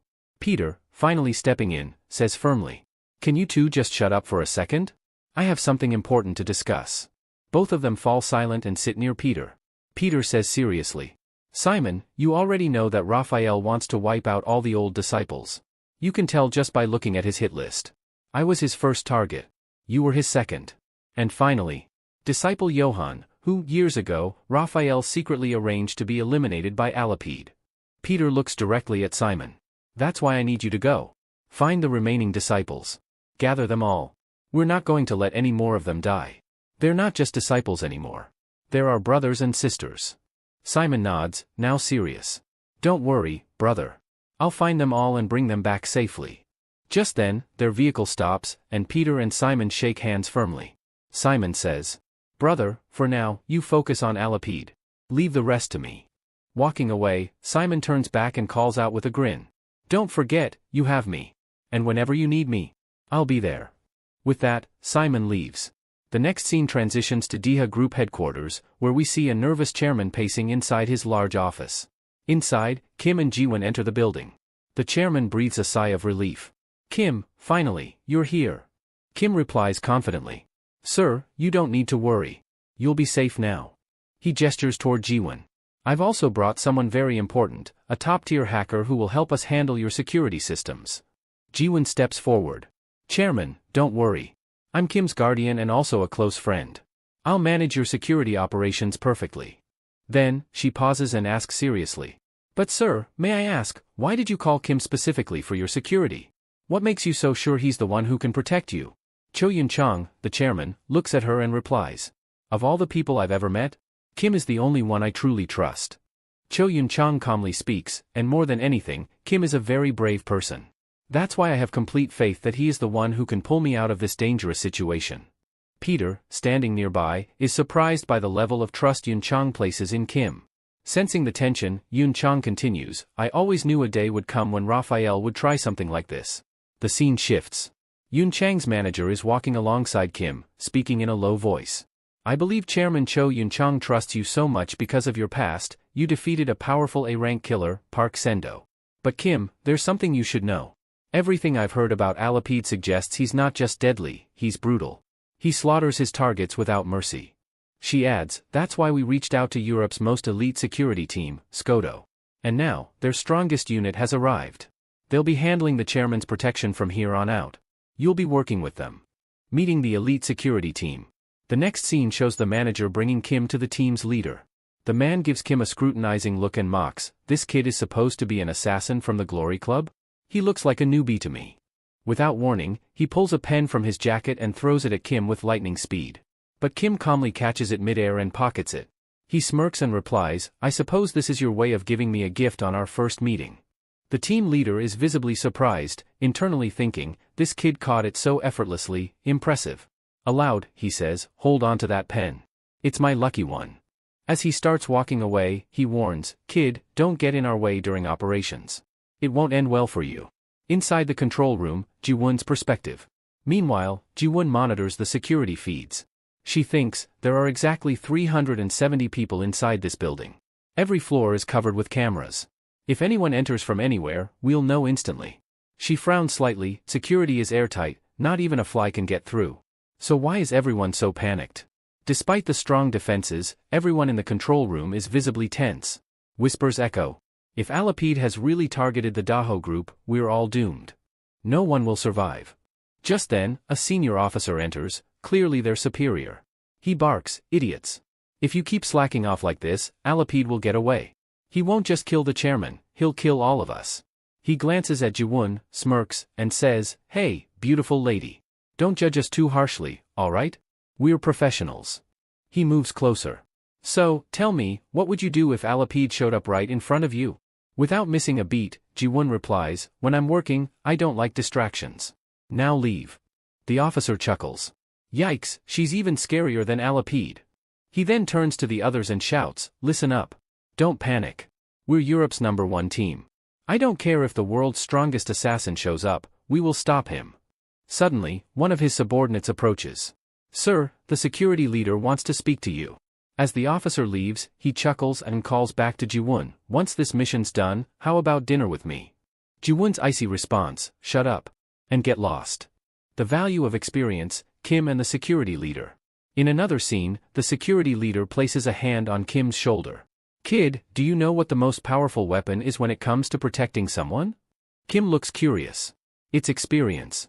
With enough of it, you can defeat any opponent, no matter how powerful. Kim thinks to himself, he's right. Experience can overcome strength. But what if Alapide already has something more terrifying, a method that keeps him invisible until it's too late? I need to think like Alapide. If I do that, maybe I can predict where he is. Sudden attack, panic unleashed. Suddenly, the building echoes with gunfire. Screams follow. Alarms blare. Everyone rushes toward the source. A bald man, who had been with Marco earlier, stumbles upon a corpse. Sir! There's a body here. The security leader rushes over. Whose body is it? The man stammers, I don't recognize him. Someone decapitated him. Shock ripples through the team. The ID badge reveals, it's Captain Ko. The leader's eyes widen. Impossible. No one entered the building. All personnel inside are ours. Then who? Kim speaks up, grim and certain, we came here to catch Alapide, but someone has already killed one of our own. Peter's insight. We then see Peter. He mutters, just as I suspected. Alapide is already inside the building. He turns to the security team. Everyone's wondering who the killer is, but you don't need to worry. That man was killed by no one else but Alapide. Gasps fill the room.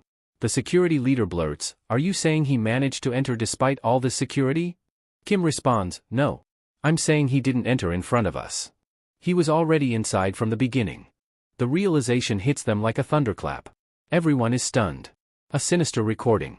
Just then, every member's phone buzzes with a message alert. They open it, and watch a CCTV recording. The video shows Marco running frantically through a corridor, clearly terrified. Then, a shadowy figure grabs his legs and drags him into darkness. In the pitch-black room, someone emerged from the shadows, holding something in his hand. It was a severed head. Marco's head. On his forehead was carved a chilling message. No one will leave this building alive. And across his face, another phrase. Let's see who wins this time, old man. The scene cuts to the security leader, now furious, gripping Kim by the collar. His voice thundered with rage. You're the most suspicious person here. Are you saying LPD is among us? Or do you mean our security is so pathetic we couldn't stop someone from sneaking in? He added coldly, don't act like you're special, kid. If there's anyone I suspect the most, it's you. You figured all this out but told no one. Prove you're not a traitor right now, or I'll kill you myself. The leader silently thought to himself. This kid isn't normal. He's strong. But if he lays a single hand on me, I won't let it go unpunished. Kim, already seething, clenched his fist, ready to strike the leader, but suddenly, Choi Yun-chang's manager stepped in.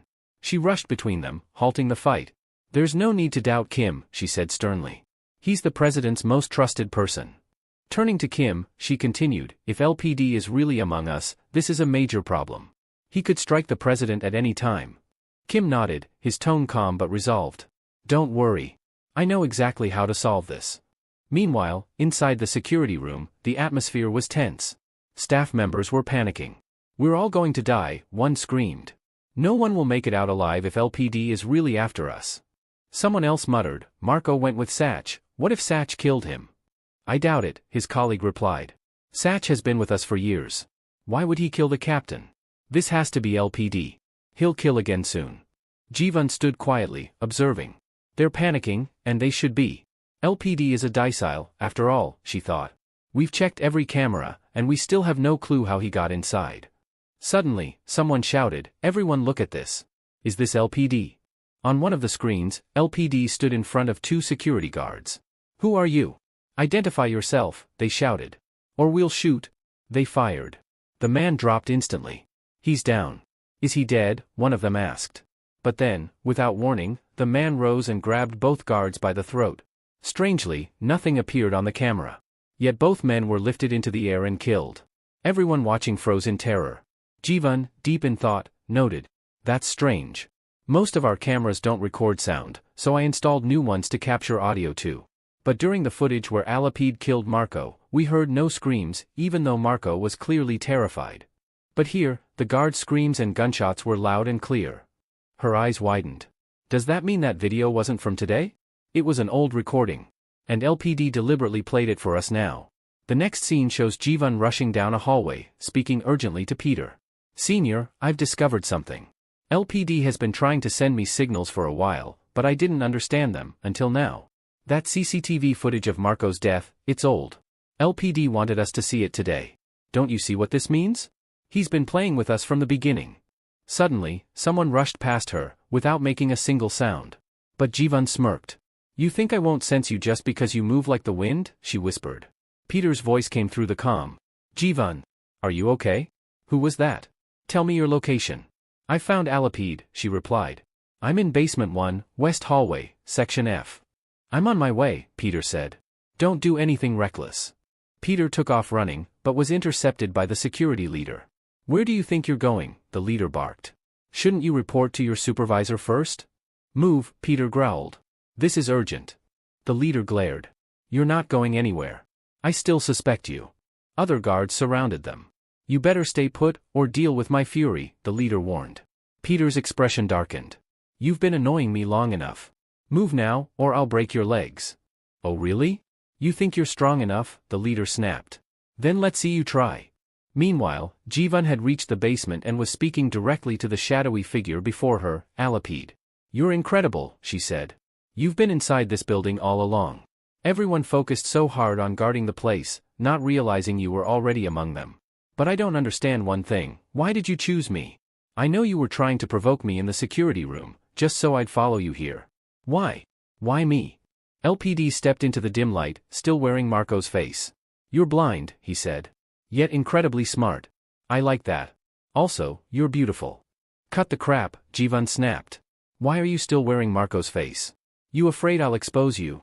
I'm blind, remember? I wouldn't be able to identify you anyway. LPD smiled. Then let me show you. He peeled off the mask. His code name, Johann. Real name, Alapid. Age, 28. Status, disciple. As he walked toward Jivan, he asked with a smirk.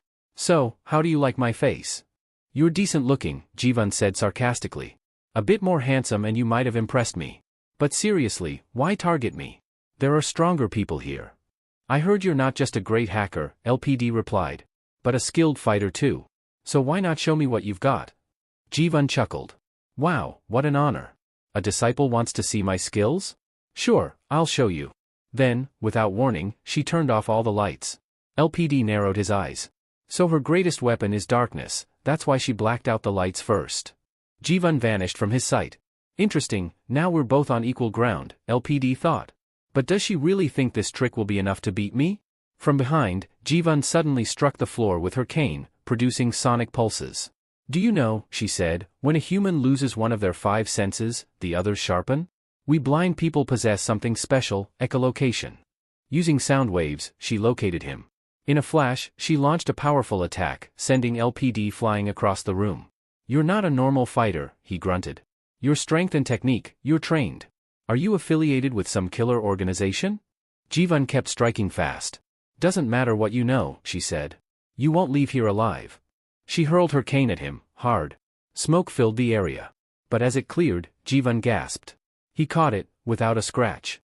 It didn't even hit the wall. LPD stood there, gripping her weapon effortlessly. How can he see me, in complete darkness? LPD smiled. You're probably wondering how I stopped your attack so easily, right? In pitch dark. He paused, then added. Want to know something interesting? I've been blind since the day I was born. Jivan's eyes widened. What? That echolocation trick of yours? Alapid said. If you upgrade it further, you'll realize how powerful it can be. He activated his own echolocation skill. Now, even in darkness, he sensed everything in the room. You're strong, Jivan admitted. But again, why me? Why are you so fixated on me when there are so many others? Alapid smirked. If I'm being honest, I don't really like blind people. He stepped forward, his voice dark and amused. Let's restart this fight.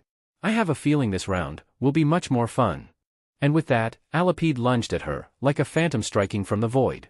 Peter was visibly furious with the security leader. Glaring at him, he said coldly, I warned you, so don't say I didn't. And in the next moment, he launched a powerful attack toward the leader. The sudden speed and intensity of the move left the security leader stunned. This attack, it's too fast. I can't block it, he thought in shock. But just when it seemed like Peter was about to strike him, he did something unexpected. Instead of landing a blow, Peter grabbed the leader by the shoulder, using the grip as leverage to vault over him and escape swiftly. The move happened so fast, the security leader stood frozen, wide-eyed. How did he do that? He muttered to himself, astonished. This guy, he's no ordinary agent. Just then, one of the men standing beside the leader prepared to chase Peter and said, Sir, we need to go after him. He's escaping. But the leader raised a hand and stopped him. No. Let him go for now. We have other matters to take care of. Still, the leader was deep in thought. That boy didn't just grab my shoulder, he precisely struck the pressure points around my neck. He could have easily killed me, but he chose not to. Why? Shaking off the moment, he turned to his men. Let's move. We still have to find Alapid. Meanwhile, in another part of the building, Jivan was facing off with Alapid. Look, Alapid, she said calmly. You and I are both blind. We belong to the same kind. Why do you want to kill me? We don't even have any real enmity. Taking my life won't gain you anything. But Alapid didn't care. Without hesitation, he dashed toward her with violent intent. I told you. I can't stand blind people, they're irritating. That's reason enough for you to die. With incredible speed, he struck Jivan, sending her flying back with tremendous force. Crashing against the floor, she winced in pain and thought. He's too strong? I can't match him. But how can a blind person use echolocation at such an advanced level? That's nearly impossible. Suddenly, a memory surfaced, a flashback from her training days. In the memory, her trainer was praising her. Ma'am Jivan, I've never met anyone like you. You've mastered echolocation nearly to an advanced level. Curious, Jivan had asked. What do you mean by nearly? Has anyone taken it even further? The trainer nodded solemnly. Yes. I've met only one person who has pushed echolocation to an extreme. He was blind from birth. People thought he wouldn't survive long. But the very blindness everyone saw as a curse turned out to be his greatest gift. Because of it, all his other senses became incredibly sharp. Using those heightened senses, he developed echolocation to the point where he can see his surroundings just like a sighted person. The flashback faded. Back in the present, Alapide charged forward and threw a dagger straight at Jivan's back, striking her and sending her crashing to the ground, wounded. It's impossible to beat him, she thought grimly. His senses are sharper than mine. He can sense everything around him as if he's watching with his eyes. I need to come up with something that will tip the scales in my favor. She took a deep breath and remembered something important. Super sharp senses could also mean supersensitive weaknesses. Just then, Alapide began walking toward her. Jivan, he said with a twisted grin, among all the blind people I've encountered, you're the most impressive. All the others I've killed, none of them ever fought back like you. This is going to be fun. But before he could strike again, a sharp screeching sound echoed through the hallway, loud enough to cause pain. Alapide clutched his ears in agony. What are you doing? Stop it. Make it stop, he screamed. We see that Jivan had grabbed a metal rod and was violently dragging it along the wall, creating a painful, high-pitched noise. I knew it, she thought. His senses are highly advanced, but that makes them sensitive. Too sensitive. I can use that against him. As Alapide reeled in pain, Jivan dashed toward him, ready to strike. But just when she thought she had the upper hand, she froze. Alapide was smiling. What's wrong? Surprised, he mocked. Did you really think your little trick would work on me? Before she could react, he hurled 2 daggers. Both blades struck her hands, pinning her in place. Jivan gasped in pain and shock. He's not just strong. He knows exactly how to use every single one of his senses like a weapon. Alapide closed the distance between them in an instant and delivered a devastating kick, sending her sprawling to the ground again. You're truly talented, Jivan, he said, pulling out his dagger, but I have to kill Choi Chang next, and before I leave, you must die. He approached her, dagger raised. Any last words? He asked. Glaring at him despite the pain, Jivan spat back. Shut up, you bastard. You're not going to make it out either. Alapide laughed. Even at death's door, you won't shut your mouth? Fine. I'll shut it for you. Just as he brought his dagger down in a final attack. A powerful kick smashed into his face, sending him flying across the room. Jivan heard the familiar sound and gasped. Who is that? Is that Senior? A voice echoed back to her. Don't worry, Jivan. I'm here now. It was Peter. He had arrived. As Peter reassured her, he said calmly. You're safe now. Nothing will happen to you. Hearing those words, Jivan, lying on the ground and injured, looked up with teary eyes and said weakly, Senior? I really thought I was going to die. But you saved me. She gathered some strength and pointed ahead. Senior, that person, that was Alapide. But he's not just any normal person, he's blind. Peter's expression shifted immediately to shock. What? He's blind? The revelation stunned him. His thoughts raced. I landed a surprise attack on him. It was fast and strong, but he blocked it like it was nothing. His senses, they're incredibly sharp. Meanwhile, Alapide stood hidden in the shadows, observing Peter carefully. Who is he? He thought. Could this guy really be Peter? No, that can't be. He looks far too young. At the same time, more people arrived at the location, agents who had been chasing Peter. They were now scouring the area, also searching for Alapide. Alapide noticed the increased activity and muttered under his breath. I can't let you live, Jivan. You must die here. With a flash, he hurled his dagger directly at her. But before it could reach her, Peter swiftly caught it mid-air, stopping the fatal strike.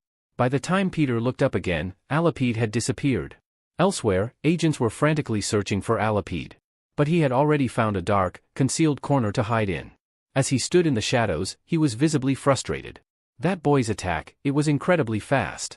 I managed to block it, yes, but I could feel it. He's strong. Very strong. His rage boiled over.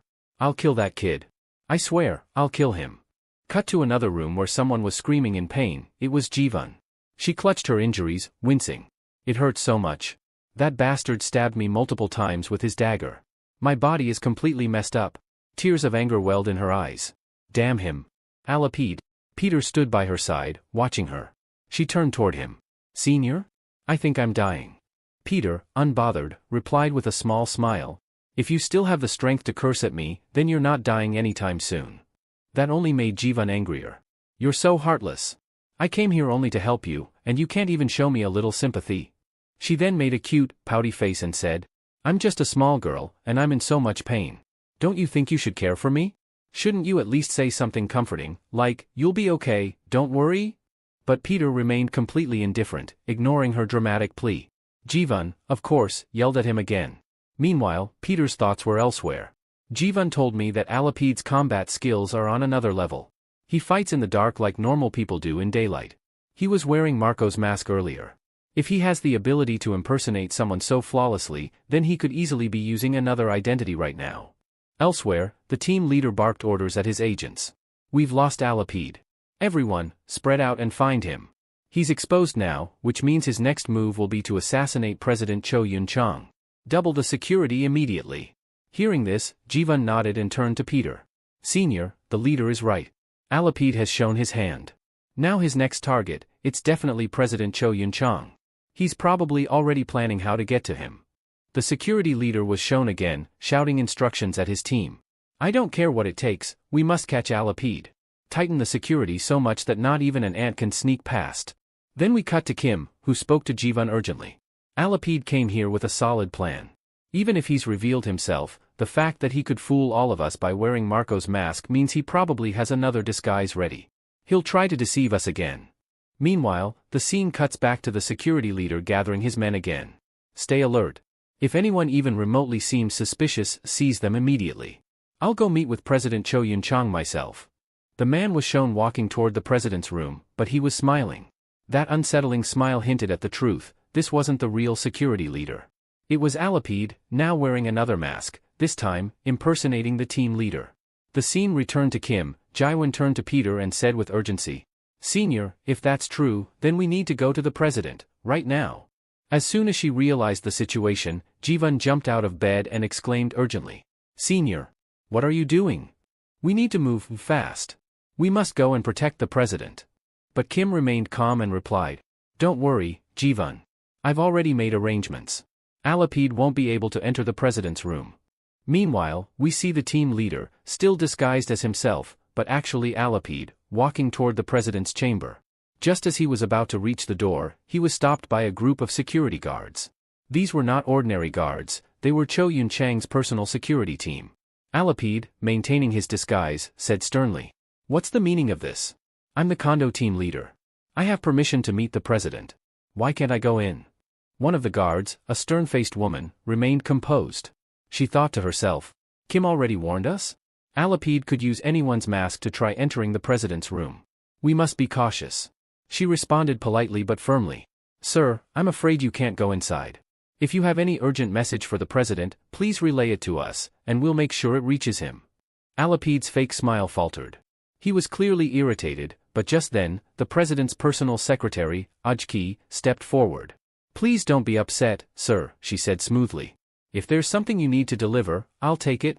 I'm the president's personal secretary, I'll ensure the message reaches him.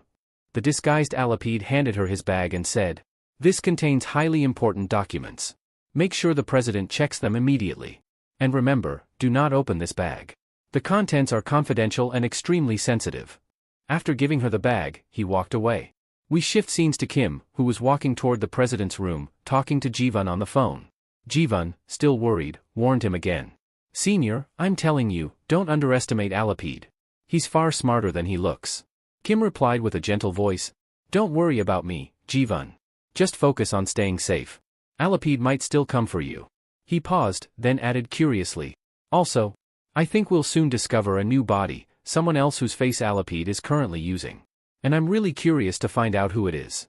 Some nearby bodyguards overheard Kim's cryptic words and looked at each other, confused and suspicious. Kim reached the elevator and waited. At the same time, Jivan turned to Peter and said, Senior? I'm genuinely worried about you. You never listen, but please, be careful. Alapid is definitely wearing someone's face again, and we don't know who it is this time. Just then, the elevator opened, and standing inside was the condo team leader, still Alapid in disguise. Kim calmly told Jivan, Don't worry. I'll handle things from here. I'll call you later, there are some matters I need to settle first. That scent? It's him. He's the one who attacked me earlier. But he's so young. How can someone this young be such a powerful assassin? Inside the elevator, Kim and the fake leader stood in silence. Kim eventually broke the silence. "You're coming from the president's room, right? What business did you have there?" The imposter responded casually. "Just some important documents I needed to deliver." "Why? Is there a problem? Why are you so curious?" Kim replied with a relaxed smile. "No, not really. Just making conversation." At the same time, Alapid secretly activated his echolocation skill, silently scanning Kim's body. His thoughts churned. According to the intel I was given, this guy is just a D-rank killer. But based on my own analysis, he's stronger than even an A rank. His expression stayed calm, but his mind was racing. My analysis is never wrong. So why does Glory Club list him so low? Has he been hiding his true strength on purpose? The fake leader then tried to redirect the conversation. "Hey, do you know about Peter? I've heard he's not just Glory Club's top assassin, but the strongest killer in the entire world. No one's ever beaten him. He's never failed a mission. Honestly, I'd love to meet him someday. See how strong he really is." Kim kept a straight face. "Sir, I'm just a D rank. I doubt I'll ever get to meet someone like the legendary Peter." Then he smoothly changed the topic. "But I did find something strange about Alapid. Did you know he's actually a European citizen? He only recently entered this country, someone here hired him. It has to be a killer or an enemy nation." Kim leaned closer, his voice low. "And you know what's really strange? Alapid always fights in the dark. But why is that? What if he's actually blind?" That sentence shocked the disguised Alapid, who stiffened slightly. But Kim didn't stop. "Even so, I don't believe Alapid is strong enough to defeat Peter. What do you think, sir? Between Alapid and Peter, who do you think is stronger?" Alapid's hands clenched subtly. He was furious, but trying not to show it. Just then, Kim suddenly said, "Oh sir, I almost forgot, you gave me this pen earlier, remember? You said it was very valuable to you. I'm returning it to you now." He pulled out the pen and handed it over. Alapid remembered the moment, when this boy first joined the Kondo team, the real leader had tossed him that pen and said it was something important to him. Kim had caught it and kept it. Now, he was handing it back. And with that gesture, a new wave of suspicion stirred in Alapid's mind. As Peter handed over the pen, he casually said, "Please take care of it. It's quite valuable." The disguised leader Alapid, playing along, accepted the pen and said, "Yes, this pen is very precious to me. Pens like this are rare." But inside, Alapid was thinking, "Good thing I already gathered all the information about this boy, otherwise, he might have seen through me." Just then, Peter added with a slight grin, "Oh no. I think I gave you the wrong pen. The one you gave me earlier, it's actually this one." He handed over the original pen. Then Peter, with a calm but cutting tone, asked, "I made a mistake, sure. But what about you, sir? You said that pen was valuable, then how come you didn't recognize it? Were you lying to me?" Alapid froze. His mind was racing. Damn it, this brat did all of this intentionally. He must have suspected me from the beginning. Peter continued, pretending innocence. "Why aren't you saying anything? Don't tell me, are your eyes just as defective as Alapid's?" Those words pushed Alapid over the edge. "Turn off the lights," he barked. Instantly, the lights in the elevator shut off.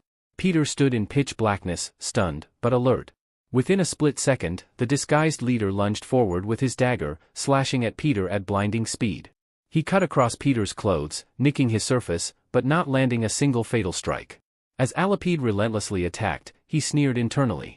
"No matter how strong you are, you're still just a boy. Did you really think you could catch me?" He unleashed a barrage of deadly strikes, but none seemed to fully connect. In his mind, Alapid thought, "He hasn't dodged a single one of my attacks yet. This kid is weak. I can play with him all I want." And then, he went for the final blow, launching a powerful finishing strike. At that exact moment, the elevator dinged open on the 20th floor. Without hesitation, Alapid slipped out and vanished into the hallway, disappearing into the shadows. Just seconds later, Peter's phone rang. It was Jivan calling, panic in her voice. "Senior, are you okay? Did you see Alapid? Why aren't you answering me?" Peter didn't speak for a few seconds, increasing her anxiety. "Senior, please answer me. What happened? Why are you so silent?" Finally, Peter chuckled gently and replied, "Relax, Jivan. I'm fine." The scene shows Peter standing calmly. His body had no major injuries, only superficial scratches on his clothing. Jivan, confused, asked, "Then what happened? Why didn't you answer right away?" Peter responded, "Nothing serious. I just had a little run-in with Alapid a few minutes ago, we even had a short conversation." Jivan gasped. Wait, what? You actually fought with him just now? Are you really okay? Peter smiled. Yes. Don't worry. I'm fine. But in his mind, he was thinking, so that's your greatest weapon, Alapide, darkness itself. Meanwhile, in a shadowy location, we see Alapide sitting down, having removed the mask of the condo team leader. He was deep in thought. Impossible, how can that person be so strong? Alapide, now narrating in his mind, recalled the fight. I was furious. I attacked that kid, Jivan, thinking I had seriously injured her. But it wasn't her. It was him, the boy. He clenched his fists. He was dodging my every attack using a pen. Yes. That damned pen. Each time my dagger struck, it created a tiny spark. And using that spark, he saw me, in the darkness. Alapide's eyes widened in disbelief. The blood I thought I saw, it wasn't blood at all. It was ink. Ink from that pen. The truth is, I didn't land a single real hit. Earlier we believed Peter was scratched, but Alapide just confirmed, none of those attacks hit his body. Alapide now looked disturbed, shaken by a question tearing through his mind. Who was that person? I've never had a feeling like that in a fight. Could it really have been Peter? But then he shook his head. No, that's impossible. Peter is supposed to be an old man. But this boy, he's way too young. It can't be him. Still in disbelief, Alapide turned to an unseen ally and said, Our first plan has failed. I don't think we can continue it anymore. His voice is calm but sharp. It's time to begin the second plan. Go, activate Plan B. We shift scenes. Peter is sprinting down a corridor toward the president's room, urgency in every step. While running, he's speaking to Jivan on the phone. Peter, Jivan, someone is helping Alapide from the inside. When I was in the elevator, someone else turned off the lights, meaning the person has access and high-level clearance. It's someone with serious authority. Hearing this, Jivan's eyes widen. Jivan, what? That's possible? Who could it be? Peter, I'm not entirely sure, but I suspect it's someone very close to President Choi. Jivan gasps again, realization dawning. Jivan, Senior, don't tell me, you mean that woman, right? Peter nods grimly. Peter, yes. I mean her. Cut to President Cho Yun-chang, visibly stressed in his room. His secretary walks in, holding a syringe in her hand. At the same time, Peter says to Jivan over the phone. Peter, the president's life is in danger. I have to protect him. And with that, he takes off running, heading straight for the president's chamber. Meanwhile, Senj and his security team are dashing toward the 21st floor, with Senj shouting to his men. Alapide is on the 21st floor. Move fast. We can't let him escape. We cut to Alapide, standing beside the president's manager, who seems to have been feeding him information. Alapide, to the manager, who is this? Senj? Manager, he's Marco's subordinate. He's trying to avenge Marco. Alapide just chuckles darkly. Don't worry about Senj. I already sent him to join Marco. We then see a grim scene of Senj and his entire team killed, slain by Alapide. Turning back to the manager, Alapide asks, Did you complete the task I gave you? Manager, yes, just as you ordered. It's done. But suddenly, she notices something strange outside the room. Wait, what are they doing? Outside, two female bodyguards of President Choi are confronting the secretary. Guard 1, who were you talking to? And what's in your briefcase? The secretary becomes nervous. I'm the president's personal secretary. You both know that. Guard 2, we don't care. If you want to leave, let us check the briefcase first.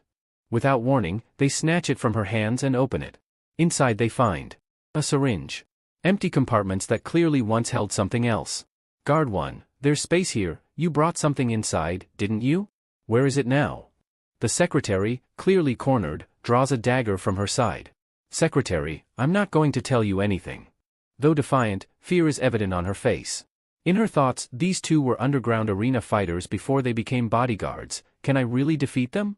No, it's impossible, but if I stab them and escape quickly, I might survive. She lunges at them, attacking with the dagger. But one of the women grabs her wrist with ease, and the other one strikes the dagger, snapping it in half. The secretary is shocked, now trembling. In her mind, am I really going to die here? The two bodyguards close in. Guard 1, now talk.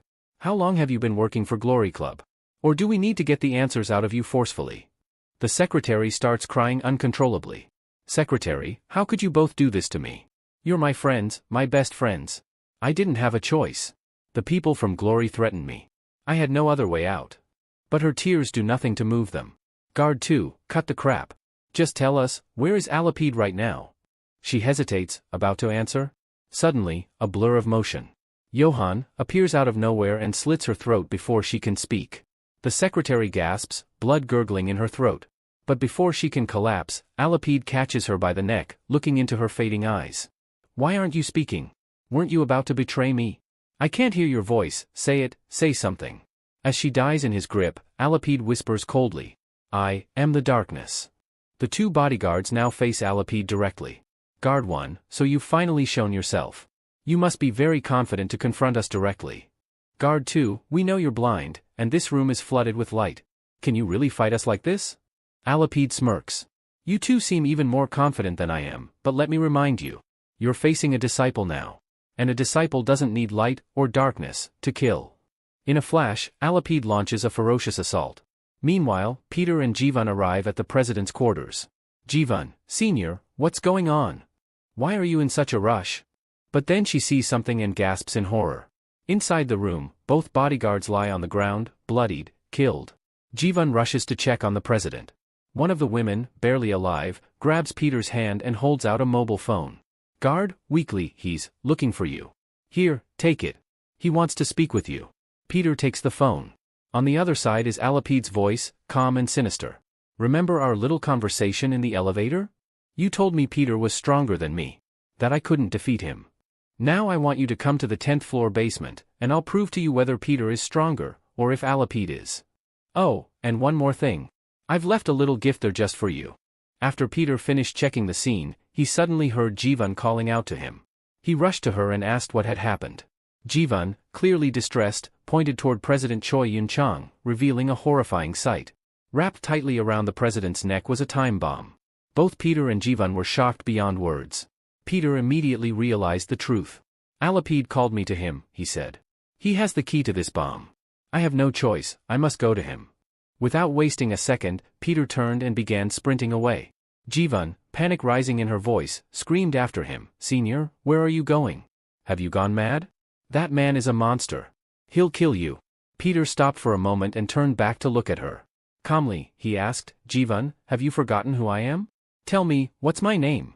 Jivan stood frozen, her voice faltering for a second before she said, Your name is Peter? The legendary killer Peter. Peter smiled. Well then, if you already know that, you should also know this, I'll be fine. And with that, he took off again, racing toward the basement. Jivan, left stunned, whispered to herself, Wow, since when did Senior become this cool? The scene then shifted to a flashback from years ago. We saw Alapide returning to his shop one evening in an unnamed city. He opened the door and stepped into a dimly lit interior filled with rabbits in cages. Alapide sniffed the air, narrowing his eyes. I've always raised rabbits in my shop. So why does it smell like an octopus in here, he muttered. All right then, come out from the shadows. Two figures stepped out of the darkness, Raphael, a powerful figure from the Glory organization, and his subordinate, Octopus. Raphael grinned, impressed. As expected. Your skills really are extraordinary, just like I heard. I'm here to make you an offer. Before he could finish, Alapide flatly rejected it. Infuriated, Octopus stepped forward and shouted, How dare you reject our boss? I'll kill you. But before Octopus could move, Alapide was already upon him. With lightning speed, he unleashed a barrage of punches, leaving Octopus stunned and defeated. Turning to Raphael, Alapide said coldly, I'm sparing him only because he's your subordinate. Otherwise, I would have killed him 100 times over by now. Raphael clapped his hands, laughing. As expected, you're as powerful as the rumors say. But tell me, why won't you join the Glory organization? I know you're a killer. You take contracts for money. Isn't this a natural fit? I have no interest in your organization, Alapide replied bluntly. You can leave now.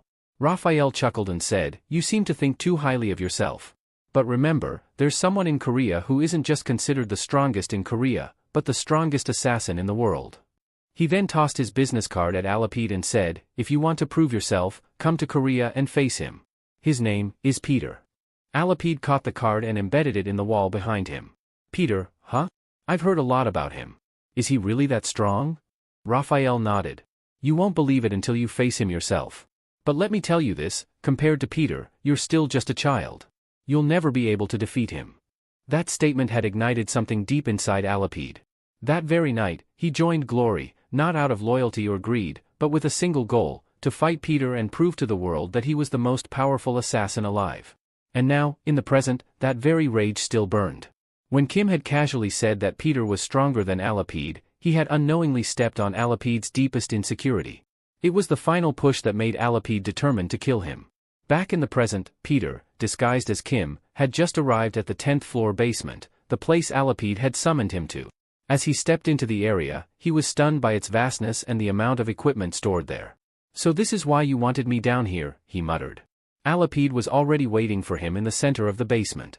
"When I first met you," Alapide said, "I felt something strange, something I couldn't quite identify. But now I understand everything." Peter narrowed his eyes. "What are you talking about? A normal person might see you and think you're just a young man. But my analysis tells me otherwise," Alapide replied.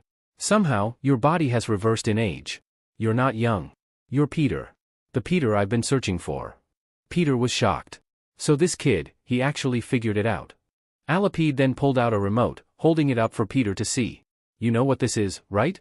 It's the trigger for the bomb around your president's neck. If I press this button, boom, his head will be gone." Peter clenched his fists, his voice cold. "If you do that, Alapide, I swear, I'll make you disappear from this world." Alapide simply smiled. "That's the rage I wanted to see on your face. Now, things are going to be interesting." And then, he pressed the button. Cut to the president's room, where emergency personnel were still trying to defuse the time bomb. Suddenly, alarms blared. The bomb activated itself, shocking everyone in the room. "What's going on?" "We didn't touch anything," one of them shouted. Outside the building, the moment of horror arrived. A massive explosion erupted, shaking the ground and sending shockwaves through the city. After the explosion, the scene returns to Alapide. Looking down at Peter, he says mockingly, "I thought you were stronger, but maybe the president's death has affected you more than I expected. Maybe, you're not Peter after all. Because if you were, Peter would have attacked me already." We see Peter sitting on the ground, seemingly shaken and silent, weighed down by guilt and sorrow. He finally speaks in a low voice, "Do you have any idea what you've done? That explosion you triggered, it didn't just kill the president. There were many others who died in that blast. And among them, was my friend." Alapide, unfazed, replies coldly, "Yes, I know. But I don't care. All I wanted, was to break your confidence. And I've made some more arrangements too." Suddenly, he presses the remote again, and all the lights in the area go out, plunging the basement into complete darkness. Alapide draws his daggers and grins, "Darkness is my greatest weapon. And you can't fight what you can't see." Peter stays calm but thoughtful. Johann was one of the most powerful disciples, and even he died by Alapide's hands. "I can't beat him with strength alone, I'll have to outthink him." Alapide taunts, "What's wrong, kid?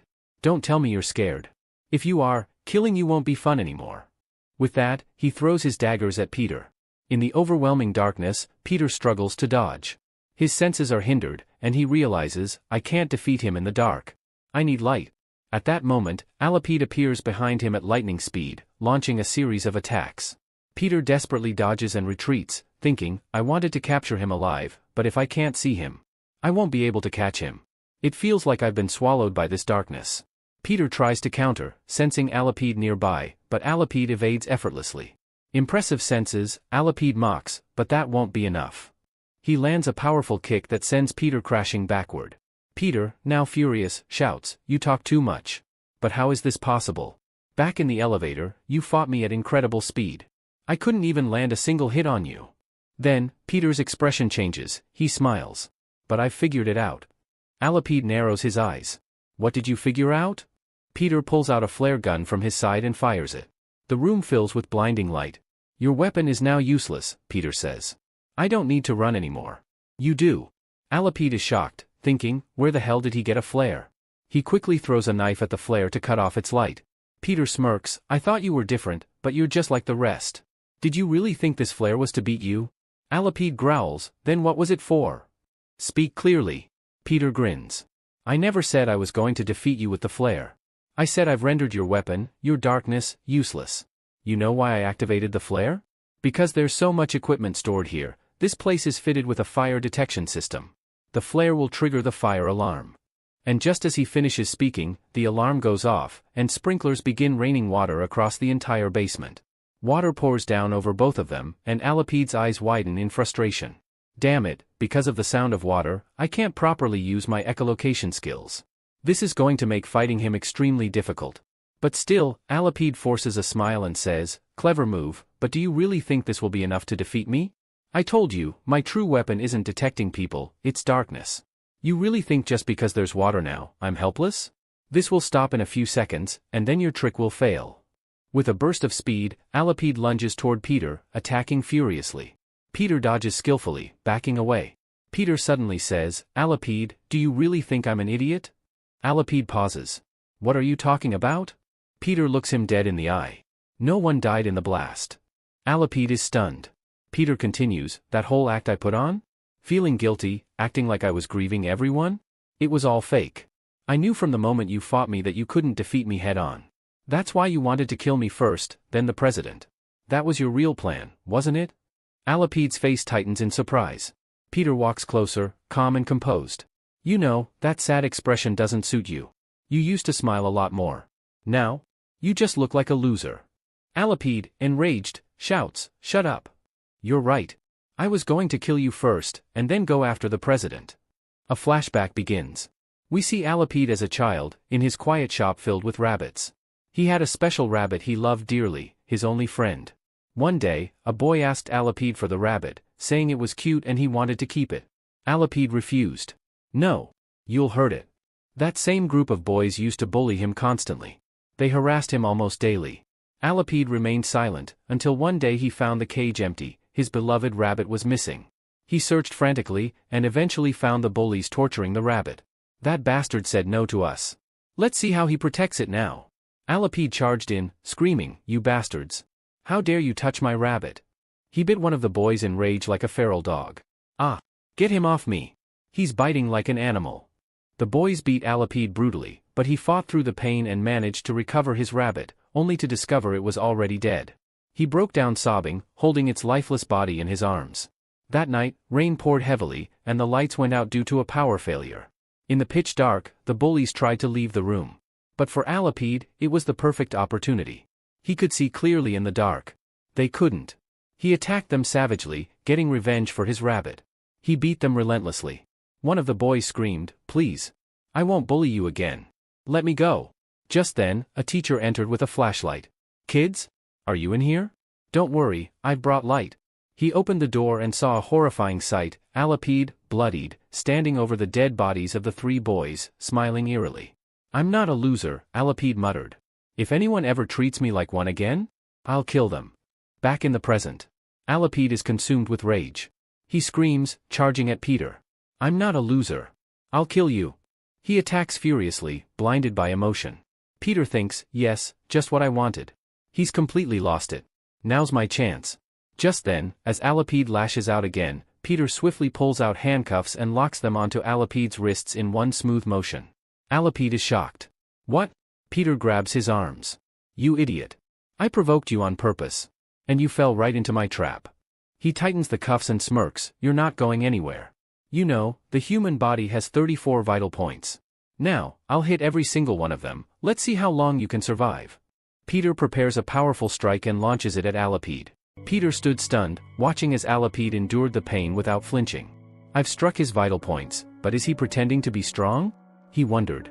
Peter narrowed his eyes and launched another series of attacks. "So that's what you're trying to do, prove how tough your body is? Fine then, let's put it to the test." He began attacking Alapide with rapid strikes, targeting pressure points and vital areas. "I'll admit," Peter said, "your willpower is impressive. But that doesn't matter. When someone gets hit in their vital points, they don't feel normal pain, they feel unbearable agony." But Alapide grinned through the pain. "Fool. Do you really think that just because you've bound my hands, you've captured me?" he said. "You should have tied my legs too." Suddenly, Alapide struck Peter hard in the back with his foot, catching him completely off guard. Peter gasped, that kick was even stronger than his previous ones. Alapide snarled, "There's no time to be shocked. I won't even let you breathe." He launched a flurry of attacks, relentless and powerful. Peter backed away, shocked again. He didn't endure those attacks because of toughness, he endured them because of his ego. His pride won't let him kneel, even if it means dying at his opponent's hands. Realizing this, Peter grabbed the chain still binding Alapide's wrists and hurled him far across the room. Breathing heavily, Peter thought, "This guy, he's so annoying. Of all the people I've faced, he's the most exhausting." He just won't give up, and he really wants to kill me. Alapide got up, laughing. Binding my hands? That was clever. With my arms restrained, I couldn't attack properly. But, did you really think that would be enough to stop me? Peter's eyes widened as Alapide shattered the handcuffs effortlessly. Peter sighed. Yeah. I know, it's kinda embarrassing. But honestly, that was the best idea I had at the time. Now it was Alapide's turn to reassess. I can't underestimate him. Fighting in this space, it's not ideal. My echolocation isn't working properly here. I need to get out. As he thought, suddenly leapt toward the exit, kicking open the door and trying to escape. But before he could, Peter appeared in front of him. Where do you think you're going? You think I'll just let you escape? Peter attempted to strike with his knee, but Alapide countered by blocking it with his foot, leaving Peter stunned. Then, using Peter's bent knee as a springboard, Alapide jumped up and landed a powerful blow, knocking Peter back. You really think I'd run away from you? Alapide shouted. Peter staggered but said nothing.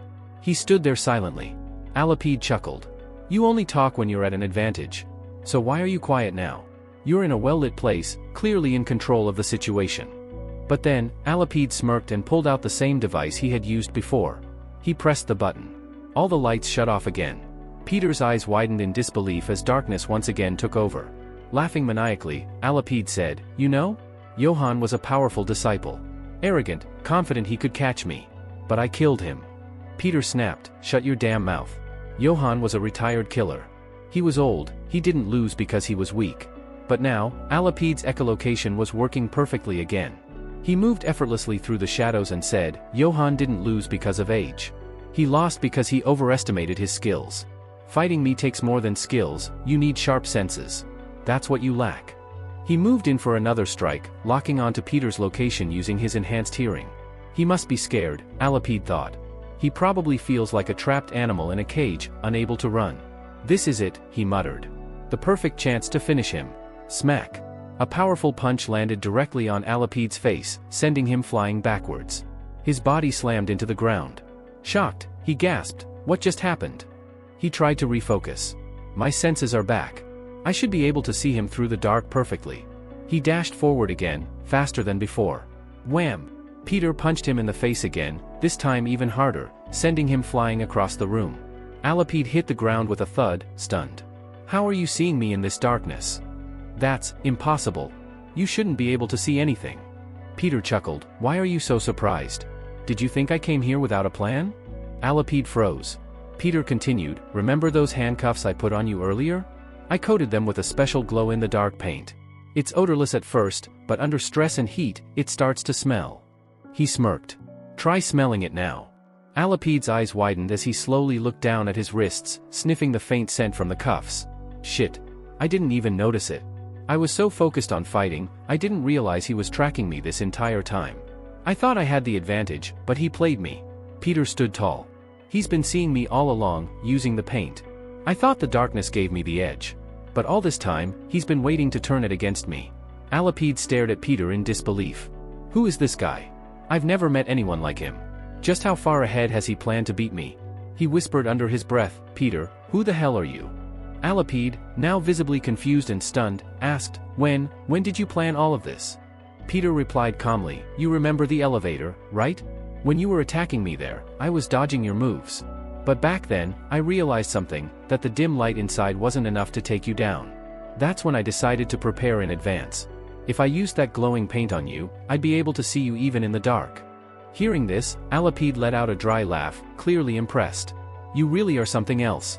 I've been fighting like an idiot since the beginning, totally unaware that everything was just part of your plan. He suddenly became serious and said, All right then, let's have a fair fight. Peter raised an eyebrow, confused. Fair fight? What the hell does he mean by that? Then, Alapide pulled out a flare and activated it, attaching it firmly to the wall. The room lit up again. He said, By fair fight, I mean one where you're not at any disadvantage. Peter stared at him. Alapide then pulled out 2 daggers and added, You were already able to see in the dark. So, how about you fight me properly now, with full visibility? Peter scoffed. Some fair fight this is. You've got 2 daggers, and I have none.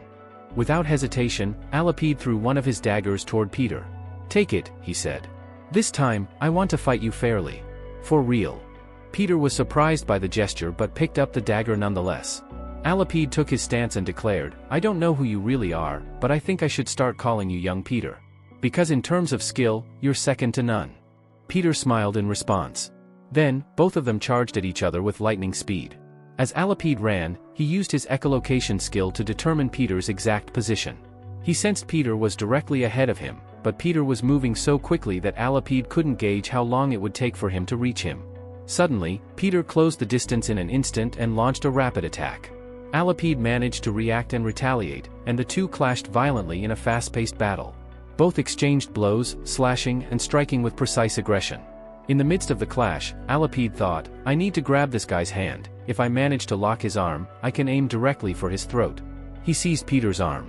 But before he could do anything else, Peter's blade flashed, leaving deep cuts across Alapid's hand. Alapid winced in pain, stunned. This guy is unbelievably fast. He gritted his teeth and thought, what is he? I've been training with this weapon since childhood. I've spent years mastering it, but he's wielding it like it's his primary weapon. Was giving him that dagger a huge mistake?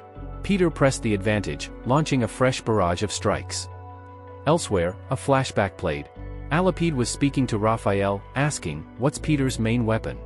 Raphael replied, Peter doesn't have one. What? Alapid blinked. That's ridiculous. He's an elite assassin. Surely he must have a preferred weapon. Raphael shook his head. I don't know the full story. But I've heard, no matter what weapon Peter holds, it never takes him long to master it. Back in the present. Alapid's face turned red with rage. Don't think too highly of yourself, he shouted. I can still defeat you. He lunged forward to attack again, but before he could strike, Peter landed a devastating blow, injuring Alapid severely. But Peter didn't stop there, he rushed in again for another round. Alapid, feeling the pressure, spun around in desperation, only to be shocked at what he saw. Peter was charging toward him with terrifying speed. What is this sensation? Alapid thought. Why does it feel like, for the first time, I'm truly seeing someone with my own eyes? Bam! Peter punched Alapid so hard that his body went flying across the room again. As he lay injured, Alapid thought, damn it. Why can't I defeat him? He's younger than me, but somehow it feels like he's far more skilled. Peter walked toward him and said, Alapid, stop. You can't win. Just give up. I won't hurt you any further. But Alapid growled, shut your mouth. You think I'll surrender that easily? He clenched his teeth, assessing the damage. My left hand, it's completely useless now. When I tried to grab his arm, he slashed my weak spots. Now I can't even move my hand properly. He then noticed that his weapon had been broken too. Peter stepped closer. Alapid, I know your left hand is unusable now. There's no need to continue this. You know I'm at an advantage. I could kill you right now. Shut up! Alapid shouted. But just as he tried to move, wham! Peter struck him hard on the head. Peter stepped back, startled. What the? Alapid had bitten his hand. With blood dripping from his mouth, Alapid growled, so what if I can't use my left hand? I'll still kill you, no matter what. He raised his dagger and aimed it at Peter's eye, intending to blind him. But Peter reacted swiftly, slamming his elbow into Alapid's jaw, knocking him away and forcing him to release his bite. Peter wiped his hand and scoffed, what are you, a dog? Who the hell bites someone in the middle of a fight? Alapid winced, jaw throbbing from the blow. Peter added, relax. You won't be able to move that jaw for a while. It's just temporary, you'll recover. Then he said more seriously, I know, you've reached your limit. There's no reason to keep fighting anymore. But just then, Alapid felt something. As Alapid began retreating, he turned to Peter and said, you introduced yourself as Kim Sungo, right? Well, Kim, remember this. I will come back for you. I swear I'll never forget you for the rest of my life. Hearing this, Peter was visibly confused. What is he even saying? But before Peter could make sense of it, Alapid slashed through the flare, plunging the room into complete darkness again. Peter, now on high alert, thought, what's this idiot doing now? Is he planning to fight me again in the dark? However, at that moment, armed soldiers stormed into the area, their rifles raised. Peter looked around in shock. Who are these people? Are they some kind of special forces? Did they show up because of the explosion in the building? The soldiers quickly surrounded Peter. Meanwhile, another team chased after Alapid. But Alapid, agile and fast, vanished into the shadows and slipped away. The scene shifts. Outside the building, elite special forces had surrounded the entire perimeter. They were sweeping through the floors, fully armed and coordinated. We then cut to Jivan, a sharp-eyed woman in the command unit, speaking into her comms. "Sir, you said you failed to capture Alapide," she reported. "But there was another young man present, someone named Kim. Is he safe?" The officer on the other end replied with uncertainty. "Ma'am, I'm not sure who you're referring to. You'll need to wait a while. Everyone in the building is being gathered and identified." As this was happening, Jivan noticed someone sneaking through the soldiers. Her eyes narrowed. "That scent, it's Alapide. Has he disguised himself among the soldiers?" Just then, Alapide dashed past her, slipping something into her hand before disappearing again. It was a small folded note. She opened it, and it read, "We'll meet again. And next time, let's practice echolocation together." Jivan stared at the note, her hands trembling with rage. What the hell is this guy planning now? The next scene shows Peter meeting with the secretary of the Glory Club president. She had survived the attack and was being held safely. Peter looked at her and said, "So, are you finally going to tell me why you were working for the president of the Glory Club?" The woman looked down in shame. I'm deeply sorry," she said. "I betrayed President Cho Yun-chang. But I had no choice. They threatened to kill my parents if I didn't obey." Peter fell silent, remembering Raphael. That bastard, he's truly disgusting. He never hesitates to use people, and he knows exactly how to manipulate others to get what he wants. Meanwhile, another scene cuts to Jivan walking beside Peter. "Why did you let Alapide go?" she asked firmly. "You realize he could be a serious threat later? Wouldn't it have been smarter to kill him when you had the chance?" Peter replied calmly. "Don't worry, Jivan. Alapide will be very useful to me in the future. I know exactly how to use him. Just wait and see what happens next." We then move to a dark, gritty scene.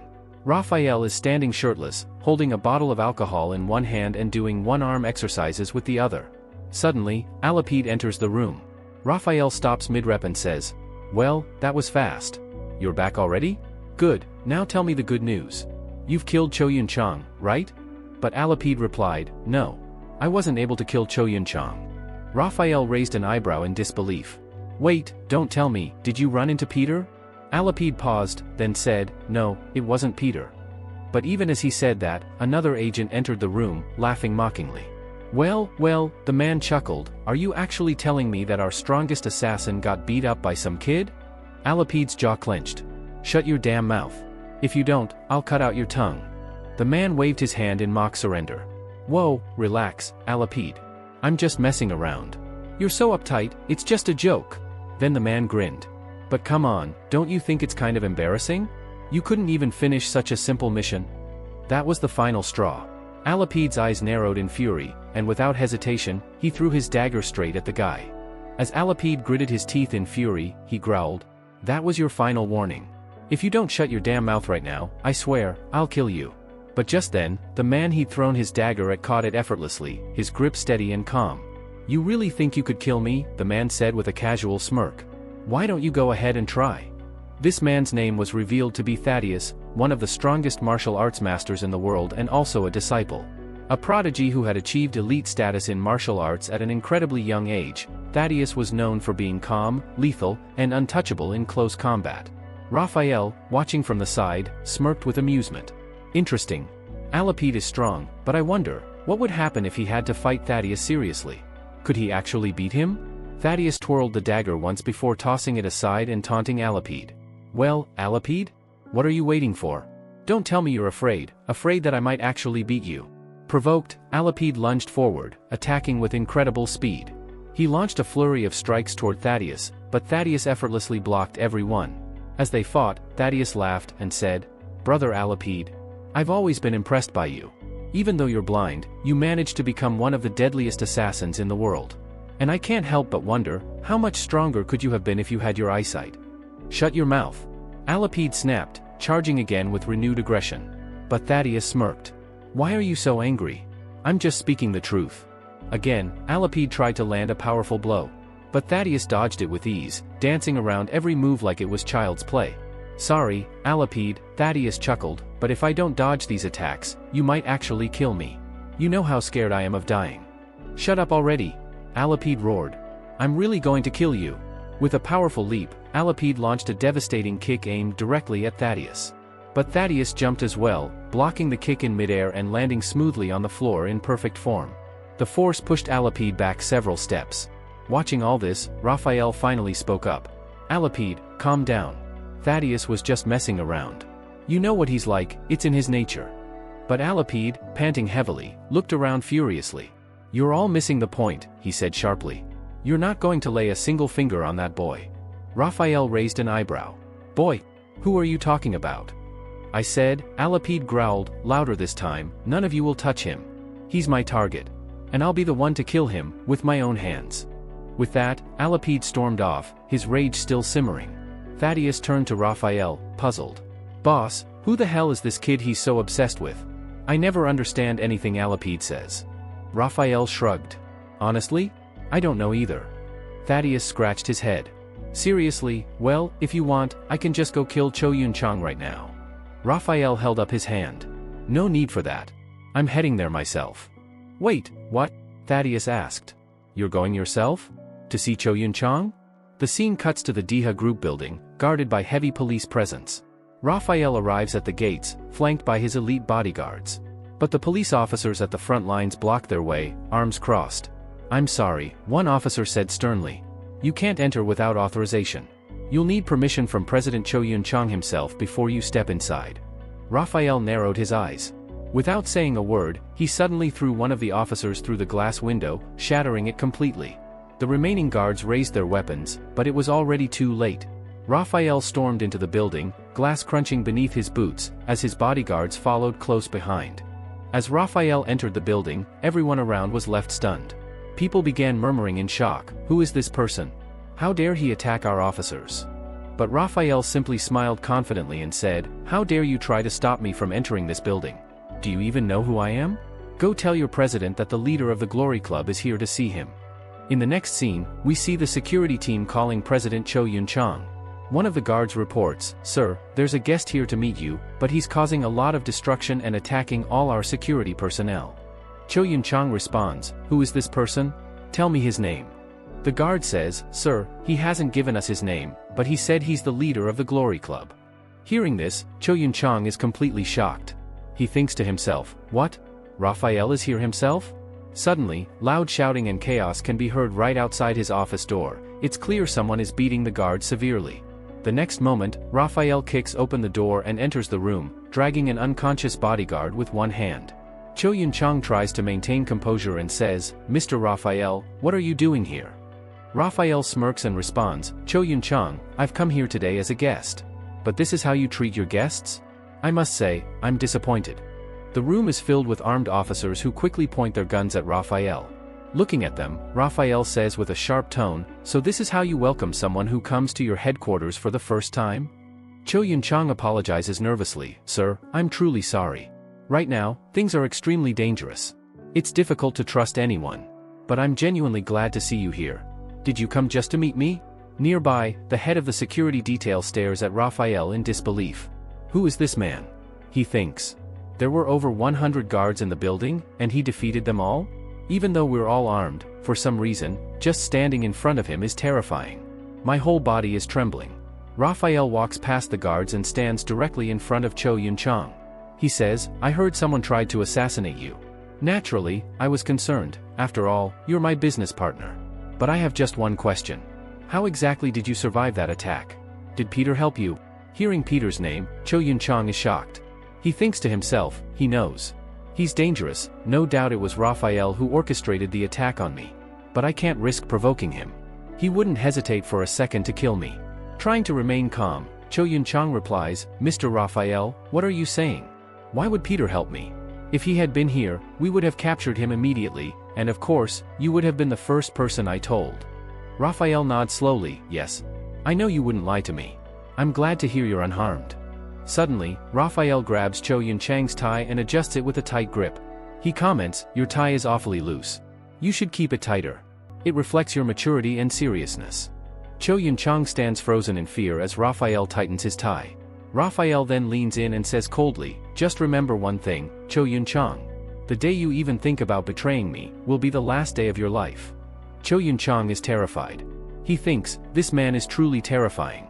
I've never seen death in someone's eyes the way I see it in his right now. He's the most dangerous person I've ever encountered. With trembling lips, Cho Yun-chang says, Mr. Raphael, how can you even think I would betray you? Don't worry, if I get even the slightest information about Peter, I will tell you first. Raphael replies with a grin, good. That's what I like to hear. Anyway, I should get going. I only came to check on you. As Raphael walks away, he casually says, oh, and about the soup you had last night, don't you think it was a bit bland? Not enough chili. The flavor wasn't exactly impressive. Cho Yun-chang is stunned and thinks, how does he even know what I had for dinner? Raphael glances back with a sinister look in his eyes and says, don't worry, I'm just letting you know how interested I am in you. I keep tabs on every moment of your life. Just remember, Cho Yun-chang, the day you betray me will be your last. In the next scene, we see Kim entering the room. Cho Yun-chang is in complete distress, panicking uncontrollably and screaming, Raphael won't let me go. He's going to kill me. Doctors are trying to calm him down, but it's clear that Cho Yun-chang is mentally breaking down. Also in the room is Jaiwoo, who is shocked to see the president in such a terrified state. She turns to Kim and says, what happened to the president? Why is he so panicked? If this continues, it could seriously affect his mental health. Just then, Kim notices something and says in surprise, Jaiwoo, what's in your hand? We see that she is holding a cap. Jaiwoo says, the president's secretary gave it to me and said he always keeps this cap with him. Whenever the president has this cap with him, he feels extremely relaxed. Hearing this, Peter is quite surprised. Then Peter calmly turns to everyone in the room and says, I'd like to speak with the president alone for a moment. Could you all please step outside? Everyone, including the doctor and Sanak, is stunned by this request. The doctor protests, what are you saying? The president's condition is very serious. We can't just leave him alone right now. But Ji-won gently holds the doctor's arm and says, don't worry. This young man is more capable than you think. He might actually be a better doctor than you. He knows exactly what he's doing. Reluctantly, everyone leaves the room, and Peter is left alone with President Cho Yun-chang. Peter gently reassures him, sir, you don't need to worry anymore. As long as I'm here, I won't let anyone harm you. You're safe. I've already identified every spy within the Diha group. But Cho Yun-chang is clearly shaken. His voice trembling, he says, Kim, please leave. I can't trust anyone anymore. Raphael has eyes on my every move. They won't let me live. They'll kill me. Peter suddenly raises his voice and snaps, what are you doing right now? You've disappointed me today. You promised me that when we met again, you wouldn't let me see such a pitiful look on your face. Hearing this, Cho Yun-chang is stunned. Suddenly, a memory from the past flashes in his mind, taking us back to a scene from 1978. We see the same train where Peter once saved Cho Yun-chang's life. Back then, Peter was telling him, what are you doing? Don't you want to come back? We need to leave this place now. Hearing this, young Cho Yun-chang had started running alongside Peter, trying to escape. But Peter suddenly stopped him and said, sit down here for a moment. Cover your ears tightly with my cap. That way, you won't hear any of the noise outside. Cho Yun-chang had followed his instructions. He even closed his eyes. Peter continued, don't worry. Just start counting from 1 to 10. I won't take long to clean this area. As this was happening, we see that 2 armed men were actually hiding nearby, waiting to ambush Peter. One of them whispered, don't worry. We have guns. We'll attack him together and shoot him dead. They launched a surprise attack, but were immediately shocked. Peter was no longer in front of them. Where did he go? He was just standing here, they murmured. Suddenly, Peter appeared right behind them. Idiots, he said coldly, you already know I killed all your friends alone, and still you chose to hide here instead of jumping off the train? Before they could react, Peter attacked them both with lightning speed, breaking their necks and killing them instantly. Peter turned back and said with a grin, I told you to count to 10. But it seems like you were enjoying the show. Cho Yun-chang was watching Peter's fight and said in awe, I'm sorry, but your fighting style is just so cool, I couldn't help watching. Peter smiled, I understand. But it's gotten quite late. Your father must be waiting for you. Let's head out now. In the next scene, Peter is seen riding his motorcycle at high speed, with Cho Yun-chang sitting nervously behind him. Please slow down. Cho Yun-chang yells, terrified. You're going too fast, I might fall off and die. Please drive carefully. Peter replies calmly, don't worry, Cho Yun-chang. As long as I'm with you, nothing will happen to you. There's no need to panic. Cho Yun-chang adds, you saved me this time. But when you're not around, who will protect me then? Peter responds thoughtfully, I don't know. Maybe, we'll never meet again. Life's like that sometimes.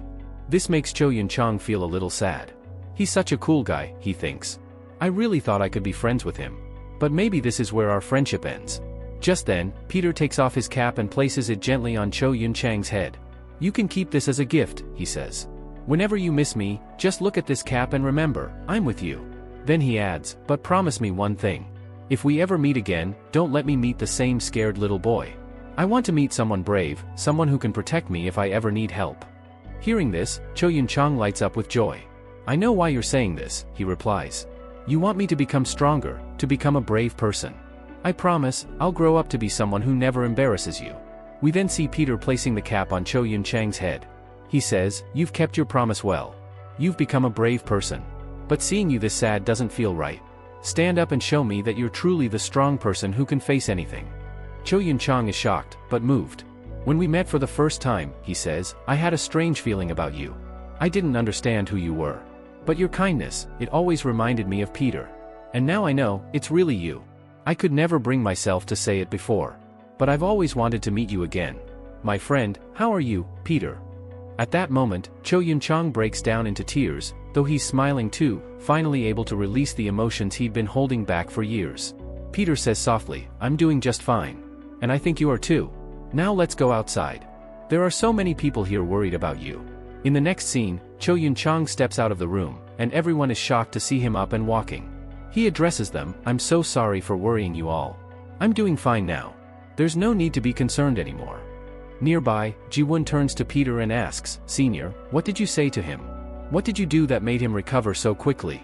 Peter smiles and says, oh, nothing much. I just reminded him of a few old memories. Then the scene cuts to Glory High School, where we see Jay and Sun running up to Peter. Hey, man. Where have you been all this time? Jay asks. We thought you quit being a killer. Peter laughs, quit my job? Of course not. Why would I leave something this fun? Just then, Yuna runs in, panting. Guys, she yells. We're in big trouble. Sun looks confused and asks, Yuna, what happened? Why are you so panicked? Jay and Hyung tried to calm Yuna down. Don't worry, Jay said. You can tell us everything. We'll help you however we can. But Yuna held up her hand and said sharply, idiots. At least let me finish first. She took a breath and delivered the shocking news, Glory Organization is planning to fire all D-rank killers. Both Hyung and Jay froze. What? They shouted in unison. What did you just say?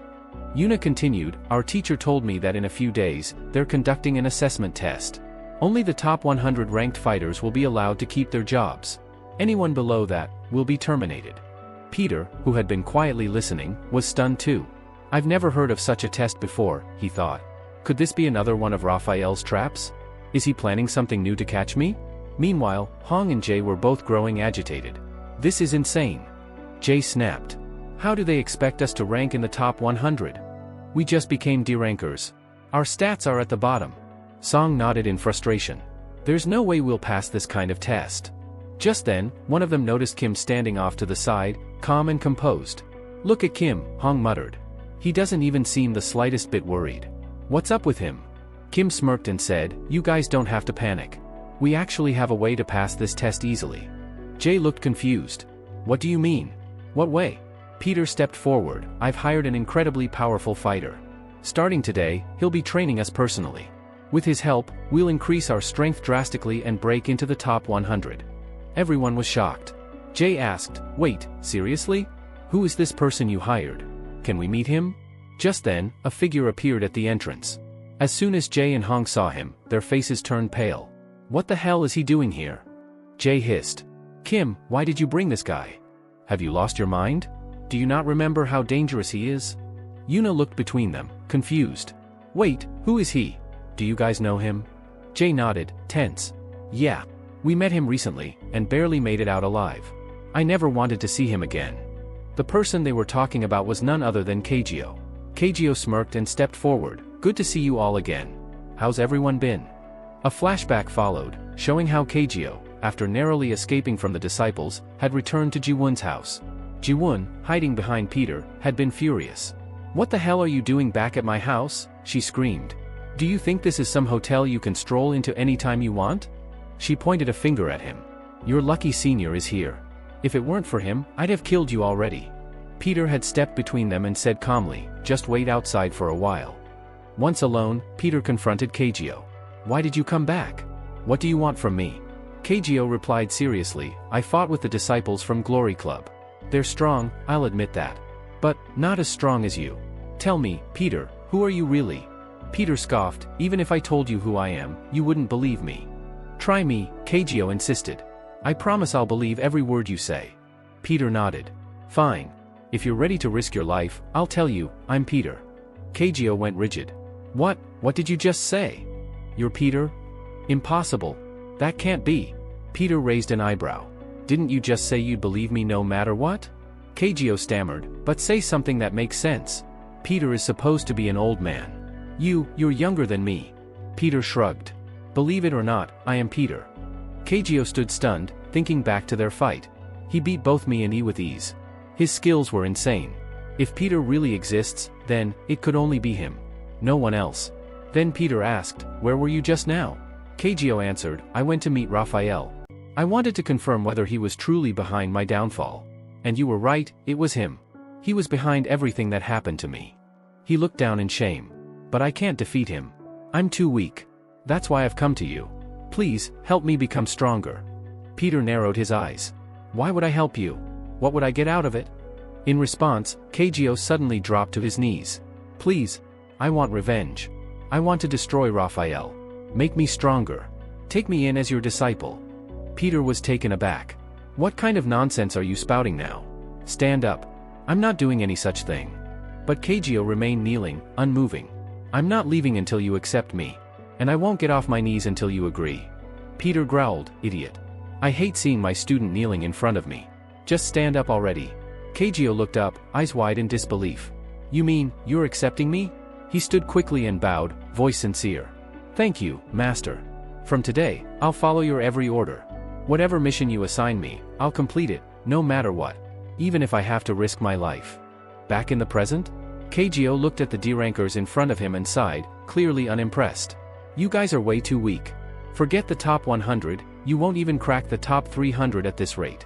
Yuna exploded with anger. How dare you insult us like that? I'll rip your mouth off. She lunged at him, but Hong and Jay quickly held her back. As Yuna shouted at Keijio in anger, Jay and Song panicked and yelled at her. You crazy girl. Are you out of your mind? Song barked. Do you want to get yourself killed, and drag us down with you? Yuna rolled her eyes. Idiots. Why are you all so scared of him? He's the same age as us. We can easily beat him if we try. Meanwhile, Peter was standing nearby, watching the exchange with a slight smile. Without saying a word, he walked over to Keijio and leaned in to speak privately. Keijio, Peter said in a low voice, I haven't revealed my true identity to them yet, and I can't train them directly. That's why I want you to do it in my place. Help them get stronger. Keijio nodded respectfully. Master, don't worry. If that's your command, I'll do exactly as you say. He turned to the group and raised his voice. All right, everyone. Get ready. We're starting your training today. Yuna looked unimpressed. Seriously? You're going to train us? I highly doubt your training will make any difference. We've already completed far more difficult training before. Keijio's smirk widened. That's good to hear. But let's see if you can complete my training as well. Next scene, training on the mountain. We cut to a towering mountain, where the group is climbing steep slopes. Huge boulders are tied to their waists, weighing them down with every step. Song shouted in frustration, what kind of insane training is this? Is he trying to kill us? If we fall from here, we won't even have bones left, we'll be torn to pieces. Yuna, panting, added, I thought it'd be tough training, but I didn't think it'd be deadly. This guy's clearly trying to finish us off. At the base of the cliff, Keijio shouted up at them. What are you all doing? Do you really want to become stronger or not? You only have 1 minute, get to the top of the mountain now. Scene shift, Glory Organization headquarters.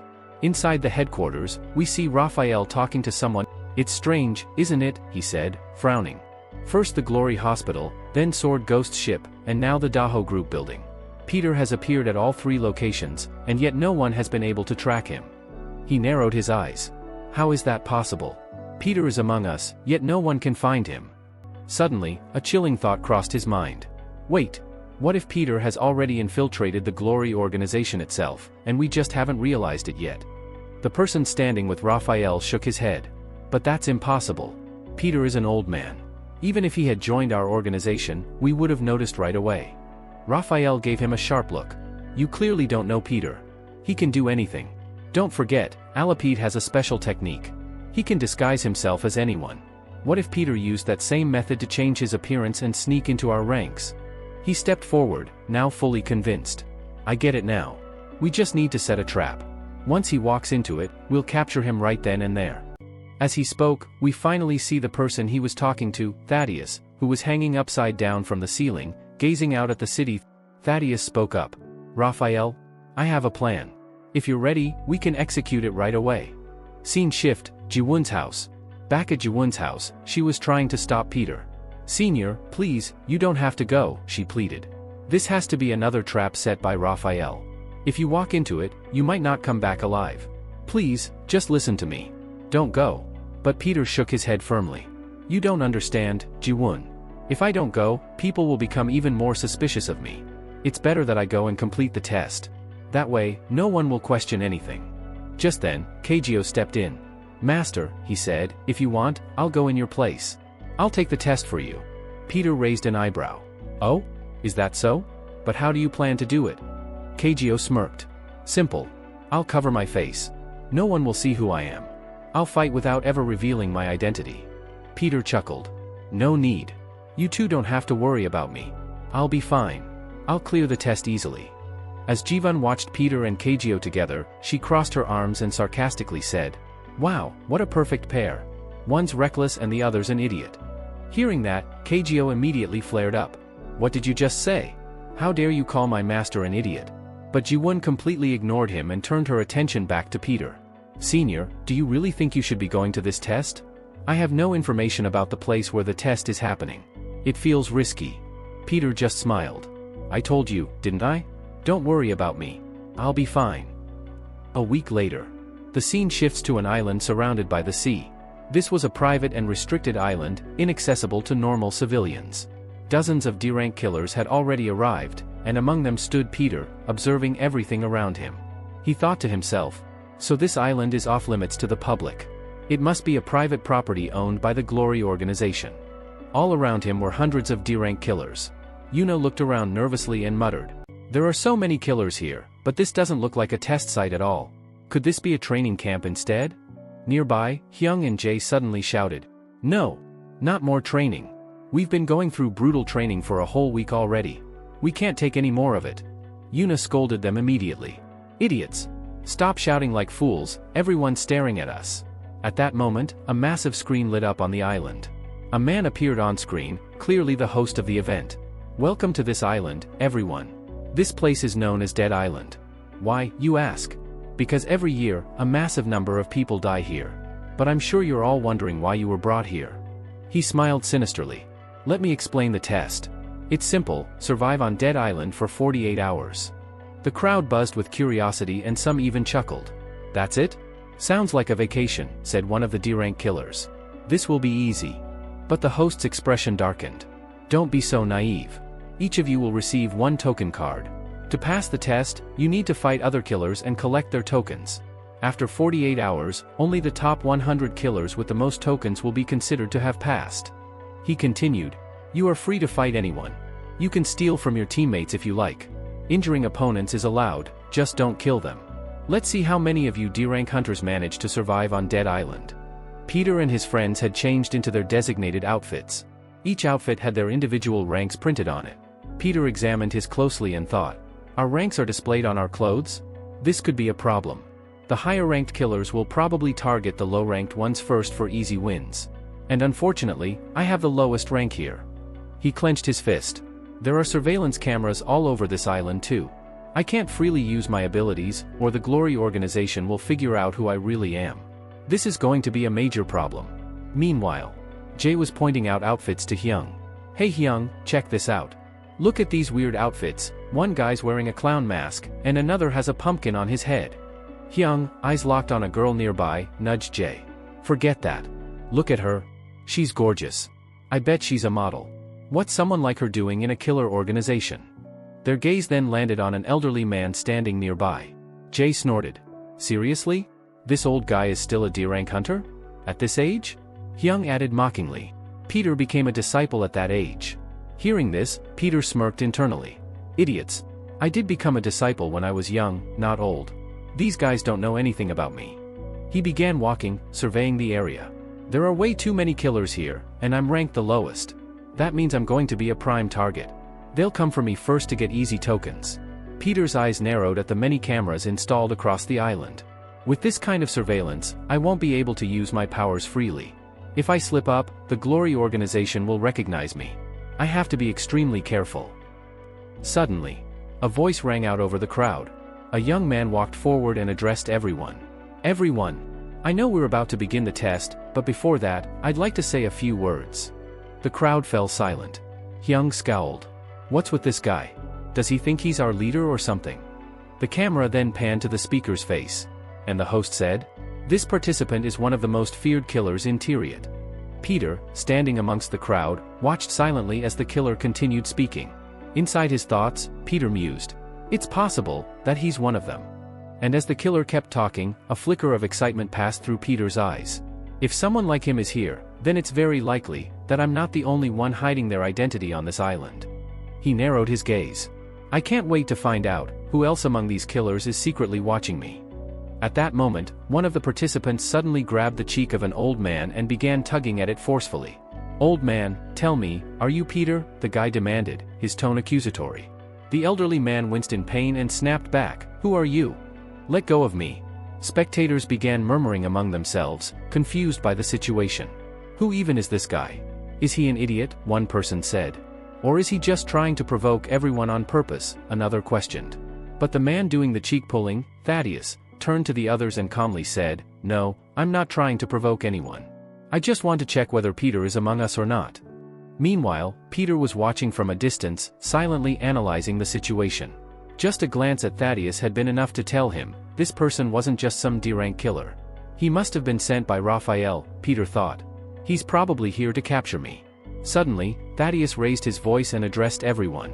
"Listen up, everyone. If I go around checking each of you one by one, it'll waste a lot of time. So, I'll make it simple. If Peter is among you, just raise your hand and I'll come to you." The crowd burst out in disbelief. Is he serious? Does he really think Peter's just going to out himself like that? But to everyone's shock, a hand actually went up. It was Kim. Everyone turned, stunned, as Thaddeus broke into laughter. "Ha! Are you Peter?" he asked with amusement. "Why? Can I be Peter?" Kim replied with a shrug. Thaddeus laughed harder as he walked toward Kim. "You're an interesting one, brother." Hyung frowned. "Wait, did he just call Kim brother? Does he know him?" Yuna scoffed. "No idea, but I know this, you're definitely an idiot. He just called him brother to mess with him, nothing more." Thaddeus reached Kim and gestured toward the crowd. "You just claim to be Peter, but listen to what everyone's saying." The crowd was murmuring again. "From what we know, Peter's an old man, well past 80. How can this young guy be him?" "He's probably just some obsessed fan who wants to be like Peter," another added. Peter watched silently, thinking, what a fool. If you suspected Peter was here, you could have gone about this quietly and caught him without alerting anyone. But now you've made it public, and if I really were here, I'd be even more cautious. This only makes it harder. Thaddeus turned back to Kim. "You make a fair point, brother," he said. "But I still want to test something." And with that, he suddenly launched a powerful kick, aimed right at Kim's face. But the kick stopped just inches from Kim's cheek. He hadn't actually hit him, it was just to test his reaction. "You're interesting," Thaddeus said. "Now I'm even more curious about you." Hyung and Jae jumped in, furious. "You idiot. What the hell do you think you're doing? Why would you pick on someone weaker than you? If you're really tough, fight us." "Yeah," Jae added. "Do you think throwing kicks near someone's face makes you cool?" Peter, however, saw right through it. Everyone else believed it was just a playful kick, but Peter had noticed something deeper. He wasn't just kicking, Peter thought. He twisted his body and pulled the kick back at the very last second. That's not something a D-rank can do. Who is this guy? Thaddeus turned away, replying with a smirk, "You guys don't excite me. I'll pass on the fight." He then turned back to Kim and teased, pulling his cheek once more. "Your skin's really soft, but what a shame. You're definitely not Peter," he said before walking away. Hyung came up to Kim, trying to console him. "Kim, I knew you were scared, but don't worry. As long as your leader's with you, nothing will happen to you." Hearing this, Kim was left speechless. Thaddeus, meanwhile, was lost in thought. When I attacked that kid, he saw through every move. Was that just luck? Or is he hiding his true abilities? Thaddeus narrowed his eyes. Either way, fighting him will be very fun. Elsewhere, Jae and Hyung were talking amongst themselves. "What should we do first?" Jae asked. "Should we start attacking people and take their tokens? Or challenge them to one-on-one fights?" But Yuna snapped, "You two even realize our ranks are the lowest? Every single higher-ranked killer already sees us as easy prey. If we go to fight them, they'll gang up on us and tear us apart. That scared them both. She's right, what do we do now? Peter spoke up, calmly, our ranks are way too low. We can't challenge anyone directly because we don't know how strong they really are. You two, no fighting without my say. Jae and Hyung glared at Kim. You're the one with the lowest rank here. And you're the one giving orders. But before things could escalate, Yoona yelled at them, idiots. Just do what Kim said and don't ask questions. Seeing her rage, both boys went silent. The host's voice echoed through the speakers again. Alright, it looks like all of you are ready. Let the test begin. All the killers spread out across Dead Island. Kim narrowed his eyes. Everyone must have already formed some kind of plan to steal others' tokens. We'll need one too, especially if I have to protect my team. He turned to the others. Follow me. I've got a plan. They soon entered a thick forest. Hyung was grumbling. Where the hell are we even going? There's nothing here.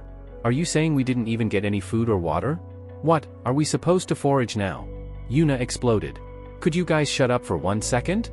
You have no idea what kind of situation we're in. Hyung and Jae quickly went silent. Then Jae asked nervously, wait, do we have to stay in this factory? It's so run down. Kim, are you sure? Kim replied calmly, right now, all the other participants are busy fighting each other for food and water. It's not safe to go out. We'll wait here for a while and plan how to collect supplies later. Jae and Hyung nodded. Actually, that sounds smart. Kim, meanwhile, was deep in thought. I know exactly what I'm doing, but the one thing that bothers me is him. From the shadows, we see Thaddeus watching them silently, having followed them all the way into the forest. Kim's suspicion was growing. Why is he following us? Could he already suspect who I really am? Soon, the group entered the old factory, where a few other D-rank hunters were already gathered, summoned there by Kim.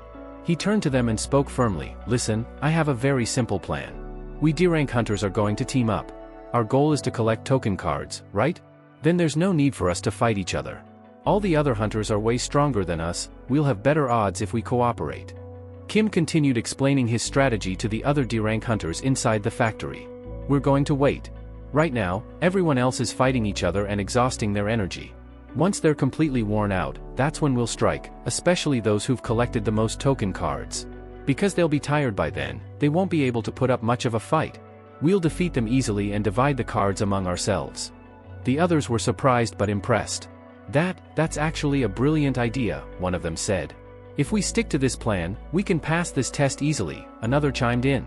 Unbeknownst to them, Thaddeus had been observing everything silently. He watched Kim with sharp eyes, thinking to himself, this person, he's incredibly talented. He took charge the moment he arrived and is already giving orders like a natural leader. Kim then turned to two masked teammates. Mr. Pumpkin and Mr. Joker, we three should scout the area outside. It'll help us get intel on the movements of other participants. Both agreed, and the next scene shows the trio moving through the forest swiftly. As they ran, Mr. Pumpkin spoke up. There was a time I was a national-level gold medalist in boxing. I had a big name. But things changed. I fell into poverty. Out of desperation, I became a killer. But after coming here, I realized, these killers are on a completely different level. I'm nowhere near as powerful as them. His voice grew emotional as he spoke. Kim responded with quiet confidence. You don't need to worry, Mr. Pumpkin. I'm a low-rank killer too. But I haven't given up, and neither should you. If you keep pushing forward, one day you'll become one of the strongest. Mr. Pumpkin was touched. Hearing that from someone ranked even lower than me. I'm inspired, but I can't lie, it's a little embarrassing too. Meanwhile, back in the factory, someone started banging loudly on the door. From the window, someone inside asked, "Who are you?" The person outside responded, "My rank is 317. You don't need to be afraid of me. I'm injured, please let me in." The group cautiously opened the door and let him inside. Once in, they asked, "What happened? Who attacked you?" The man replied, "You won't believe me, but there are B-rank killers out there. One of them attacked me." Everyone inside was stunned. "What? That's impossible. This test is supposed to be for D-rank killers only." "I know," the man said. "But we have to lock all the doors now, or the B-rankers will find us." Just then, someone stabbed him in the back. A voice behind him said, "You don't have to worry about them coming. They're already here." The stabbed man screamed as his attacker tore off his outer shirt, which had the number 328 printed on it. Underneath, a different shirt revealed the number 2. "I know you're confused," he said, smirking. "But don't think too hard about it. Just hand over your tokens. Then, another man stepped out and ripped off his own shirt, revealing the number 3. He, too, was a B-rank killer. Watching all of this unfold from afar, Thaddeus muttered, "I expected them to appear later, but they're already here. Looks like Raphael's in a hurry to catch Peter." Yuna was equally confused and concerned. What are these B-rank killers doing here? The last time we fought B-rankers, we were utterly defeated. Can we win this time? Just then, Kim, still out in the forest, heard a loud scream coming from the factory. Mr. Pumpkin turned to Kim. "Something's wrong. I think someone attacked our team inside. Should we go help?" But Mr. Joker started backing away. "I don't care what happens to them. I'm going to protect myself.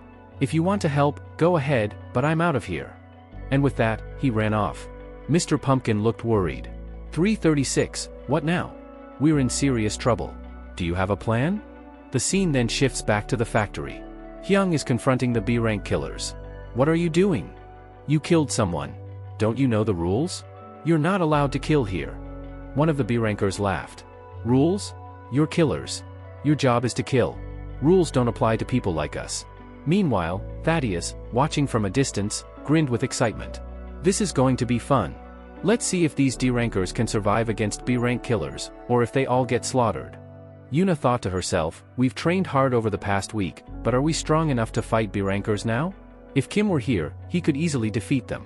But he can't reveal his skills, or he'll be in trouble too." Hyung turned to Jae. "Looks like we'll have to fight. Guess I'll see you in heaven." Jae nodded, resolute. "All right, bro. Let's take them on together." One of the B-rank killers sneered. "So there are 5 of you? That's 5 tokens for me." He leapt into the air with incredible speed, aiming straight for Yuna. "If I'm going to start, I might as well start with this pretty one," he snarled.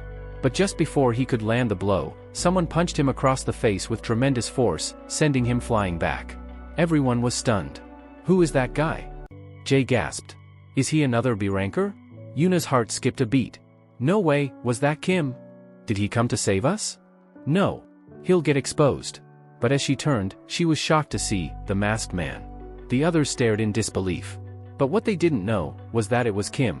He had deliberately taken Mr. Pumpkin with him to get the mask, and now, wearing it, he could finally fight freely without revealing his identity. Kim thought to himself, "That's why I brought Mr. Pumpkin with me, to take his mask. Now that I have it, I can fight without blowing my cover." Jae blinked. Wasn't that masked guy much shorter before? How did he suddenly get so tall? Kim, staying in character, responded smoothly, "It's a special technique I use. It enhances my muscle structure and increases my strength." Jae and Hyung were blown away. "Whoa! That's so cool. Can you teach us too, brother?" Yuna, standing behind them, was silently screaming inside. "I can't believe these 2 idiots are on my team. Do they seriously not realize that the person standing in front of them is Kim?" Meanwhile, the B-rank killer who had been punched got back on his feet and walked toward Kim. "I don't care how many tricks you use. You're still a D-ranker. Do you really think you can beat me?" Kim responded calmly and firmly, "Don't underestimate me. I'm Mr. Pumpkin, a national gold medalist in boxing. And trust me, defeating you will be easy." Even though Kim had managed to knock out a B-rank killer, it wasn't enough to end the threat. Thaddeus, observing everything, was deep in thought. What is this guy even doing here? I thought number 336 would show up to save his teammates. His skills seemed far superior. But this was completely unexpected. Pumpkin's punch was perfect, he knocked that guy out in one blow. Honestly, a fight between Pumpkin and an B-rank killer would be exciting to watch. We see Peter, hiding behind a mask. "I've put on this mask, so no one will recognize me. But there's a problem, the person I'm about to fight is an B-rank killer. And the person whose identity I've taken, was only a D-rank. That might be an issue." The B-rank killer facing Peter smirked. "So, you're a boxer, huh? And you say you've won a national tournament? That still won't be enough to beat me. I won't even need to use a weapon. I can crush you with my bare fists." He charged at Peter with a barrage of punches. Meanwhile, we shift to Yuna. She began to panic. If Kim actually defeats this B-rank killer, everyone will get suspicious. No one will believe that a D-rank killer could defeat an B-ranker. If he wins, it could blow his cover. Back in the fight, the B-rank killer slammed a devastating punch into Peter's face, sending him flying backward. The killer growled, "I expected more from you. I thought you'd give me a good show, but you're just trash." He lunged again and began brutally pummeling Peter with punch after punch. Watching from the sidelines, Jae and Hyung were stunned. "Shit," Hyung muttered. We really thought Mr. Pumpkin would beat this guy. But he's getting destroyed. Yuna, still watching carefully, thought. Wait, he's doing this on purpose. He's letting himself get beaten so no one suspects his true identity. But at this rate, Kim might actually get seriously injured. Diaz, still observing from a distance, was impressed. I thought Pumpkin was a good fighter, but I didn't realize he was such a good actor. His skill, it's incredible. Even the B-rank killer began to notice something strange. Why do I feel like my punches aren't landing properly? It's like I'm not hitting him at all. Something's off. We switch to heads, silently watching and grinning. He's pretending to get hit, but not a single punch has actually landed. He's dodging every strike with perfect speed. He's doing this on purpose, so no one realizes how strong he really is. Meanwhile, the B-rank killer was getting tired. Damn it. Why can't I hit this guy? I've landed so many punches, and yet he's still not down? He launched another attack, rushing toward Kim with everything he had. Kim, internally calculating, thought, this is a good chance. I need to make it look like I won by pure luck. As the killer charged in, Kim subtly placed his foot in front of the attackers. The B-ranker stumbled, about to fall. At the same time, Kim pretended to trip as well, making it look accidental. His elbow accidentally slammed into the killer's face. The blow knocked the B-rank killer out cold. Kim, acting surprised, said loudly, "Shit. That was close. I almost died. I was just really lucky." Everyone nearby stared in disbelief. Jay shouted, "What the hell just happened? Did he really defeat that A-rank killer? Or was that just luck?" Hyung added, "I don't get it either." Thaddeus, watching from afar, smiled again. "He's incredible? That hit was perfectly timed. He knocked out that A-ranker in one clean strike." As this was happening, another A-rank killer who had been unconscious nearby suddenly regained consciousness. Terrified, he got up and ran off without saying a word. Meanwhile, Kim checked the unconscious killer's body and found a huge stash of ID cards. Surprised, he muttered, There are so many D-rank IDs. This guy killed a lot of people. But why? What are they doing with all these IDs?" Just then, Jay and Hyung came over, excited. "Wow, you're seriously lucky, Mr. Pumpkin. You got all those cards in one go. We haven't found a single one yet." Kim smiled and handed them a few ID cards. Both of them lit up with joy. "Thank you so much. If you weren't here, we'd be dead for sure." Kim then turned and offered a card to Thaddeus, but Thaddeus declined. "No, Mr. Pumpkin. I don't want your card. I want something else." Kim looked surprised. "What do you want?" Thaddeus smirked. "I want to fight you." Jay and Hyung were shocked. "Wait, what? Why? Dude, we shouldn't be fighting each other, we still need to collect more ID cards." Thaddeus replied, "I know ID cards are our biggest concern here. But don't worry, if you manage to touch even a hair on my head during our fight, I'll give you my ID. Simple as that." Kim thought for a moment. "Interesting bet. But do you really think I can't even touch you once? I think it's more likely that you won't be able to touch me at all." Both of them began releasing their fighting aura. A fight was about to break out. But suddenly, a voice rang out from a speaker above them. "All participants hiding inside the factories must evacuate immediately. Anyone remaining inside after 5 minutes will be eliminated." Everyone was stunned. "What the hell? We have to leave this place? Damn it, this was such a good hiding spot." Just then, Thaddeus received a call. He turned to the others. "Sorry, guys. Something's come up, I have to leave." With that, Thaddeus walked off, leaving the group behind. Kim, still in disguise as Pumpkin, also said goodbye to everyone and quietly disappeared. Moments later, Kim returned without the mask, pretending to be clueless. "Hey guys. I heard someone attacked the factory. Is everyone okay?" Hyung shouted, "Kim, where the hell were you? I bet you were hiding somewhere. Jay and I just fought an A-rank killer and won." Yuna stood nearby, mentally face-palming. "These two. They're unbelievable. The person who saved their lives was Kim himself, and now they're bragging to him about it. If they ever find out the truth, they'll die of embarrassment." Kim spoke calmly. "There's a problem on this island. We can't travel together or we'll be easily spotted. From now on, we should move separately." Hyung replied, "Fine, but what about food? We've got nothing to eat." Kim tossed them a bag. "Don't worry. I found this on the island. It's got food and some clothes inside." Later, Kim and Yuna were walking together through the forest. Yuna asked, "Kim, do you really think the enemy hid their supply bags somewhere in this forest?" Kim nodded. "It's possible. They may have hidden them here to provoke conflict among us." Suddenly, Yuna stopped. "Kim, wait. Do you smell that?" Kim looked around, puzzled. Smell what? I don't smell anything. Yuna stepped ahead and pulled a bag from the bushes. Idiot. I was talking about this, she said. Seeing this, Kim is completely shocked and says, wow, Yuna, you actually managed to find a food bag here. Yuna, still looking at the bag, replies, yeah, we finally have food, but I wonder how Jae and Hyung are doing. Do you think they were able to find something to eat? The scene then shifts to Jae and Hyung, who are in a hilariously awkward situation. Both of them are now wearing women's clothes. They had found a bag earlier, but unfortunately, it only had female outfits inside. They're still trying to adjust when suddenly, they hear a loud gunshot echoing through the island. The sharp sound immediately alarms them. At the same time, Kim and Yuna also hear the gunshot. Yuna, looking tense, says, guns? That's impossible, firearms aren't allowed on this island. So who could possibly be using a gun here? Kim's expression hardens. Yuna, stay here and wait for me. I'll be right back, he says, before sprinting at full speed toward the source of the noise. As Kim runs, his thoughts race. What the hell is going on here? I knew from the start this wasn't going to be a simple test, but why is Raphael killing all these D-rank killers? What's his true plan behind this? Suddenly, Kim stops dead in his tracks. There's an injured man lying on the ground ahead of him. Kim rushes over to check his pulse but finds that the man is already dead. His anger spikes. Damn it, this isn't a D-rank test anymore. This whole thing has been upgraded into something far more dangerous, he mutters in frustration.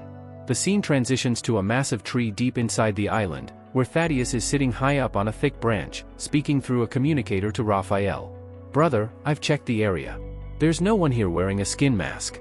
I don't think Peter has come to this spot, Thaddeus reports. Thaddeus, in his mind thought, among participants? Two individuals caught my attention. One of them is number 336, and the other is Mr. Pumpkin. If I get the chance, I definitely want to fight them. Thaddeus smirks, then says, so what now, brother? Should I come back to regroup with you? But Raphael interrupts sharply, no, Thaddeus. If you return now, you'll regret it. Confused, Thaddeus raises an eyebrow. Regret it? What are you talking about? Raphael chuckles coldly. Because I've already set my second plan in motion, and very soon, Peter will reveal himself right in front of you. The scene then cuts back to Yuna, who is carefully hiding in a secluded area. Suddenly, she hears someone approaching. Alarmed, she steps out of her hiding spot, ready to fight, but to her shock, she sees an injured man staggering toward her. Her eyes widen when she realizes it's none other than the host of the test. And mister, what happened to you? Who attacked you? She exclaims in panic. The injured host, clutching his wounds, weakly says, run, girl, run. This is no longer a normal test. Everyone on this island, every single participant, is going to die. Yuna freezes, her face pale with shock. Meanwhile, the scene cuts back to Thaddeus again, still in the tree, now speaking angrily. Brother, what do you mean by this? What do you mean that all the D-rank hunters are going to be killed? Raphael laughs darkly through the communicator. Don't worry. This is all part of my plan. Tonight, every D-rank hunter here will die. And if by some miracle anyone survives, that person will be Peter. The story returns to Yuna and the injured host. His voice trembles as he warns her again, this island, it's crawling with E-rank killers, and they're slaughtering the D-rank hunters at terrifying speed. You need to run, now, and save yourself. Yuna, still stunned, stammers, Sir, what are you saying? Why would the Glory organization want to kill us? The host shakes his head weakly. I don't know, maybe they're searching for someone specific. Before he can say more, a dagger slices through the air and pierces his body, killing him instantly. Yuna gasps in horror as the man collapses. Out of the shadow steps another figure, an E-rank killer with the codename Chimpanzee. He smirks as his eyes fix on Yuna. Well, I didn't expect to find such a beautiful lady on this island, he says with a dark grin. Yuna clenches her fists, her voice sharp with anger. Why? Why are you doing this? Why are you E-rank killers murdering all the D-rank participants? Chimpanzee shrugs casually, his grin widening. Orders from the organization. They told us to eliminate every last D-rank killer on this island. But you, he takes a slow step toward her, his tone turning sickeningly playful. I could make an exception for you. I won't kill you, if you agree to be my wife. Yuna's eyes widen in shock and disgust as she backs away, her mind racing. What the hell is this lunatic talking about? This guy is dangerous? I need to find a way to get out of here, she thinks, her body tensing as the killer approaches her step by step. Chimpanzee narrows his eyes and smirks darkly as he steps closer to Yuna. I know you're not going to accept my offer, he says in a low, unsettling voice. Every girl rejects me. Always. so why would you be any different? Which means, his grin twists into something vicious. I'll just kill you like the others. With frightening speed, Chimpanzee lunges toward Yuna, ready to strike her down. But just as his attack is about to land, two hands suddenly clamp down on his arm. Jean and Hyung have arrived. Brother, Jean says with a cocky grin, what is it with you and women? If you're that desperate, we'll gladly be your wives. The killer freezes, completely thrown off guard by their words. What the hell, he mutters, shocked. His grip falters, and in a flash, he leaps backward, landing on a tree branch high above the ground to create some distance. Meanwhile, Jean and Hyung casually rip off the women's clothes they were wearing. Hyung grimaces. These clothes were absolutely ridiculous, he mutters. Jean chuckles and adds with a smirk, brother, I've got an idea. Once we take this guy down, how about we dress him in these clothes instead? Hyung grins in amusement. Not a bad idea, actually. Then, turning serious, Hyung glances at Jean. But, do you remember the last time we fought an errant killer? We barely made it out alive. What do you think, Jean? Can we even beat this guy?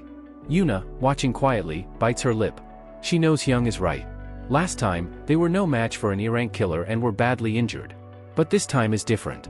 With Kim's help, the three of them went through intense training. Maybe, just maybe, they have a chance. Hyung then looks at her and says firmly, Yuna, stay back. Let us handle this. No, Yuna snaps, stepping forward. We're in this together. We fight him as a team. Jean smiles at her reassuringly. Don't worry about us, Yuna. We're not the same losers we used to be. We've changed. We've gotten stronger. His expression sharpens, his confidence radiating. Brother, you ready? Hyung cracks his knuckles. Hell yeah. Let's do this. In a blink, Jean and Hyung vanish from their positions, moving so fast that even Chimpanzee's sharp eyes struggle to follow. What? The killer mutters, visibly surprised. Are these two really just derankers? Do they actually think they can defeat me? Hyung suddenly reappears behind him and launches a fierce strike. But with inhuman reflexes, Chimpanzee tilts his head and narrowly dodges the attack. Hyung's eyes widen. He dodged me that easily? His speed, it's insane. But instead of frustration, a dangerous smile spreads across Hyung's face. He dashes forward again, and soon both Hyung and Chimpanzee are exchanging rapid, high-speed blows, their movements almost too fast to follow. Still, despite Hyung's relentless offense, Chimpanzee blocks or evades every single strike with terrifying precision. Impossible, Hyung thinks, gritting his teeth. His fighting style isn't even speed-based, so how is he this fast? Chimpanzee chuckles, his grin widening. What's wrong, boy? Wondering why your speed can't keep up with me. But just as he's gloating, Hyung slips behind him again. Did you forget about me being here? He growls, locking his arms around the killer. At the same moment, Jean steps in, his grip like a vice around Chimpanzee's torso. Mister, Jay says calmly, you've probably realized by now how strong my grip is. If you're human, you won't break free. Jay! Hyung shouts. Let him go. You don't understand.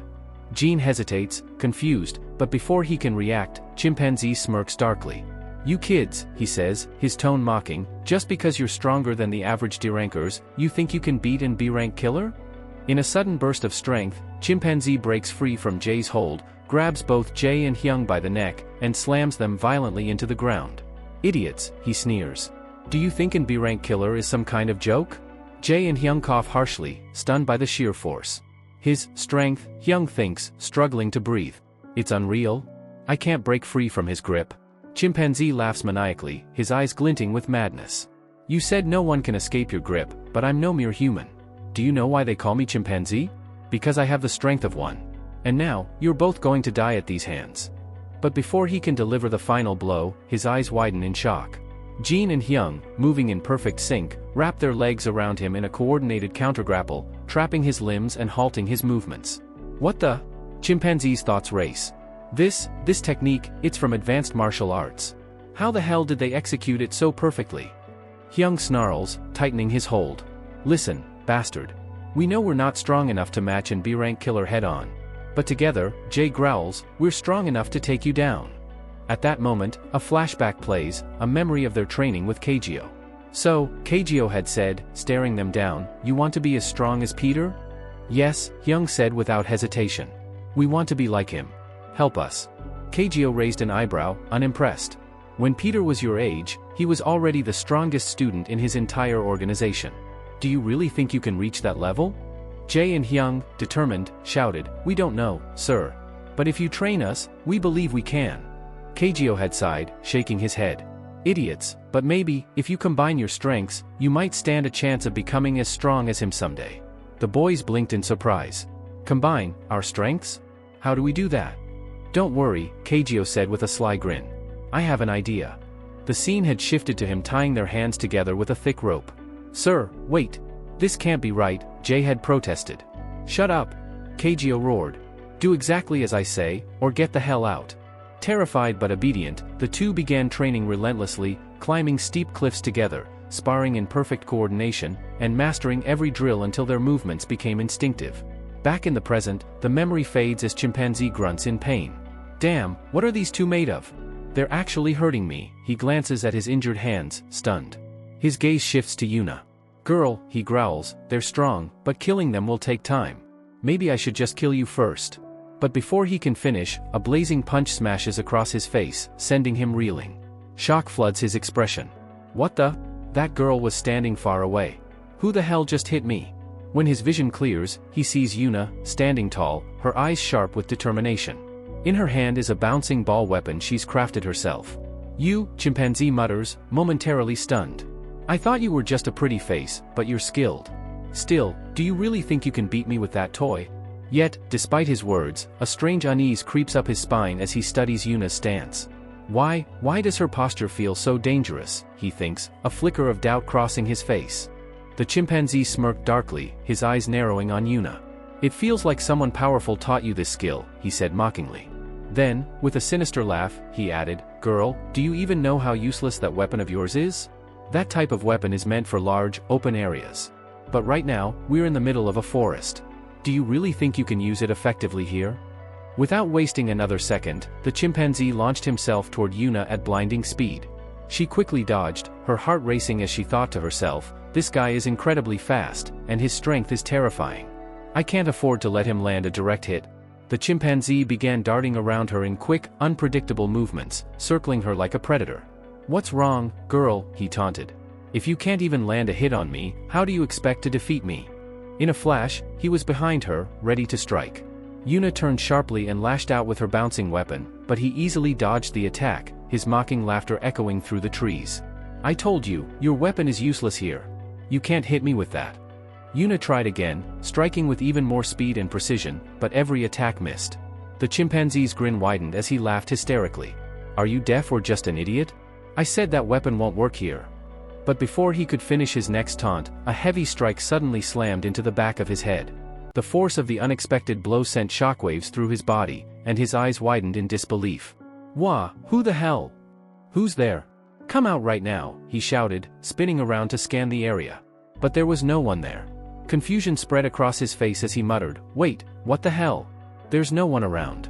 Does that mean, was it the girl who hit me just now?" Before he could process it, Yuna lunged forward again, her weapon slicing through the air toward him with perfect precision.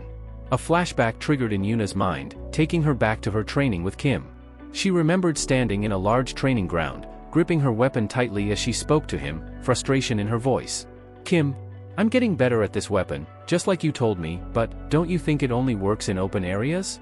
What if I get caught somewhere crowded? How am I supposed to protect myself then?" Kim didn't even look up from his game as he responded casually, "What are you talking about? You can use this weapon anywhere, even in the most crowded places."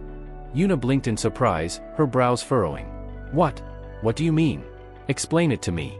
Finally pausing his game, Kim turned toward her. "Right now, you've only learned how to attack a direct target. That's fine for beginners. But now, you need to practice hitting your target even when there are obstacles around you. Picture a busy, cluttered area and figure out how to adjust. That's how you master the weapon." Gesturing toward the far end of the room, he pointed to a bottle placed on a table, hidden among scattered objects. "See that? That bottle is your target. And you're going to stand here and hit it, without touching anything else in between." Yuna stared at him, stunned. "What? That's impossible.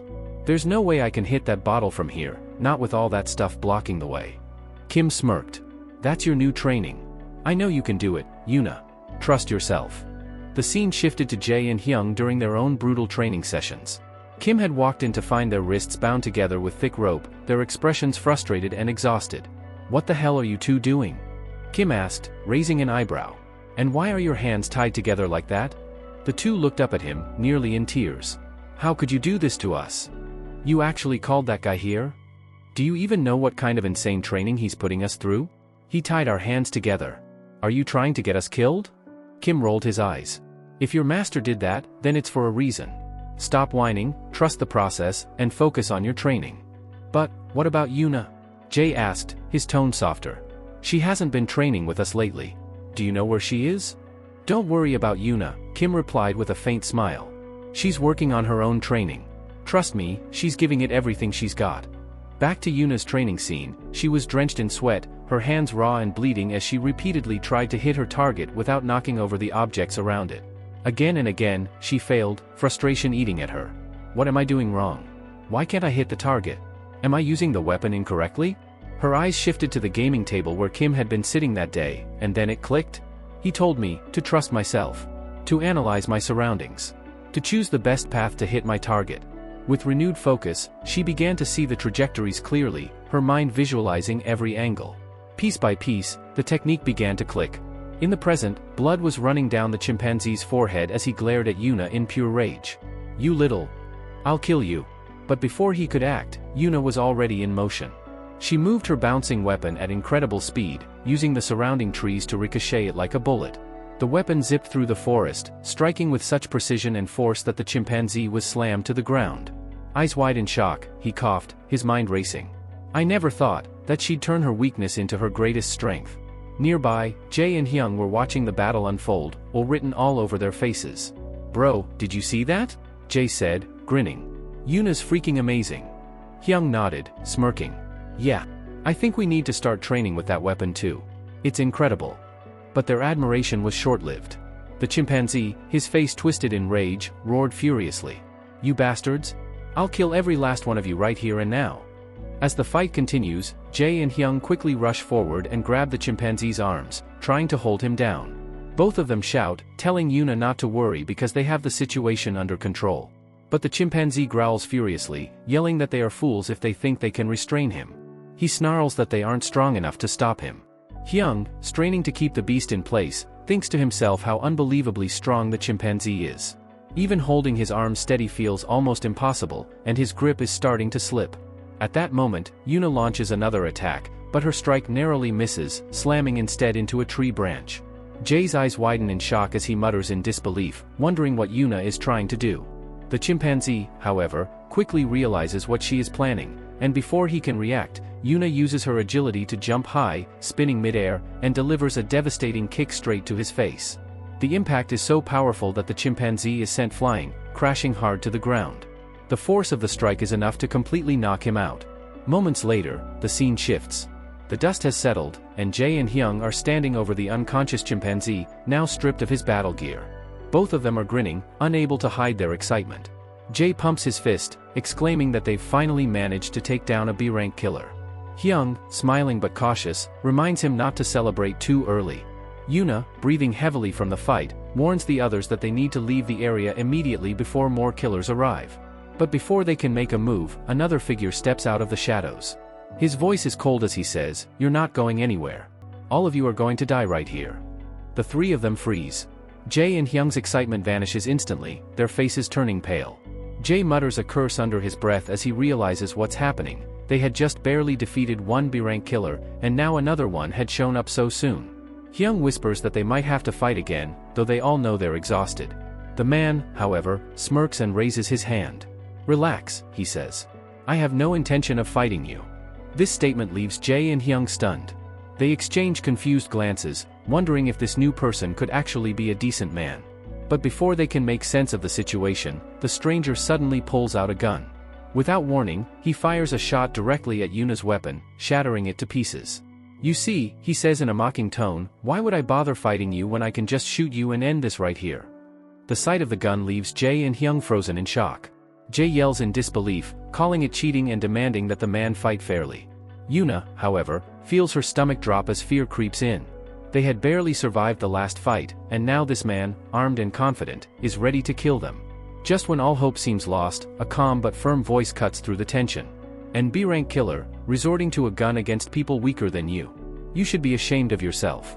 The sound of that familiar voice instantly brings relief to Yuna. She looks up, eyes lighting with hope, thinking to herself that Kim has arrived. She's sure that with Kim here, everything will be fine. But as the figure steps into view, Yuna's hope turns into confusion and then shock. This isn't Kim. It's Thaddeus. He walks forward confidently, a faint smirk on his face as his gaze locks onto the armed man. "It's good to see you all again," he says casually. "I didn't think our paths would cross again so soon." The gunman narrows his eyes, sizing Thaddeus up. "Who the hell are you? Another D-rank killer?" Thaddeus nods calmly. "That's right. I am a D-rank killer. I heard gunshots and came to check it out. But tell me, why are you using a gun here? Shouldn't you fight them without it if you're as confident as you act?" The killer sneers and presses the barrel of his gun to Ji's temple, his grin widening. "It's my choice how I kill someone. Besides, this just makes it easier. Saves me the trouble of hunting down another ID." From the sidelines, Hyung whispers in panic, wondering what the hell Thaddeus is thinking by walking so close to a man holding a loaded gun. Even Yuna's heart pounds in fear, but then she realizes what he might be trying to do. Maybe he's getting close to create an opening to disarm the gun. But then Thaddeus speaks again, his tone calm and almost teasing. "You're all wrong. I didn't come close to take your gun. I have no intention of doing that." And to everyone's shock, Thaddeus places the barrel of the gun inside his own mouth. The air goes dead silent. Jae and Hyung stare in disbelief, frozen in place. Yuna's eyes widen in pure shock, her thoughts racing. What the hell is he doing? By putting the gun in his mouth, Thaddeus has eliminated any chance to dodge the bullet. One pull of the trigger and it would be over. The armed killer, too, is thrown off balance. His hands tremble slightly as confusion creeps into his expression. Is this guy insane? He wonders. Doesn't he fear death? I've never seen anyone like this before. Thaddeus, however, remains composed, his voice steady despite the deadly situation. Go on. Pull the trigger. If you think you can kill me, then do it. But let me warn you, before you even get the chance, you'll already be dead. Hyung blurts out in disbelief, is this guy crazy, unable to process the sheer audacity of what Thaddeus is doing. Even Yuna is frozen, thinking to herself that there's no way anyone could survive at this range. She doesn't understand what Thaddeus is planning or how he intends to escape the bullet. The killer hesitates, his earlier confidence beginning to waver. For the first time, fear flickers in his eyes. He realizes just how fast Thaddeus really is, so fast that if he tries to pull the trigger, Thaddeus could kill him before the bullet even leaves the barrel. But trying to keep his composure, the killer yells in defiance, "Shut the hell up. I'll kill you right here." In that instant, Thaddeus moves. His body blurs like lightning, his speed so overwhelming that it's impossible to follow. The killer can barely comprehend what's happening before Thaddeus' attack lands with devastating precision. The gunman is sent flying, crashing hard onto the ground, coughing and writhing in pain. Shock and disbelief are etched across his face as he struggles to speak. How did you? How are you so damn fast?" he stammers, staring up at Thaddeus with wide, terrified eyes. Jae and Hyung were left completely stunned, unable to process what had just happened. They couldn't believe their eyes and muttered to themselves, wondering what in the world had just occurred. They hadn't even been able to track Thaddeus's movements, it was as if he had moved faster than the human eye could follow. Even Yuna stood frozen in shock, her mind racing in disbelief, thinking, impossible, how can anyone move like that? Meanwhile, Thaddeus, completely calm and collected, looked at the defeated killer on the ground and said with a mocking tone, "Brother, you're overreacting over a broken arm. You still have another one, don't you? Go ahead, pick up your gun with the other hand and try again. Shoot me." Enraged by the taunt, the killer snarled, "You bastard. I'll kill you." He quickly picked up the gun with his other hand and began firing relentlessly at Thaddeus, screaming with rage as bullet after bullet tore through the air. But despite unleashing a storm of bullets, not a single shot hit its mark. Thaddeus didn't even flinch, it was as though time itself slowed for him as he casually avoided every round. He smirked and said, "Brother, your aim is terrible. You fired at me 26 times, and yet not a single bullet managed to touch me. Are you really a B-rank killer? With aim this bad, it's hard to believe." The killer, sweating and shaking with disbelief, screamed, You monster. Who the hell are you? My aim has never failed before. Never. How is it even possible that none of my bullets are hitting you?" Thaddeus, still calm, answered coldly, "It's simple. Your bullets just aren't fast enough to hit me." Before the killer could comprehend those words, Thaddeus vanished in a blur of speed and appeared right in front of him.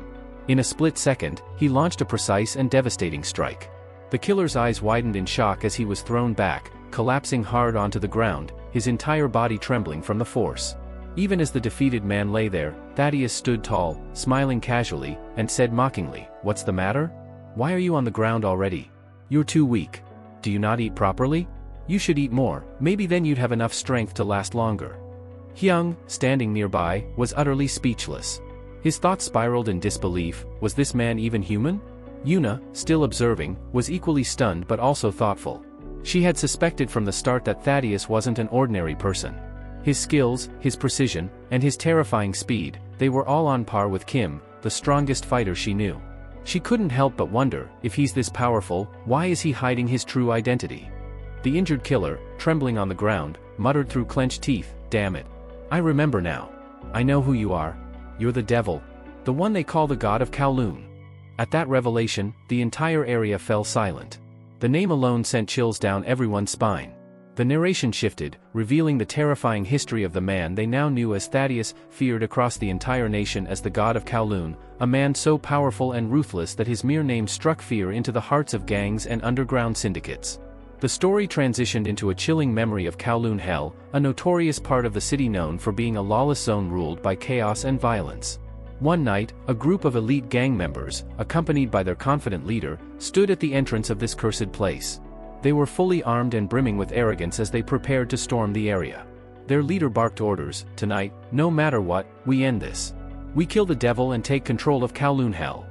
But as they advanced toward the gates, a ragged beggar, his clothes torn and his face battered, stepped forward and warned them in a raspy voice, "Don't go in there. That place is hell itself. Once you step inside, the devil who rules it will kill you all."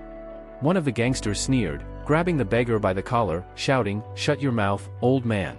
Keep talking and I'll kill you myself before that so-called devil even sees you."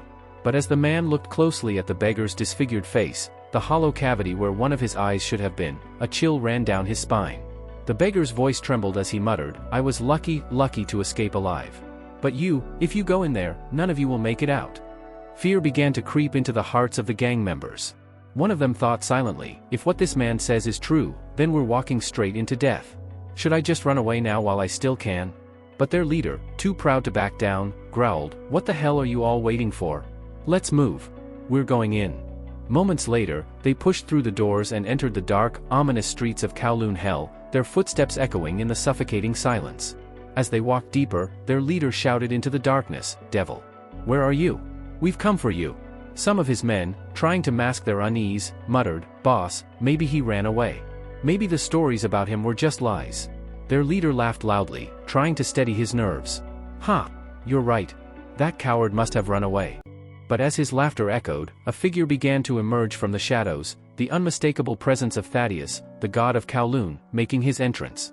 The atmosphere inside Kowloon Hell was suffocating. From the darkness, a calm but chilling voice echoed through the silence. "Let me warn you just once. Leave, you won't get a second chance. The moment you touch anything in here, I'll kill you all. The very moment you stepped into Kowloon Hell, you invited your own deaths. But I'll give you a choice. Leave now, and I won't harm you." The gang members froze, their confidence wavering for the first time. One of them, confused but still arrogant, thought, "This is the man they call the devil of Kowloon? Why? He doesn't even have a weapon. There's no way he can take us all on. We can finish him easily." Driven by ego, he shouted, "Everyone, open fire. Kill him now." Instantly, the dark alley was filled with deafening gunfire. Dozens of bullets ripped through the air as the gang unloaded their clips toward the lone figure standing motionless in the distance. The concrete walls cracked, the ground trembled, and soon a massive crater formed where the man had been standing. Their leader smirked as the dust settled. "Ha! Look at that. There's nothing left of him. You filled his body with so many holes, I doubt we'll even find the pieces." But then, a scream pierced the silence. One of the gang members, standing a bit farther from the group, began shrieking uncontrollably. Everyone turned toward the sound, confused and startled. And that's when they saw it. Thaddeus had moved, vanished, and in the blink of an eye, he was among them. His movements were so fast they were almost invisible. Before anyone could react, he was striking with lethal precision, tearing through their ranks like a phantom. Men were thrown aside one after another, their bodies crashing against the walls and ground, lifeless before they even realized what had happened. The leader's arrogance crumbled. Panic overtook him as he blindly fired his gun in every direction, screaming, "Stop hiding, damn it! Face me like a man!" The next moment, Thaddeus appeared in front of him, faster than the human eye could follow. With a swift motion, he sliced through the man's weapon, cleanly cutting the gun in half. The leader's eyes went wide in disbelief. What? He had no weapon. None. How the hell did he just cut my gun into 2 pieces? Thaddeus stood there, calm and collected, his piercing gaze fixed on the terrified man. The gang leader's bravado completely vanished, replaced by a primal fear. He's a devil. I'm going to die here. Then Thaddeus struck again, his attack so swift and brutal that the man's body collapsed, broken and battered, bones shattered beyond repair. By the time the chaos subsided, only one terrified gangster remained. Trembling uncontrollably, he fell to his knees, begging for his life. Please, please forgive me. I'll do anything you say, anything. Just don't kill me. Thaddeus, his expression dark and cold, stepped closer, his presence suffocating. But instead of finishing the man, he spoke in a low, commanding tone, "Get out. Take your boss with you. And tell every gangster in this country, anyone who steps foot in Kowloon hell will die." The man scrambled to his feet, dragging his broken and unconscious leader as he fled the cursed place, his mind etched with fear. But when the dust settled, the horrifying scene revealed the full brutality. The gang leader's body was completely broken, every bone shattered as though crushed by an unstoppable force. The story shifted back to the present. The killer lying before Thaddeus stared up in terror, his voice trembling. "If you're here, then no one on this island will survive. You'll kill everyone, won't you?" Moments later, his body went limp as life drained from him. Hyung, still in shock, stammered, "Brother, you killed him." Thaddeus didn't even flinch. "So what? He came here to kill us. This is just the natural outcome." The scene then cut away to another part of the island, where 2 D-rank killers were frantically running through the dense forest, clearly fleeing from someone. One of them shouted in desperation, "Joker, hurry up. We have to get out of here.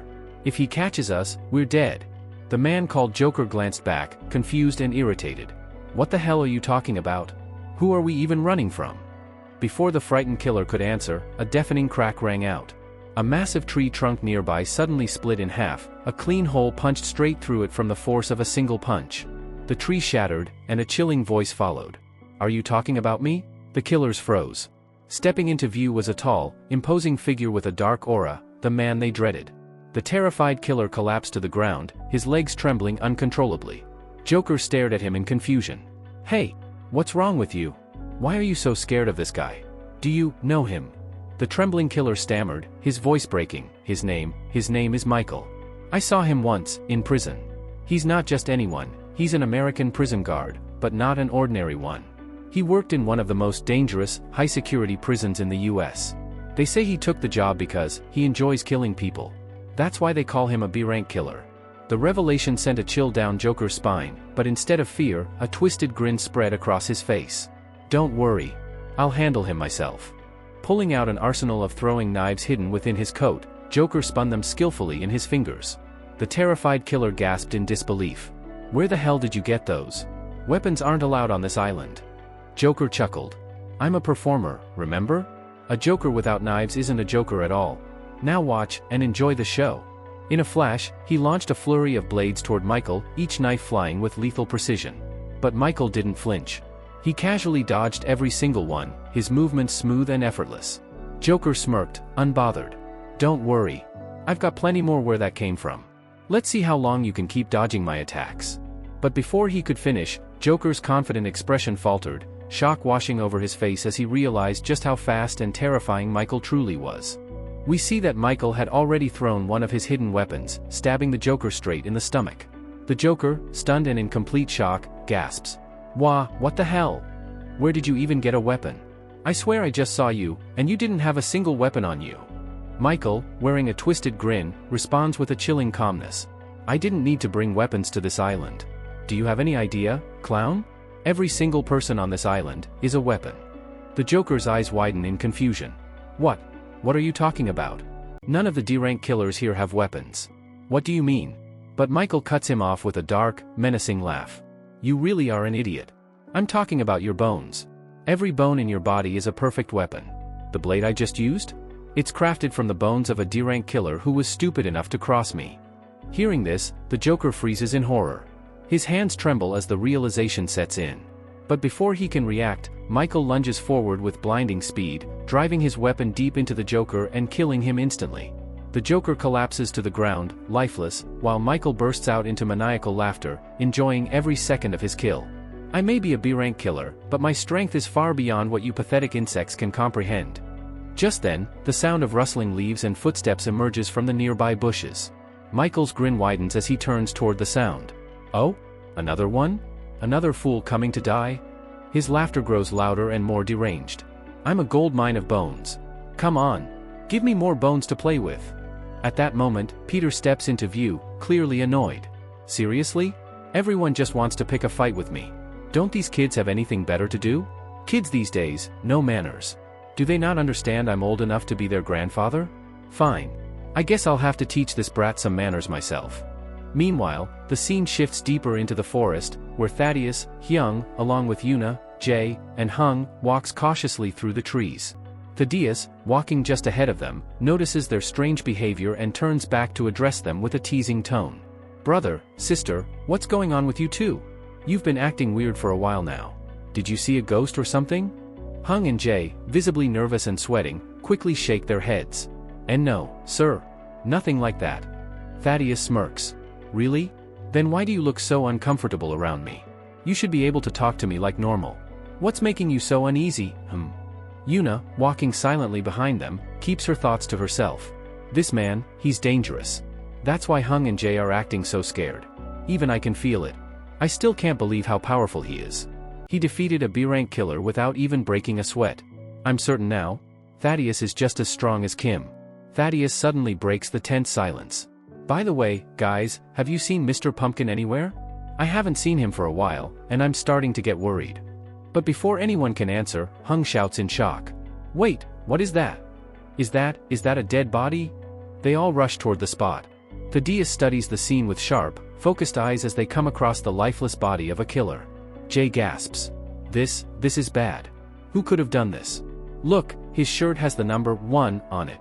That means, he was the strongest among the killers here. Hearing that, Yuna's heart pounds as her thoughts spiral. No way. On this island, only 2 people are strong enough to defeat a killer like him, Mr. Butterfly, or Kim. If this guy's dead, that means Kim did this. Damn it. If Mr. Butterfly finds out about this, he'll challenge Kim to another fight, just like last time. I can't let that happen. Not again. Then, Hung suddenly yells, pointing ahead.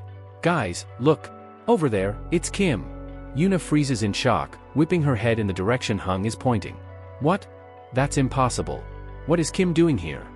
As they move closer, they see Kim lying on the ground, his body battered and bloodied, injuries covering him from head to toe. Hung rushes to him. Kim! What the hell happened to you? Who did this to you? Yuna, now pale and trembling, stares at him in disbelief.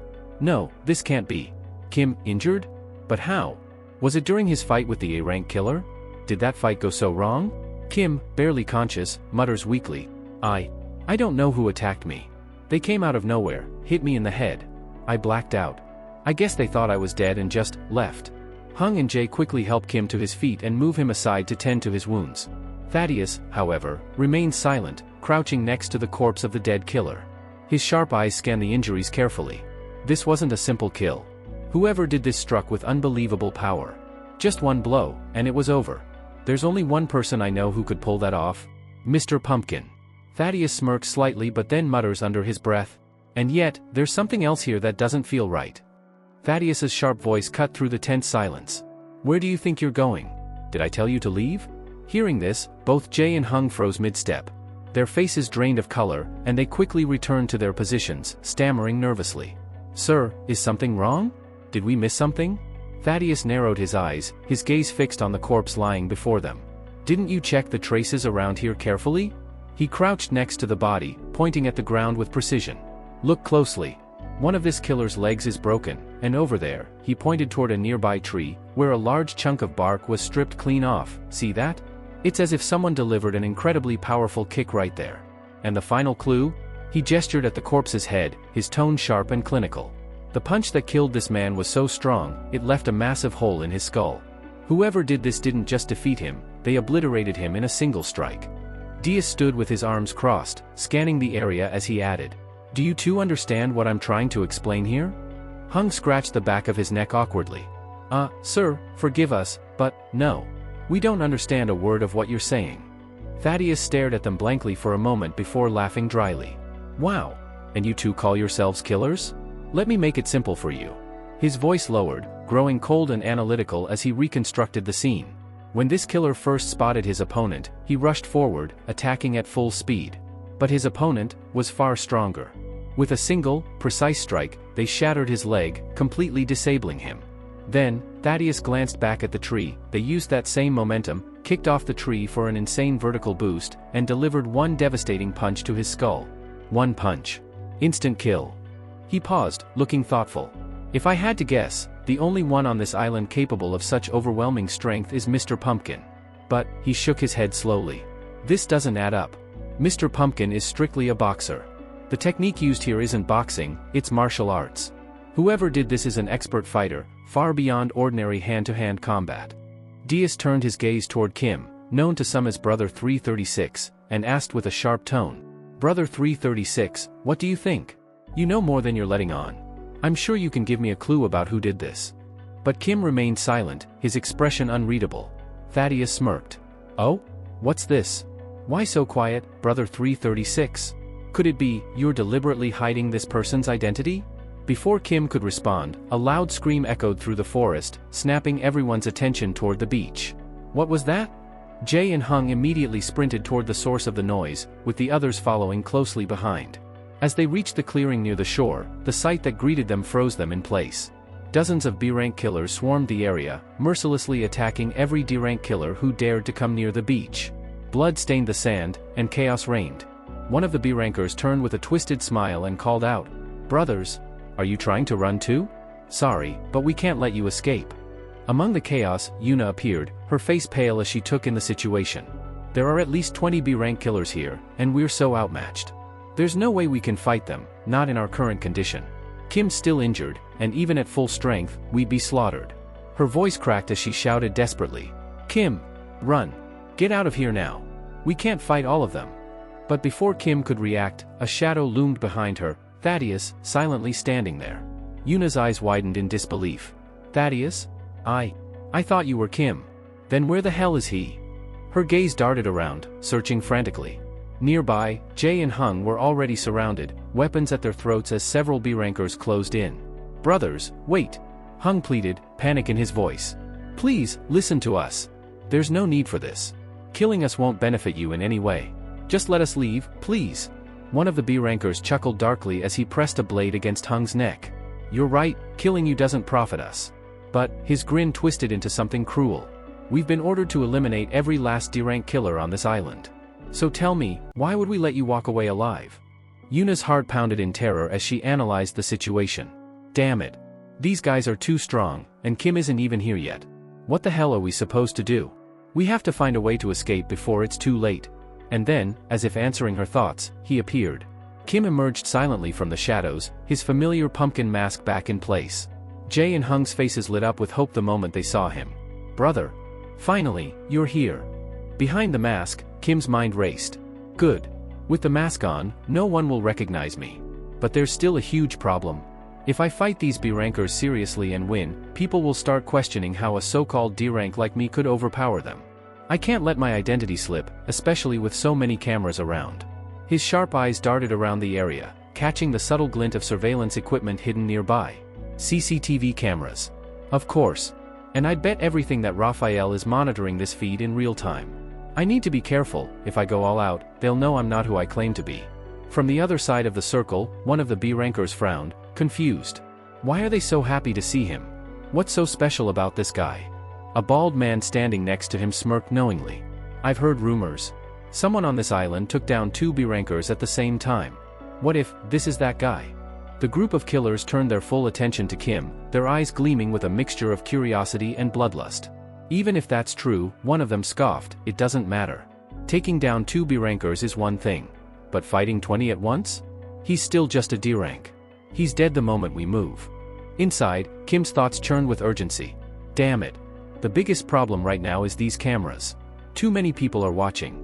If I expose my true strength here, my cover is blown. But if I don't fight seriously, I'll die, and so will they. What the hell do I do? And just when the tension seemed ready to snap, a familiar voice rang out. Brother Pumpkin. It was Thaddeus, calm, confident, and sharp as ever. He stepped forward, looking at Kim through narrowed eyes. Why do you look so tense? Is it because you're afraid you can't take them all on? Don't worry, his voice was calm, almost casual, but carried a quiet authority. I'm here. We'll fight them together. Kim froze, momentarily stunned, his mind whirling. Why, is he stepping in for me? Thaddeus, laughing confidently, turned toward Kim, saying, Brother Pumpkin, do you know how excited I am right now? I really want to see if 2 D-rank killers can actually stand against 20 B-rank killers. What do you think? Kim, still stunned by the situation, stayed silent, his mind racing. This guy is insane. Does he even realize what he's doing? Thaddeus chuckled again, his tone sharp and unbothered. Brother Pumpkin, you don't need to be so confused. I know exactly what I'm doing. Honestly, I just enjoy this kind of chaos, it's fun. Nearby, Hyung whispered nervously to Jay. I think this guy has completely lost his mind. Does he even know these are 20 B-rank killers? We're all D-ranks. There's no way he can handle this. Jay nodded slightly, muttering, yeah. I think he's just some crazy lunatic. But Yuna, watching quietly, thought otherwise. No, he's not just some lunatic. He's incredibly strong. He could easily take down 1 B-rank killer on his own. But still, 20 of them at once? Can he and Kim really handle that? Then one of the killers, lighting a cigarette with a smirk, looked at Thaddeus. You look skilled, I'll give you that. But don't think you can survive here just because you're confident. You do realize where you're standing, don't you? This is a beach. There's nothing but loose sand here. Jay frowned in confusion. What the hell does that have to do with anything? These guys are insane. Before Jay could say more, Yuna cut in sharply, both of you, shut up. You don't understand. Fighting on loose sand slows down your movements. You can barely walk properly, let alone fight efficiently. Kim narrowed his eyes. Yuna's right. Fighting on sand is tough. Every step slows you down. But there's a silver lining, it slows them down too. Thaddeus shrugged, almost amused. So what? If the sand slows us down, it slows them down too. That just makes it fair. Why are you so worried about it? The killer with the cigarette smirked coldly. Fair? You don't get it. The sand won't stop us from pulling the trigger. We won't even need to move much. And if you think you can rush us, think again, your attacks will be slow and predictable. In an instant, all 20 B-rank killers raised their guns, aiming straight at Kim, Thaddeus, Jay, Hyung, and Yuna. Thaddeus's expression darkened. I thought you cowards wanted a fair fight. Turns out, you're too scared to fight us without your weapons. How pathetic, you'd use guns even against weaker opponents. Then he turned toward Kim, his eyes sharp but his voice surprisingly calm. Brother Pumpkin, forgive me for this. Before Kim could react, Thaddeus lunged forward with explosive speed, using Kim's shoulder as leverage to propel himself high into the air. The killer sneered, confused. Huh? Is this guy insane? Instead of attacking us, he's attacking his own teammate, one of them laughed. But then Thaddeus shouted midair, his voice filled with raw intensity, support me. Kim's eyes widened in realization. Quickly, he braced himself, positioning his hands forward to boost Thaddeus even higher. A grin curved across Thaddeus's face. Now that's what I'm talking about. You understood my move instantly. Looks like we're going to make a great team. With that, Thaddeus launched into the swarm of killers like a storm. His movements were blindingly fast, his kicks striking with precision and power. Within seconds, several B-rank killers were down, writhing in pain. Still in the air, Thaddeus smirked, his voice sharp as a blade. Did you idiots really think I needed to touch the ground to take you out? I don't even have to land to kill you. His relentless barrage continued, spinning kicks, rapid strikes, calculated blows, disabling opponents one after another. Jay and Hyung stood frozen, their jaws slack with shock. This guy, he's a monster, Jay whispered, almost breathless. Kim, watching the chaos, clenched his fists. He's insanely fast, and precise. He's not killing them outright, he's just breaking their arms and disabling them. He's controlling the fight completely. Then, out of the corner of his eye, Kim spotted one of the killers charging at him with a dagger. Damn it. The cameras are all over this place. I can't expose my real strength, Kim thought, eyes darting toward the CCTV lenses scattered around the area. Instead of directly confronting the attacker, Kim sprinted toward Jay and Hyung. Both of them panicked instantly. Mr. Pumpkin. Why are you running at us? Jay yelped. Stay away from us, you maniac. Hyung added, backing up in fear. Kim shot past them in a blur, muttering sharply as he ran, calm down. I'm just like you, just another D-rank killer. Now shut up and help me fight this guy. Their faces twisted with frustration as they turned to look at him. Jae and Hyung were furious, thinking, Pumpkin betrayed us at the last moment. This is something we'll never forgive. Meanwhile, one of the B-rank killers rushed forward at incredible speed, preparing to attack. But suddenly, he froze in shock. Kim was no longer where he expected. Instead, Kim appeared right behind Jae and Hyung, moving with blinding speed. Before anyone could react, Kim unleashed a rapid barrage of punches on the approaching killer, striking with such force and precision that the killer collapsed instantly, dead before hitting the ground. Jae and Hyung stood there stunned, struggling to process what had just happened. What just happened? Did we really just take that guy down? They whispered in disbelief. At the same time, Thaddeus watched Kim intently. A sharp glint crossed his eyes as he thought, so, that's what you were doing. You deliberately ran to the side where the security cameras couldn't clearly capture you, hiding your movements so you could take him out without exposing yourself. This guy, he's incredibly skilled. But why is he hiding his true identity? Elsewhere, Yuna stumbled across a flare gun. Everyone, she shouted, I'm going to fire this. Once it goes off, all the D-rank killers will gather here. She quickly pulled the trigger, sending a bright flare shooting into the sky. The scene then shifted to Raphael. One of his men ran up to him, panic etched on his face. Boss, we've got a big problem. Sir Thaddeus, he's wiped out everyone. Most of our men are severely injured or worse. Raphael's expression darkened. He muttered, I think we should wait, see what Thaddeus is planning to do next. But the man quickly protested, Boss, we should send more disciples to the island. What if Sir Thaddeus has betrayed us? At those words, Raphael's calm facade cracked. Rage flashed across his face as he roared, Shut your mouth. I don't care what anyone says. Thaddeus would never betray me, never. His weakness is still in my hands. Back on the island, all the D-rank killers had gathered in one place. Yuna addressed the crowd firmly, Listen up, everyone. The test is over. It's in our best interest to leave this island immediately before things get worse. Kim silently agreed with her. He thought, she's right. As long as these people are here, they're in danger. Anything can happen on this island. But before anyone could move, a sharp voice cut through the tense air. Wait, someone said. It was Thaddeus, stepping forward with a cold look in his eyes. No one's leaving. Not until I find Peter. The crowd collectively froze, their confusion clear. They muttered among themselves, What is he talking about? None of us are Peter. Why would he think Peter is hiding among us? Thaddeus smirked and continued, I know what you're all thinking, that Peter couldn't possibly be here, surrounded by a bunch of weaklings. But think about it. What if Peter is hiding among you, blending in? What if we just haven't noticed him yet? Then his tone sharpened as he added, and did any of you notice? There's still one person missing. Number 336. Strange, isn't it? Because I've never seen number 336 and Brother Pumpkin together. Not once. Doesn't that make you wonder if the two of them are playing some kind of game with us? Tension rippled through the crowd as Thaddeus walked up to Kim, his eyes locked on him. Brother, he said calmly, don't take this the wrong way. But I think you're connected to Peter. Kim narrowed his eyes. And what exactly do you mean by that?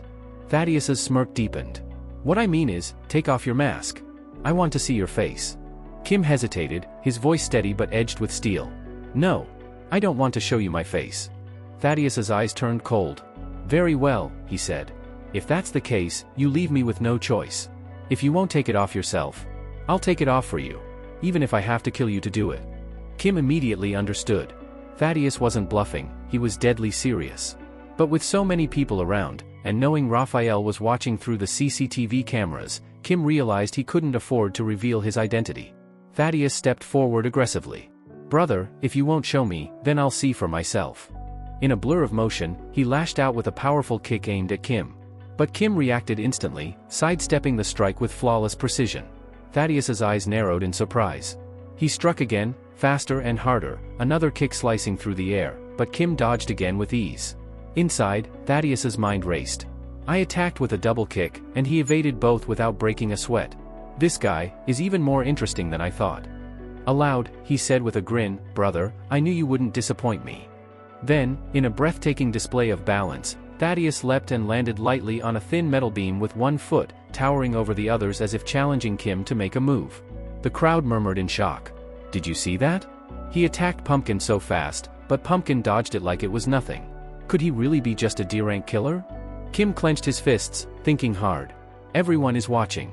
I can't hide my identity much longer. I need to end this quickly. With that, Kim launched himself forward, aiming a direct attack at Thaddeus. But Thaddeus only smirked, thinking, really, brother? That's the best you've got? I can block this easily. But at the last second, Kim shifted. Instead of striking Thaddeus directly, he slammed his foot into the ground with explosive force. Sand burst into the air in a blinding cloud, obscuring everyone's vision. Hidden by the dust storm, Kim moved like a shadow. In the chaos, he lunged at Thaddeus, striking with a speed and precision so intense that the entire area erupted with shockwaves and violent impacts. The crowd gasped, some shielding their eyes as dust and debris filled the air. "There's no way these two are just D-rank killers," one of them muttered, their voice trembling.